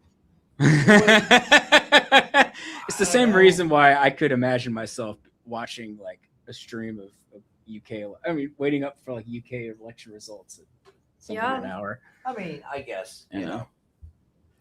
There's the benefit of watching, waiting for them to all return with their goofy, funny sounding. And actually, it is only 12:30 in California, so that is true. It is 12:30. The West Coasters are here. They're yep. We have Hawaii coming up too on election nerds. Yeah, people. Yeah, these people. They, we got some real ones in the chat. I'm sure you do. True real sickos. They're the ones that are going to be the real sickos. Oh yeah, the real like patriots. Stay up in the middle of the night and watch Hawaii because I have no life and I have no family and I am going to stay up until 4:00 in the morning to wait for a PDF to load. So, damn, excited into our world, but got me there. Yeah, Hawaii. I'm not just barge in and invade the whole conversation, did I? No, you're good. You're good. We needed some other energy. Yeah, we needed some. Yeah, she's right there. I am. Hi. She says, "Hey." Hi. Hi. Hey, what's up, buddy? Hi. Yes. Hello, dude. Grace can see me. No, I don't think Grace can see you, dude. I think it's all good. You can probably push your face up into the glass here and probably get seen. But I can sort of see you. Where what guy? Anyway, before this silly goes off the rails. I'll go find more votes. Yeah, where's Wayne County? Talk to me, Wayne County. Okay. Obviously we're all getting a little silly here because it's absurdly late or early, depending on how you look at it. I feel like there was something I was going to bring up that was pertinent to all this, that I thought would be helpful for folks, but there's not a stop the steal going on commenter. It's just we're tracking the votes. I appreciate the very international audience though. Thanks everybody. That's great. We got some Thanks, guys. someone from South Africa, someone from Edinburgh. Oh, that's so cool. I love Edinburgh. Yeah. Never been. It looks cool. Highly recommend. Can take a hike up Arthur's Seat and look Yeah. out over the city. Or go to the Fringe. It's actually about Fringe time, Fringe Festival. The Right. big arts and arts festival is in Edinburgh. It's about that time of year. So whoever is from Edinburgh is probably enjoying the random shout outs there. I once performed at the Fringe. No way. Yeah, and when I was 18, Oh my gosh. my high school troupe did Godspell, and I went over and performed at the Fringe Festival. It's very cool. Wow. Yeah. Good times. Yeah. It's hard to believe that was Fun fact. like 20 years ago, but here we are. Let's see. Yeah, Pakistan, India. Wow. Cool. Yeah, it's great. Oh my gosh. Oh, And someone watching from Massachusetts, another East Coast sicko. Yay. Yeah, Virginia. Oh yeah, the Old Oh, Dominion, best state. It's a Commonwealth. Best Commonwealth. state. Yeah. Yes, one of 4 Commonwealths. Mm. Ooh, Kuala Lumpur. It's a nice 3:36 in the afternoon there. Nice. Ah. Oh Yeah, yeah. we So are. the Ingham County clerk, Barb Bynum, posted a photo, I guess, of City Hall with the caption "Good night." So I guess if she's done, I guess Ingham is done. I guess Lansing. Yeah, I guess Lansing. the Lansing Ingham County where Lansing is finished. So right now, I'll say it is up 24,000 votes. We believe there are about 80,000 votes remaining. So just some quick back of the envelope math here. 720, 696, and what do you get? Basically the same thing. No, that's not quite. Yeah, no, she would need more.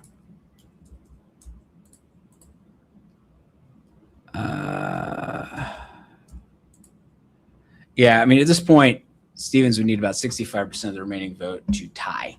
So, unlikely. So, could happen though, but it's unlikely. But it is true that, actually, it just ticked down to 21,000. Was that some more vote from Wayne? Probably. Or was it from Macomb? Might have been from Macomb. So it's narrowed a little bit more, but it's still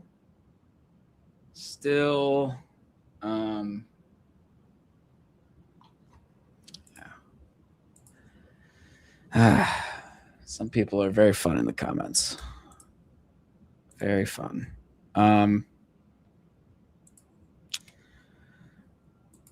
Look. Let's see. What's the final? What does she need?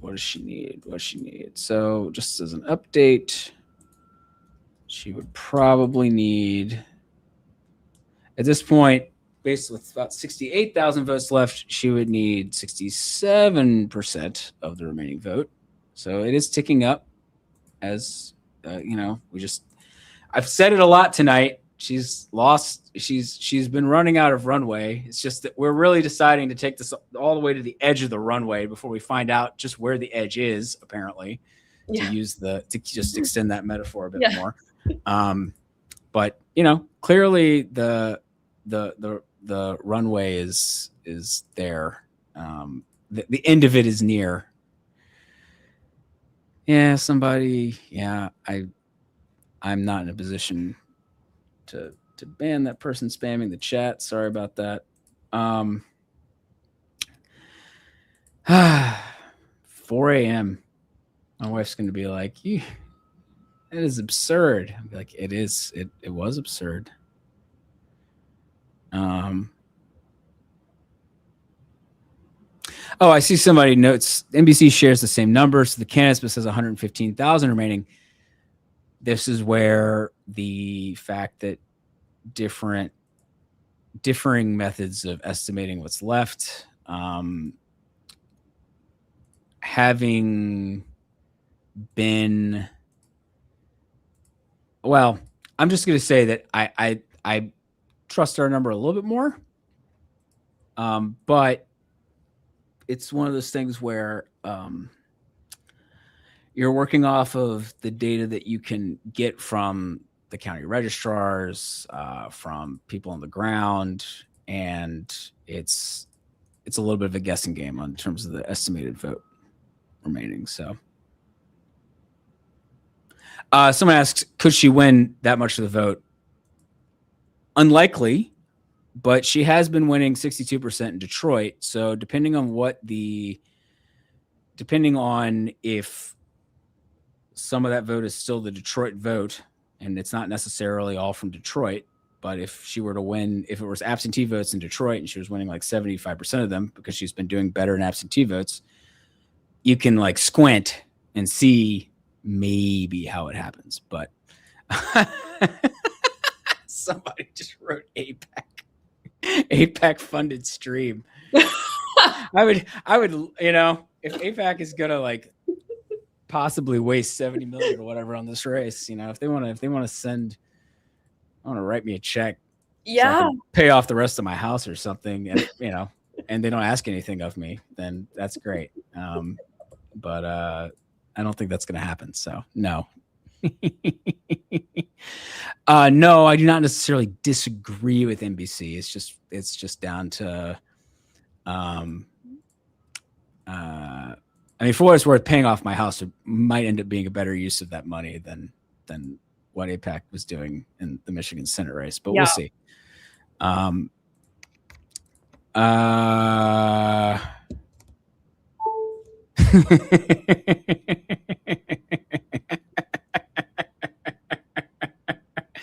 Oh man, there's some very funny. Oh man, the chat is as loopy as you'd expect. Update on the 13th. Some people were asking about that. It's still, this suggests that it probably is some vote in Detroit, because this half of the district is basically mostly Detroit. And Donovan McKinney is still leading, but we're still only at around 80% of the estimated vote reporting. So we are still waiting for much the same block of votes that we are waiting for here. That's where we are. Yeah. Oh, somebody says, come on, Detroit, you can do better than this. I don't know if that's true. Based on my my experiences with Detroit and some weird hours for late nights for elections, it's if you have to wait up for Michigan, it is a while. And this could this is not entirely out of the realm of possibility in the general election, right? So that's true. Yeah, that's true. Yeah, I was also going to say that, just to sort of keep the bigger Senate picture in mind, there is a small chance. It's not big, thankfully, but there is a small chance that there's a real nightmare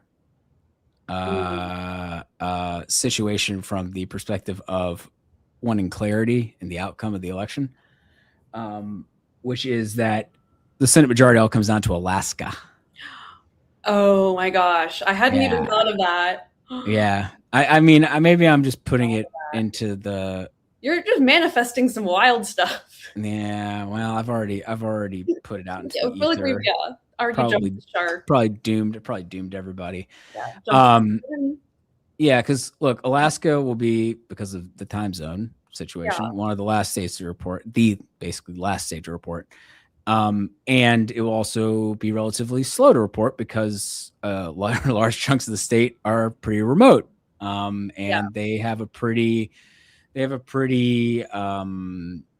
forgiving absentee ballot deadline, at least in the sense of I think you have like a week, or as long as it's postmarked by election day, I think they can be accepted up to about a week after election day.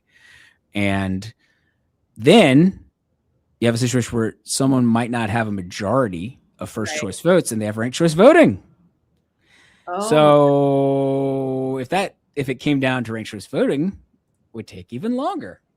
And so it is possible, not likely, and not even somewhat likely, but it is not impossible that you could have a situation where Democrats have won 50 seats, Republicans have won 49, and everything comes down to Alaska.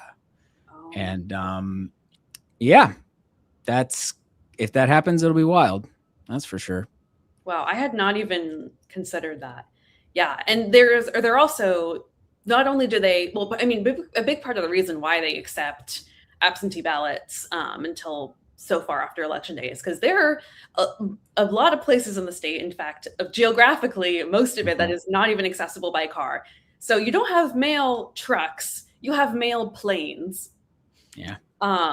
You literally, there are a lot of places in the state that you can only get to by a boat or a plane. You can only deliver or pick things up via plane.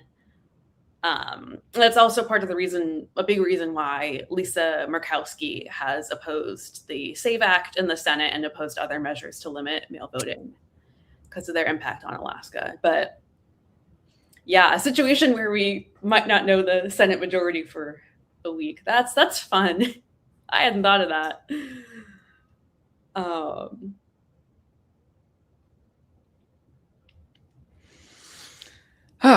Well, we really are mainly waiting on Wayne now. Wayne is responsible for about 2/3 of the vote that we estimate outstanding. Here we are again. Sorry, this is like some 2020 flashback stuff. Although, to be clear, that was like, I don't know, 8 a.m. or something. So it was a little later. Of course, yeah, we'd all had to deal with COVID and even more mail ballots and a larger number of ballots because it was the general election. So not quite the same. Oh my gosh. So fun times. Yeah, that was good stuff. 21,000 votes margin. And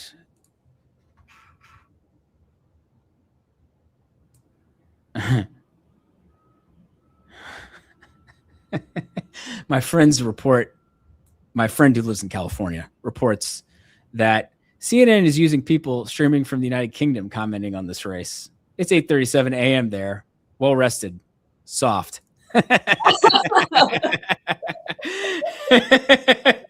That's funny. Anyway.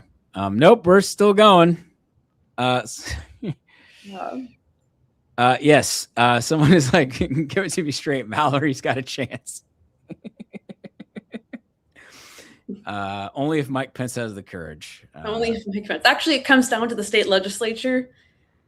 Oh my God. Geez.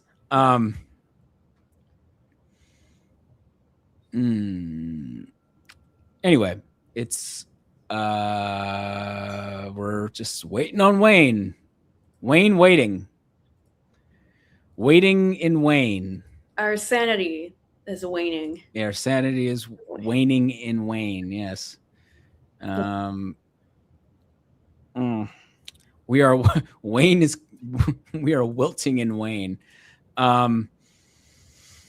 Yeah, it's we haven't had one of these in this election cycle, so yeah, I guess it was about time. It was, yeah, right on time. Yeah, this is giving me 2020 vibes. That week, I have not been that delirious, both delirious and sleep deprived, but also so locked in since that. Mm-hmm. Yeah, we were also sleeping in shifts, like in very, very close contact with everyone at DDHQ. And I just remember that Friday morning when DDHQ was the first to call it for Pennsylvania and therefore the presidential race for Biden. And there were lots of doubters, but all the doubters and the naysayers later are proven wrong. And I slept for probably like 12 hours. And then I woke up, as I lived in New York City at the time. So I woke up on the Saturday morning to the sound of all these cars honking and people banging pots and pans outside my window. And my first thought, before I even opened my eyes, I thought, oh, the networks and the AP must have called it. And that's what's happening.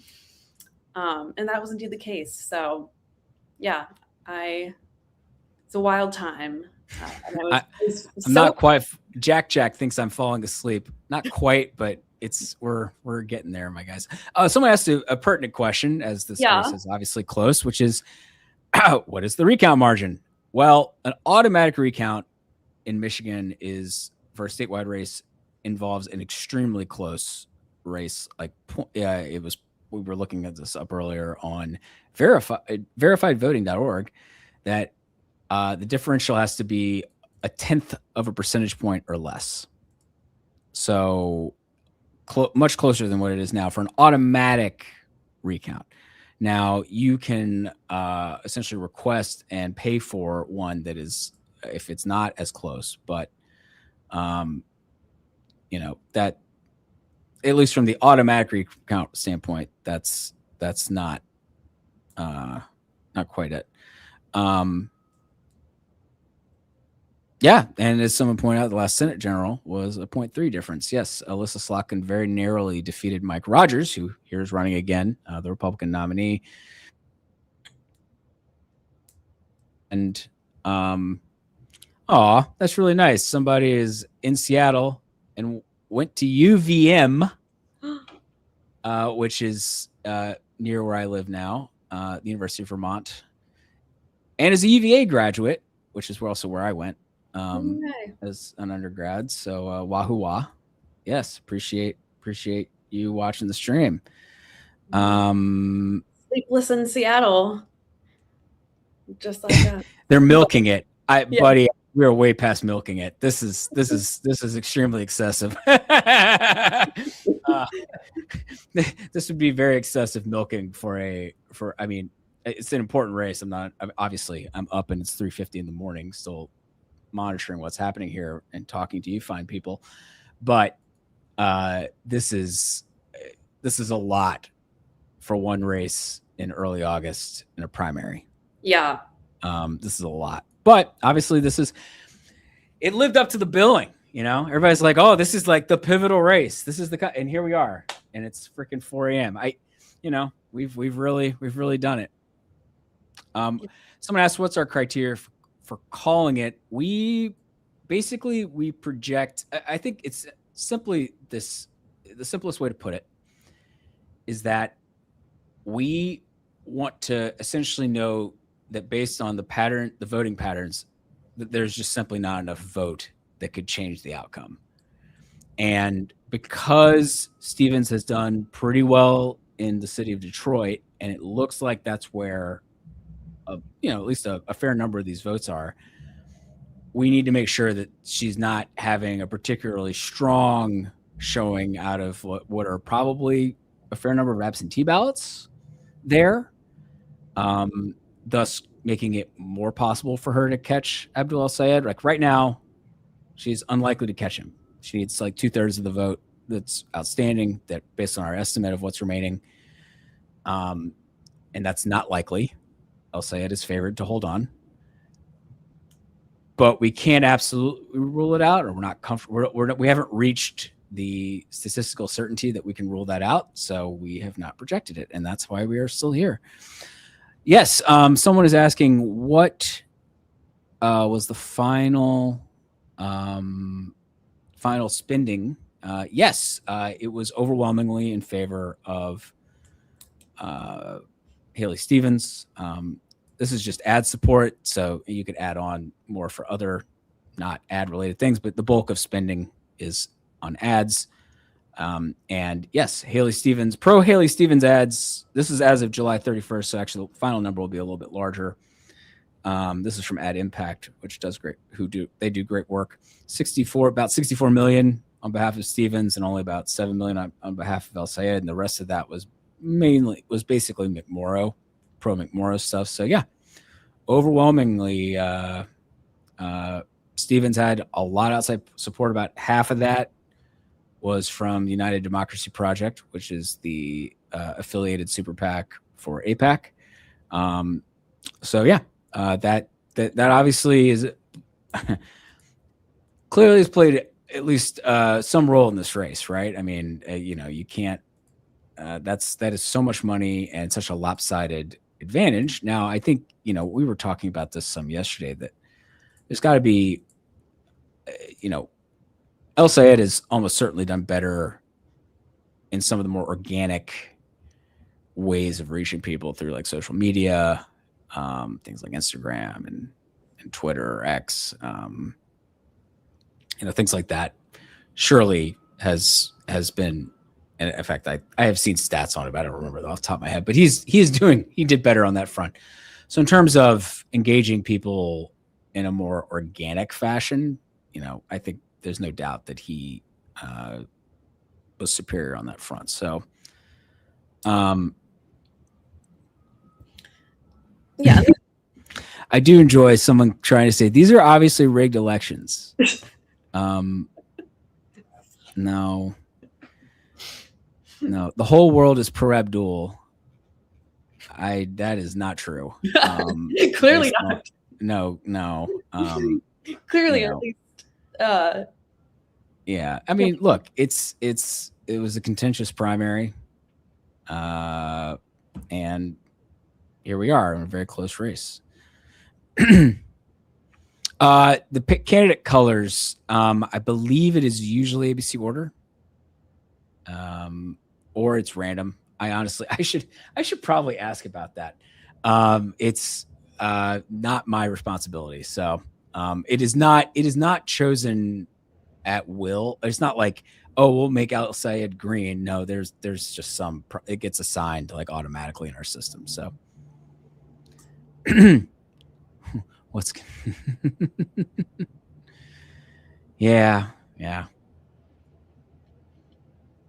one thing I'll say too about like the campaign's different strategies and how we kind of see that on the map is, I think El Sayed had a very like, a lot of his strategy was the ground game in obviously like Wayne County, Metro Detroit, but also in some of the other regional cities, like Grand Rapids, Kent County, Lansing, Kalamazoo, Ann Arbor, and you can like really see that on the map. And I think that's more feasible to do at scale in like some of these, smaller cities. And then I suspect that part of the reason for Stevens' overperformance in the rural areas and maybe why that, might have been counted out is because if, all these groups spending millions and millions of dollars in favor of her, if you have that kind of money at your disposal, it's a lot easier and a lot cheaper to beam all this messaging into, voters' homes via their TV screens or laptop screens or their iPhones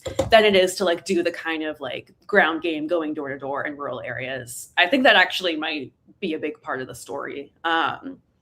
Is that paid messaging matters, especially at the kind of scale that we have seen in this race. Paid messaging matters, ground game matters. It's a really hot takes, I know.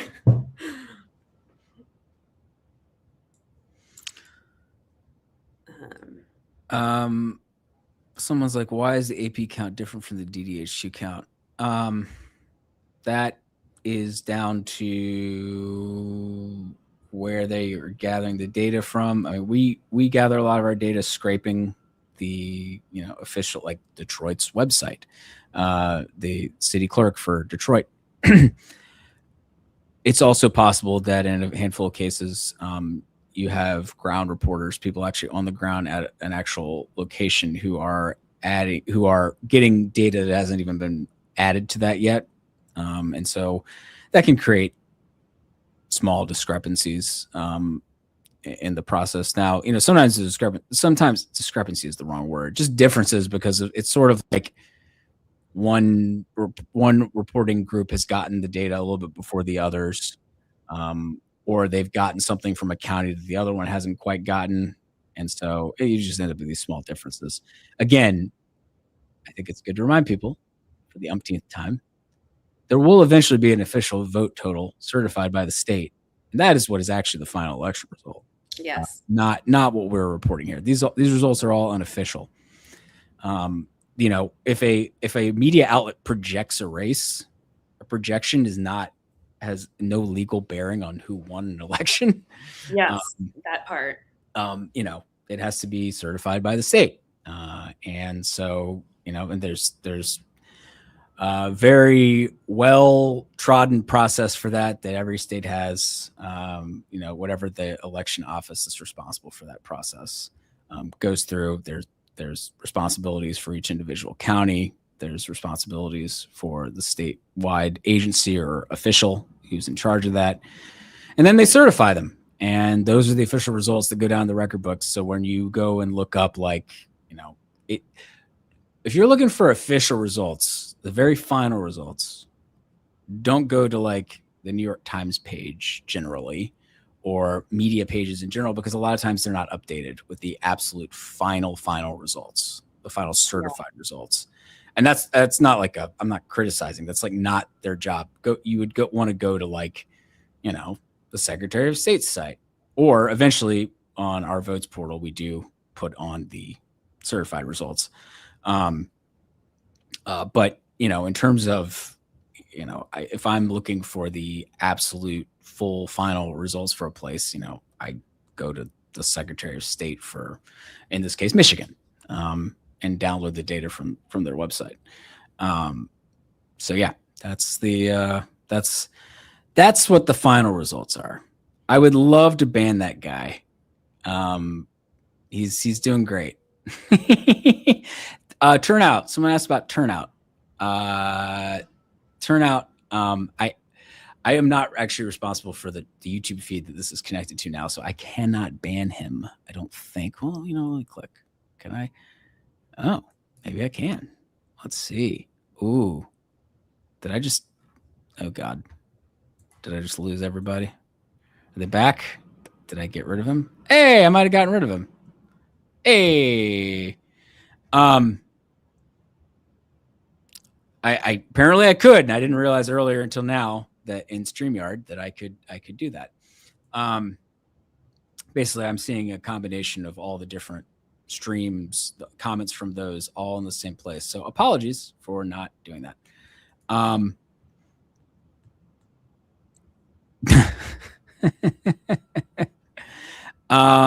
Is there a way to confirm that Wayne is still counting votes? Yes. At least I'm sure that there is a reporter. Well, in fact, Nathaniel Rakich, my former 538 colleague who works at VoteBeat, I'm suspicious that VoteBeat's reporter might still be hanging out at the Detroit Counting Center. Because yeah. Feed. Yeah. Let's see what Haley's doing.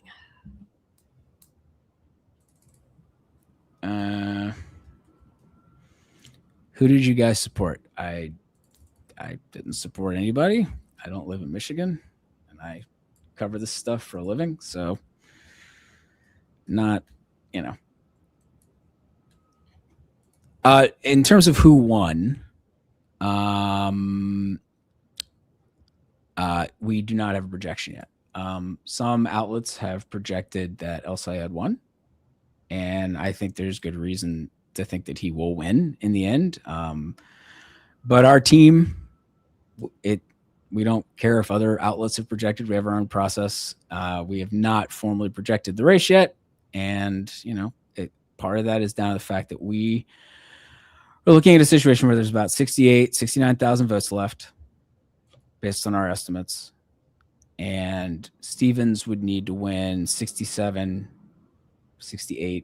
of those to overtake El Sayed. That is not likely. It's unlikely, but it is not impossible because most of the vote is in Wayne County where Detroit is. Someone asked, is a Republican allowed to vote here? There's no party registration in Michigan. So anyone can, any registered voter can choose. You cannot vote in both party primaries. You can choose to vote in one party's primary. Many states, like 31, I believe, have party registration. Hey, a Red Bull. Give me a little refill here. Hey, I got a Red Bull. You can mix it up. You can throw some Twitter on. Might as well. The Twitter's getting a little spicy about the Michigan polling. Mm-hmm. Oh, there's there's much spice. Our comment section is really. Yeah, you should check the Twitter comment section. Oh, I'm seeing it in part. Yeah. It's, it's like YouTube and Twitter all together, thrown together. I don't know when it's gonna be. Yeah. Okay. Scott Tranter, who is Scott reports that Wayne County no longer wants to answer our phone calls as we inquire where the last bit of. They are letting it ring twice and then purposely sending. Us to Oh my jeez. Oh god. Apparently they are letting it ring twice and then sending it to voicemail every time. Because they're probably like, we're finishing it. But we don't want to be bothered anymore as we try to finish it. I can get that. It's 4 a.m. there too. Detroit's on Eastern time zone as well. Yes, fun fact. But yeah, we'd like the last bit. Oh man.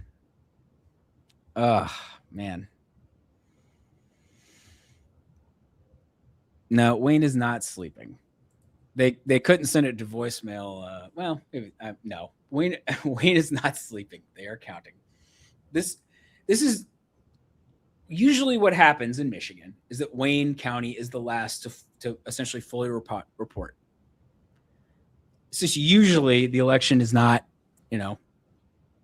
separated by fewer than 21,000 votes. And there's, potentially enough votes in Detroit proper and Wayne County as a whole to make up a lot of that. That's just not normally the situation. It's just that usually we don't care. It's like, when in 2024 in the presidential election, race was called or, projected for President Trump. I don't remember exactly the time, but it was, 10 p.m. or something, 11 p.m. I forget.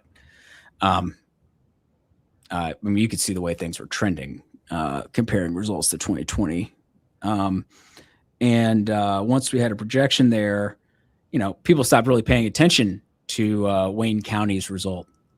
But Wayne County wasn't done counting yet.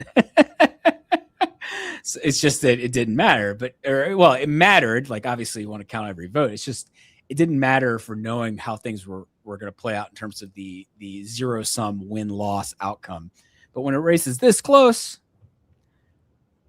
and there are a lot of votes in the last place that hasn't fully, more or less fully reported or nearly fully reported, you get in a situation where it's 4 freaking a.m. and you're talking to people in Kuala Lumpur who say it's 4 p.m. there, which must be nice. Must be nice. I don't know how warm it is. Well, it's pretty warm in DC. Although, interestingly, the last couple of days it's been pretty rainy and not nearly as hot and terrible as it sometimes is in DC. They did build it in a swamp, or on a swamp. Great choice. The compromises that Alexander Hamilton was basically willing to make for the first bank of the United States. Sure, Southerners, you can have a new capital on the Potomac River. It'll be a great place for a great port. Oh, it turns out the Potomac is not good for bringing in ships. Washington never developed into a great port. Anyway, someone points out, I find it odd that Michigan doesn't count votes in order. This is where the state-by-state variation is a thing. Different states have different rules for sort of the leeway might be the right word. I don't know basically there are many states where we know that, oh yeah, they always count the early vote, votes cast before, and then most of the absentee votes that were anything that was delivered before election day, then the election day vote, then absentee votes that came in on election day. Other states, though, leave more up to the individual county clerks or the town clerks or what have you. And, they have a batch of votes. They may just deal with the one that they think they've got the most of to start with. Maybe they just start with election day. They have all the election day votes sitting there because the polls have closed. So that's where you can get this kind of variation. Yeah, I really appreciate all these people who've stayed up. I see some people saying they're going to sleep. They're at this point, by the way, Grace, if you do not have to stay on, though I know it might be hard to give up at this point. I just want you to know that, like, I can just, like, I can solo it if I have to. I'm sticking with it at this point. Yeah. I have come this far. It's true. Yeah, it's like it gets to be a little bit of a sunk cost fallacy thing. Yeah. Well, I appreciate that. Yeah. I mean, look, El Sayed is very likely going to win. But if he didn't, and all those things freaking projected it wrong, I mean, that's what you don't want. So that's why we haven't projected it. So that's why. Are you sticking out for the Senate race or the 13th as well? Well, let's see. Let's check in on the 13th. I don't think there's been any movement. There's been no movement in the 13th because it's the same group of votes that are in Wayne County that are holding us up here from finding out the final result. So Detroit. Let's see. Somebody says, votes just ticked up a little bit more. It was not from Detroit. It was not from Macomb. Excuse me, I just burped up some Red Bull. That's fun. If the mic caught that, I don't think it did, but I told you, so now you know. Yes, I was gonna say. Hey, it's 4:12. I don't care. I'm not 100% sure where that came from. It was not very much. Was it Washington? No. It was not very much. It did not. It doesn't look like it changed the it was a scattering of votes that did not change the picture. Oh, Clinton County. Somebody did where's Clinton County? God. Clinton County has not been one that's been on my radar tonight. And I'm probably looking like an idiot because I actually don't remember where. Oh, there it is. Duh. It's in the 7th. Oh, interesting. Yeah. So yeah, and I think all or at least part of that is in Michigan 7. Yep. Yeah. And actually, hey, it's an opportunity to bring up Michigan 7, which was a progressive victory tonight. Yes, big one. If I can figure out how to bring that up right now, I'm having the 4 a.m. What am I doing? Okay, that's the 13th. Minus 6 is 14. Here we go.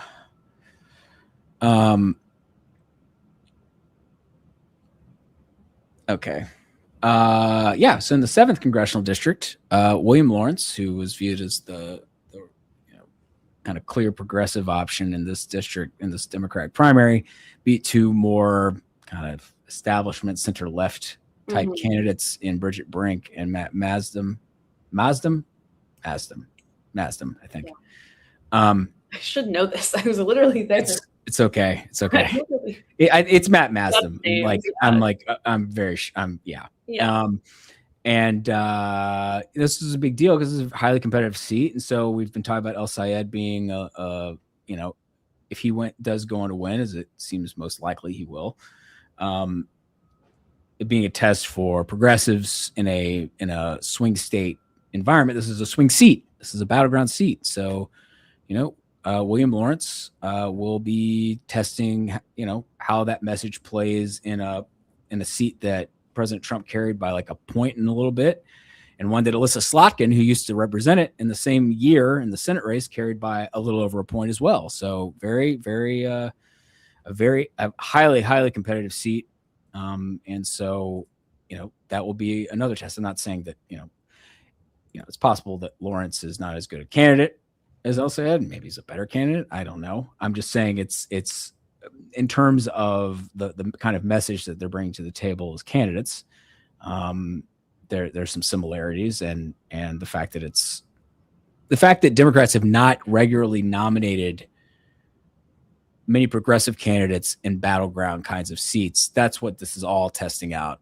If these candidates are the nominees, they're going to be testing to see how that message plays to the general electorate.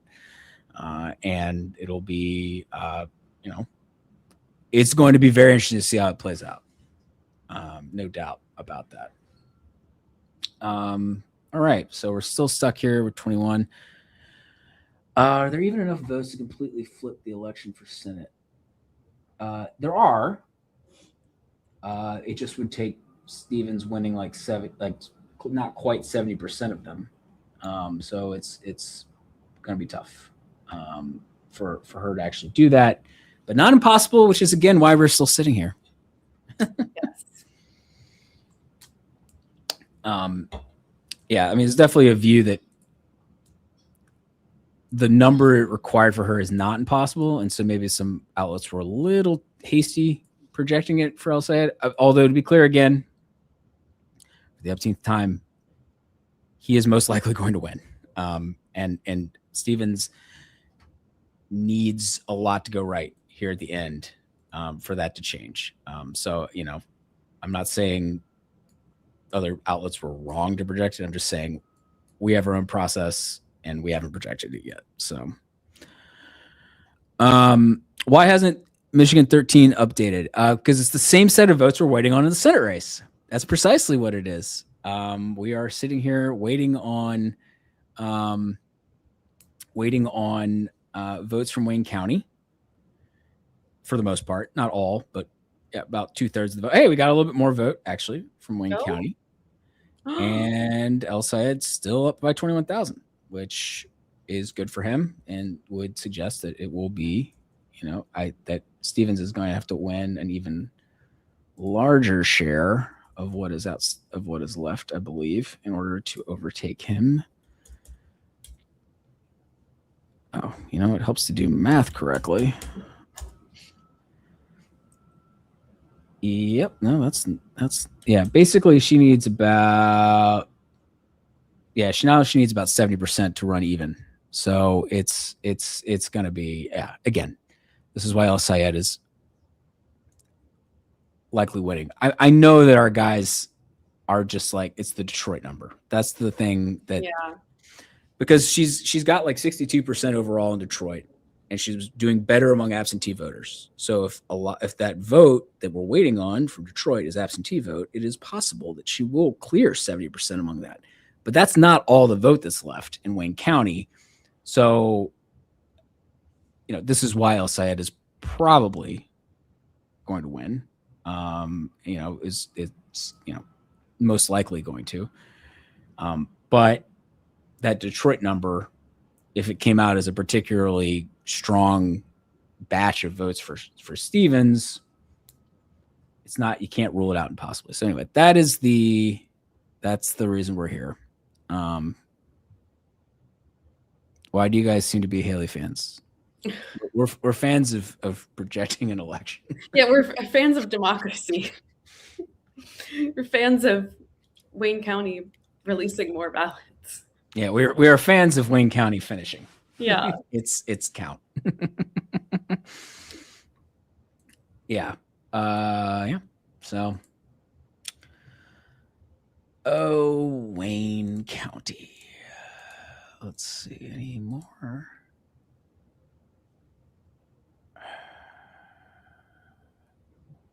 Yeah.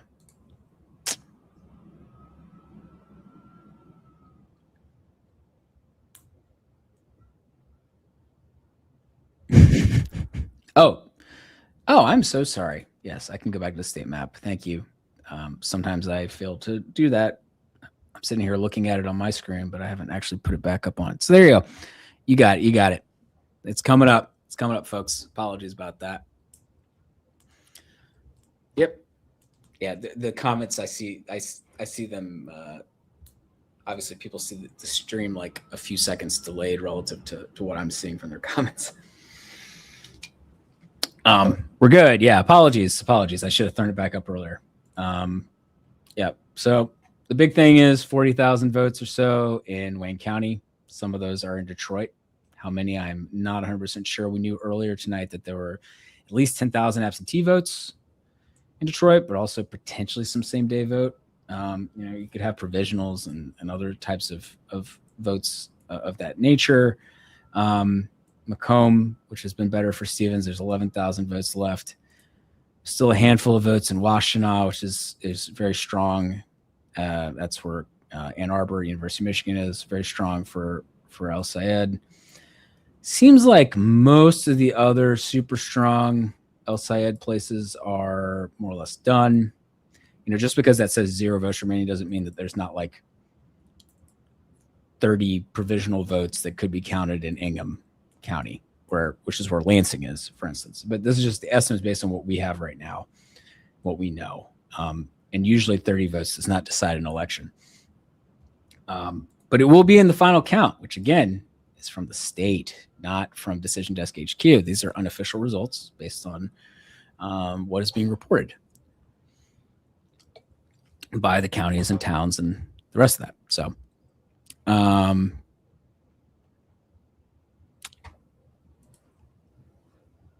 yeah. So anyway, we're waiting on Detroit. And usually, and this is not abnormal, Wayne is notoriously kind of the last place to report.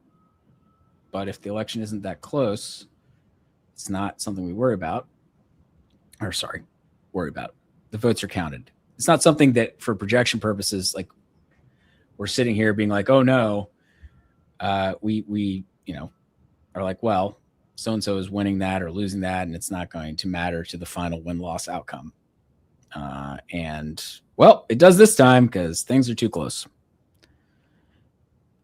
Yeah, to your point earlier, just to underscore it, there are never final results on election night because there are always provisional ballots, there are always overseas military ballots, and in some states there are states that accept absentee ballots that are postmarked after election day. But in any case, they're never the final result. Oh, absolutely.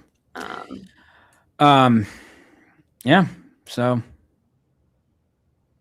I'm trying to think.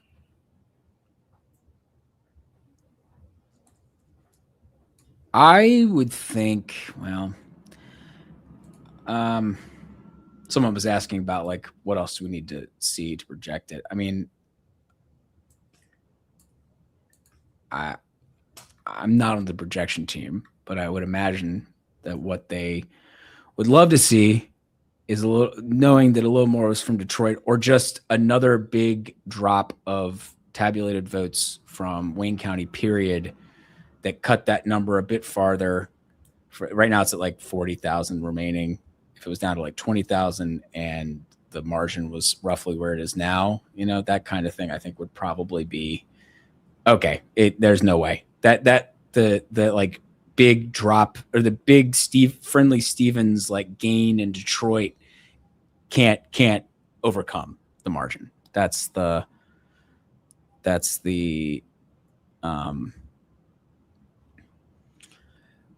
someone asks, can you have a situation where the legal battle takes so long over like a recount for a primary that it doesn't get solved before the general? Ooh, that's a good question. I've never known that to happen. Yeah, actually, I'm trying to think. For a primary, I'm not aware of that having ever happened. There's actually also,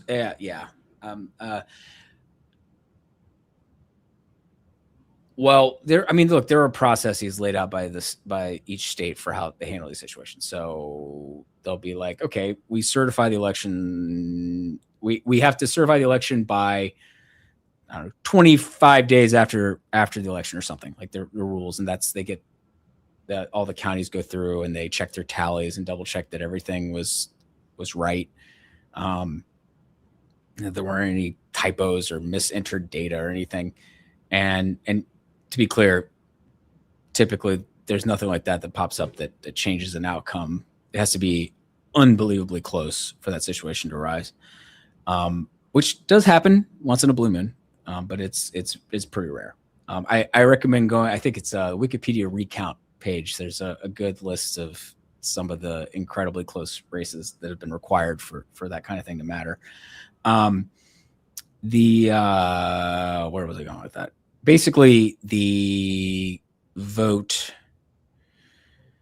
Recount. So basically the recount process, there's like, it's formal. It's like, okay, we've certified the results. And then a candidate says, well, I'm down by like less than a tenth of a point. Or the state says, oh, you're down by less than a tenth of a point. Well, we'll have an automatic recount. But they go through the full vote counting process first and getting a final result. And then they recount, do a recount. And there are like processes laid out for this to not take all the way to the November election. I guess, theoretically, if like early voting in a place starts in like beginning of October, and there's certain deadlines for when the ballot has to be ready by like mid-September or late September. That is essentially, that kind of acts as a deadline. Yeah. And there's like in states with like late primaries, this gets to be a thing. So like a lot of the New England states that have primaries in late August or September, leaves very, very short turnaround time for like the federally mandated date by which election officials have to turn around ballots to get out to military and overseas voters for the general, which is one of many reasons why people have some feelings about late primaries, especially I think after this year.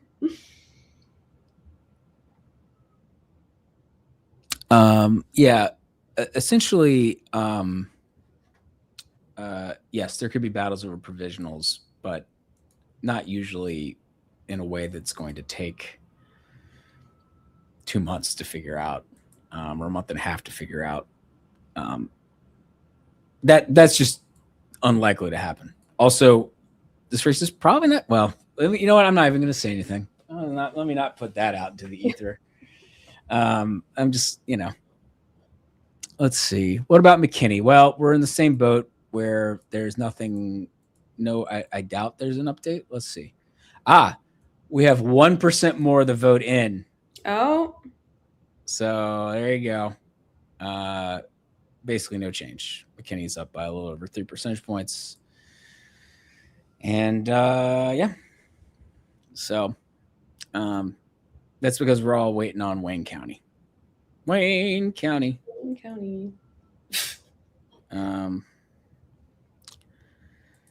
Hey, trying to think what else was, why don't we just do a quick review of what is left? So we know Wayne. Mm-hmm. That's where about 2/3 of the vote is. So there's a little over 60,000 votes left per our estimate. It's a little about 40,000 in Wayne. There are 11,000 or so in Macomb, just northeast of Wayne. A little over 3,000 in Washtenaw, which is where Ann Arbor is. And then there are a handful in Oakland, which is Stevens' base. 1,000 votes, basically. Oh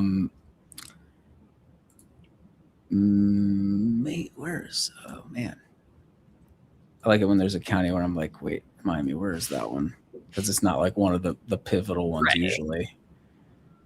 And it is. And then I look dumb on screen. It's great. People are like, why doesn't the guy who says he's an expert know where that county is? It's like, well, it's not usually one I have to think about. There it is, Mason County. See, it's along Lake Michigan over there. There actually are a few votes left there, so that's interesting. A little unexpected. Someone notes the New York Times shows 731 to 710. The New York Times is probably using the AP's count, which, again, they may have gotten some data. Maybe they've gotten more data from Mason because they had somebody on the ground. And so that and something else they've combined have gotten a couple thousand more votes. So,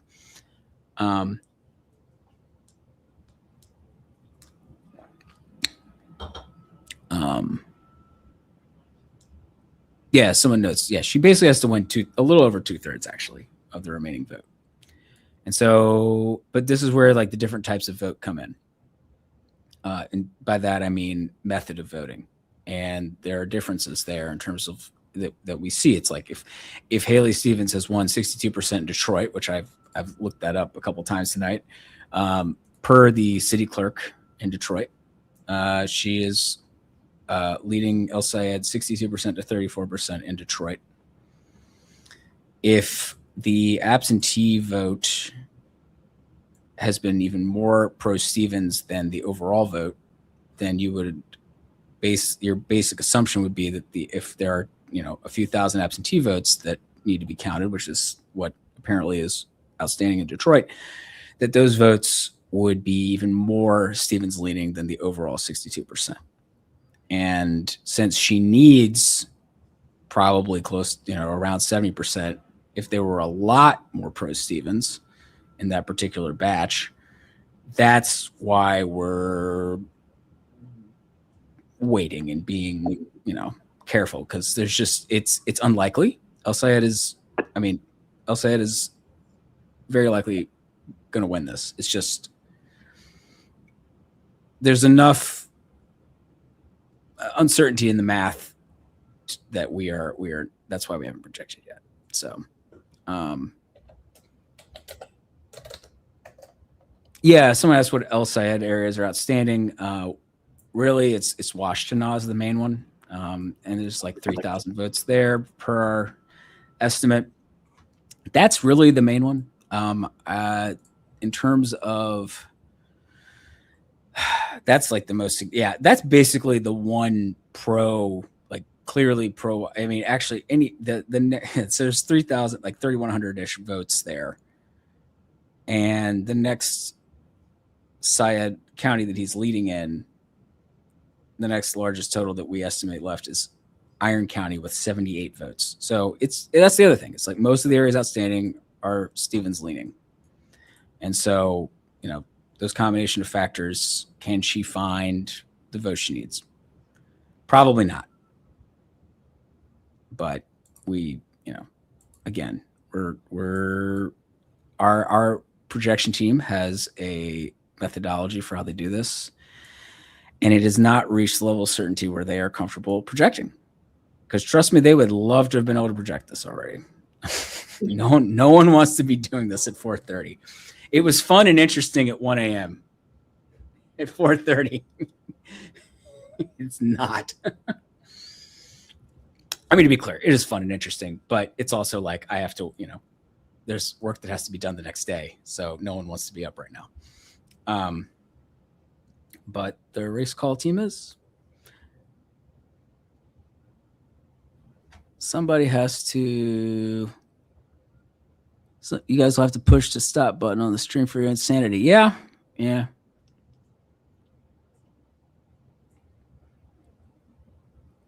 Well, Wayne County. What did Wayne County do in the 2020 Dem presidential primary? It went big for Biden. I mean, Biden won nearly every county in the state in the 2020 Democratic presidential primary. Right, because it was post-Super.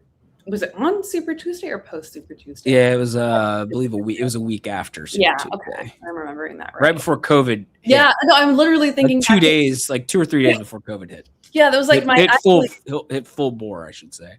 Yeah, my last ever day, pretty much normal day in the BI office was Super Tuesday night.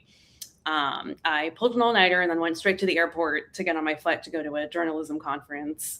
And that was, I'm pretty sure that was March 3rd. And then Biden carried every county. He narrowly got Washtenaw. Interesting. Ingham. Yeah. I mean, because it was just him and Bernie by that point. Yeah. I mean, Bloomberg was still getting a little bit. I mean, he was out of the race. He was out, but he was still on the ballot. So.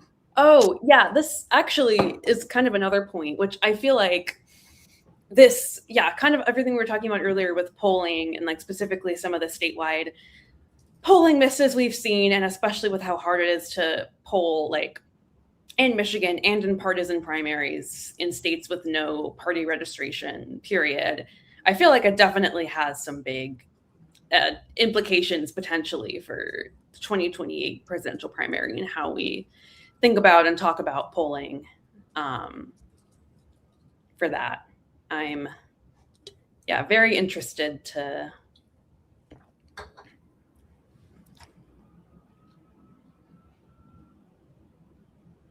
see what that looks like.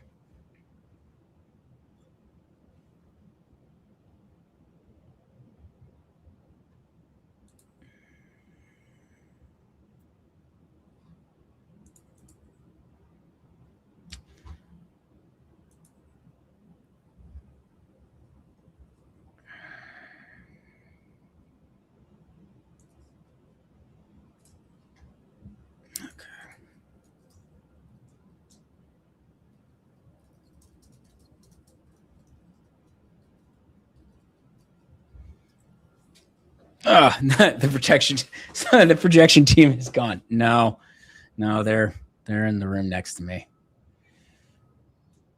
Man.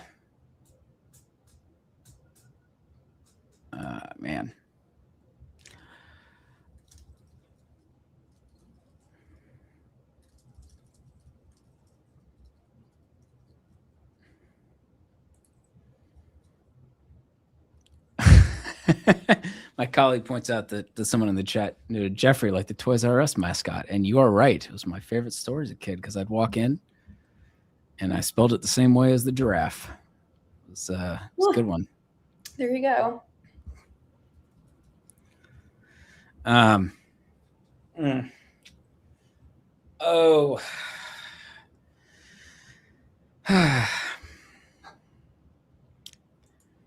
Tomorrow, today is going to be tough.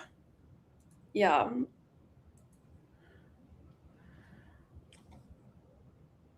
Someone asked, why do you think Cori Bush lost so badly?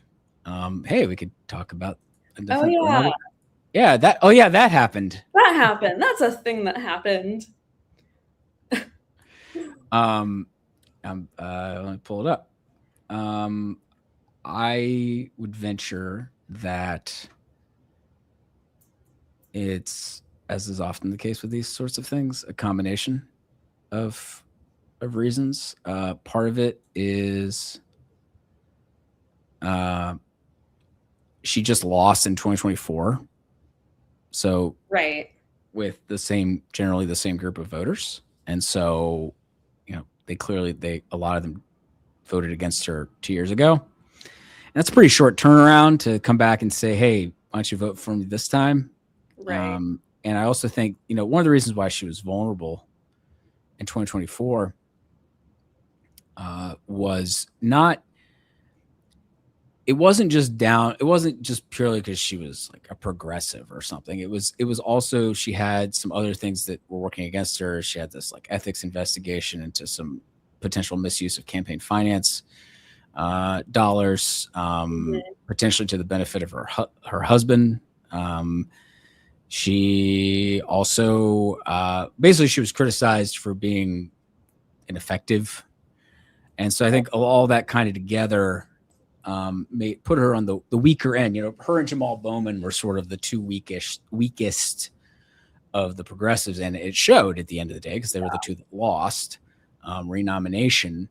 And they were vulnerable for reasons that went beyond just sort of ideology necessarily. And so I think the fact that Bush was coming back and trying to win made it tough. Now, Wesley Bell also had a lot of monetary support. So that clearly, played a role. He had a lot of outside support from AIPAC, for instance, and the New Democrats. But I think fundamentally, if there was a world where Cori Bush was who she is, but had not been held office before and was sort of a fresh face, like we've seen in some other races, it might have been more interesting or it might have been closer. But people were more familiar with her. And so in that sense, there's a word that gets used for like candidates who run again and lose. There's perennial candidate, there's also like retread. And so in a way she was a retread candidate. And that can be hard if an electorate's already rejected you once, in a party primary. I did think it was going to be a bit closer than this. So, I too was a little surprised that it was about 22 percentage points. I thought it'd be a little closer than that, but nope. It was not. And the other thing too is like, yes, this is an environment where more left-wing progressive challengers are doing well against more centrist incumbents, but in a lot of these cases, like for example, a Diana DeGette in Colorado and Adriana Espaillat in New York, those are situations where these insurgent challengers were able to say, hey, these people have been in office for decades and decades and decades and nothing's changed. We need a new generation. We need fresh, representation. And we need, like this new leadership from the outside. And I think that gets a little bit harder to make that argument with someone with Wesley Bell, who is A, not old, B, has only been in office for 2 terms. And then also like Cori Bush can't exactly make the like, I'm an outsider coming in to shake things up argument as well, because she's also been in Congress. And I do think that there is like an important distinction, especially between primaries and general election. So like, for example, we were talking hours and hours ago about Virginia, where Elaine Luria is running for her old seat that she lost to Jen Kiggins in, I believe, 2022. Yep. Yeah. 22. Yeah. And that's a little different. It's like, a swing district where the environment this year is like much more favorable for Democrats. And that's also where she can clearly make the case of like, this Jen Kiggins is a Republican and Republicans are, in charge and things aren't going well. And also interestingly in that race, Jen Kiggins, like first ad of the general election didn't really mention the fact that she's a congresswoman. It was like kind of a standard bio ad of, I'm a pilot, I'm a military veteran. No mention of like, and I'm your current congresswoman, which I think says something about voters' sentiments towards Washington right now. Maybe it was a mistake that David Trone was like, reelect me in his primary in Maryland's 6th district. That. Oh, that was crazy. That was crazy. Chat GPT just called the Senate race for Count Benface. Count Benface is just the best. Just tremendous content provider. The UK is not real. Yeah, the UK elections are entertaining. Someone is asking if there's gonna be another big batch from Wayne, or is it cooked? Is it cooked? I believe there will be more votes from Wayne. I wish I could say it was gonna be in the next like 2 minutes. Yeah.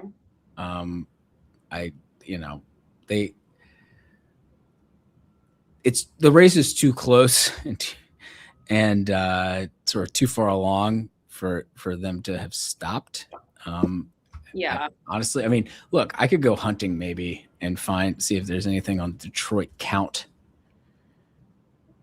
Let's see.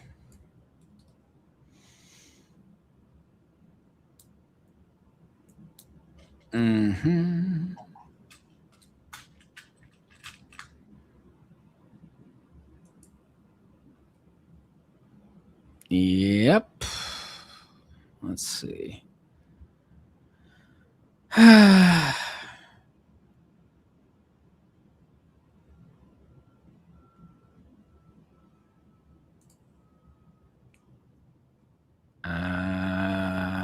Yep. Sorry, I'm just looking through to see if there's any more.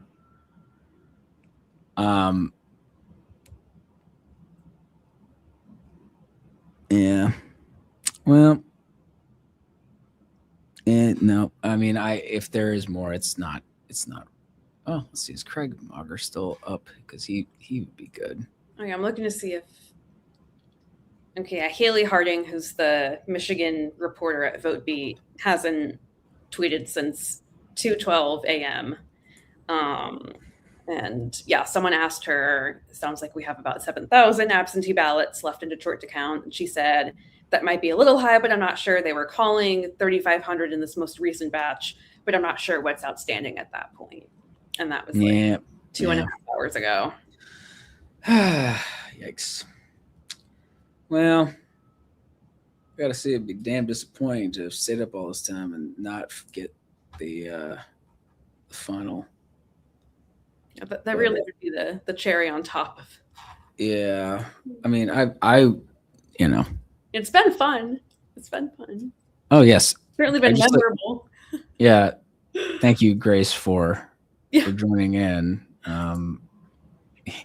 Didn't realize you were gonna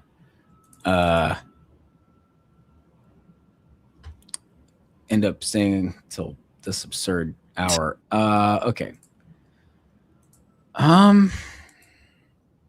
Someone's like, we're falling behind. Maybe, or we just are about to add whatever has come in. We'll see. I mean, Abdul, someone asked his like chances of winning. I mean, Abdul is likely to win. I don't know. Or sorry, Abdul said is likely to win. I'm not sure if you can put a probability on it, but the fact that Stevens needs basically about 70% of what's left. I mean, that's,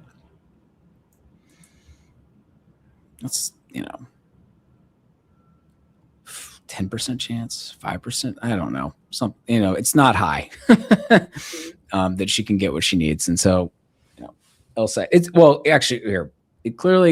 above what we would be comfortable being certain about projecting, because we would have projected.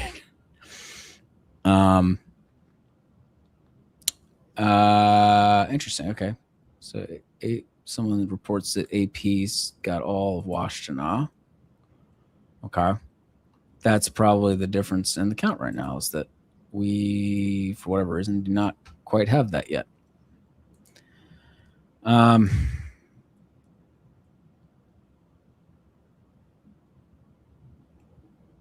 You guys are apparently maybe Nate Cohn said I don't know, New York Times 5% chance that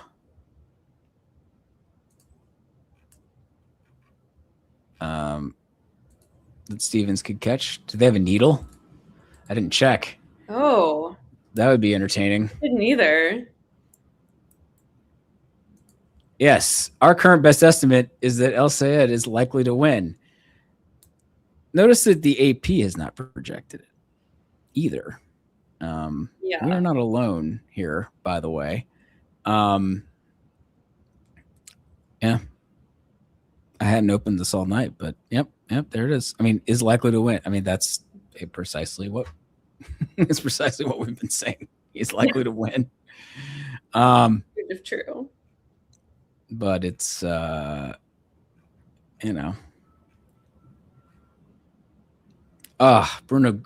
Guimaraes going to Arsenal. Sorry, it's just popped up on my Twitter feed there. Sorry,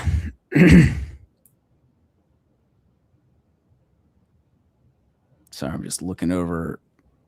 I was just trying to see if anyone that I follow is giving me some fresh numbers, but okay. No, I want recent X. Jesus.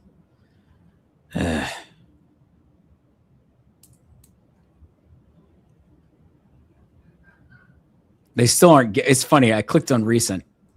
It's still not giving me recent.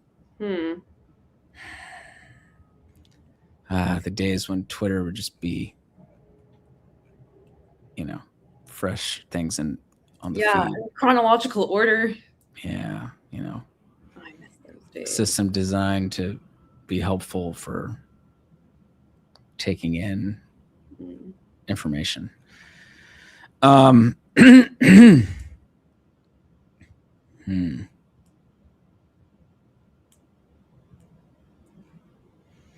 All right. Well, I'm not seeing any.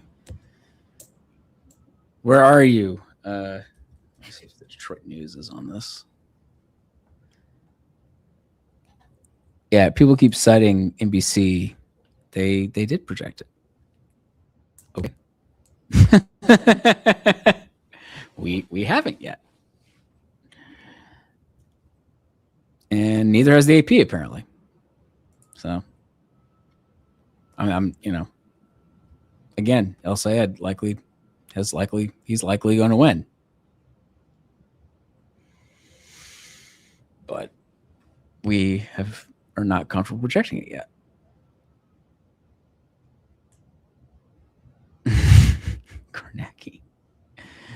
Kornacki, NBC needed to go to sleep. Yeah, well, I can't say I'd necessarily blame them on the go to sleep part, because I don't know how I'm going to be functional today. Well, coffee.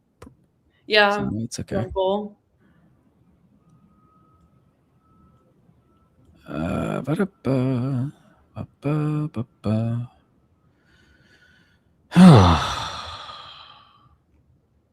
was trying to see if the Detroit News had any information. It doesn't. I mean, their last posted articles are from like 3:30, 3:05. So you guys are not.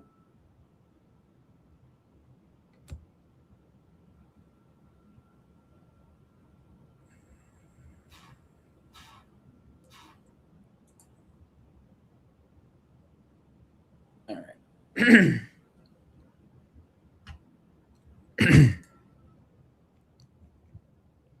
What time zone am I in? I'm in the Eastern time zone. As am I. Which is about the least is the worst time zone to be in. It really is. It's like the worst of all worlds. They're working me to the bone. I mean, yeah. I mean, I am under the impression that we're not going to get jobbed and not get any more votes. But you know what? This is a good opportunity for me to go inquire about any other any chances on a McMorrow comeback. Yeah. Yeah, that seems likely. I mean, she has been gaining. Yeah, it's because she does better in the mail vote. 60,000 people voting for Mallory McMorrow. Wow. I do have a Coca-Cola here with my name on it to keep this going, but I'll be right back. Oh gosh.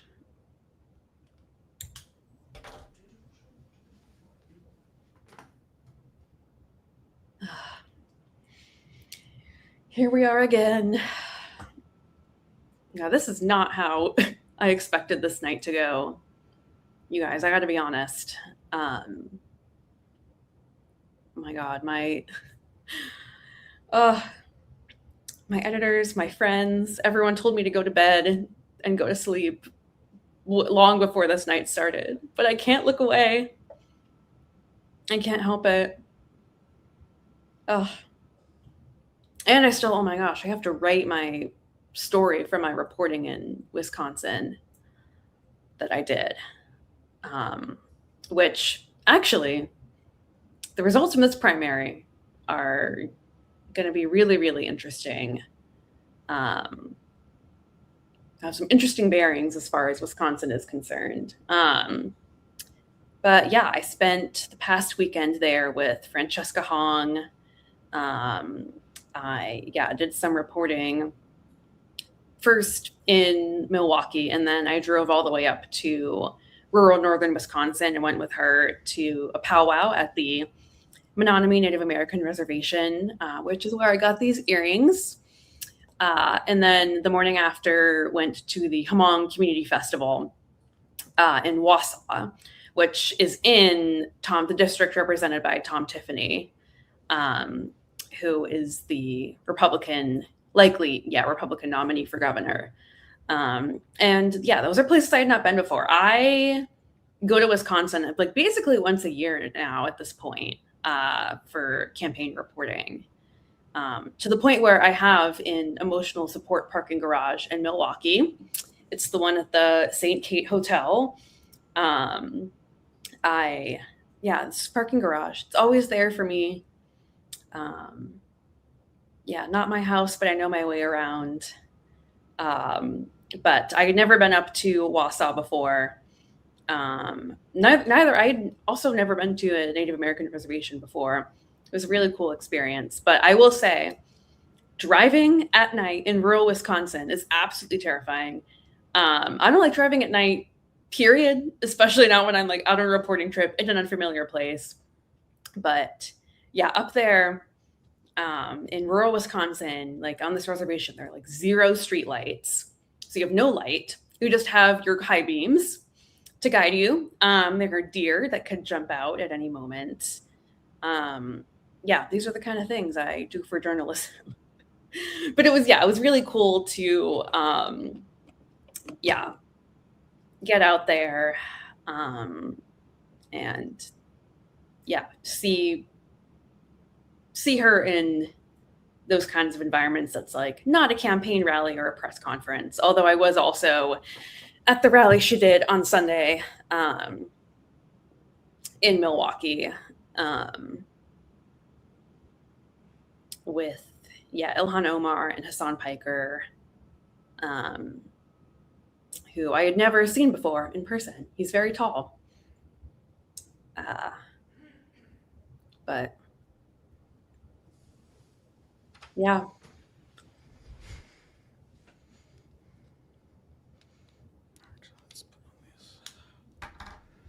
All right. I was just telling everyone about my recent reporting trip to Wisconsin and how scary it was driving on the roads, like in the Native American reservation at night. It was real. Oh, in what's the county? Menominee. Menominee, yes. Yeah, Blue County. Menominee, yeah. That's seriously like scariest. It's terrifying things I do for journalism. Was it just kind of dark because it's very rural? Yeah, dark. Like there are like no street lights. Yeah. And there are deer that can jump out at any moment. Mm-hmm. Oh, I know. Yeah. Yeah. You're familiar with that being from like rural Virginia. Yeah. Well, also just Vermont. my sister has like worked out west for many years, and she at one point was living in northern New Mexico. So I was driving from Colorado to go to meet her, and it was very late at night. And if you kind of got your lights, it was a slight curve or something in the road, you could see like animals just chilling on the side of the road. Yeah. In like the desert. Okay, so folks, let me just update. I do have at least a little ray of hope, which is that there is a history of Wayne reporting just after 5 a.m. and we're very close to that.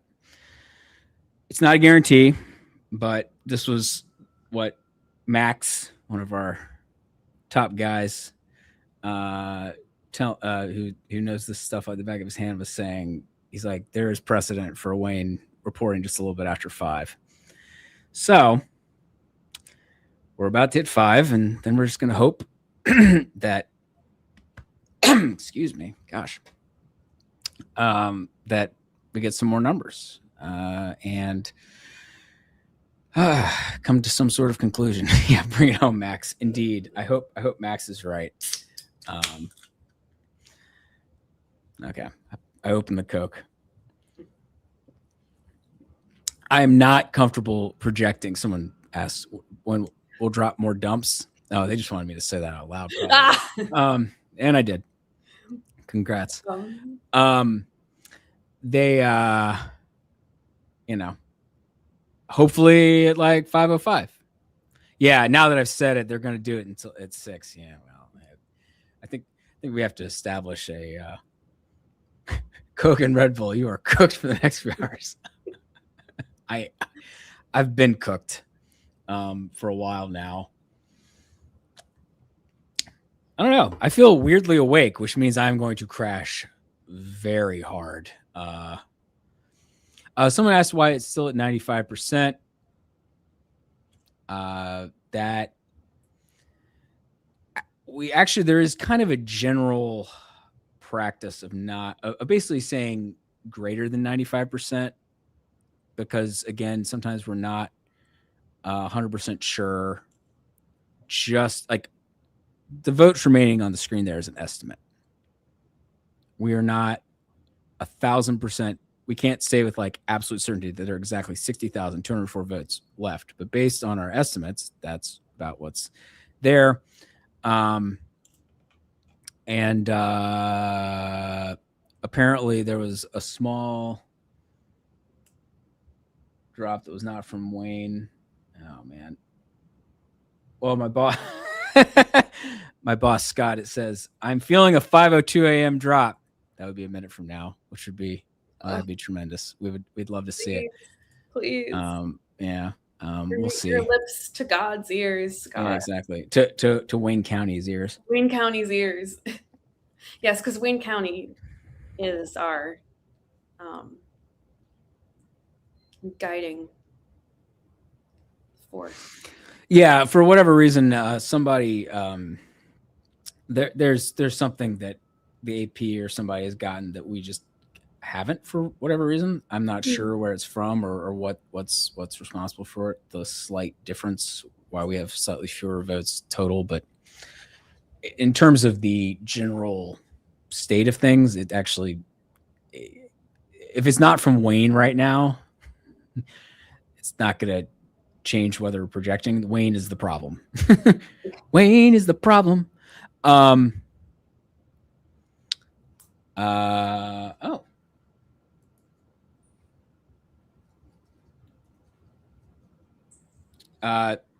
It also could be, it's also true that it could be some sort of tabulation error where something got double counted or something. And so that's, again, these are unofficial counts based on information provided by localities, the state, local officials. It's not quite like the Iowa caucuses in 2012 when right. They were talking to the two old ladies on the phone to try to find out the caucus results in the Republican caucus, which I highly recommend. If anyone ever wants to go just see like a completely ludicrous thing, just Google that 2012 Republican caucuses. And it was like, will Rick Santorum catch Mitt Romney in Iowa? It turns out he did, but we didn't find out until like a week later. But that's the just a fun. That was my first presidential as a professional election watcher. I'd been an amateur election watcher for a very long time as a younger, pre-college and into college, but professionally, yeah. Wayne County using the tally mark system. They also might just be using Roman numerals. I mean, there could be a lot of things going on. Yes, someone points out again that Mallory McMorrow has 60,000 votes, and the current margin difference is 21,000. That is 3 times the margin, Wild to me. And yes, Nick points out that the 2012 GOP primary was a trip, and indeed it was. Never forget 999 Herman Cain. I find opportunities to bring that up more often than I would ever have thought possible. Wait, also, go ahead. Sorry, go. No, finish that thought. Oh, no. It's okay. I was just going to say in group chats, for some reason, I find opportunities to bring that up. And it always gets a laugh. So. Wow. I was just going to say, I'm going to break in with some not Michigan related breaking news, but one related to the U.S. House map, which is that at 3:32 a.m., Congressman Chuck Edwards posted, after much prayer and reflection, I've decided to withdraw from my Sorry. Will complete my current term. Wow. Chuck. Interesting. Now I get to look up the replacement process in North Carolina. Yeah. Wow. Well, Republicans are thrilled. Now they're going to be like, Max Miller, you do it too. Max Miller next. Yeah. We're really between Maine, North Carolina, all these states where Democrats are dropping out of Senate races for independent candidates. We're all getting a lot of lessons in state ballot withdrawal and withdrawal laws. So Yeah. some people are asking in the chat. So Chuck Edwards is the current congressman from the Republican. Is the current Republican congressman from the 11th district in North Carolina, and he beat Madison Cawthorn in 2022 in the Republican primary for this seat, and he, in fact, I'm bringing it up now. Oh, wow. Okay. I don't really want to put that on screen. Okay, here. Let's try this. Oh, I cut off the presentation. How did I do that? All right, here we go. We're back. I think. Is it back? Where is it? No. Yeah. What is going on? Oh my gosh. Something is what has gone wrong? We'll get you back. Oh man. All right. Well, I don't know what's going on with that, but for some reason that is not showing up. And that's not showing up either. Disaster. All right. Give me 2 seconds. I'm going to just refresh this.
All right, I'm back, but for some reason my screen is not sharing. Like, what is going on right now? I don't understand why it's not working. But we are still here, so I'm not really sure what the issue is. I have my screen sharing, so why is it not working? Of course, this happened at this hour, right? Like, what the hell? They can see me, so that's good. So. Yay. Okay. What is going on? No, just cursed. It's 5 a.m. Whatever. I'm sharing the screen. Why is it not sharing on the screen for you fine people? Yeah.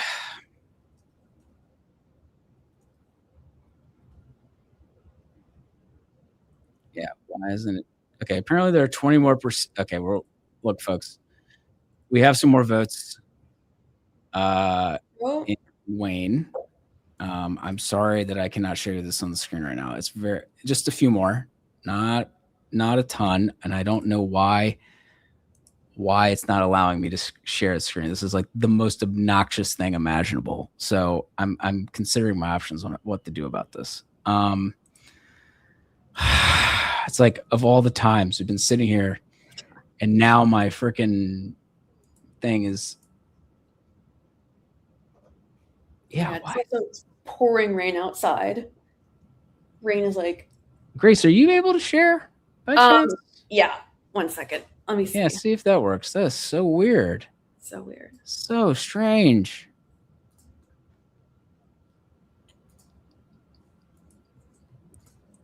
What on like?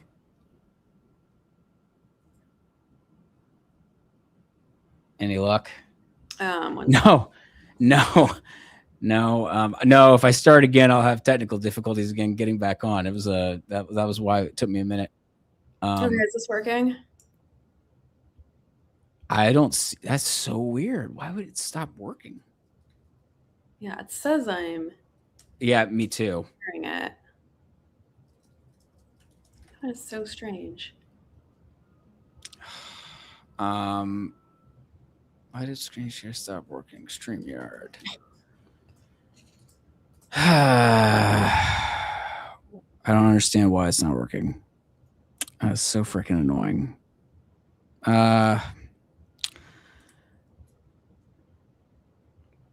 Oh, I bet you that's what it is. For some reason. Yeah. Okay. Well, there's not really much to report. The stream wants to go to bed.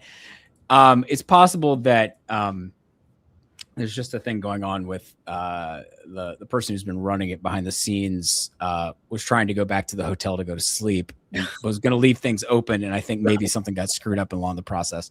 So anyway, them's the breaks. Yeah. But just to be clear, right now, based on what is in, which is just a little bit more than when people were last able to see it.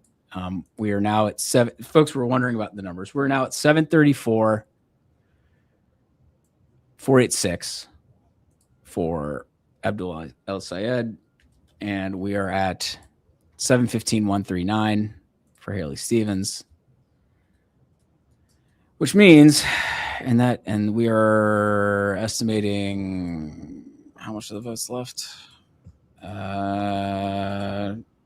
27,000.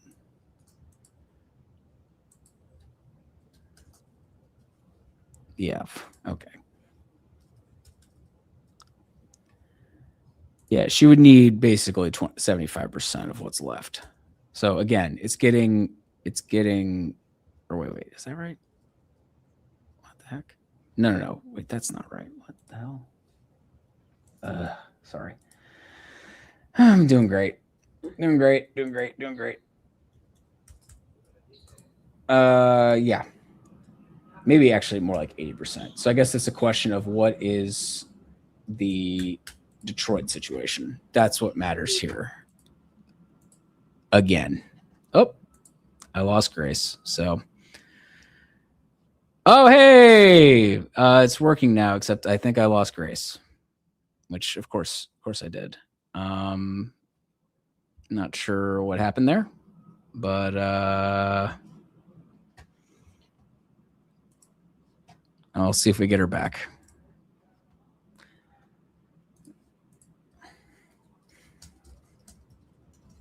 Oh, there she is. Hey, we're back. The problem has been fixed. Yeah, I tried. Oh, it is. Oh my gosh. Wow. We're good. All it took We're was back. moving. We're back. We're so back. We're so back. Yeah. As I said, look, El Sayed is very likely going to win. Basically, Stevens needs the final bit here to be especially favorable for her, like very favorable. So right now there are sorry. You know what? Earlier I was doing the math wrong. I was distracted by the fact that I couldn't show you fine people what the heck is going on. Hope you'll forgive me for I was using the wrong denominator. There are 47,000 votes projected still out statewide. There are 27,000 in Wayne. The others are in It would appear still Macomb, most of the rest of it, and then there's still a little bit in Washtenaw, which would be good for El Sayed. So it's really Wayne and Macomb are most of it, and then there's a little bit elsewhere. And of that, at this point, if you're Stevens, what do you need? You don't need quite that much. What do you need? You need about 3/4 of the vote. Someone's asking about the recount procedure. Nothing on sorry, I'm losing my train of thought because I'm getting messages from about on Slack beeping in my ear, clicking in my ear. If you're familiar with Slack, you'll know what that's like. The recount procedure. Automatic recount only happens if the margin is at or less than 0.1%, and otherwise the candidates have to at least partially pay for it. Which means, generally they're not asking for a recount unless it's super close. Yeah, so it's can you explain to me why Detroit doesn't vote left? I think part of that is down to the fact that Black voters have tended to not be as supportive of progressive candidates, but there's an age gap. In fact, Grace, you talked about this earlier. Maybe you have some thoughts about that. Yeah, so I think a big part of it is and especially in a Democratic primary, a lot of the electorate is going to be older Black voters, Black women who are a core part of Haley Stevens's constituency. But at the same time, and I think what we're seeing in these results is, obviously it should be noted, Black voters, like all groups, not a monolith. There is also, definitely a sizable Arab American Muslim population in Wayne County, Detroit as well. And also those groups are not also mutually exclusive, but something that has been popping up for sure is a generational divide among Black voters in this race, where you had Stevens drawing support from a lot of older Black voters and El Sayed getting support from younger Black voters. And I will be curious to see a little bit more as we get more granular data about that. But it's also something that came up, kind of anecdotally, but I think does point to a really interesting kind of divide in the Democratic Party. Now, and it's also the case that just younger voters, and within the Democratic primaries, that younger voters tend to go for more progressive candidates in general. So I think that's what you're sort of seeing in these results. And also, let us not forget, El Sayed was the Wayne County Health Director for a long time. He's, worked there for a long time, has a lot of relationships, as, does Haley Stevens. But yeah, I think they're all explanations for what's going on. And both campaigns spent a lot of time and resources in the final stretch, really, really trying to maximize turnout in Detroit, simply because in the Democratic primary, that's just where most of the votes are. As we've been talking a lot about the math for the Senate primary in Michigan. How many hours of math? How many hours of math can one do?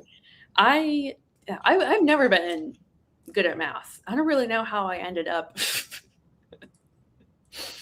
being an election junkie. It's never really been my thing, but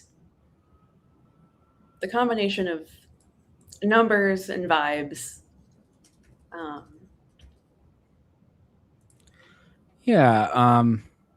Somebody was asking about Let's see. Did the unofficial results? Someone was curious what the breakdown of the Wayne County, some parts of Wayne County. So, okay. Actually, wait. Let me just go back to the statewide in case something pops up. I don't want to miss anything. Right. So that's that. But is there a particular, can I see like by town? Is that possible? Is that not possible? Township. No, I don't want that. Geez. All right. Well, I was hoping to look at some sort of locality breakdown, but not immediately seeing how one does that, which is curious. Anyway, fun with election websites. It happens. Nope. Yeah, I think that's the only way, and so I'm not sure. So yeah, we have the rest of Wayne County outside of Detroit, but we do not have. Or no, actually, we have just all of Wayne County, but we do not have the breakdown. Let me see if Dearborn, does Dearborn have its own clerk? Oh, that's a good question. Potentially. Yes. For unofficial results, Dearborn, final unofficial.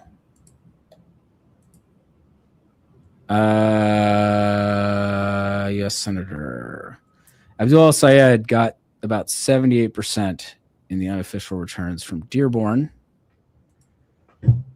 And Haley Stevens got like 20%.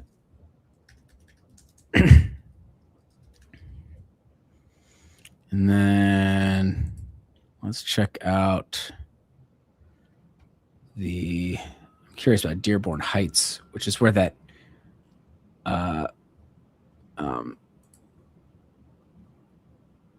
there was a Jill Stein precinct in Dearborn Heights, so that is why I'm curious. Oh yeah. So if they have the results somewhere on this page. No, that's for 2025, which doesn't help me. They may not have it live in quite the same way. You know, it's not as big as Dearborn. Anyway, I think Dearborn gives you an idea that El-Sayed did very well in that part. Yeah. Of Wayne County. And still, what were the results in Hamtramck? Yes. Or Hamtramck. That's a fun one.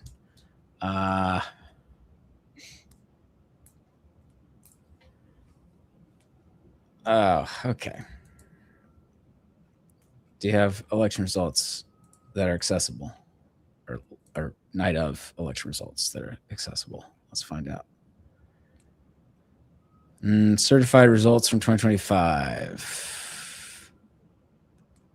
I'm not seeing, unless that's on like their homepage. It's worth checking. Not seeing it. Again, different towns. You know, at the end of the day, all the Wayne County vote is on the Wayne County clerks thing. It's just only some towns with their individual clerks have have their own specific. Here's just what happened in our town. Right. Count. I mean, they will eventually post it, but a lot of them don't post it till it's certified. You know, a few weeks from now. Let's see. Someone was just asking.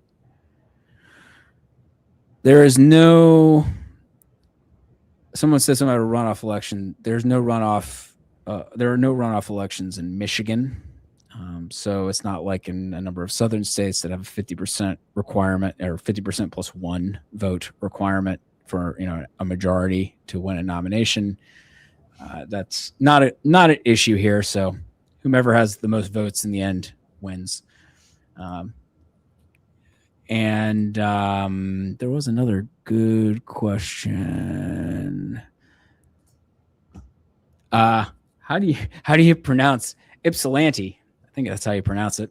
Yeah. Fun one. Oh yeah. What are the odds of Stevens winning? Well, based on what we've got, still she needs like about 3 and 4 of the votes outstanding. Now, the thing that remains to be seen is if there are actually a few more votes in Wayne County than we're currently estimating, and that's I'm told that the Secretary of State's office, I believe it's the Secretary of State, will be updating those numbers at some point this morning. And that would just mean, maybe there are a handful that were turned in, if the numbers change appreciably, which they may not. So again, it's just, this is the thing, right? Is that you're relying on official sources for information about what's outstanding. But even they, they last updated this page at 7 a.m. On yesterday. And now they will probably update it again at 7 a.m. today. So if there were some absentee votes that were not included in those counts, they're now, for the most part, that's not a problem in places where we know they've reported basically all the votes. It's just in places where they haven't necessarily reported all the votes yet, like Wayne County, there might be a handful more. But again, El Sayed is certainly favored to win at this point. I mean, I think this may sound like a broken record, but he is. And, it's just Stevens in a position where she has to get a very favorable final sort of batch of votes. It helps her that it might be coming from Detroit, which is probably one of her stronger places, but it's not,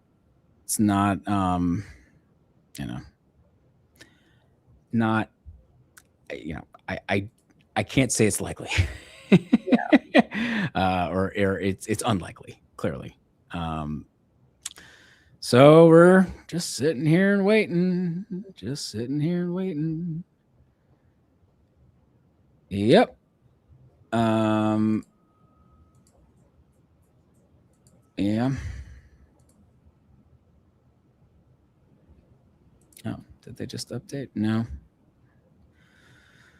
No, we got the same number, the Wayne County.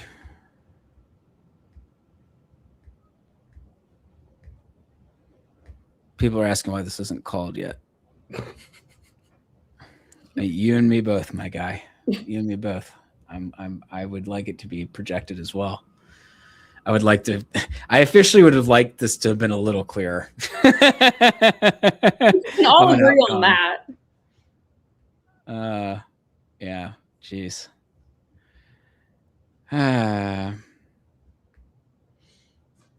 Everyone else has not called it, for what it's worth. Person who posted that in the comments. But let's see. Update. Nope, no projection from the AP still.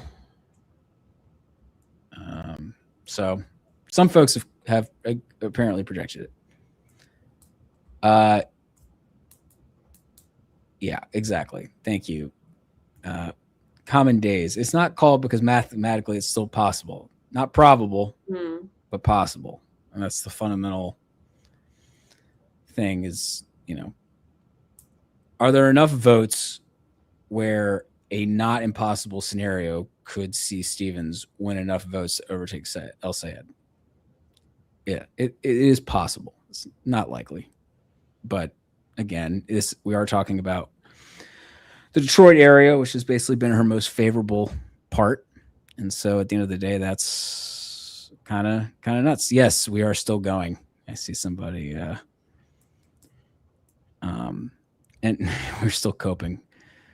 This is, coping by completely destroying my Wednesday, apparently. Yeah, it's fun times. How much is she paying you? Goose egg.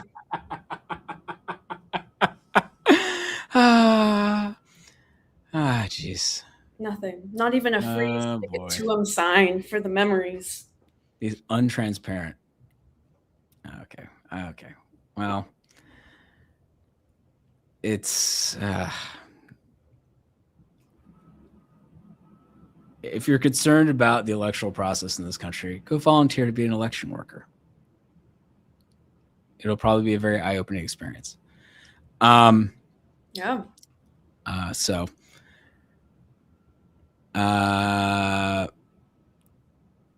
Anyway, it takes time to count votes. Exactly. And it's down to resources and people. Mm. And sometimes you don't have enough of either. So someone notes that Polymarket has El Sayed at 99.6%. I'm not allowed to bet on Polymarket. And I don't. I never have.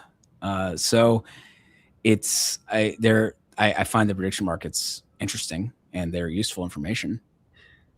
Yes, I'm actually reading the chat.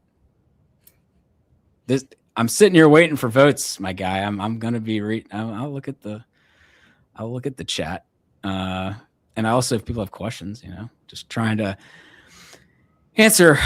Do I think the next bash will be enough to call it? God willing. Inshallah.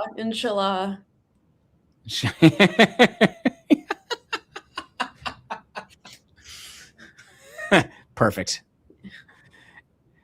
I mean, yeah. Let's see.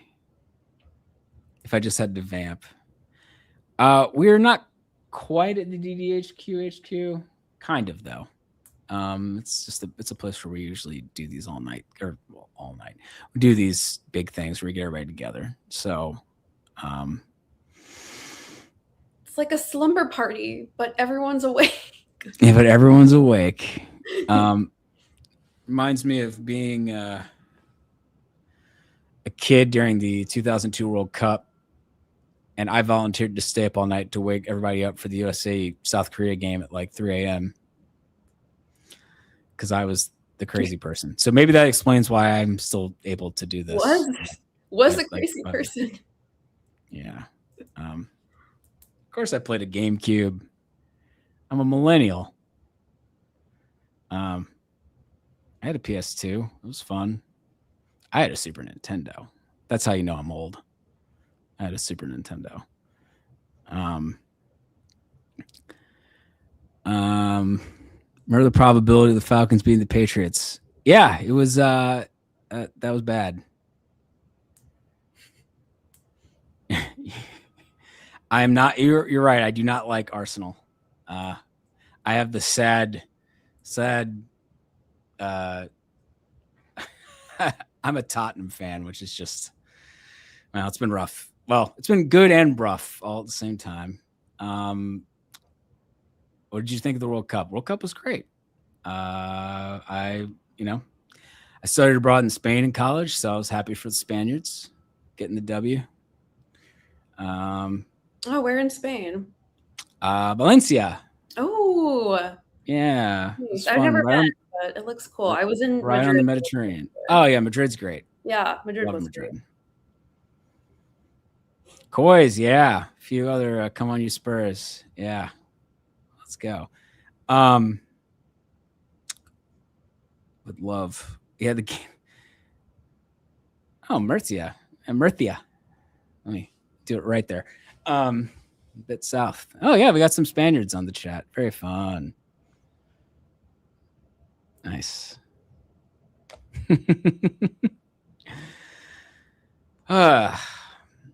Two Spaniards. That's great. Thanks for following this madness. It's fun stuff. I should get into the MLS more.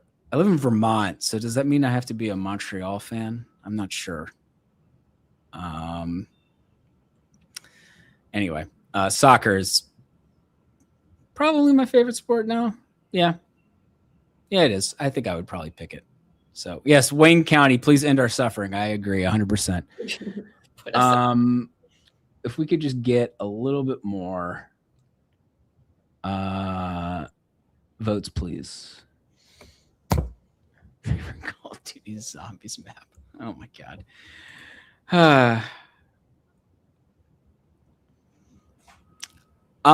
The same ballot counters do not necessarily work the whole night.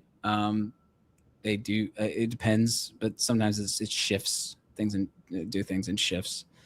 But that really depends on each place. Yeah, what's fun is I get to talk about this on TV in like 4 hours, so I will be not sleeping too long if we do get a projection here.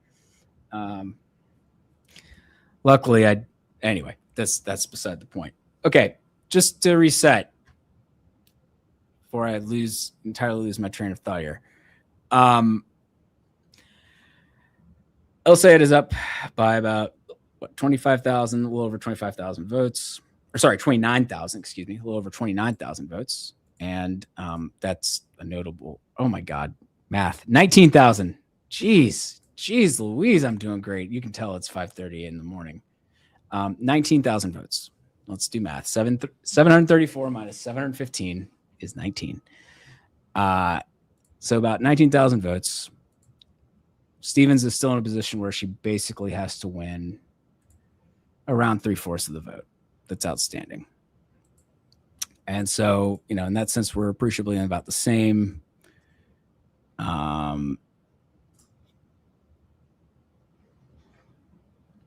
Oh, yeah. I could look over at Michigan 13. I'm not really sure anything new has happened there. Nope. Same situation. There it is. Donovan McKinney's still leading. Hey, Scott. I am not going anywhere. Well, I am. I'm going to get an Uber and go home. Mhm. But I'm going to maintain StreamYard and all this other fun stuff. I'll be on Slack. You can stop whenever you want. You can go whenever you want. We don't know. We're just waiting. Yeah. We just got a little in Calhoun. Okay. It's just like what is happening with it's like Wayne County, man. Wayne County. Well, it's also for Michigan 13. We need Wayne County Yes. for that too. Yeah. In fact, is that like the same batch yes, of it's it the exact is. same batch of votes now, basically. Well, yeah. Or just about. Well, look, and the discrepancy is Detroit and Wayne County. There's some funky stuff going on, so you just gotta wait. Could be in 2 minutes, could be in 3 hours. Oh boy, don't tell them that. Yeah. But I will be on Slack for 20 minutes and then we'll be back. I've got StreamYard. Okay, cool. Yeah. Well, we're still here. The wild card here is if you go to the the Wayne County site, it says there are 307 precincts. There's about half the precincts completed. We have no idea. I mean, we have a decent idea of how many votes are left, but we don't. So that's why Stevens has got. It ain't zero. It ain't zero. It's not a lot, but it's not zero. Yeah. It ain't zero. Well, that was exactly the kind of reassuring call you want to stay awake for our conversation. There are a lot of we're just sort of sitting here waiting and wishing. Someone joked about 6 a.m. I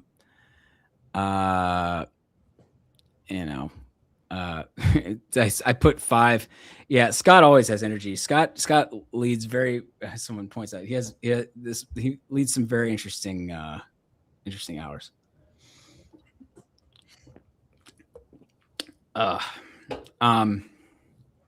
Yeah, let's really hope it's more in the 2-minute phase. We agree.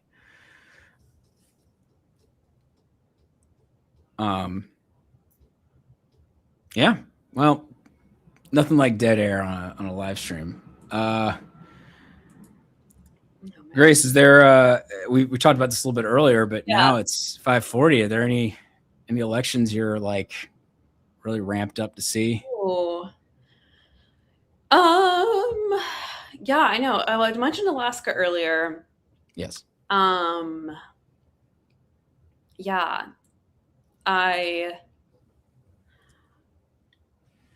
I'm trying to think. Yeah, there are also going to be a bunch of really interesting House races in Pennsylvania with women candidates. I actually, yeah, with like every like reporting trip I go on, I learn new things, and I feel like House races are really a lot of the times like where it's at, to get like a really interesting window into whether it's like a particular district or a political moment. Like when I was reporting on the Senate race in Michigan, it was so like every event, and this is like a little ironic for me saying this because I was part of it. Like every event's like just crowd, like so many reporters. It was very oversaturated, and if it's like you're at the same stuff as everyone else, you're gonna like probably quote the same people, have the same takeaways. And that's why I think like going and like writing about things through the perspective of a House race can be really revealing and instructive, just because like candidates know a lot, like their volunteers know a lot. I think it can like be a window into some other dynamics, and they're a lot of times less likely to get national coverage. So yeah, there was a part of me that was like, should I have just done all my reporting in Michigan from Lansing and like from Michigan 7? But anyway, yeah, with all that said, yeah, I do think the Pennsylvania 8, Pennsylvania 10, those both have women nominees in Paige Cognetti and Janelle Stelson. Those are going to be really interesting. I would like to get up there. Another one very, very high on the priority list, Wisconsin 3. You want to talk about a House race with lots of gender politics and policy. Yeah, Derek Van Orden, Rebecca Cook rematch. Van Orden is from a very competitive district. I'll even have some caffeine. Okay, cool. Scott says he's going to join us. So the person in the chat in a few minutes. In a few minutes, he's got it. He's amazing. He's shifting locations, and then he's going to jump on. So can keep us pepped. He'll probably ask us lots of fun questions. Okay. Okay, so I better go get my caffeine. Yeah. I can vamp, please. Yeah. No worries. Yeah. So let me think. Michigan. What can I say about the results that we know at this point? So obviously, here's a thought. Some of the better counties for each candidate. Let's see what the best counties for El Sayed. It looks like his best by margin was actually Kent, where he's up by 26 points. So that's where Grand Rapids is. And the best county, just pure margin for Stevens is Aranac, which you'll excuse me if I'm actually not sure where that is off the very top of my head. It is in the, is it on the right edge there? Okay. Oh, it's the one just north of Bay. Oh, okay. Yeah, there we go.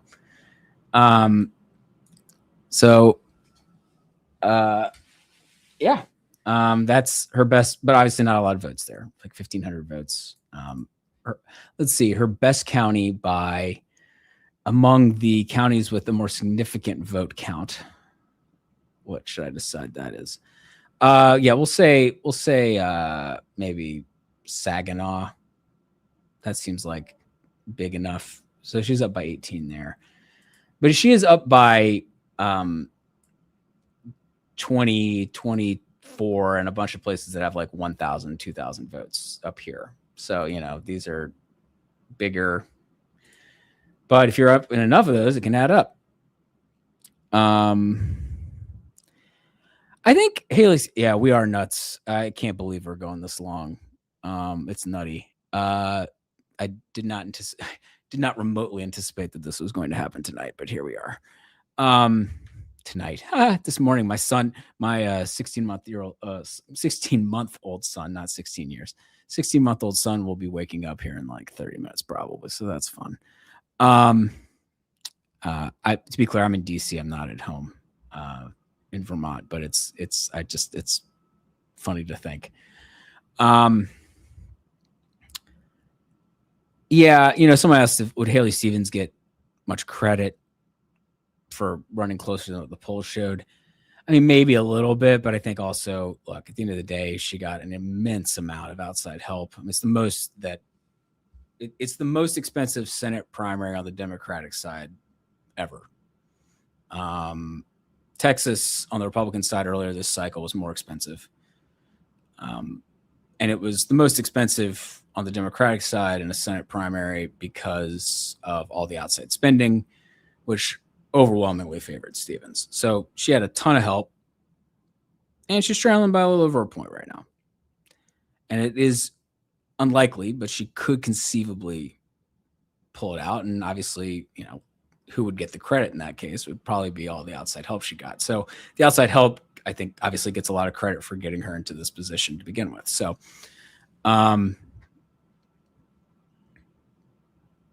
yeah, it's AIPAC. I know AIPAC spent like half the money that went into supporting her in TV ads. People are like, say AIPAC. I was like, didn't I say AIPAC? The United Democracy Project, AIPAC's affiliated super PAC, spent, I think, like at least as of July 31st, like 32 million of the 64 million or so that Stevens had gotten in outside help, or just help, period. Some of that included her campaign. So yeah, no, obviously the outside help was immensely helpful for Stevens. And so I think the reason she's in this race at all is in part down to that. Anyway, please.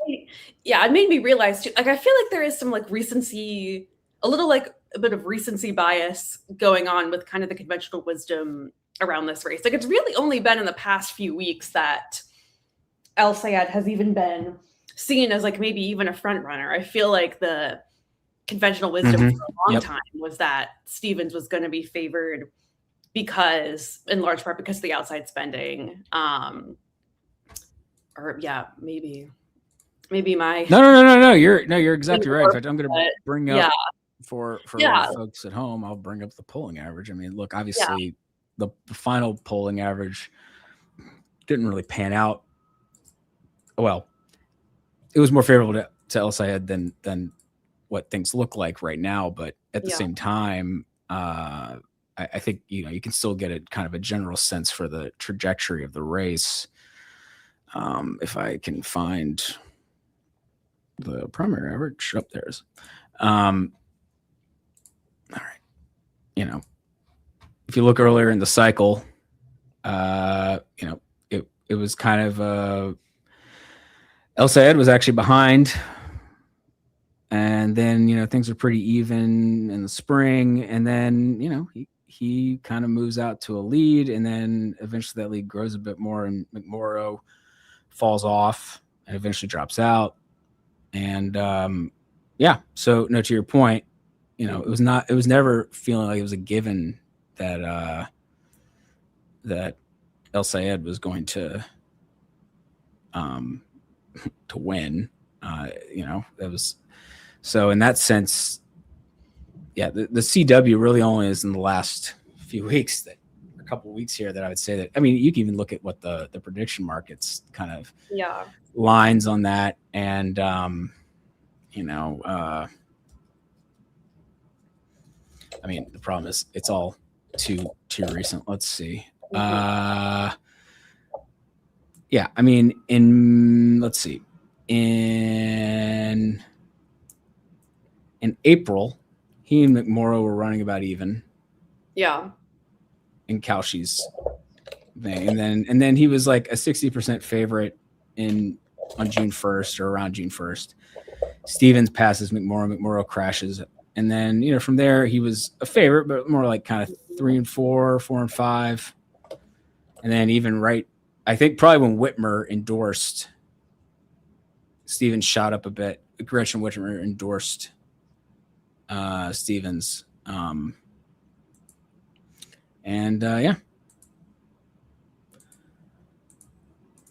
All right.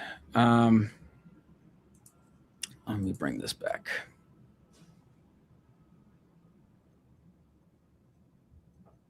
I'm checking. Let's see. I don't know. Somebody claims that we're way behind the AP, and I'm like, okay, we do appear to be slightly behind them, but by like fewer than 1,000 votes for each candidate, which, I mean, obviously this is a close race, and that's not nothing. I'm just saying it's, in the grand scheme of things, it's not a very noticeable amount. It only feels noticeable because of the circumstances we're in here, with the race being this tight. Yeah,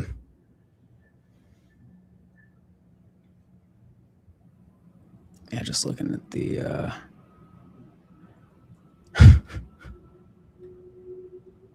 yeah. Anyway, we're sitting here waiting, and maybe Scott will get on pretty soon, and he can liven up the chat.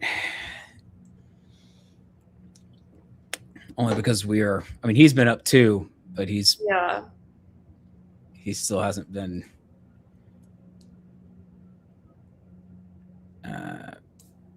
God. Sorry, I'm just laughing because it's like I like just stopped mid sentence there. It's going well. It's going well here. Yeah.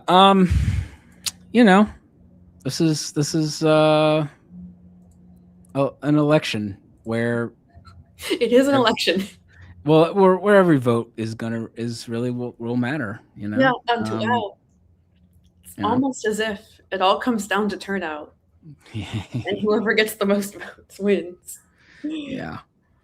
But hey, you know, it's so funny with the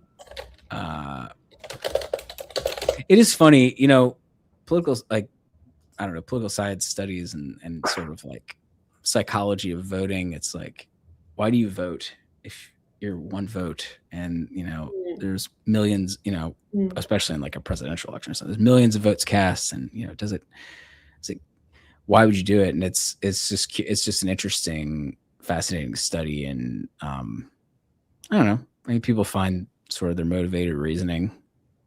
They care, they think it's important. They have certain values about what they think is important. But sometimes a race is close enough where a small number of those votes could matter. And so that's yeah. And what I do think is powerful about it is, like, yes, we've been talking so much about the role of big money and outside spending in this race, but ultimately in the voting booth, like, one person, one vote, like, in the voting booth, you're just that one vote. And in theory, no matter who you are or how much money you have, you get the same one vote as everyone else. You can argue, you know, people have different levels of influence in the political process, but yeah, it is kind of a really powerful idea that you go in there, you have your right to a secret ballot. Yes, to influence, you know, policy in the outcome of an election, but also to just like, be a person, belong in a society. It's a powerful act.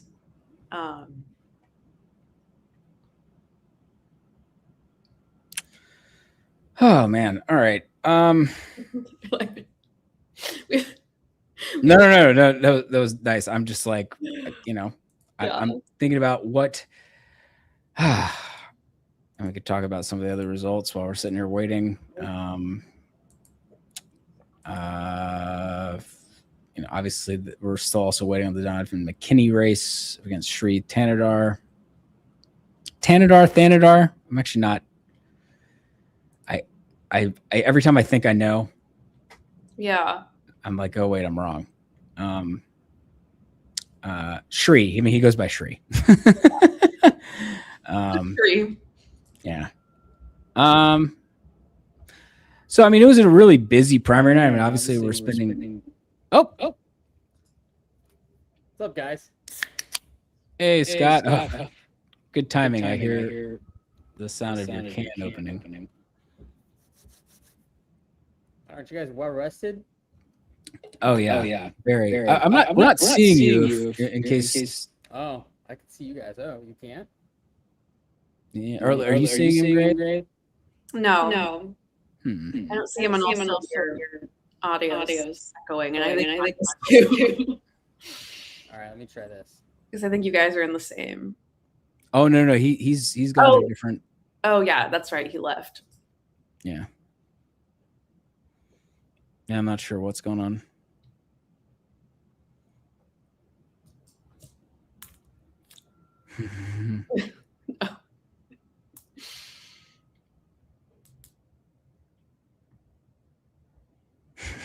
Oh God. Hey, there you are. You see me? Yes. You guys well rested? Yeah. You're doing great. Oh, do you have headphones on, Scott? Oh, should I get headphones? Yeah, probably. I think that's probably why we're hearing echo. All right, Yeah. bear with me. Let me go find my call center headphones. 1 second. Oh yeah. Put mine in too.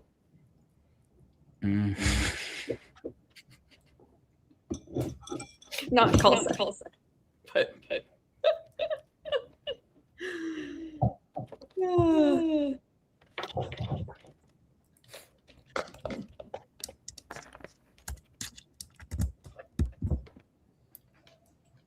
I'm suspicious that fixed it. Maybe. Uh-oh. Can you guys hear me? Yeah. Yes. Is that better? Well. No. For some reason, there's still an echo. Hold on.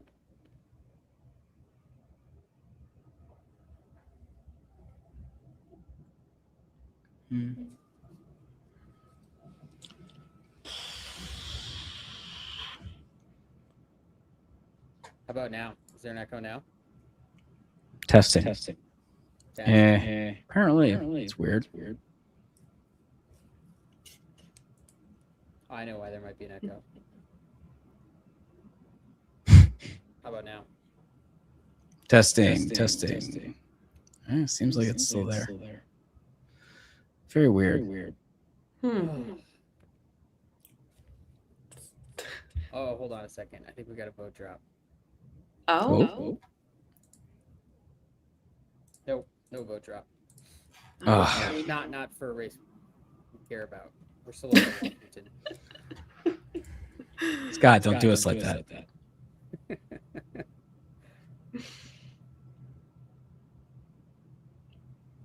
All right, let's back to the audio thing. Okay, what do we got here?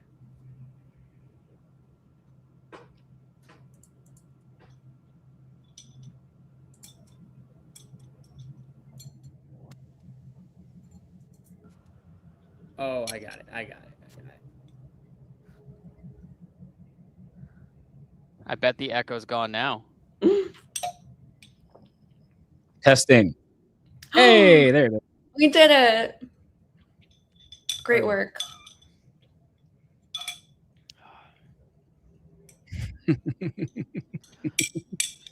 So Skelly, we've been on this. We can go. Do we want to look at other things? Yeah, we can. I mean, we're Should pull sitting up here, Twitter. waiting. Twitter's a mess right now. When you say a mess, I mean, at 5:59 a.m., we can be PG-13.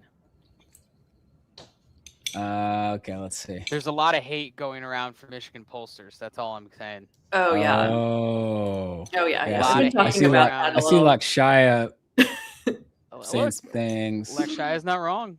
He's not wrong. No, he's not. I mean, that's a subtweet for someone else on Twitter. If I were into reality TV, we would go into that. Honestly, there should be a reality TV show about. If you pull up Dave Weigel, he Pollster also drama. subtweets the same thing. Oh man. I don't even think. I think he just calls him out by name.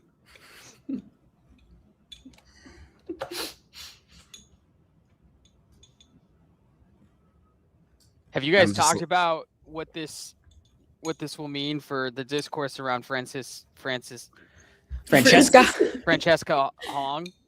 Yes, but it may have been 3 hours ago, so we could talk about it again. It's true. I mean, Grace, you've actually been on a reporting trip to Wisconsin, right? Yes. Yeah. So yes, Scott, I've been on Monday. I got back from 10 days in Michigan and Wisconsin.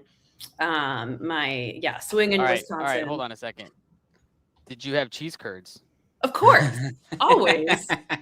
I always have cheese curds in Wisconsin. Okay, I'm glad. I just wanted to establish that we had cheese curds. I'm sorry. Go on. Yeah, no, I was just gonna say, I spent some time with Francesca Hong, and reporting on the race there. That Wisconsin one, it's like for a lot of reasons, it's even more unpredictable than the Michigan primary, both in terms of like clearly what might happen in the primary, and also in the general. Obviously, I think Francesca Hong is well on track to win the primary.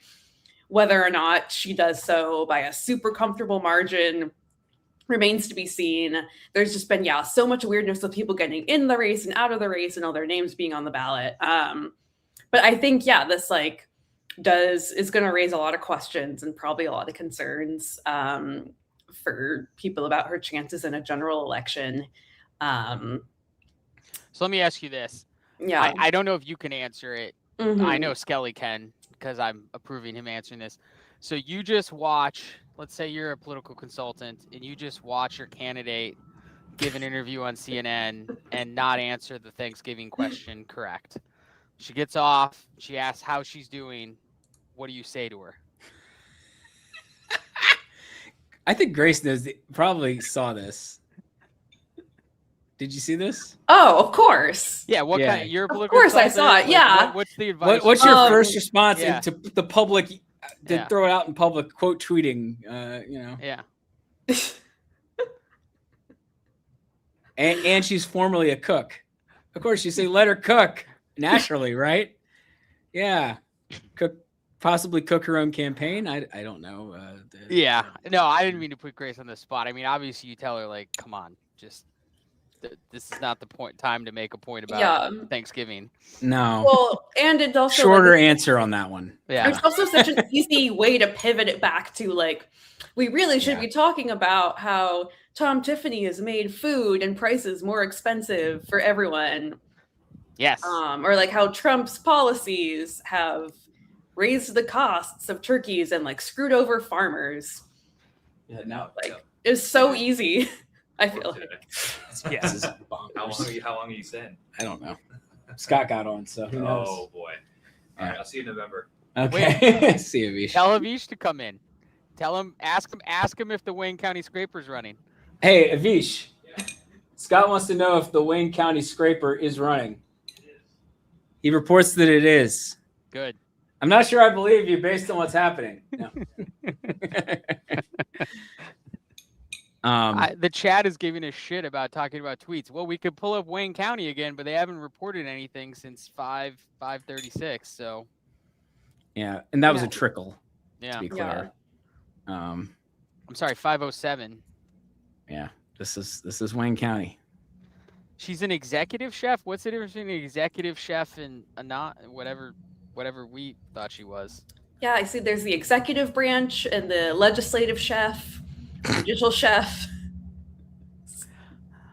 What I don't know this. So when you talk to her, Grace, what is her? Did she like go to official culinary school or like what's her deal?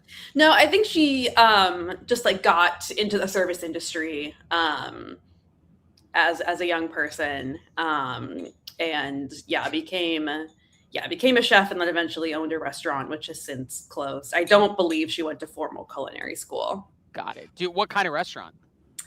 I think it was some kind of an Asian fusion restaurant. I know it was in Madison. So are we going to make the Lauren Boebert analogy here? I'm just saying, right? Like, well, I don't think her restaurant was accused of having health code violations that Fair. made people ill. Fair. and it's Fair. also. I forgot about that. That is a good point about the Lauren Borbett restaurant. Yeah. I forgot. That was pretty famous. Yeah. But it's true. There are not many restaurateurs in politics. So I can name another one. Yeah. Ben Calvert of California 40. I'm trying to think of another one. Yeah. Well, there are a lot of them who have like franchise owners. Oh, Kevin Hearn, right? Kevin Hearn, Yes, Kevin yeah. Hearn is a big Yeah. McDonald's franchise McDonald's, owner. right? Yeah. Yeah. I think, we're just talking about Chuck Edwards. Oh yeah, Scott, did you see this? Yeah, Chuck Edwards going down. Yeah. He's dropping. Yeah. I don't know. It's 6 a.m. So the group chat was Chuck Edwards. Where does he fall on the spectrum of surpriseness? Like, how do I put this? His scandal on a scale of 1 to 10, 10 being, oh my God, this is like Watergate level, 1 being not surprised. Like, where do we put his scandal? I mean, I'm just never surprised by male politicians like being weird and creepy and cringe with their young staff. Unfortunately, it's like something that transcends party lines. I wish I could say I was surprised. I mean, the irony about it is that he primary challenged Madison Cawthorn, and his whole message was like, I'm a real no-nonsense legislator, and I'm just gonna like put my head down and do hard work for the district and not, create scandals and draw negative attention. And now here we are, not even 4 years later. And honestly, it says a lot about the culture of DC, I will say. And I also think he is more of a rational actor than some of the other members of Congress we've seen get in scandals this year. Certainly, apparently, seemingly more so than a Max Miller or Corey Mills, who are also accused of, to be clear, doing more serious things. But yeah, nothing really surprises. The only thing that like surprises me is when there's actually like investigations and accountability into this stuff. What do you make of Max Miller reporting himself to the House Ethics Committee? I mean, it's like Michael Scott in The Office being like, I declare bankruptcy. Like, it's not how that works. I mean, like, yes, there's an ethics investigation that's been opened into him, but it's like, I don't know, the equivalent of being like, investigate me, cowards.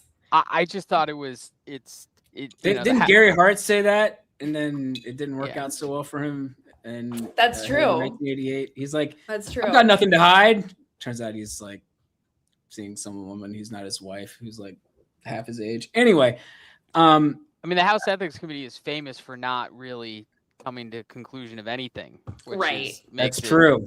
Right. Right. They're like, oh boy. Yeah. So it's like me saying, oh, I really want the HOA to investigate me.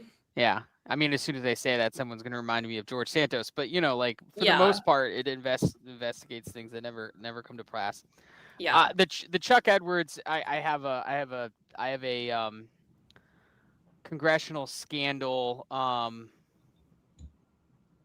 Overton window. Man, 6 a.m. And so I'm going to put it below. So my Overton, my Mendoza line for congressional scandals is the Trent Frank scandal. Oh, yeah. Right? Like, is it weirder or worse than Trent Frank's, or is it less than Trent Frank's? I'm going to put him below the Trent Frank's line. Yeah, I would agree with that. Yeah. I would agree with that. That's all. Yeah. The Trent Frank's one, I was just like, okay. Jeez. Okay. Yeah. Well, and kind of thinking about the implications for November, too. I mean, this was a district that, had been seen as more competitive. Yeah. With Edwards as the nominee, and now that he's not, maybe less so. It seems like Democrats have recruited a pretty strong candidate in Jamie Ager. But yeah, wild times. Yeah. And posting that at 3:30 in the morning. Was he hoping that it would just like get no pickup or get overshadowed by the Michigan? I don't know. Yeah. Apparently, Abdul El Sayed is appearing on MS Now at 7 a.m. So, Oh, boy. we're up to see that. So I'm excited. Yeah. At 7 a.m.? Yeah. Don't you have a hit this morning, Skelly? I do at like News Nation? 9:30. 9:30. Yeah. Yep. At this rate, I may just stay up for it. Grace, what do you have to do? Do you go to an office? No, I'm fully remote. Living the dream. Yeah. What stories are you working on, if you can talk about them? Like what theoretically were you going to file today if you weren't up at 6 a.m. waiting for Michigan? Oh my God, my poor editors. I've really put my editor and our amazing photo editors and digital producers through the ringer with my chaos. I basically did like 3 reporting swings back to back on like Michigan Senate, Michigan 7, and the Wisconsin governor's race, but not like allowing myself the requisite time to write those stories, which is kind of a critical component of it. So yeah, obviously published my Michigan stories. And yeah, I need to write my story about Francesca Hong and the Wisconsin governor's race. But before Tuesday. And yeah, I was like gone on the road for most of July and just got back to DC on Monday. I get to be here for like a solid couple of weeks, which is good. I need that. Where do you go next? Where are they sending you? That's a great question. So I really was saying earlier, I really want to go to Alaska this cycle for Mary Peltola. That's the dream. So I believe Alaska, and Skelly, you look this up later. What we think there's like a 6% chance the Senate control comes down to Alaska, which is I put that on the ether too much. Scott, it's higher than that now. Oh, it is. Okay. Yeah. No, I'm saying because of my actions of obviously. Yeah, I manifested it. I'm manifesting it. Yes. Yeah. As a Twitterati, as heard they're called. I would make the argument. I think Mary Peltola is underrated in our forecast. Oh, interesting. And my favorite stat about her is she was the district director for Young. Yes, right? Yes, she was. For those of, like as a former congressional staffer, the district director is probably the best positioned person to understand what the district is. And my understanding is she was one of the better district directors in Congress at the time because she was very good about going to all the local events and understanding who the important people were, and she was quite personable, and that was why she propelled her to win the last time. And more importantly, being a Democrat working for a Republican, like she understands the nuances of Alaska politics, which Alaska is not like everywhere else. And so I think she's underrated. I think she's a better candidate on paper than we can quantify in a forecast. Oh, that's so interesting. That's fascinating. Yeah, no, I've also talked to people who say like the best job in Congress is district director. Yeah. It's just like, make so many invaluable connections and have so much expertise. So yes, want to go to Alaska. When you go to Alaska, will you try and look at Russia? Yeah, of course I have to. Yeah. Obviously, got to bring my binoculars. Yeah. I mean, my eyesight's really taken a beating from years of staring at screens all day, but I think if I really squint, maybe. I want to do that. I want to go to Wisconsin, back to Wisconsin for the 3rd district. It's going to be a real interesting showdown. I was in Maine for a lot of July. I kind of do want to go back for like a Susan Collins specific, like general election story, maybe in Aroostook County, actually. Go up to the top. Yeah, the county. Get up to the border. The border. Yes, the border with Canada that Troy Jackson protested. Workers coming. His labor protest about loggers. Yes. Talk about defending the border. Someone told us. Is there a Culver's in Alaska? Is that why someone telling us to go to Culver's? I've been to Culver's in Wisconsin. Yeah, that's there's probably what Culver's they and mean. yeah. That must be what they mean. Yeah. I mean, look, the butter burger from Culver's is like, I don't know, like the 6th best burger in America. Mm. You're a California guy. Is it In-N-Out? Is that your number one? It is In-N-Out. It is In-N-Out. It's definitely In-N-Out. I mean, look, don't get me wrong. The butter burger from Culver's has sustained me for multiple meals on campaigns in Wisconsin, but it can't beat In-N-Out. I even like the fries, which is I'm probably gonna get a lot of hate for that. But interesting. Yeah.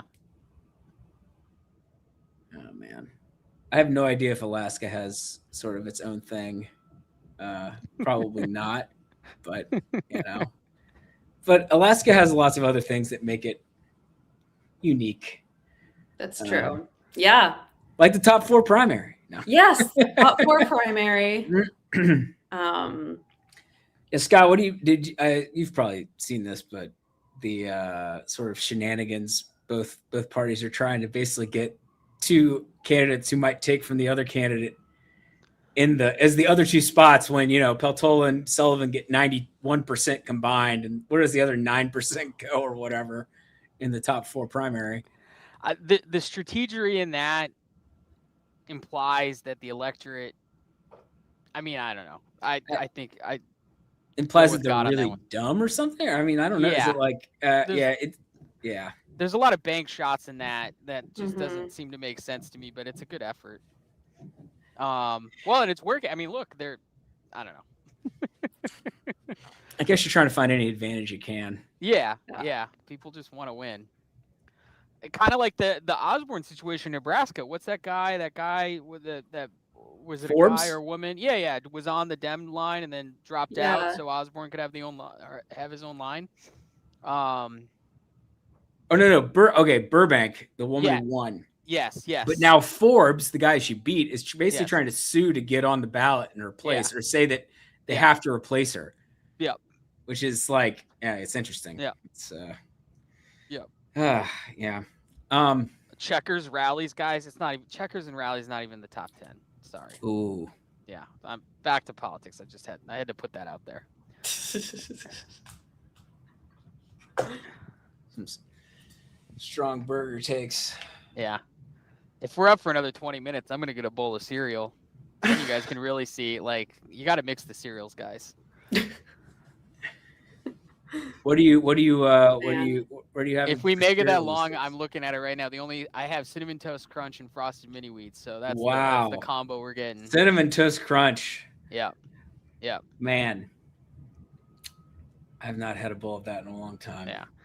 Because it's 6:18 and we're waiting. Some situational awareness. The race projection team, who will go remain nameless so no one gets harassed. One of them had to make a flight to Miami, and so I'm hoping to God.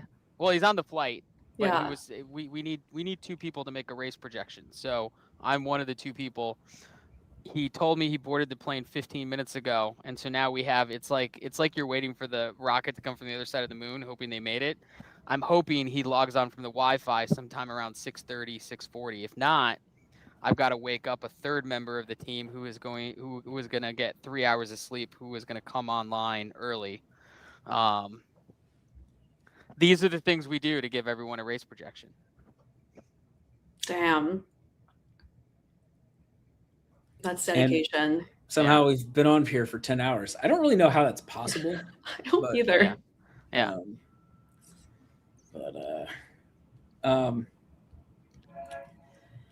Yeah, you know, I mean, I've said this a few times, but it reminds me of the 2020 race with Michigan a bit, just because it was actually, I mean, starting around now, maybe an hour or 2 from here, that we started to get more of Wayne County dropping, and Gary Peters passed John James, and then Biden passed Trump on that morning after. I mean, the expectation was it was going to happen. It was just, you know, you had to see the numbers actually come in. So it reminds me a little bit of that. Also, the 2016 presidential primary, which we've talked about, but Sanders Clinton right now, the margin the candidates. They're all some elements that Mm-hmm. that feel a little on the nose. Although Bernie Sanders was cleaning up in all the rurals in a way that is not happening in this. You know, Stevens is winning a lot of those counties. So, I found the all comment section in StreamYard. Yep. Wow. Okay. You know how they say never read the comments? Oh, I fell down that a long time ago tonight. Yeah. Been interacting. It's been fun. Yeah. Well, I mean, you know what I mean. I always look for questions, but as we got into like DDHQ after dark, I just kind of like, all right, well, Yeah. fine. Oh. Somebody in the chat. If I fall asleep, Stevens wins. Simple as that. That's. I love it. I love it when we feel like that feels like I in a different context I would feel the same way. Like I did that, and now the thing I didn't want to have happen is going to happen or something. We have zero control over it, but it's fun to imagine. So some more situational awareness, what's going on in the Slack chat on the side. The last vote update in the Michigan Dem Senate race we got was at 5:32 a.m. out of Calhoun. It is now 6:21 a.m. There is a growing concern that potentially Michigan, Wayne County specifically, went to sleep for a few hours. We might not get anything for a couple hours, but we're not sure because they're not picking up the phone. Looks like I might be getting that cereal. Yeah, the last update we got in the Michigan Dem Senate was 5:32 a.m. We need Wayne County for Michigan 13 too. Yep. That's the rub.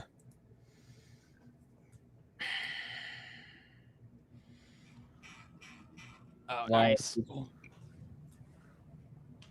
Why are people? Al Dunson's flight is taking off. Oh God. Yeah. That's good, I think. So now we gotta wait 20 minutes. We hope the Wi-Fi works. Otherwise, we gotta wake someone else up so I can have a friend if we need to make a prediction. Live body. Oh man.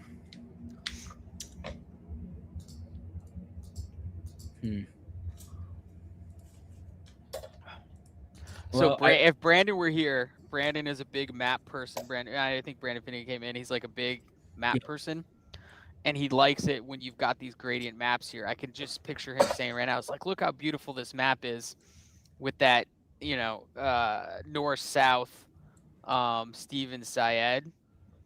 Admittedly, I am not up on Michigan as much as possible. Do you guys have any theories on why Syed did so good in the UP, which I thought was Kid Rock country? Well, I think all those voters are Republicans now. So the people left who are in the UP who are voting Democratic are probably a very white and progressive bunch. I also think Marquette, which right here and was like his best up here. If I'm not mistaken, it's kind of like a bit of a post-industrial, like by the lake, very nature. I mean, isn't that Canada just north of it? Or one of the lakes. No, you're right. That's Lake Superior. Yeah. So that's. But most of it obviously is like Marquette. Sometimes I think is the only blue county in the UP now. Yeah. In the general election. Yeah, and actually, interestingly, in a lot of these UP counties is where you see McMorrow with some of the highest vote shares of any of these counties. Yeah, I've been saying this all night. I'm so fascinated by the over 60,000 people who voted for Mallory McMorrow, and a lot of them seem to be in the UP. So if there are any forever... Was she a protest? Oh my God, she might have been a protest. That's fun. Look at that, yeah. So if there are any always McMorrow... Always Mallory. Voters, always Mallory voters, please reach out to me. Or she was just love to functioning talk to you. Maybe she was just functioning as none of the above. I mean, that's the So here's a question, Grace. Is Yeah. McMorrow run for something again? It's a great question. Probably. I think she definitely has a very promising future ahead of her in politics. I saw some people speculating that Jocelyn Benson might tap her as her running mate in the governor's race. And she's gonna play an interesting role in this cycle of kind of like playing that sort of uniting bridge role between the El Sayed and Stevens camps. She endorsed El Sayed already. I saw that. That was pretty. Yeah. Yeah, she came out of the gate with that. Was I wrong to be somewhat surprised by that? Well, I don't know. It's miscalibrated on the race, thinking that was a little quick, but No, I mean, look, knowing what's left and being a little uncertain about precisely how many votes are left, I don't think it, and knowing that it could be a very friendly set of votes for Stevens. And I mean, no, I think our hesitation is warranted. And, clearly, I mean, not that we care, but, for what it's worth, like the AP also has not projected and some others have not projected. So like, they're like, everybody, NBC projected and Steve Kornacki probably went to bed, and I can't say I blame him. God, I miss going to bed. I miss sleep. He'll be more functional today than I will be. But look, and let's be fair. Steve Kornacki, a lot of respect for him. He doesn't get to make the final race projections. The NBC has a race projection desk. That's true. They have a desk. Yeah.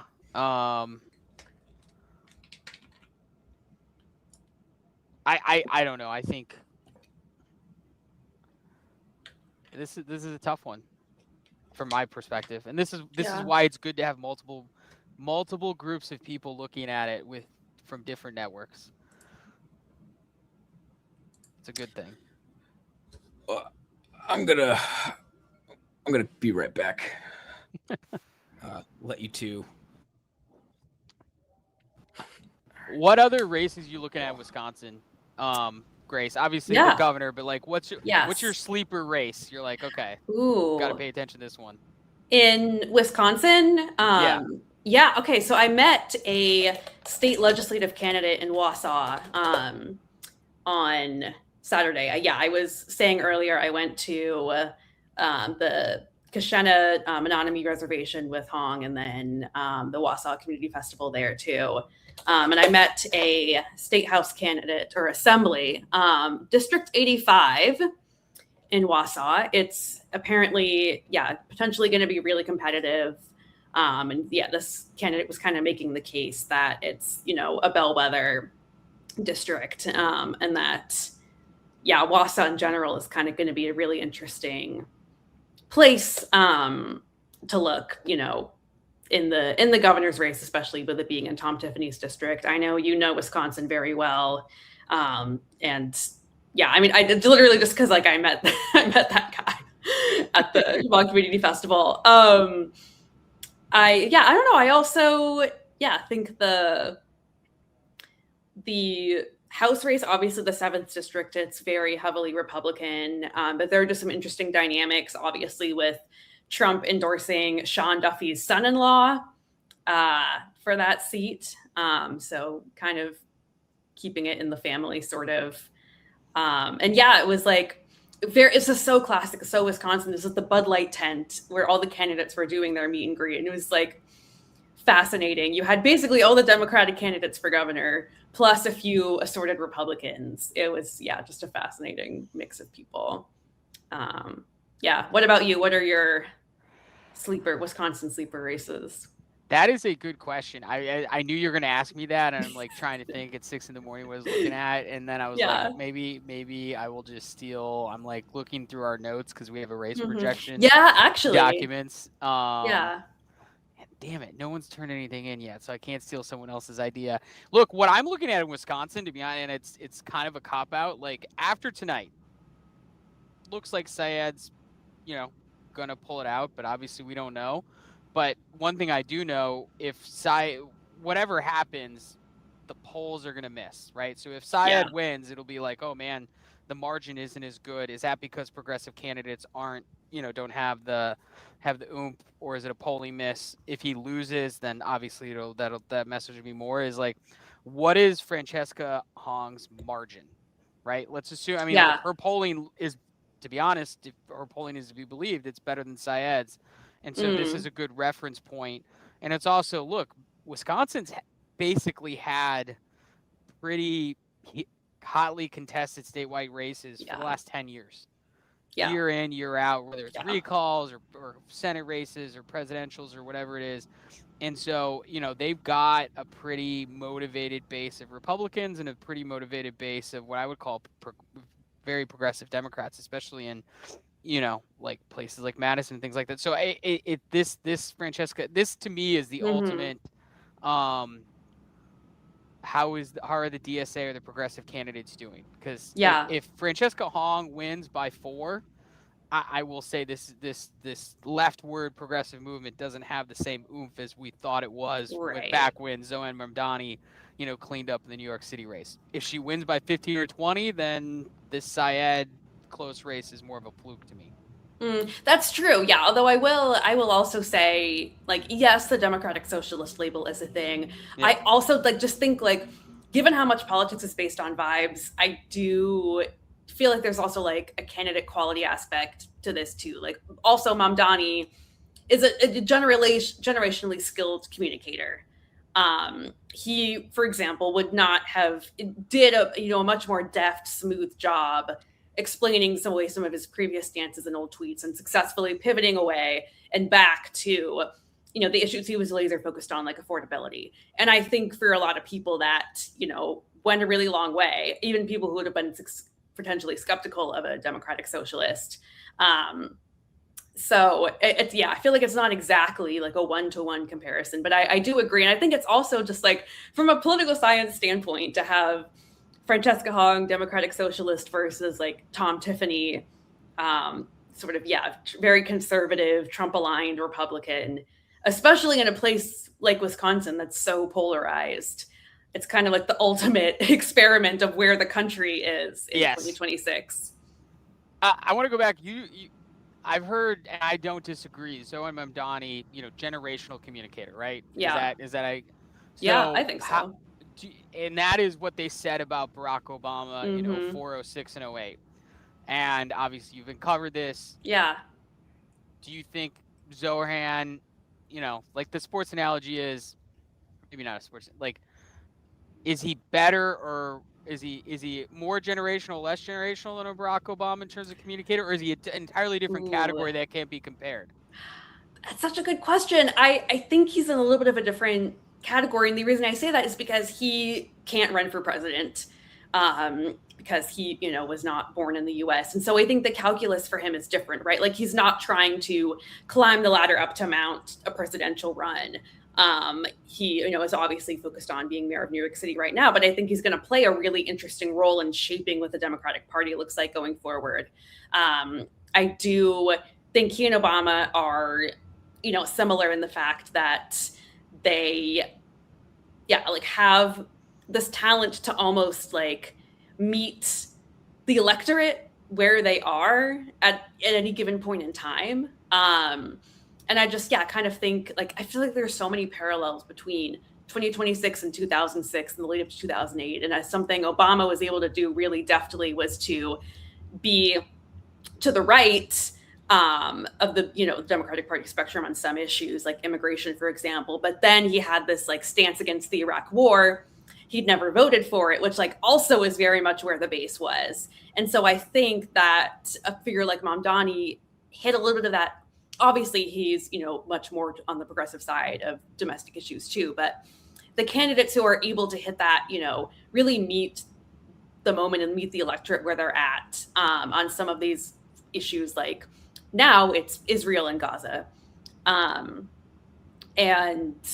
I think that's like, especially at a time when a lot of voters, main motivating thing is, who's going to be a fighter, who's going to get results, and not so much ideological. yeah, I don't know. It's an interesting question. And I was saying earlier too, I think, Al Sayed is also trying to draw this, kind of be this like sort of Obama-esque figure in the sense that he's also an extremely, extremely talented communicator. I did a story about electability in the Michigan Senate race, and I asked him about it, and he said, when people say I'm not electable in a state that voted for Obama twice, they're talking about my faith in my name. He makes a kind of the self-deprecating joke of like, just like Obama, I'm, have a funny name, and except he's tall and skinny and I'm not. So he's also kind of trying to draw these comparisons in a way of sort of like being like, hey, this figure expanded the boundaries of what we thought was possible, and I want to do the same. Yeah, no, I hadn't thought about it that way. That's kind of a follow-up question to this. Do you think we are in a period where we have a lot of good generational communicators, right? Like, at least on the Democratic side, right? So we just spent time talking about AES. We talked to Zoran. You could talk about AOC. You could talk about up until a month ago, Graham Plattner, maybe. But like, or do you think there's a lot of good communicator talent on the Democratic side, or do you think just the cool thing to say now is, oh, this person's great? They can talk a lot. They're great on the Twitters or the Instagrams or whatever. Like Ossoff, right? Like, Ossoff I was just gonna bring him up. Yeah, because do you remember when he's running for Congress? Like, it was awkward. Yeah.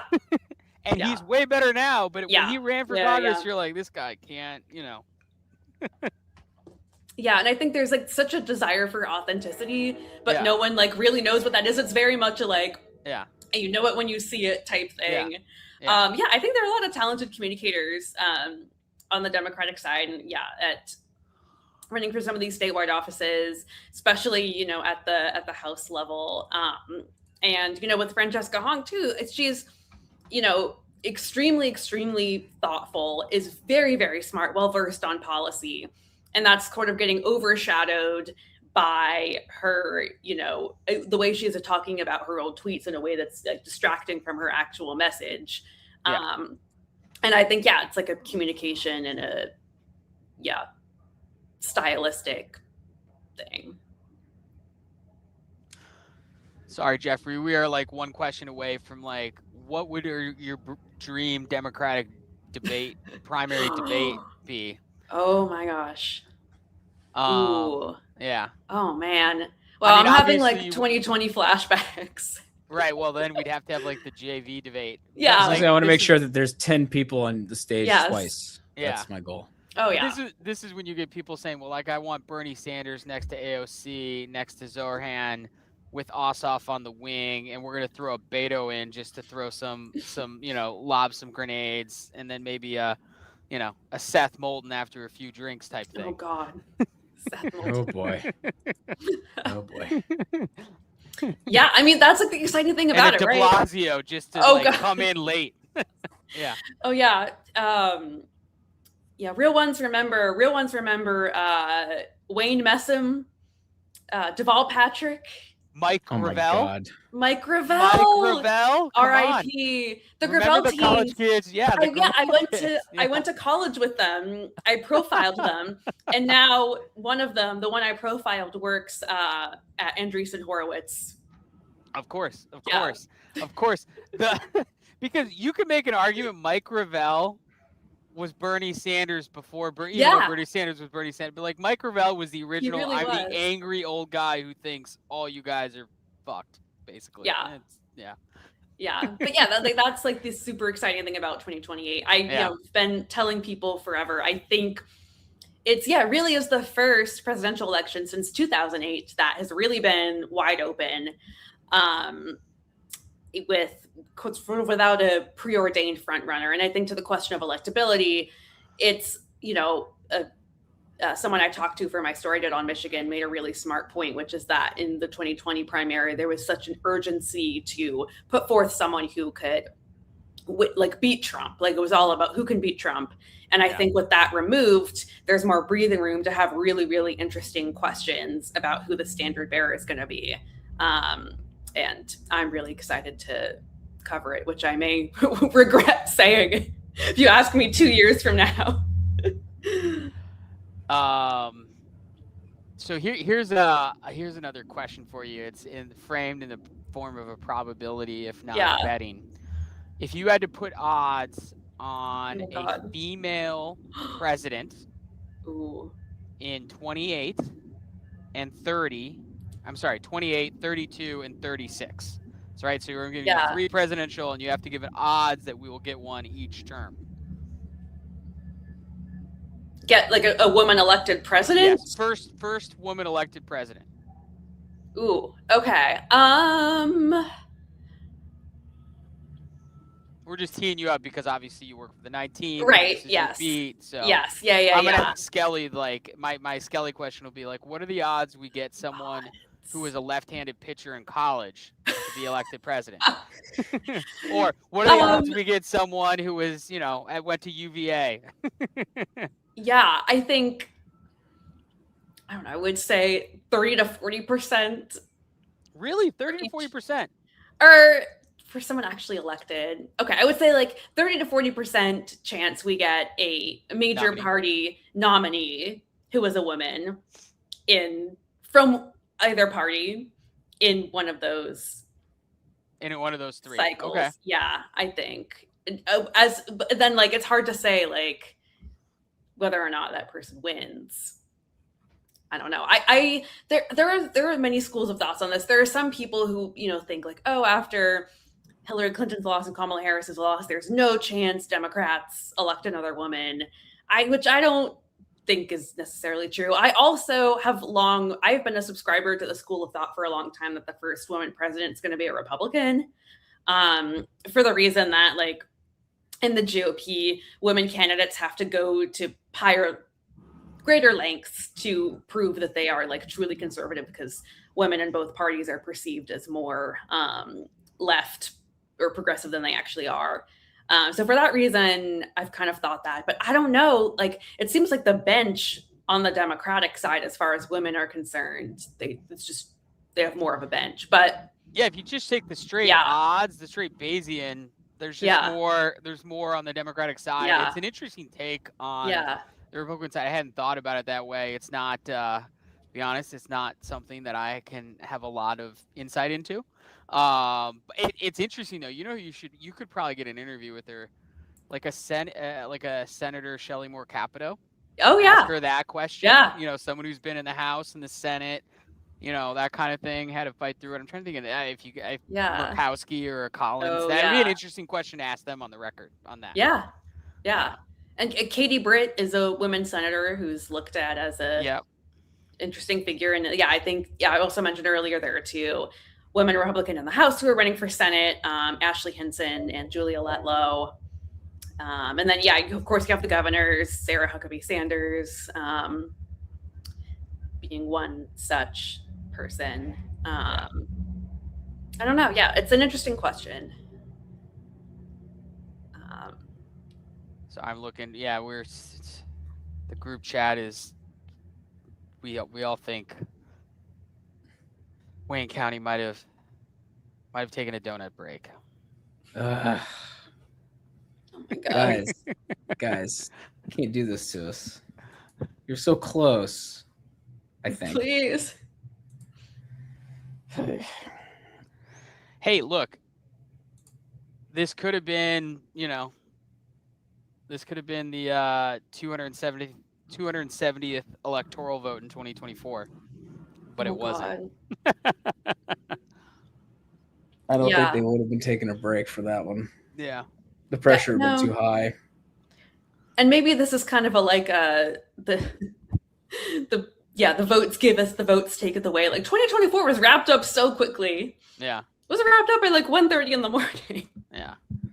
Wayne County election officials taking a breakfast break. Oh, McDonald's. You know what would taste really good right now? A hash brown from McDonald's. Oh, McDonald's breakfast. I'm just going to open up Uber Eats and see how long. Oh, that's too long. That's too long. My bowl of cereal is closer. Yeah.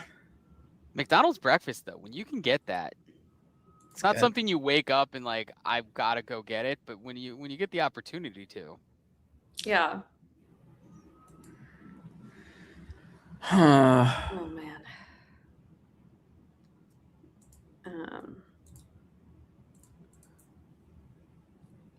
Oh, this is crazy.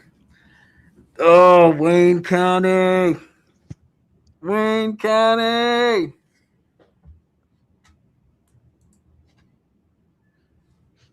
Oh, I'm just coming up on Twitter with this Mally McFord tweet from 4 hours ago. She has like a graphic for it and everything.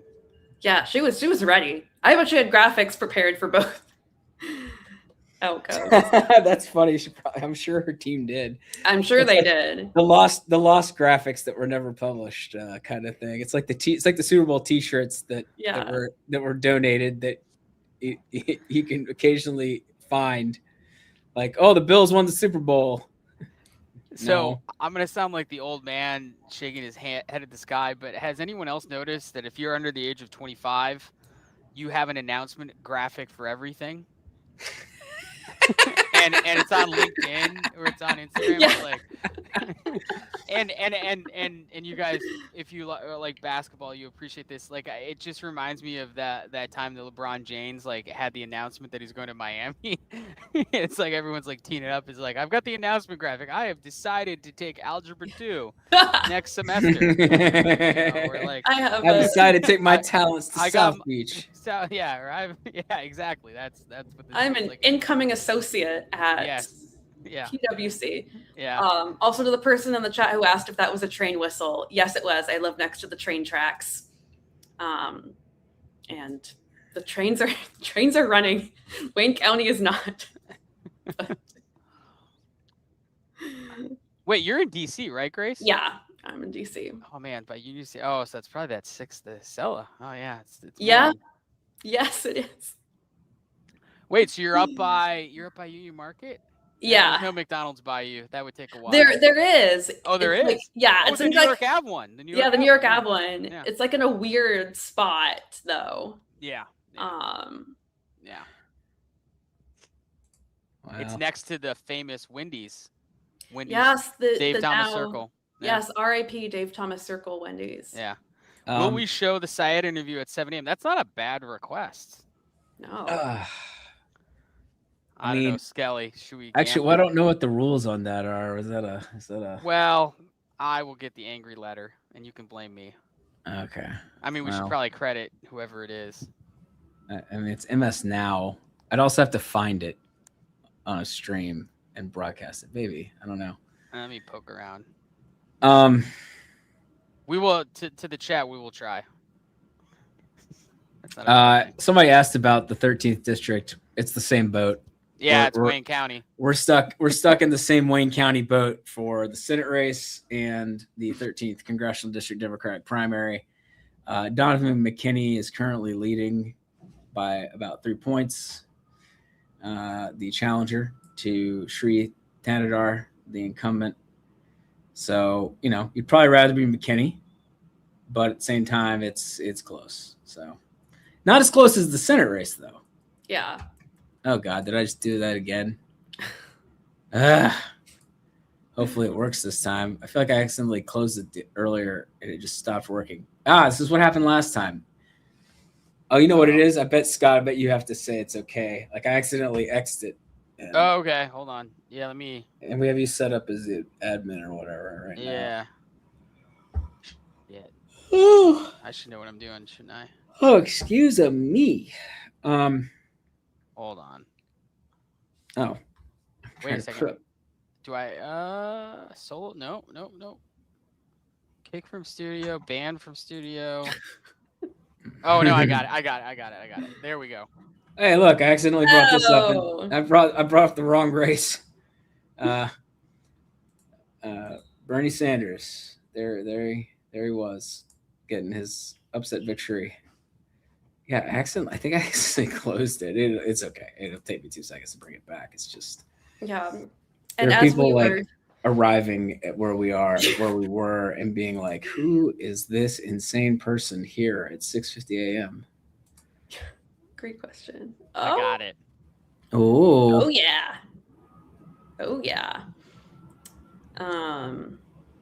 I've got it hooked to my YouTube TV, and I could probably get my HBO Max account. We can throw on. I haven't watched the Game of Thrones from this week.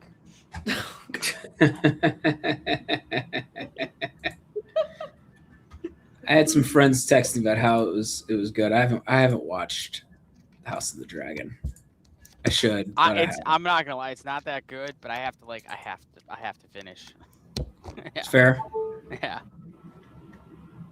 All right, so everyone keeps putting New York Times shows Wayne at 95%. Just so everyone knows, the estimated vote that we do and everyone does, it's estimate. So when we get close, everyone puts 95%, and they kind of stop it there because, to be brutally honest, we think we know how much left is Wayne, but they haven't officially told us how many left is Wayne.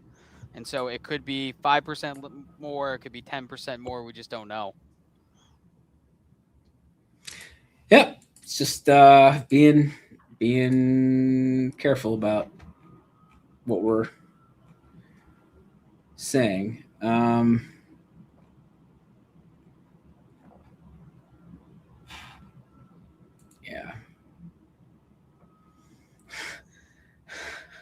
Coming up. Oh, good. We got it. Oh boy.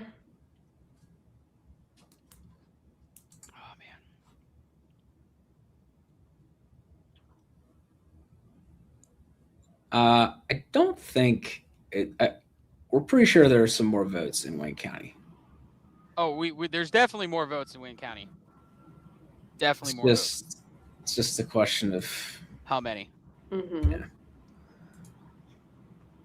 Look, the back of the napkin math is we think the margin's going to be somewhere less than 15,000. And given the magnitude of this race, if there turns out to be more votes in Wayne County than we think, then that 15,000 margin could turn into a flip, which is why we're not prepared to call it.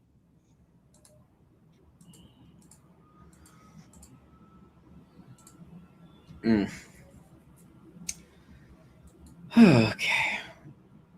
What am I? The outstanding number, though, is that from a number you were given or an estimate? It is an estimate.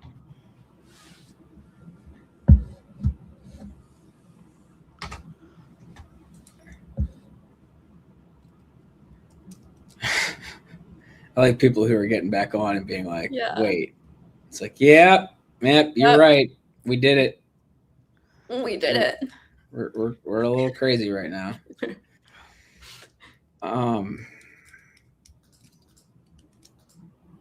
What is it? Okay.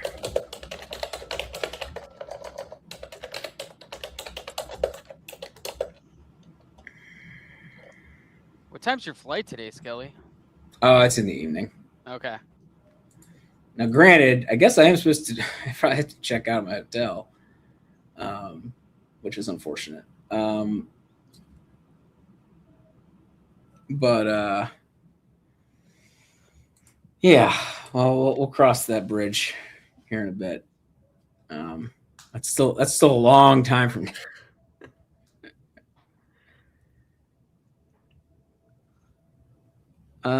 What does she need in order to hit those benchmarks? Yeah, basically if there's about 47,000 votes left, she needs about 70% of them. Excuse me. Which is not likely by any means. It's unlikely, but it's not out of the realm of possibility, which is why we have not projected the race, given that reality. Like, where's the spreadsheet where I was doing some math about this earlier? I don't remember. Oh well, I can recreate it. So, okay, someone's asking, who is the Haley Stevens in the Hong race? I think David Crowley. It's not a perfect one-to-one comparison, but he is like, yeah. He's functioning as the main opposition. Yeah. And backed by establishment. Yeah. And sitting governor. He's the Milwaukee County executive who dropped out and then jumped back in when Evers said, you know what, I'm going to endorse you. It also turned out that there was probably Mandela Barnes, who dropped out, is probably, well, let's just say that there were accusations that he may have behaved poorly.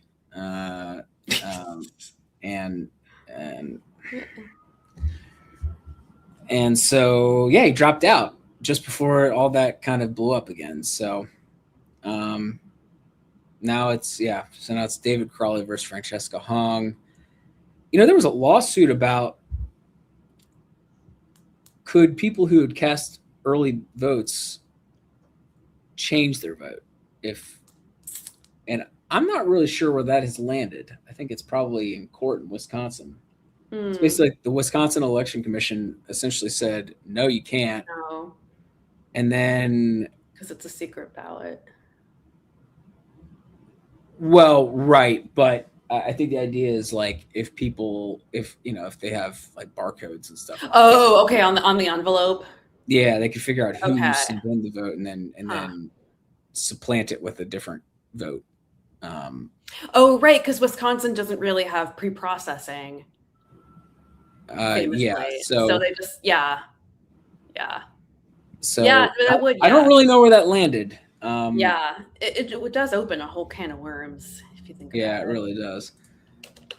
Don't vote in primaries until right before the election. That's the answer.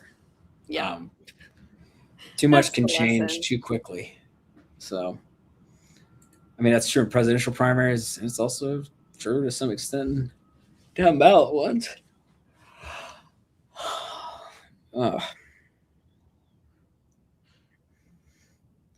yeah.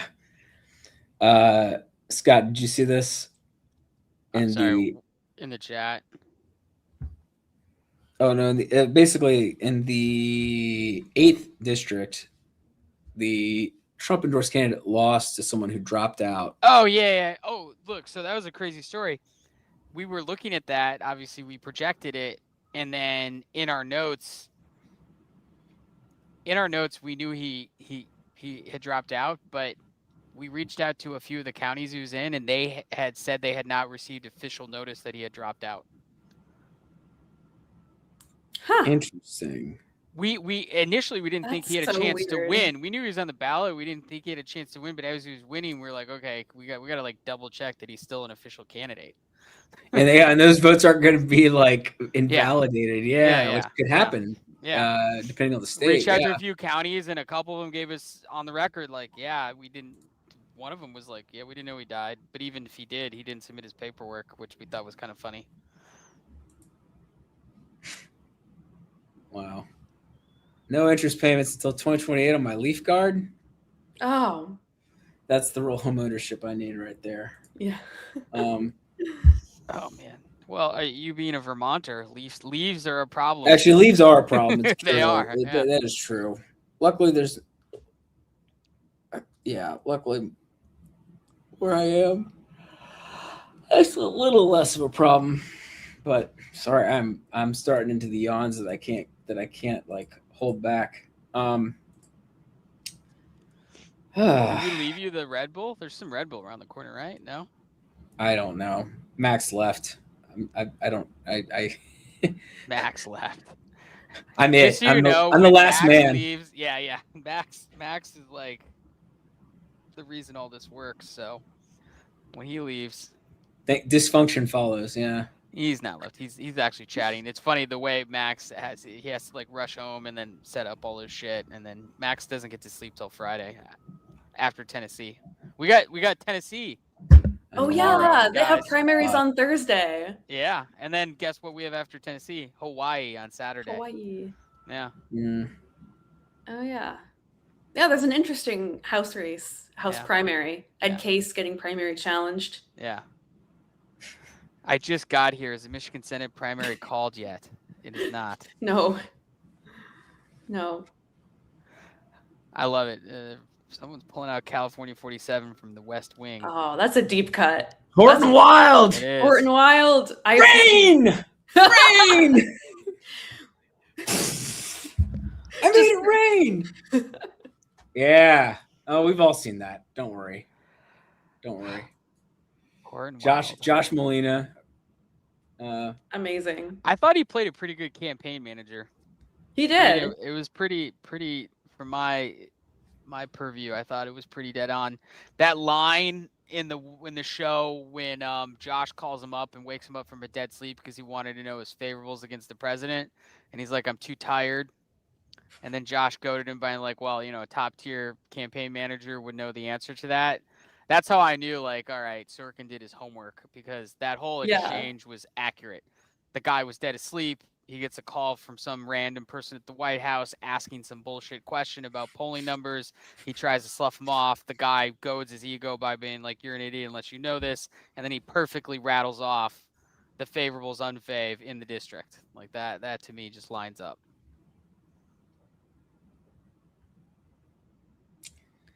It's a good show. It's all time great. It's 7 a.m. in Michigan. Shouldn't they be reporting something very soon? You would think, wouldn't you?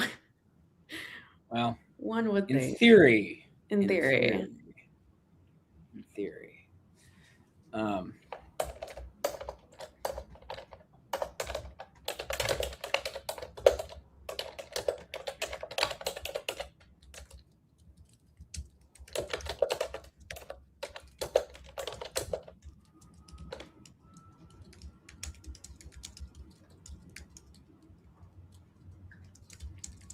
Oh, hey, there they go. Did they actually interview him, or was that a lie? Oh no, it's 7 a.m. now. Jeez, God, what is time? What Here we is go. time? Here we go. Boy. I don't know if I can turn the audio on without getting an echo, so that's why I got the closed caption. There he is.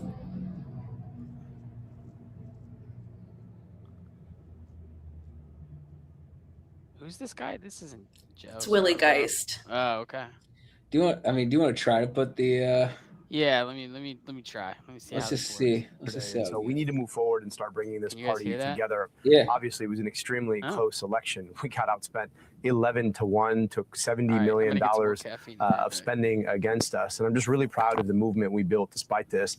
But on August 5th, both Congresswoman Stevens and I had committed to bringing the party back together. We understand that she still wants to hold on to a path. We're focused on trying to figure out how we bring the party together to defeat Mike Rogers in November. And as those votes come in from Wayne County, it may be called a short time from now. We'll keep a close eye on that. I think, Wait, did Willie Geist Mr. El just say it might be Sayed, a called lot a of short people time from maybe now? across the Someone country tell who've him been that way. paying some Oh, no, attention MSN have now is just different tuned than in ABC. now this Oh, morning. yeah. They wanted to see the outcome of this race, reading about you, learning about you, your history, some of your views, and where you might take the state of Michigan and what kind of United States Senator you potentially could become. Some people have painted you as extreme on issues like Israel. What is the core of your message? And if you do turn out to win this race, what will have made the difference? We want to get money out of politics, put money in your pocket, pass Medicare for all. We started this campaign back in April of 2025, going to places big and small, and then across living rooms in Lansing and backyards in Grand Rapids and VFW halls in Escanaba and churches in Detroit. I heard what people were complaining about. They said, I don't know why it is this hard. It just shouldn't be this hard to afford a bag of groceries or to pay your rent or ever believe you could own a home or see a doctor in the richest, most powerful country in the world or pay your taxes and believe that that money is being spent on you rather than being dropped in the form of bombs on somebody else. We've got an opportunity to bring ourselves back together, to come together around a movement, to take our democracy back, to make sure we have a government of the people, by the people, and for the people, rather than of the corporations, by the billionaires, and for the special interests. And that's exactly why $70 million was spent against me in this race. They see me as an existential threat to the system of politics that is making it way too hard on everyday people. But we're really proud of the movement we built, and we're looking forward to defeating Mike Rogers in November. Pin? He's got his little Mr. Cillizza, good morning. As we say, if you are indeed the Democratic nominee for Senate, you, I'm sure, have heard Republicans are welcoming that. A lot of Republicans have made plain that they were hoping that you would emerge from this contest, that they like their chances with Mike Rogers against you going forward, pointing to the idea that Michigan was won by Donald Trump 2 out of 3 times. Why do you think that? What is to you Rogers' biggest flaws as a candidate? How would you make the case against him if indeed you are moving into the general election? Yeah, well, look, Mike Rogers served in Congress. He served the special interests in Congress, but says he served the state of Michigan. He did it for 14 years. He took, I don't know how much money, nearly $1 million from the pharmaceutical industry, voted to raise prescription drug prices, helped to architect the legislation that kicked off the opioid epidemic. This is a guy who's never seen a corporate dollar he did not want to use to corrupt his office. He made $14 million after leaving Congress and moving to Florida to play golf. And he's back for a second helping. We know that if we bring people together around a movement to take our politics back, we really can beat him. And what he's missing is that politics has changed since the year 2000 when he got to office. Now it's not enough to just get, $70 million and run 30-second ads on television. You actually have to stand for something. And this is a guy who doesn't want to actually explain why he's backing Donald Trump on the worst, most ridiculous war that we've seen, that they swore up and down that we'd never fight. He doesn't want to explain why he drives an EV but doesn't want you to. He doesn't want to explain why he's okay with everybody paying $5 gas because of adventurism abroad. So we're looking forward to forcing him to explain all of those things to the people of the state of Michigan and then sending him back to Florida so he can golf with his buddies. So you have syndicated in the past that you support abolishing the Immigration and Customs Enforcement Agency, ICE. Certainly polls suggest that Americans are unhappy with the conduct of ICE now. That said, they also support President Trump's efforts in tightening the closing the southern border, tightening some immigration restrictions. So my question to you is, it's one thing to say, let's abolish ICE, but then what do you replace it with? Well, as you well know, ICE has nothing to do with the southern border. That's Customs and Border Protection. I believe in a secure border. I also believe in immigration enforcement, but I also believe in not shooting Americans in the back of the head and the face while you're trying to do it. And maybe it's because I've served in government agencies, but once a government agency like that is told that it has impunity to do the worst things and violate the highest law of the land, which is the Constitution itself, I don't think you can reform or retrain that. I think we need to start from scratch. And ICE is not very old. It's 15 years younger than I am. It was it was a bad experiment. It's been weaponized to do the worst things. And I think we need to abolish it and start from scratch, perhaps going back to something like the INS, which for a very long time, very capably enforced immigration policy without, of course, shooting Americans and violating our civil liberties. Mr. El Sayed, you've been out there running for this seat for a long time. You've heard a lot and you've said a lot in response to what you hear. I'm going to ask you a question, pretending that I'm from Dearborn, Michigan, and I'm 43 years of age. I have a wife and 2 children, one in elementary school, one in high school. I work paycheck to paycheck. My wife and I both work paycheck to paycheck. If one of my kids ever got sick, we're done. What are you going to do for me?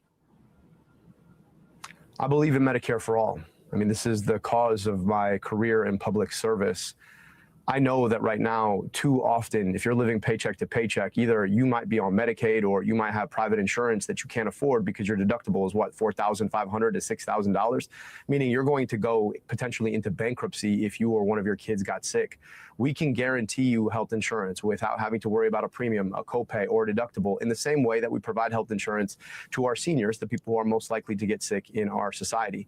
And on top of that, I think we can make Medicare whole for those seniors, covering things like vision, dental, and hearing, taking away the spend down or the deductible, taking away the premium and offering it to everybody and making it more sustainable. We can do that. But the thing that's standing in our way right now is the power of big medicines, the power of big pharma, it's the power of big insurance, nickel and diming politicians, which is why I want to get money out of politics so that we can finally guarantee Medicare for all and get a little bit more money in your pocket. Mr. El Sayed, let's talk about foreign policy just a little bit. As you said a moment ago, lobbying groups spent a ton of money to defeat you. We'll see if they were successful when this race is called one way or another shortly. AIPAC was chief among them, spending tens of millions of dollars. They believe that you're dangerous for Israel. You think we should cut off military aid to the state of Israel. Can you explain your position on foreign aid as it applies to Israel, but also more broadly? Yeah, look, I just don't believe in unconditional foreign military aid. That includes Egypt. That also includes Israel, but it also includes Egypt, where my family immigrated from. And to me, that's because I believe that our kids have a right to our tax dollars, that I'm about 10 minutes away from schools that look like they did 50 years ago. Our money should be spent here rather than sent in the form of bombs or tanks to foreign governments, particularly when they're doing the most heinous things with them, as is the case with the government of Israel. I also just believe in international law, and I think we need to hold all foreign actors accountable to that international law. We've watched as Israel has conducted a genocide, has at baseline done apartheid, and has taken us into a war we have no business fighting. So why, of course, are we sending money to that country to fund their military? So is your complaint with the state of Israel, or is it with Benjamin Netanyahu and the way he has prosecuted this campaign in Gaza? Those things, of course, are inextricable, but I think we've seen the worst of what the Israeli government has done. But let's not forget that we've been talking about an illegal apartheid regime for a very, very long time, and that supersedes Netanyahu himself. So I just think we need to treat Israel the way we would treat any other country who behaved the way that Israel is behaving. I understand that Netanyahu is a big reason why they've gotten so aggressive and, frankly, so bloodthirsty under his reign. But I also understand that it's impossible for us to say that we want a two-state solution while we've been aiding, arming, and abetting the very people who've been trying to foreclose on the possibility of a Palestinian state. And ultimately, in the end, I don't think any of us pay our taxes so that a foreign government gets a bomb or a tank. We pay our taxes so that our kids get good schools and functional infrastructure. And too many of our kids just don't have those things right now. So there are voters watching this right now in the state of Michigan who supported Haley Stevens, Jewish voters who backed her because of some of what you just said there. What is your message to them? Because you are going to need them to win what's expected to be a very close race. My commitment to Jewish safety is the same as my commitment to the safety of my own kids.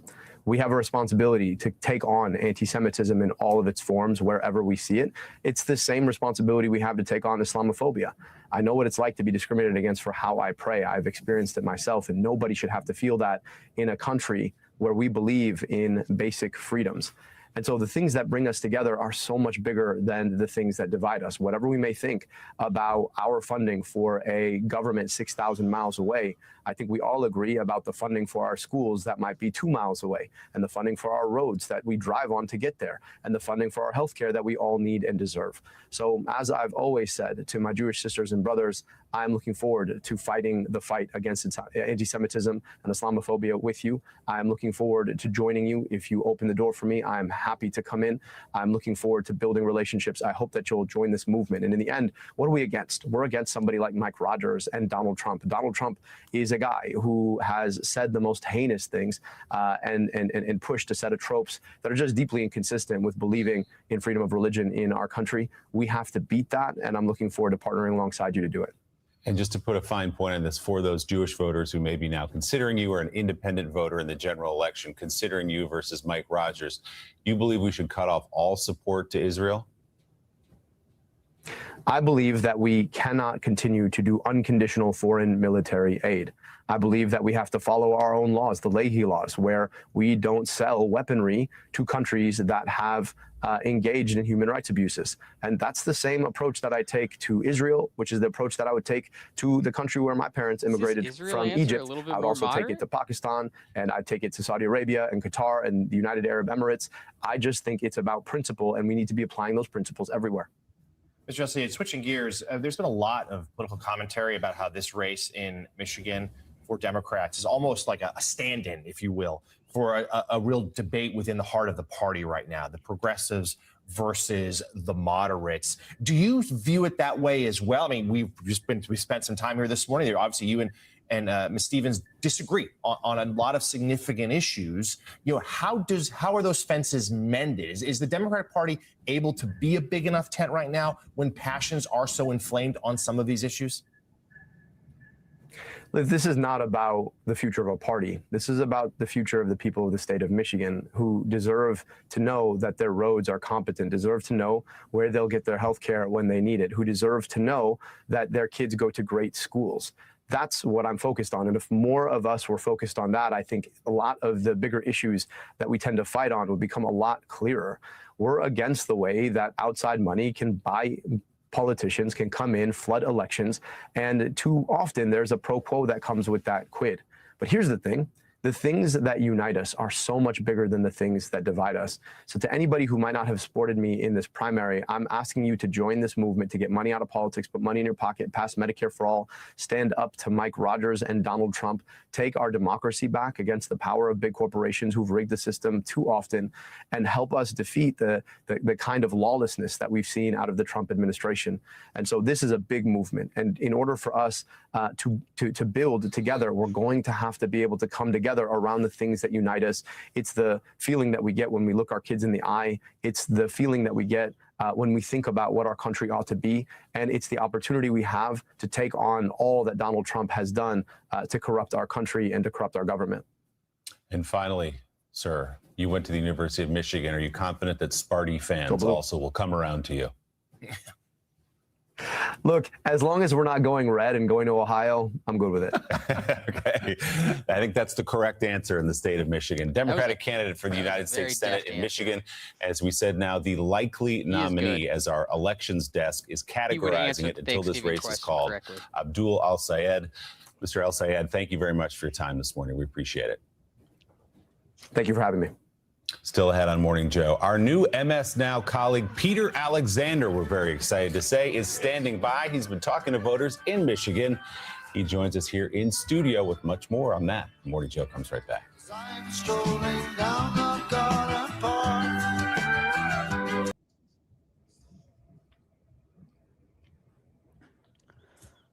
Should I turn on some cartoons? I was like just going over my YouTube TV. I think I have the Cartoon Network. Gosh.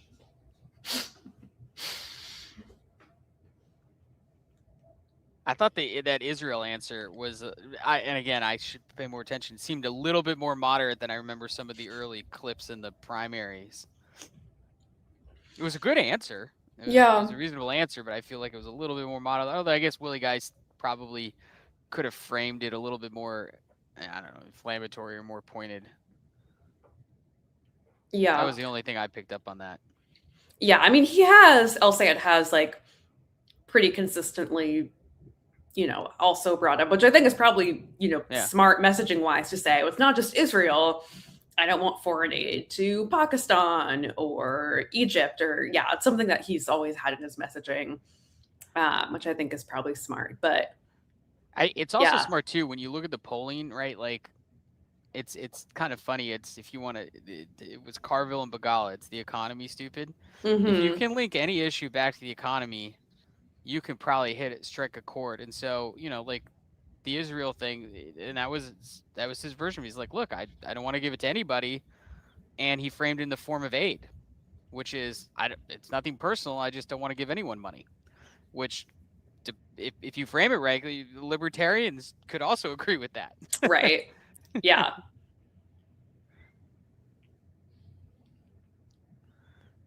And I think this idea of, not sending more money overseas and keeping it at home, that is something that has definitely some cross-partisan appeal. Yeah.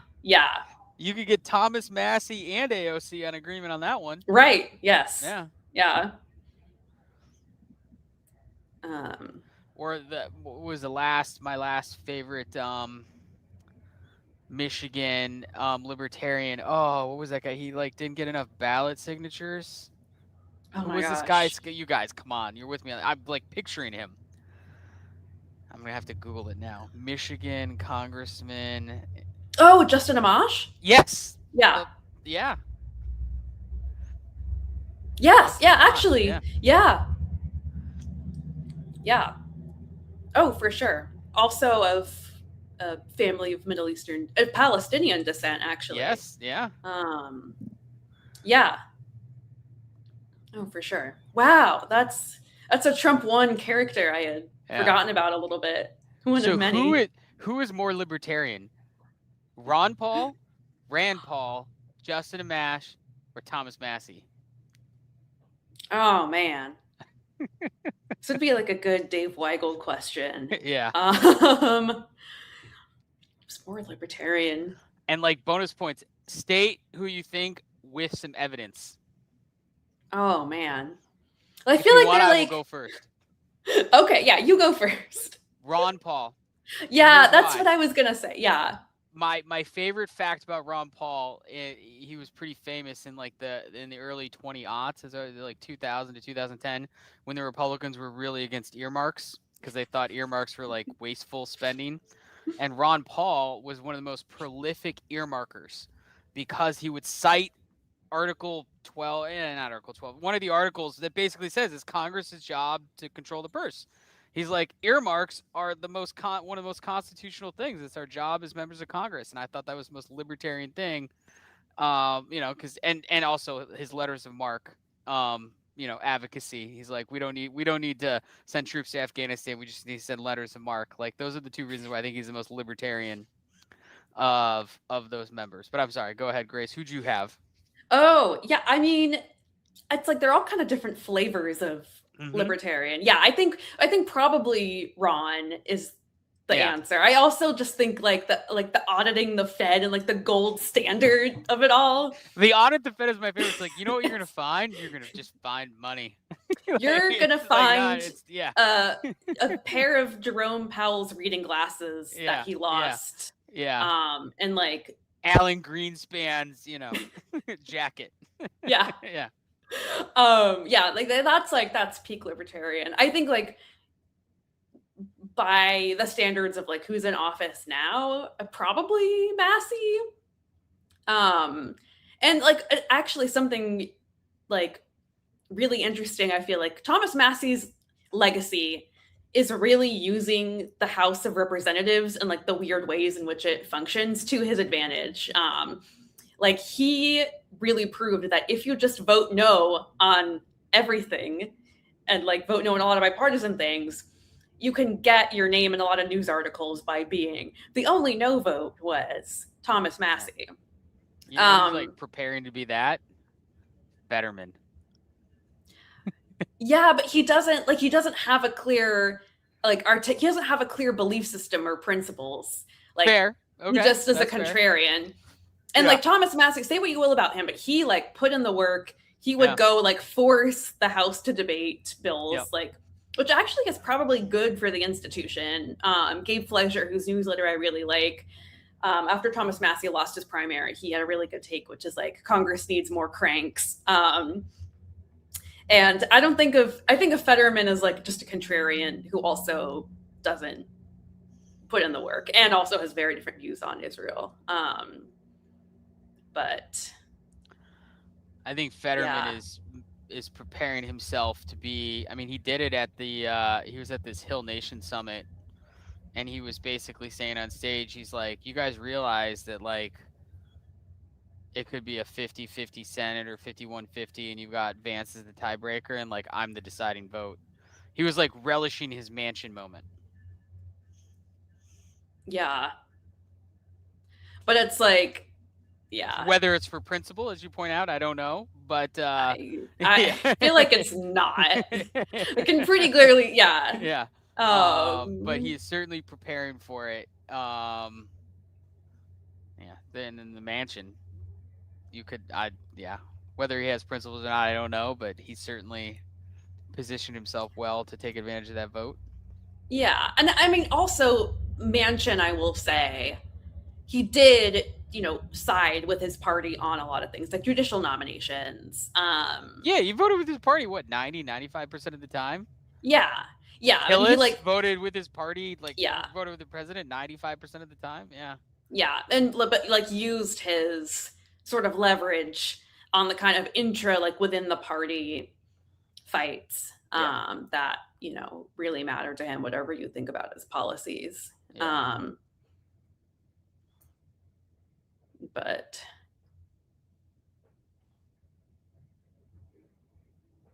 yeah, I don't know. Yeah.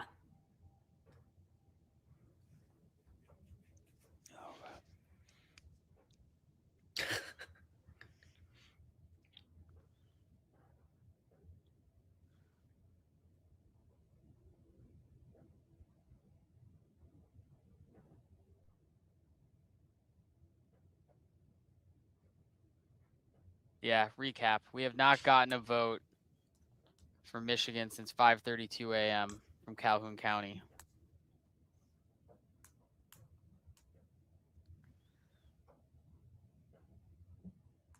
given how many votes separate them, the race projection team's math thinks that the margin is going to be somewhere between 10 and 15,000. But if the margin dips below that because there are more votes in Wayne County than we estimate, and it is an estimate, it's not a confirmed number, it's nothing we have official. If our estimate is low, this race potentially could be closer and could potentially flip.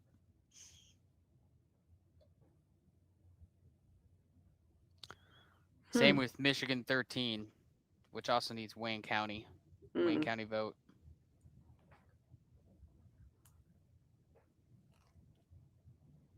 Oh, wait. 180,000. Oh. Okay. I'm going to read the internal chatter. So this is not necessarily confirmed. Can I drop this in chat? Then people can kind of do your own research. So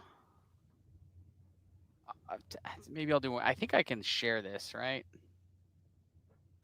We're gonna try some things.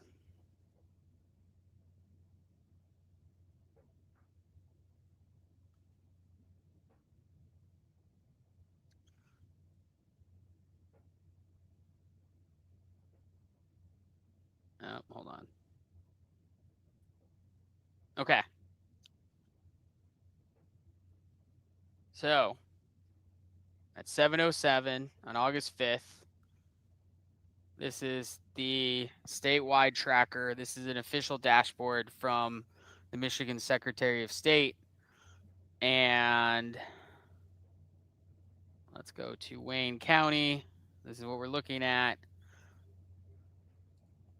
So everyone can see 328,000. Oh, hold on, Wayne, 314. This 216 number is a little bit higher than it was yesterday. And that's to be expected. As Grace, I know you can go into detail about the voting rules and how these things are processed and they're brought in. But what this tells us is there are a few more absentee votes than we, recorded this morning before the polls closed. Again, to be expected, which pretends that there's a few more votes than we expected. Those could be good for Stevens. That's what has our race projection team excited as we redo math here. If it sounds like I'm trying to get excited over a small update on a dashboard provided by the state, it is 7:30 in the morning and no one's been asleep in 18 hours. So yeah, we're going to get excited. Oh yeah. I'm trying to figure out how to tell everyone where they can go look at this themselves.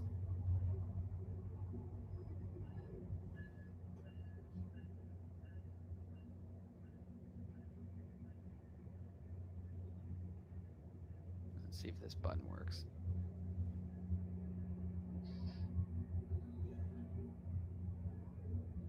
Oh man, I just put that out in chat.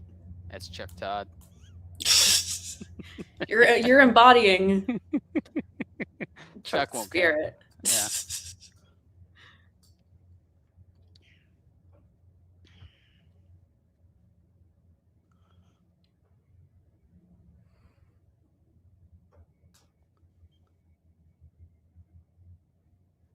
Yeah, so just to break down,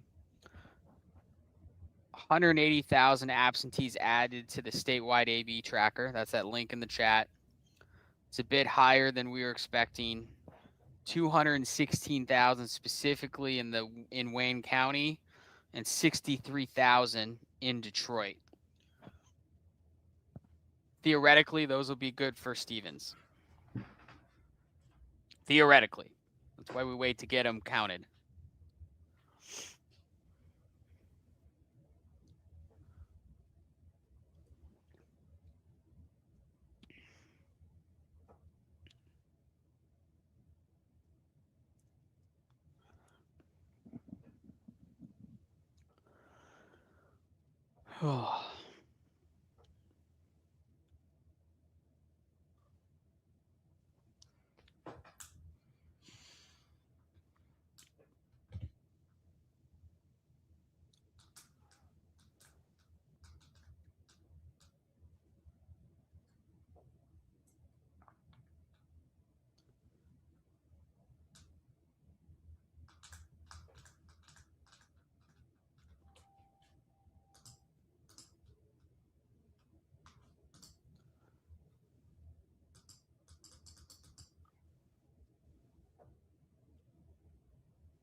You're on mute, Skelly.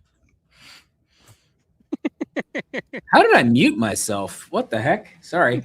I was trying to clarify for folks because I see some people wondering. They're like, so wait, that 46,000 number is off by 200,000? And I'm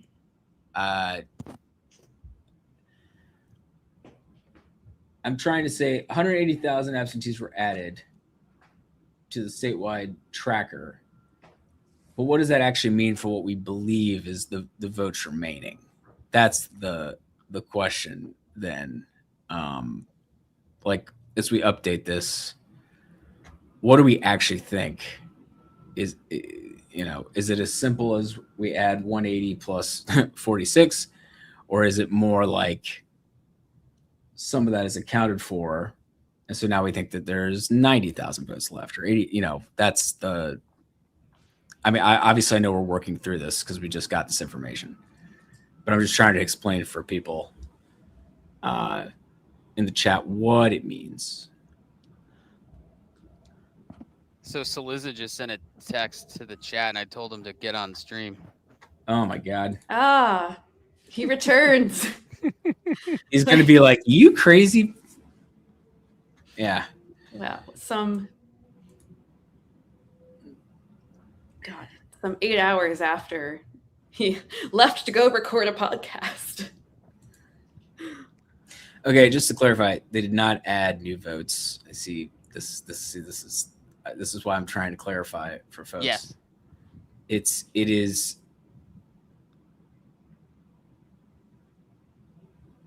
the Secretary of State is tracking the number of absentee votes reported by county.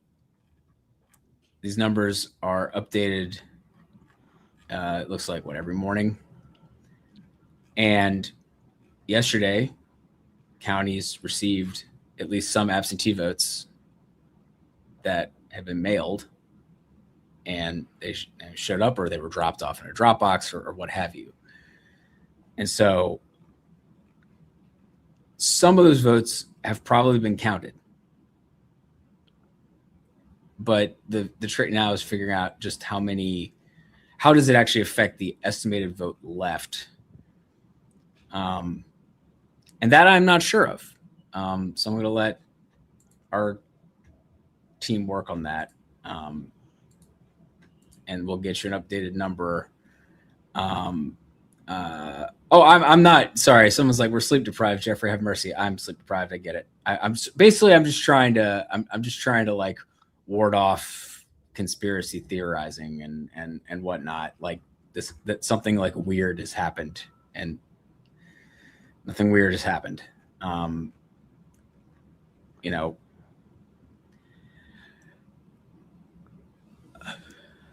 Is this the longest you all stayed up waiting for election results? Let me tell you about 2020. Yeah, I was going to say, actually, this might be the second longest. In 2020, I basically didn't sleep for a week. Yeah. Which, yeah. Someone asked about an internship. DM our account. We look at every. Wow, we don't look at every DM, but if you're persistent, we'll talk to you.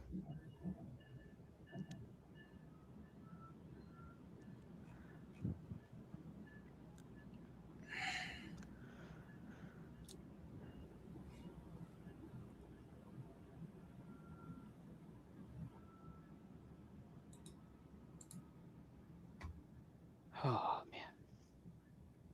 All right. So, to be clear,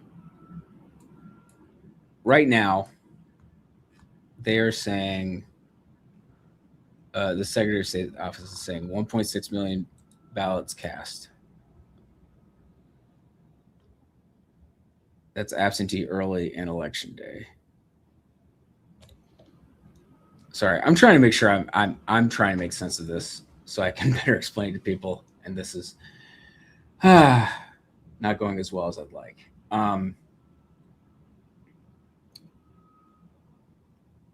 basically, I don't want people to think that they just added 200,000 votes out of like thin air or something. No, the gist is look, the ballots come via mail.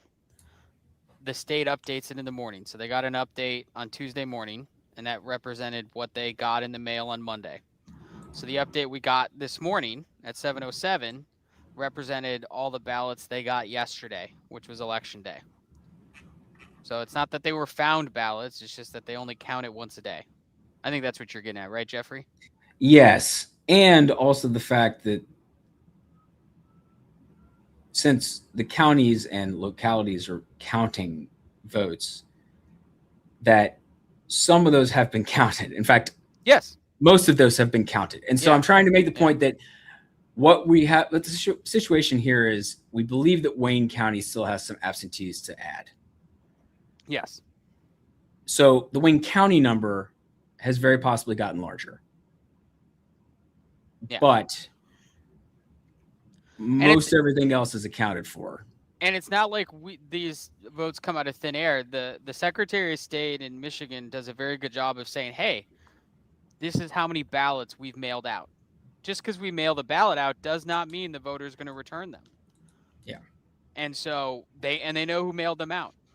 And so there's a maximum cap of votes out there, and every day the Secretary of State goes to the mailbox and says, I wonder how many people returned the ballot that I mailed to them a week ago or a month ago. And they have no idea what that is. And so every morning they update us how many of those they got returned. Yeah. So as we're trying to say, the person who's saying the Democratic Party created extra ballots, that's not correct. Not mathematically possible.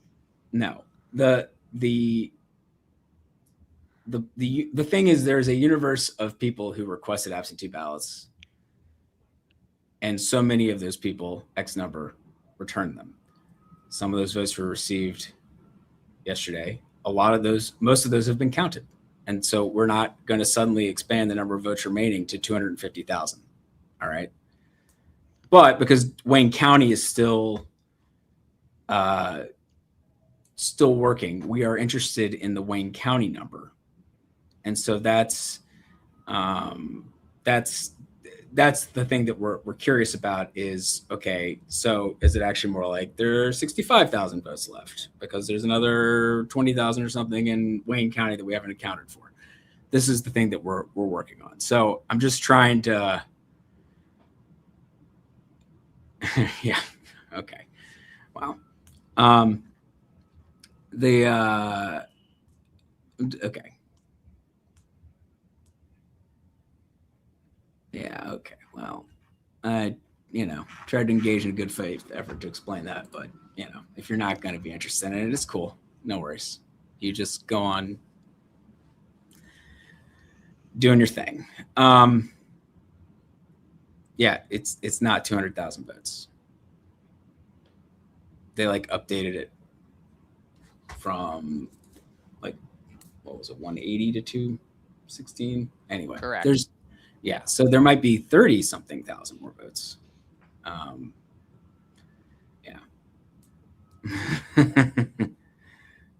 The beauty of this is we don't have to argue with anyone. The links are out there. Yeah, well, yeah. But it's 7:39 in the morning. Why not? I have a TV in front of me. I'm trying to see who's being interviewed right now. CNN's got Ron Wyden talking about something. Mm.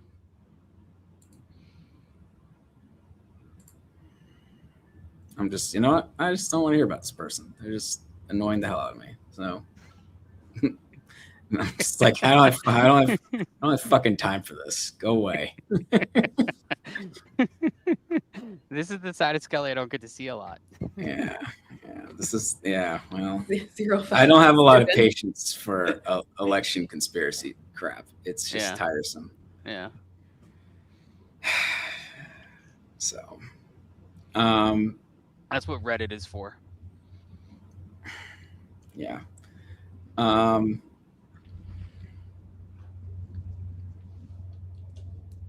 But I will say one of the things that also people don't get is that one of the other things that, so, you'll hear people being like, well, somehow they like count the votes so much faster in this place. It's like, I'm not sure how many offices were on the ballot, on the Michigan primary ballot, but there were probably like 20. And, when you're like, oh, wow, the UK counts pretty fast, gets the things out. And like, I mean, they do tend to report at like 3 a.m. or 2 a.m. in some constituencies. But one of the things that's going on is that voters are going to the polls and they may have only one thing to vote for. So when you're going through and counting the ballots, the election officials are counting the ballots. They're counting a ballot with one office. So if you've got 20,000 votes with one office, that's 20,000 votes you're counting. Well, if you have 20,000 votes with 20 offices on it, it's you're talking more about 400,000 votes technically, in the sense that there are 400,000 separate offices being counted in the process of counting. So it takes longer to put each ballot through like a scanner.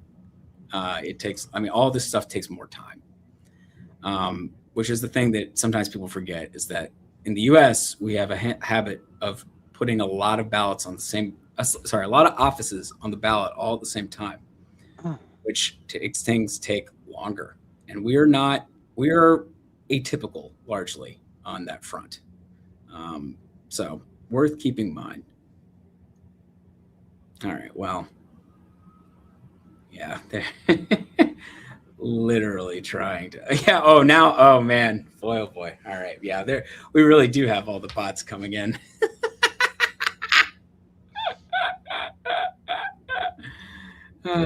Joy in the morning.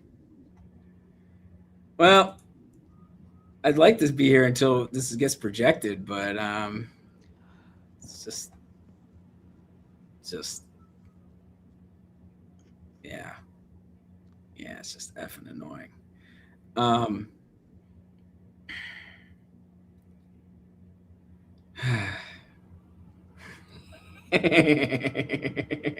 Now they're just baiting you, Skelly. Yeah, you gotta die. Rage baited. Yeah, just fucking tiresome. Oh man. Yeah. Ron Wyden is still talking to someone on CNN. I kind of want to know what he's talking about. What committees is he on? He's on Senate budget, right? Oh, finance. So we don't really, at this point, if we were trying to get we are not contractually obligated to stay up for this. Trust me, we're not. We just like this so much. Yeah. At this point, it is a sunk cost fallacy. Like, I want to know what happened. Yeah. Absolutely. Time to discuss Count Binface. You know Yes. what? Yes, it is. Yes, It's it is. always time to discuss Count Binface. I mean, we were just talking about this. Were you there, Skelly? Like, there's going to be a UK election, and I think DDHQ might cover it. We like the international stuff. Yes. That sounds fun. I love a good constituency vote. Yeah.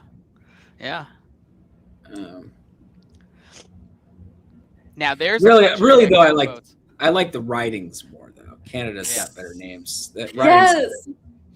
Writing's a great name. I don't really know what the origin of it is, but it's good. It's good.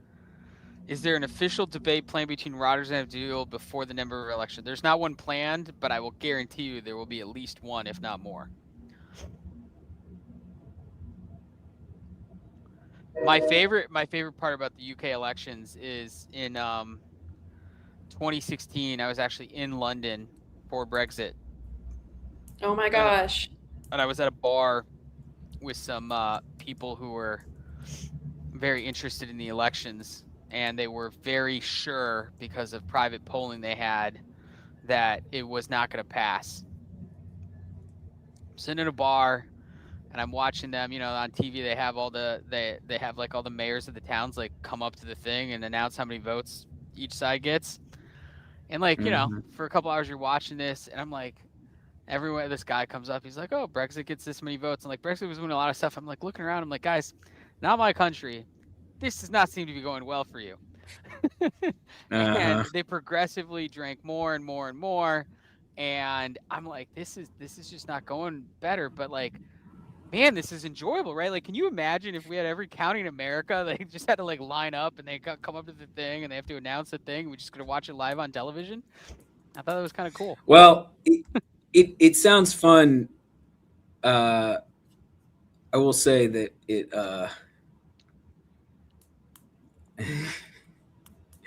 it's like one of those things of, are we actually hurting our own business here?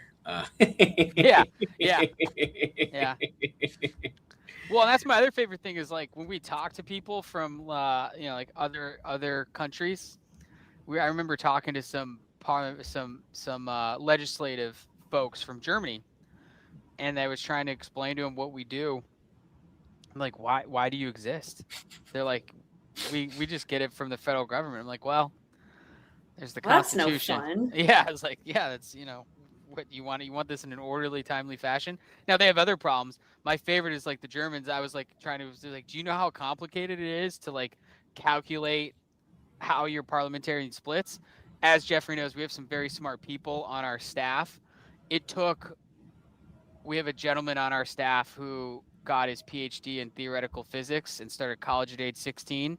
And this was one of the hardest things he's ever had to code.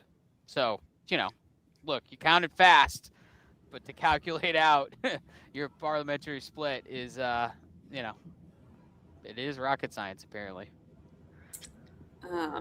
Someone asked, can Rogers just refuse to debate, or is he obligated to debate? He can. I mean, David Perdue in 2020 famously did not debate John Ossoff, creating that great image of Ossoff debating an empty chair and making that face in the photo that was like, and that, did not end well for Perdue. So, I mean, Rogers could refuse to debate El Sayed. I don't think that would end well for him in a swing state.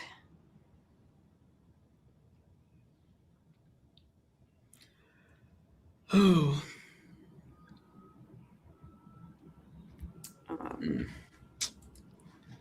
Well, I'd really like to get to a projection here.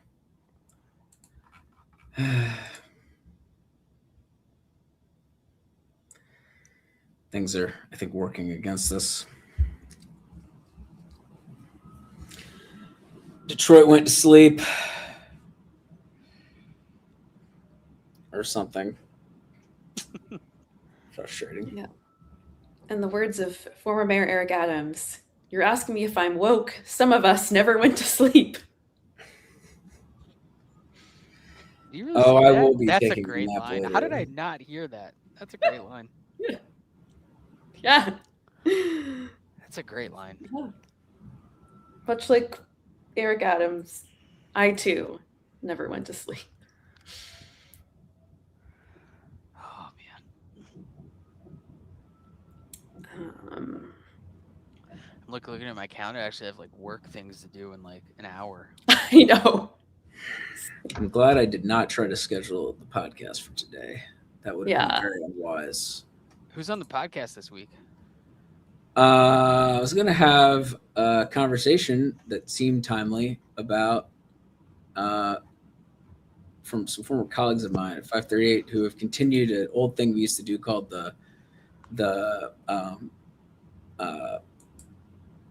primary project. Basically, it's like looking at what groups have been doing better in contested primary races in terms of, and obviously I think we'll be seeing some groups on the left doing better in Democratic primaries, for instance, in this cycle. So we're gonna have, it felt timely with El Sayed running to do that. All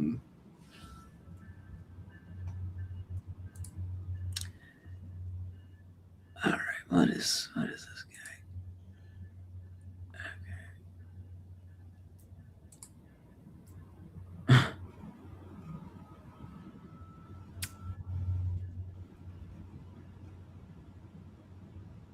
Well, thank you.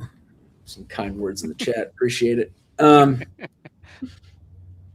How uncomfortable is that Michigan Dem Unity rally going to be? That's going to be a fun watch. When is that set for? The 7th, what day is today's Friday? Friday. Yeah, Pete Buttigieg is going to be there. Apparently is headlining. I'm very curious to know who he voted for in this primary. He is a Michigan resident and Michigan voter. I probably voted for Haley. I actually saw some people discussing this on Twitter, and it's funny. So they were like, Pete voted for Haley Stevens, but Chasten, right? Is that how it's pronounced? Chasten? Chasten, sorry. Chasten. I mean, he was chastened, I guess. Chastened. I don't know. Chasten voted for, God, I am tired. Chasten, they're like, secretly Chasten voted for Abdul El-Sayed. And I was like, yeah, maybe. I mean, I don't know. That's funny. Split voting household. Yeah, I'm also curious as to who McMorrow voted for.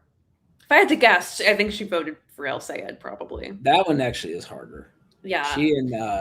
She and Stevens are not on the best of terms. Right. Yeah. So that's why I think. See some personal vote being in there as well. Yeah. Yeah.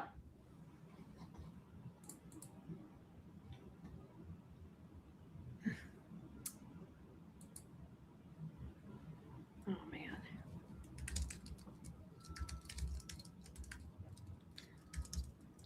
Well, right now my current hard out is that I have a 9:30 hit to talk about this.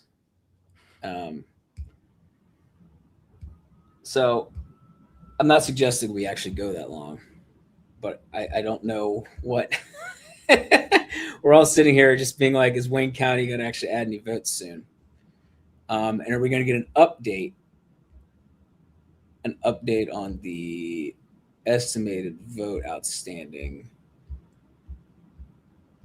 Is that Peruser's remit?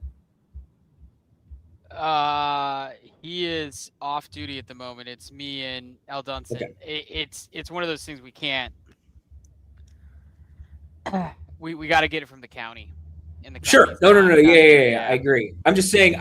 So basically, we were taking that state data as evidence that Wayne is probably going to tell us there are a few more than we thought. Yes. Yeah. And it's just based on that absentee thing. We think they're gonna all of our numbers you see on our website are estimates. Our best guess is our estimate is a little bit low. And so if our estimate's a little bit low, we think there are a few more votes in Wayne County, and we think the few more votes that are in Wayne County than we estimated are potentially favorable for Stevens. Yeah. And the math is based on what we've seen in Wayne County. Yeah. And the math is so close, it's almost like unless we can be 100% certain it's, X number of votes left, we're in the business of being accurate. Like, we can't guess it. We need an official answer from a county. And we need an official report. We can't say, we think there's between 50 and 60,000 left. Look, if there were 100,000 vote margin and we think there's somewhere between 50 and 75,000 votes left, it's projectable. But, if there's somewhere between 50 and 75,000 votes left and there's a margin of 19,000 votes, it's not that matters. Yeah. And it adds to the uncertainty, which is the whole thing. Yeah. Same with Michigan 13. Everyone's asking about that. That's when we thought was there. It's all Wayne County. When Wayne County reports, it will help us, get to a projection for Michigan Dem Senate and Michigan 13.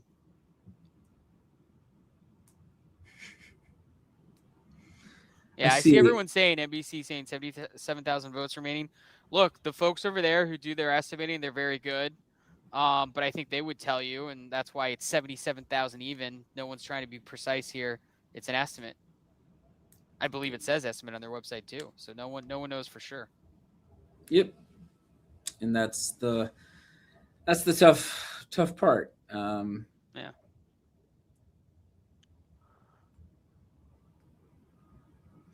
Also, because there's the other thing.